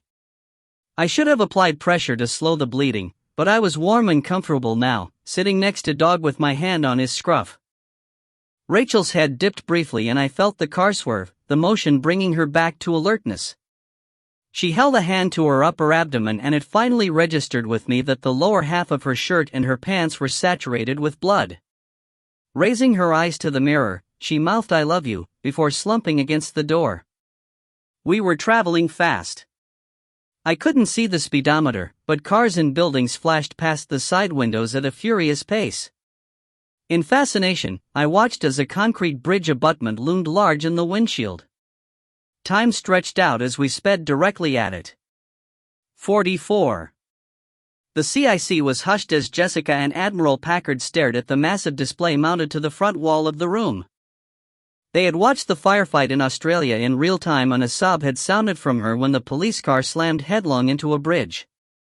The vehicle disintegrated on impact, debris tumbling through the air, then the ruptured fuel tank ignited and it vanished in an intense ball of flame. Some people looked away in distress while others stared at the monitor with tears streaming down their faces. Jessica cried softly. The Admiral was stunned, rooted in place and unable to tear his eyes away from the crash that had become the Major's funeral pyre. He had been in the military for a very long time. More than 4 decades. He well knew that men and women died. That life was fragile.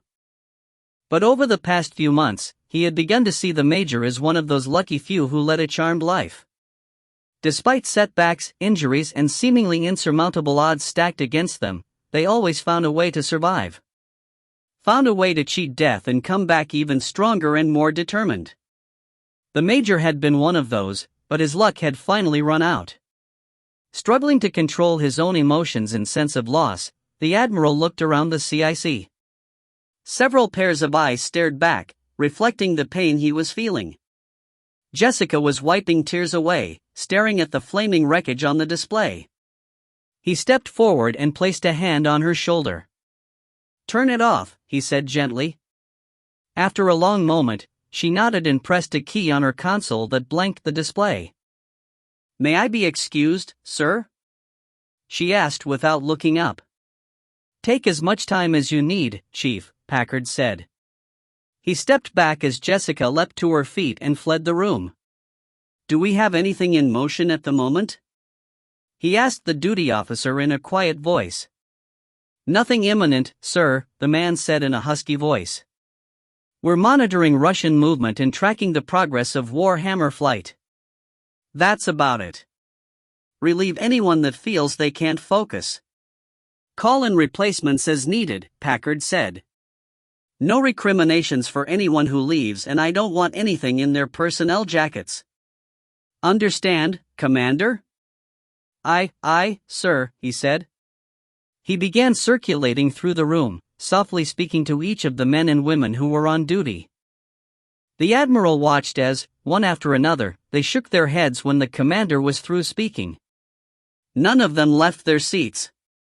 "Everyone is staying put, sir," he said after having talked to each person. "Very well, Commander." "Thank you," Packard said. "Warhammer is now cleared to engage. Please contact the team on the ground in Australia and Warhammer flight. I'll be back shortly. Warhammer is cleared to engage." "Yes, sir." The commander moved away to begin issuing the orders to proceed with the bombing of Baranov's residence in Sydney. The Admiral turned and quickly left the room, Captain Black staying close at his side. "All hell's about to break loose," he said to the Marine as they rode an elevator to the surface. "Australia isn't going to take this well, but..." Black remained silent, recognizing that the old man was simply thinking out loud, not looking for his input. "Am I doing the right thing, Captain?" the Admiral asked, surprising the captain. "Is there another option, sir?" Black asked as the elevator announced their arrival. They exited the building in silence, the security detail forming a perimeter as Packard headed directly for the bench. "If there is, Captain, I'm not seeing it. That's what worries me." "What am I not seeing?" Black hesitated, considering what he should or shouldn't say. "Sir," he finally spoke. "If you're not seeing another way out of this, I don't think anyone will. I've watched you for months. Couldn't help but hear the questions you ask and the things you say when you're trying to make a decision. I think I've probably gotten to know you pretty well in that time, sir. All that said, I'd rather have you making the decision than any other person I can think of. Sir." They walked in silence for another minute, then the Admiral turned to look at his guard. "Thank you, Captain. Let's just pray that your faith in me is well placed." "I do that every night, sir," Black answered. As they approached the bench, Packard saw Jessica seated with her head in her hands. He walked up quietly, looking down at the young woman. It took her a few seconds to realize someone was standing over her. Looking up with a tear-stained face, she got to her feet and came to attention. "Please. Sit," the Admiral said, extending his hand towards the bench. When Jessica resumed her seat, he sat next to her and pulled out his cigarettes, offering her one. She didn't fail to notice his hand tremor slightly as he lit it for her. "Are you all right, sir?" she asked, sniffing and wiping her eyes. He nodded without saying anything, taking a long drag from his smoke. "After everything," he started to say. His voice trailed off and was silent for nearly a minute. "You thought he was indestructible," Jessica said, finishing his thought. "Not consciously," he said. "But it just seemed like he'd always come through, no matter the odds." They sat quietly, smoking their cigarettes down to the butts. He had left the pack on the concrete surface of the bench between them and, without asking, Jessica took a fresh smoke out of the pack and lit up. "My daughter was like that," the Admiral said, surprising Jessica. "I didn't know you had family, sir," she said, watching as he lit a fresh cigarette. "She passed," he said, blowing a plume of smoke towards the sky. "Brain cancer." "I'm sorry, sir." "She was one of the smartest people I've ever met," Packard continued without acknowledging the condolence. "Brilliant, in fact. Graduated high school when she was 13, then went straight to MIT. Earned her PhD in particle physics in only 4 years. Had offers from Lawrence Livermore, Sandia Labs, even SpaceX. But do you know what she did?" Jessica shook her head, watching the Admiral closely. "She joined the Navy the day she turned 18. Refused a commission. Insisted she wanted to work for a living. Can you imagine that? Here's this beautiful, brilliant young woman who has the world in the palm of her hand. Can go anywhere she wants, be anything she wants, but she chooses to be an enlisted sailor." Jessica smiled at the obvious fatherly pride. "I was fortunate enough to preside over the delivery of her oath of enlistment. Here she was, having graduated from MIT, summa cum laude, and she was beaming like she never had before. It was one of the proudest days of my life." He stopped talking and they sat there smoking, staring at the beautiful harbor spread out beneath them. Finally, after lighting a third cigarette, he continued. 3 weeks later, during basic at Great Lakes Naval Base, she had the first seizure. It took a few days and numerous specialists before we received the diagnosis. Glioblastoma multiforme. Brain cancer. Particularly aggressive. It was in both her frontal and temporal lobes. Inoperable, and didn't respond to chemo. She passed 2 weeks before her 19th birthday. "I'm very sorry, sir." Jessica wanted to reach out and touch the Admiral, to comfort him. But that would have been inappropriate on so many levels. She tightly clenched her hands in her lap, resisting the impulse. "What was her name?" "Her name was Jessica," Packard said, looking at Jessica and smiling. "Named after her grandmother." Jessica was stunned and couldn't think of anything to say. She had wondered what the Admiral had seen in her, why he had seemingly adopted her. Not that he wasn't demanding and expected as much from her as anyone else, but she'd always suspected there was more to it. For a time, she'd worried that the man had a crush on her. But he'd never displayed even a hint of inappropriate behavior towards or about her. He had, if anything, treated her like a daughter. The Admiral stared at the cigarette in his hand for a beat, then took a final drag before stripping the cherry. Standing with a sigh, he looked at Jessica, who had leapt to her feet.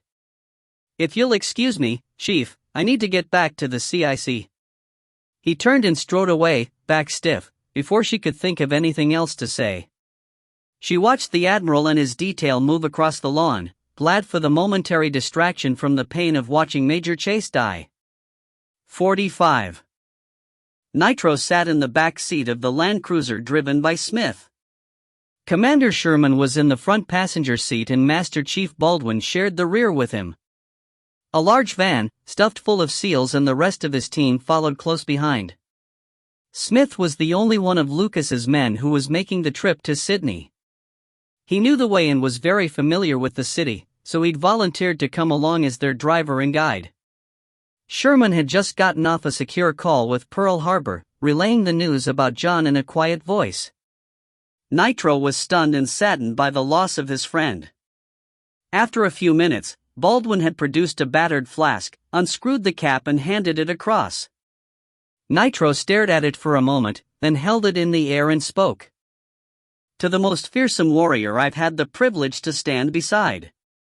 To the most loyal man I've had the honor to know. To all the rest who fell before, and are yet to fall. We shall meet again in Valhalla. To absent friends. Nitro took a healthy drink from the flask before passing it back to Baldwin. The Master Chief repeated the final 3 words of the toast and drank before handing it to Sherman. The SEAL commander spoke the words, drank, then gave it to Smith. "You bloody Yank bastard," he said, leaning forward and looking up at the sky. "May you have been in heaven a half hour before the devil knew you was dead." He gestured with the flask, then brought it to his lips and drained it dry before handing it to Baldwin over his shoulder. They drove in silence for a few miles, then Smith began talking. He told the story of the operation he'd been on with John and Lucas in Central Africa. He was a natural storyteller with a way of spinning humorous anecdotes that weren't necessarily funny when they had happened. Soon, all the men were chuckling despite their heavy hearts. As they drew closer to the sprawling metropolis of Sydney, traffic picked up and Smith fell silent as he concentrated on driving. "What's the plan, now?" Nitro asked. "Can't discuss it." "Sorry," Sherman said. "Missile strike or maybe drop a bomb on the bastard's head," Nitro said, making an educated guess. Sherman was quiet for a bit, then turned around to face the back seat. "Something like that," he said. "We're linking up with Staff Sergeant Martin as soon as we get to town." Nitro nodded and didn't press the issue. He was looking forward to seeing Lucas and asking why he wasn't with John when he died. 3 hours later, Smith stuck a Bluetooth headset into his ear and initiated a call from his cell. He spoke briefly to someone, then disconnected. They were deep into the city now, crawling along in early morning traffic on the M1. Going south, they crossed the Sydney Harbour Bridge and entered the downtown area. Smith expertly navigated the clogged streets and alleys, finally turning onto a narrow road that ended in a parking lot for the Royal Botanic Gardens. He crossed a broad expanse of asphalt, stopping next to Lucas when he stepped out of a nondescript sedan. His head was wrapped in a swaddling of bandages which he'd tried to cover with a broad-brimmed Aussie bush hat. Nitro was the first out, tempering his anger when he saw the purple bruising across half of Lucas's face. The 2 men stared at each other for a moment before Nitro nodded and relaxed. "What happened?" he asked. Lucas glanced around, waiting for all the men from both vehicles to gather so he didn't have to repeat himself. "Someone betrayed us," he said. "Goddamn brigadier showed up with a fucking Russian and a bunch of troops surrounding the perimeter to shut us down. John, Rachel and I escaped, but there was a Russian sniper waiting for us. Guess the PM had given the bastards a heads up. I got creased by a bullet and knocked out cold. Woke up in an ambulance on the way to hospital. Slipped away before they figured out who I was." "How did John die?" Nitro asked. "Car crash is all I know," Lucas said, shaking his head. "Guess there was a hell of a gunfight before that happened. He got one of them and there were 2 dead cops at the scene. That's how we know this was the Russians. Other than that, I can't tell you. I'm cut off. My contacts are sitting in a military prison cell."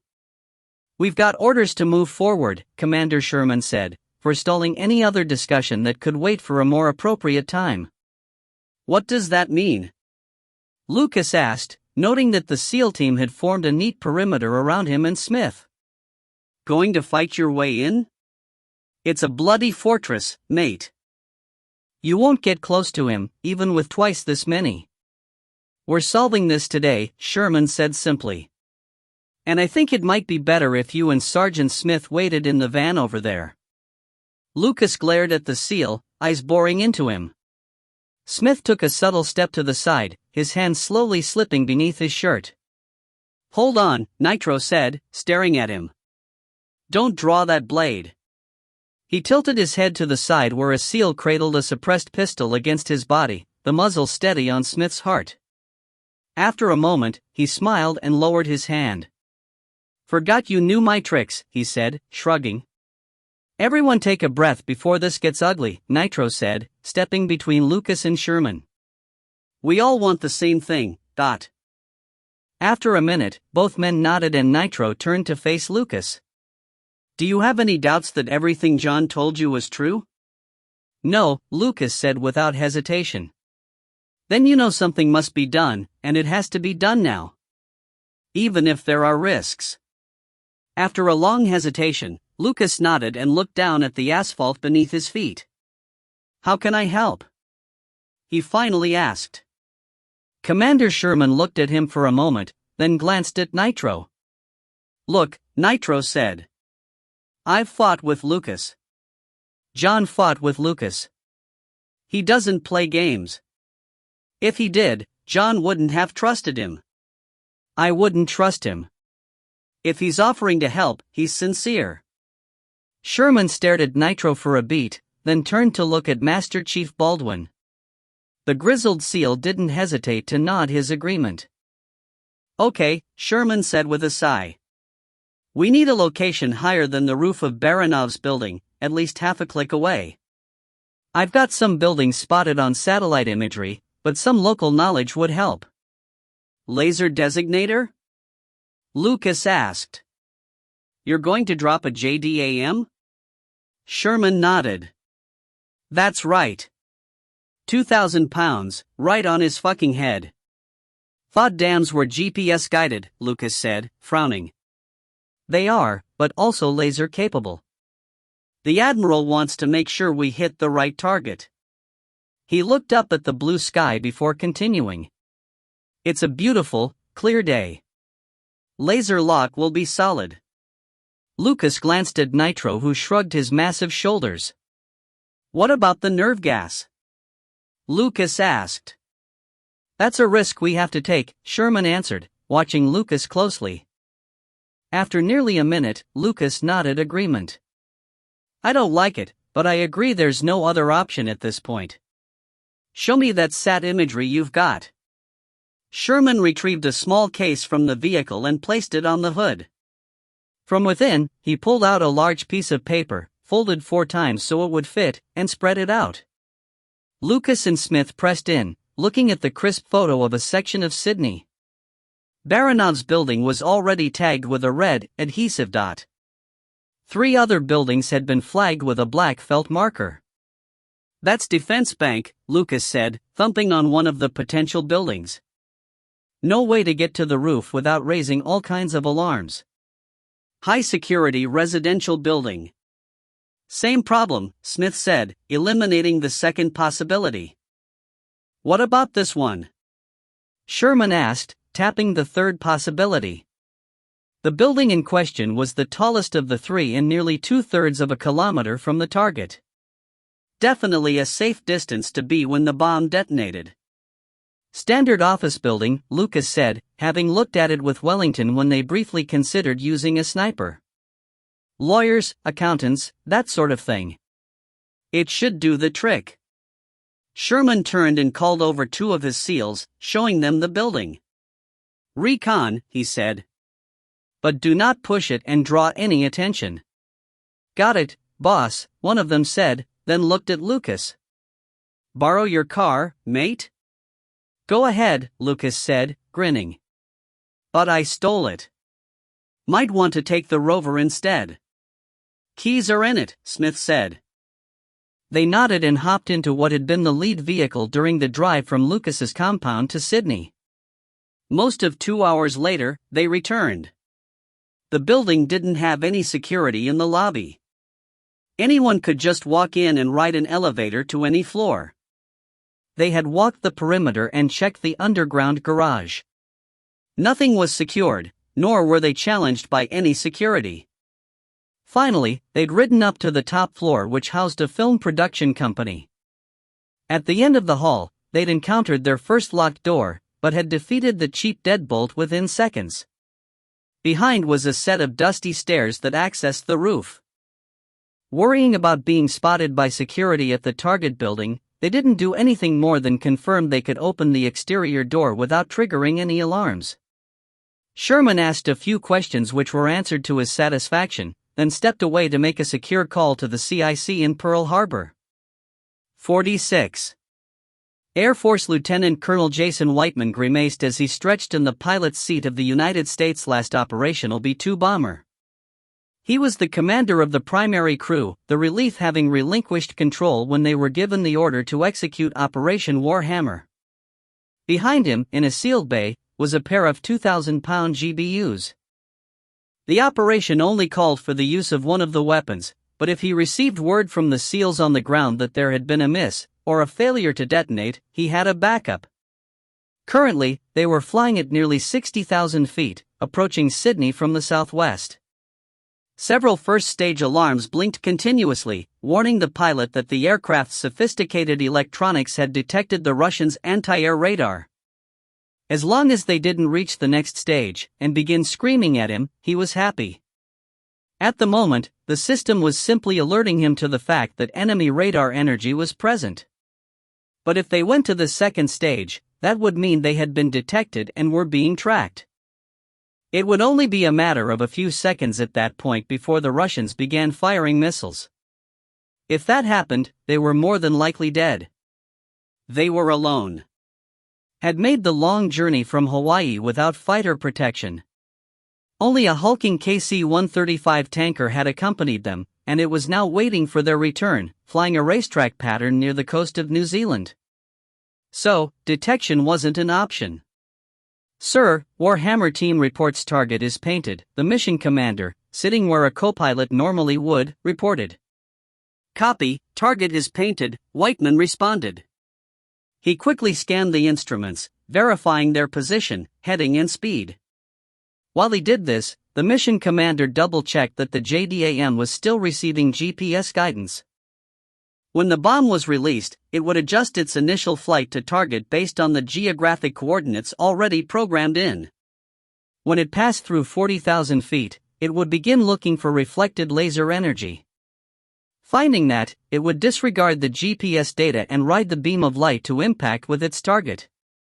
5 minutes to release, Whiteman said, the mission commander echoing him an instant later. Time slowed down for the two men as they approached the release point. While the pilot continually monitored the instruments, the mission commander kept his eyes glued to the readouts from the computer within the JDAM controller. 2 minutes to release, Whiteman said. This time, before the mission commander could confirm the information, a raucous siren began sounding within the cockpit. "We are being tracked by enemy fire control radar," the pilot said as calmly as if we're discussing what they should have for dinner. "Opening bay doors," the mission commander said, ignoring the shrill warning. "Missile lock! Missile lock!" An automated voice sounded a warning. Whiteman verified their altitude and performed a quick calculation in his head. They were out of time. "Release payload," he said. "Release payload," the mission commander responded, pressing 2 buttons before turning a small key on his panel. Payload released. Whiteman was already turning before the man finished speaking the final word. Throwing the bomber into a corkscrewing descent, he ordered the release of countermeasures. The mission commander activated the system, dumping tens of thousands of aluminum-coated glass fibers into the air. They immediately fanned out, creating a large cloud in the bomber's wake that was intended to confuse enemy radar and allow them to escape. And that's exactly what it did for several seconds. But the network transmitters from several Russian ships were able to see past it, redirecting the speeding anti-aircraft missiles back onto target. As Whiteman put the large bomber through a series of maneuvers that the original designers would have said were impossible, the first missile streaked past the windscreen and continued on to fall harmlessly into the sea. An instant behind it, the second of 4 missiles that had been fired detonated immediately adjacent to the B-2's cockpit. The windscreen was torn away and both men were killed instantly. With the complete loss of control and the sudden change in aerodynamics, the bomber began to tumble and the wings quickly sheared off as it fell to earth. Nitro stood with Lucas, Smith, Bunny, Goose and Monk in the Royal Botanic Gardens parking lot, eyes glued to the distant top of Baranov's building. 2 of the SEALs had gone to the roof of the office building, setting up and activating the laser designator.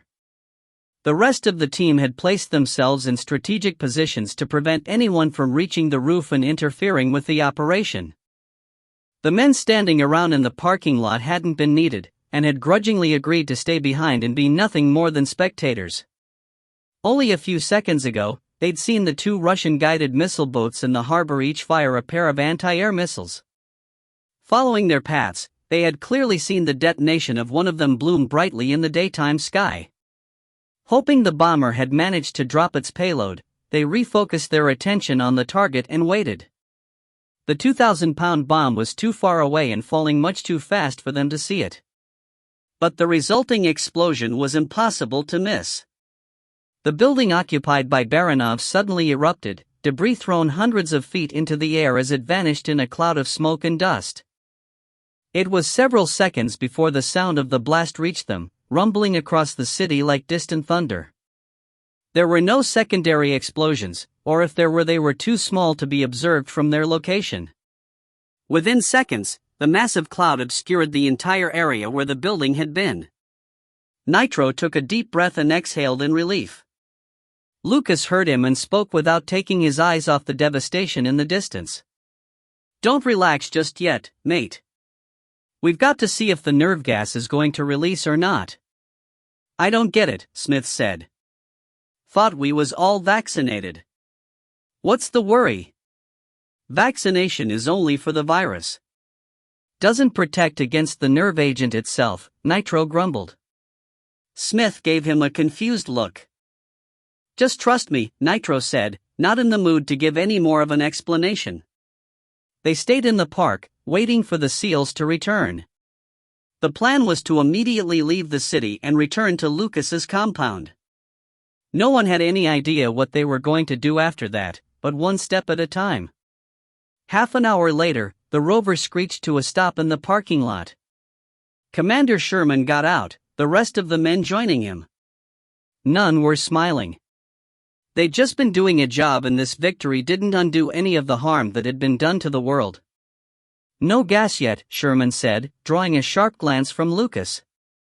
"Better come hear this," Smith shouted. He'd grown bored and taken a seat in the van to listen to the radio. The men quickly gathered around as he turned up the volume.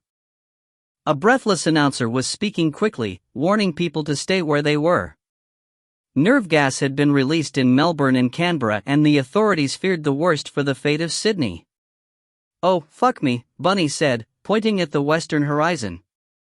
They couldn't see the bodies of the 8 ICBMs that had been launched from a Russian submarine, but the fiery tails were clearly visible as they climbed into the sky. "There's only one place those can be heading," Lucas said quietly.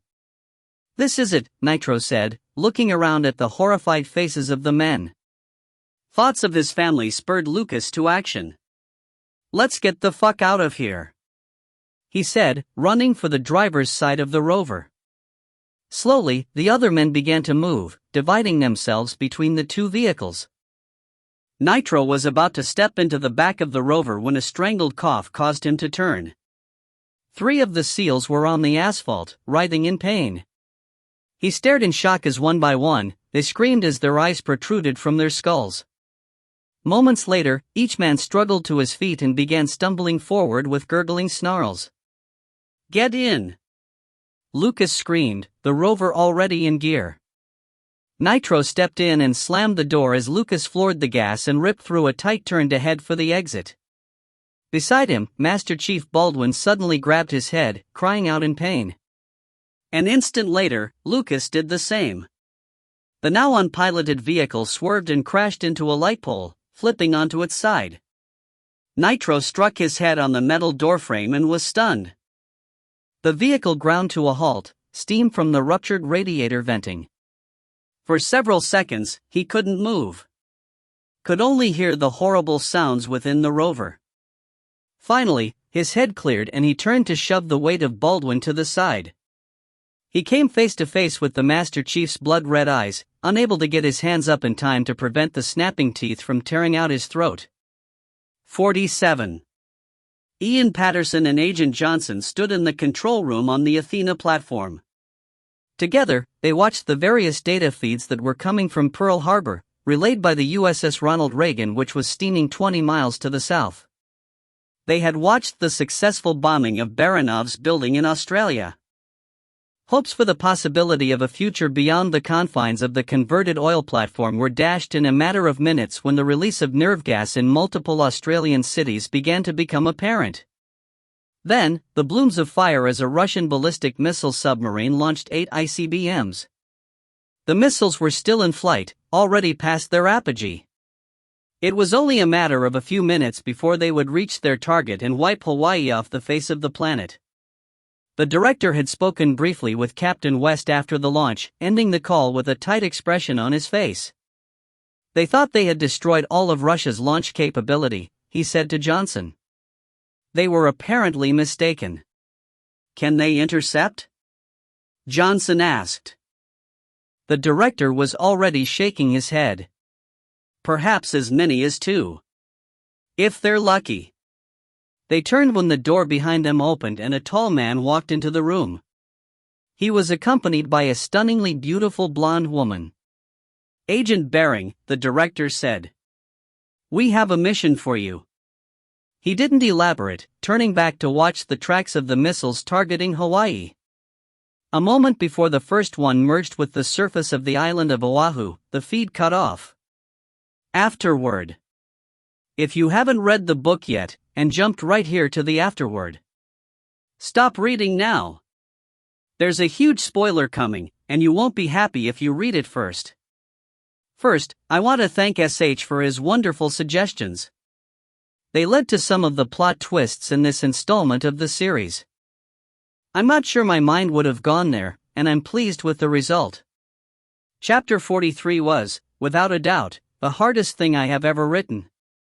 Full disclosure, I choked up when Dog died.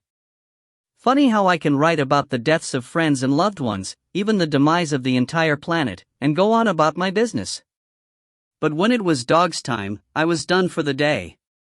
Had to stand up, wash the dust out of my eyes and get away from the computer for a while. Went and played ball with Dog until I felt better. I'm still not sure what that says about me. Don't really care. I am what I am, but it did give me pause. Perhaps I'm finally reaching a level of maturity where introspection enters into the mix. Maybe? Nah. So, what comes next? Yes, there is going to be a book 15. After the final chapter, I suspect anyone who has read my 36 series thinks they have a pretty good idea of what's going to happen. Well, by now you should realize that nothing ever works the way it should in my world. Remember, if it can go wrong, it probably will. And if you haven't read 36 and its sequel, The Void, you might want to do so before book 15 is released. It will help fill in the blanks, plus both books are damn good reads, if I do say so myself. Regardless, never fear. I'm not done with the V-Plague characters quite yet. At least not all of them. I'm constantly asked when the series will be over.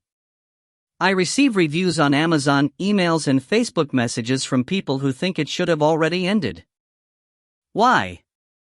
What's the need to wrap something up if there's more to tell, and it is still compelling? Sure, we all know what happens when something good sticks around too long. It's kind of like fish or house guests. Eventually it grows old and starts to stink up the place. Analogy, folks. Not a dig at anyone who has ever come for a visit. Steadfastly, I have always responded that the series will end when the story reaches a natural conclusion. I remember a couple of years ago, when I was writing Transmission, Book 5, I was seriously contemplating making it the end. But Dog just kept whispering in my ear, telling me what to write. So here we are with book 14 and number 15 already rolling around in my head. And I can't tell you how many more after that, if any. Before I published my first novel, I read numerous articles and books about how to be a writer. In hindsight, they were mostly a waste of time, but that's beside the point. What I recall clearly is that every single one of them insisted that an aspiring author map out the story arc before sitting down to write. They unanimously claimed that without a blueprint or roadmap, there was no way to effectively manage the plot. I'm very glad I didn't take any of the advice, or this series would have likely ended after 4 or 5 installments. All of this is said for a reason. The point being, I have no clue when the day will come when I pull the plug on the series. The only commitment I have made is that I'll end it when the story ends, or when I no longer enjoy immersing myself in this world. But we're not there yet. So, hang on and let's enjoy the ride while it lasts. DP. Table of Contents. 1, 2, 3, 4, 5, 6, 7, 8, 9, 10, 11, 12, 13, 14, 15, 16, 17, 18, 19, 20, 21, 22, 23, 24, 25, 26, 27, 28, 29, 30, 31, 32, 33, 34, 35, 36, 37, 38, 39, 40, 41, 42, 43, 44, 45, 46, 47,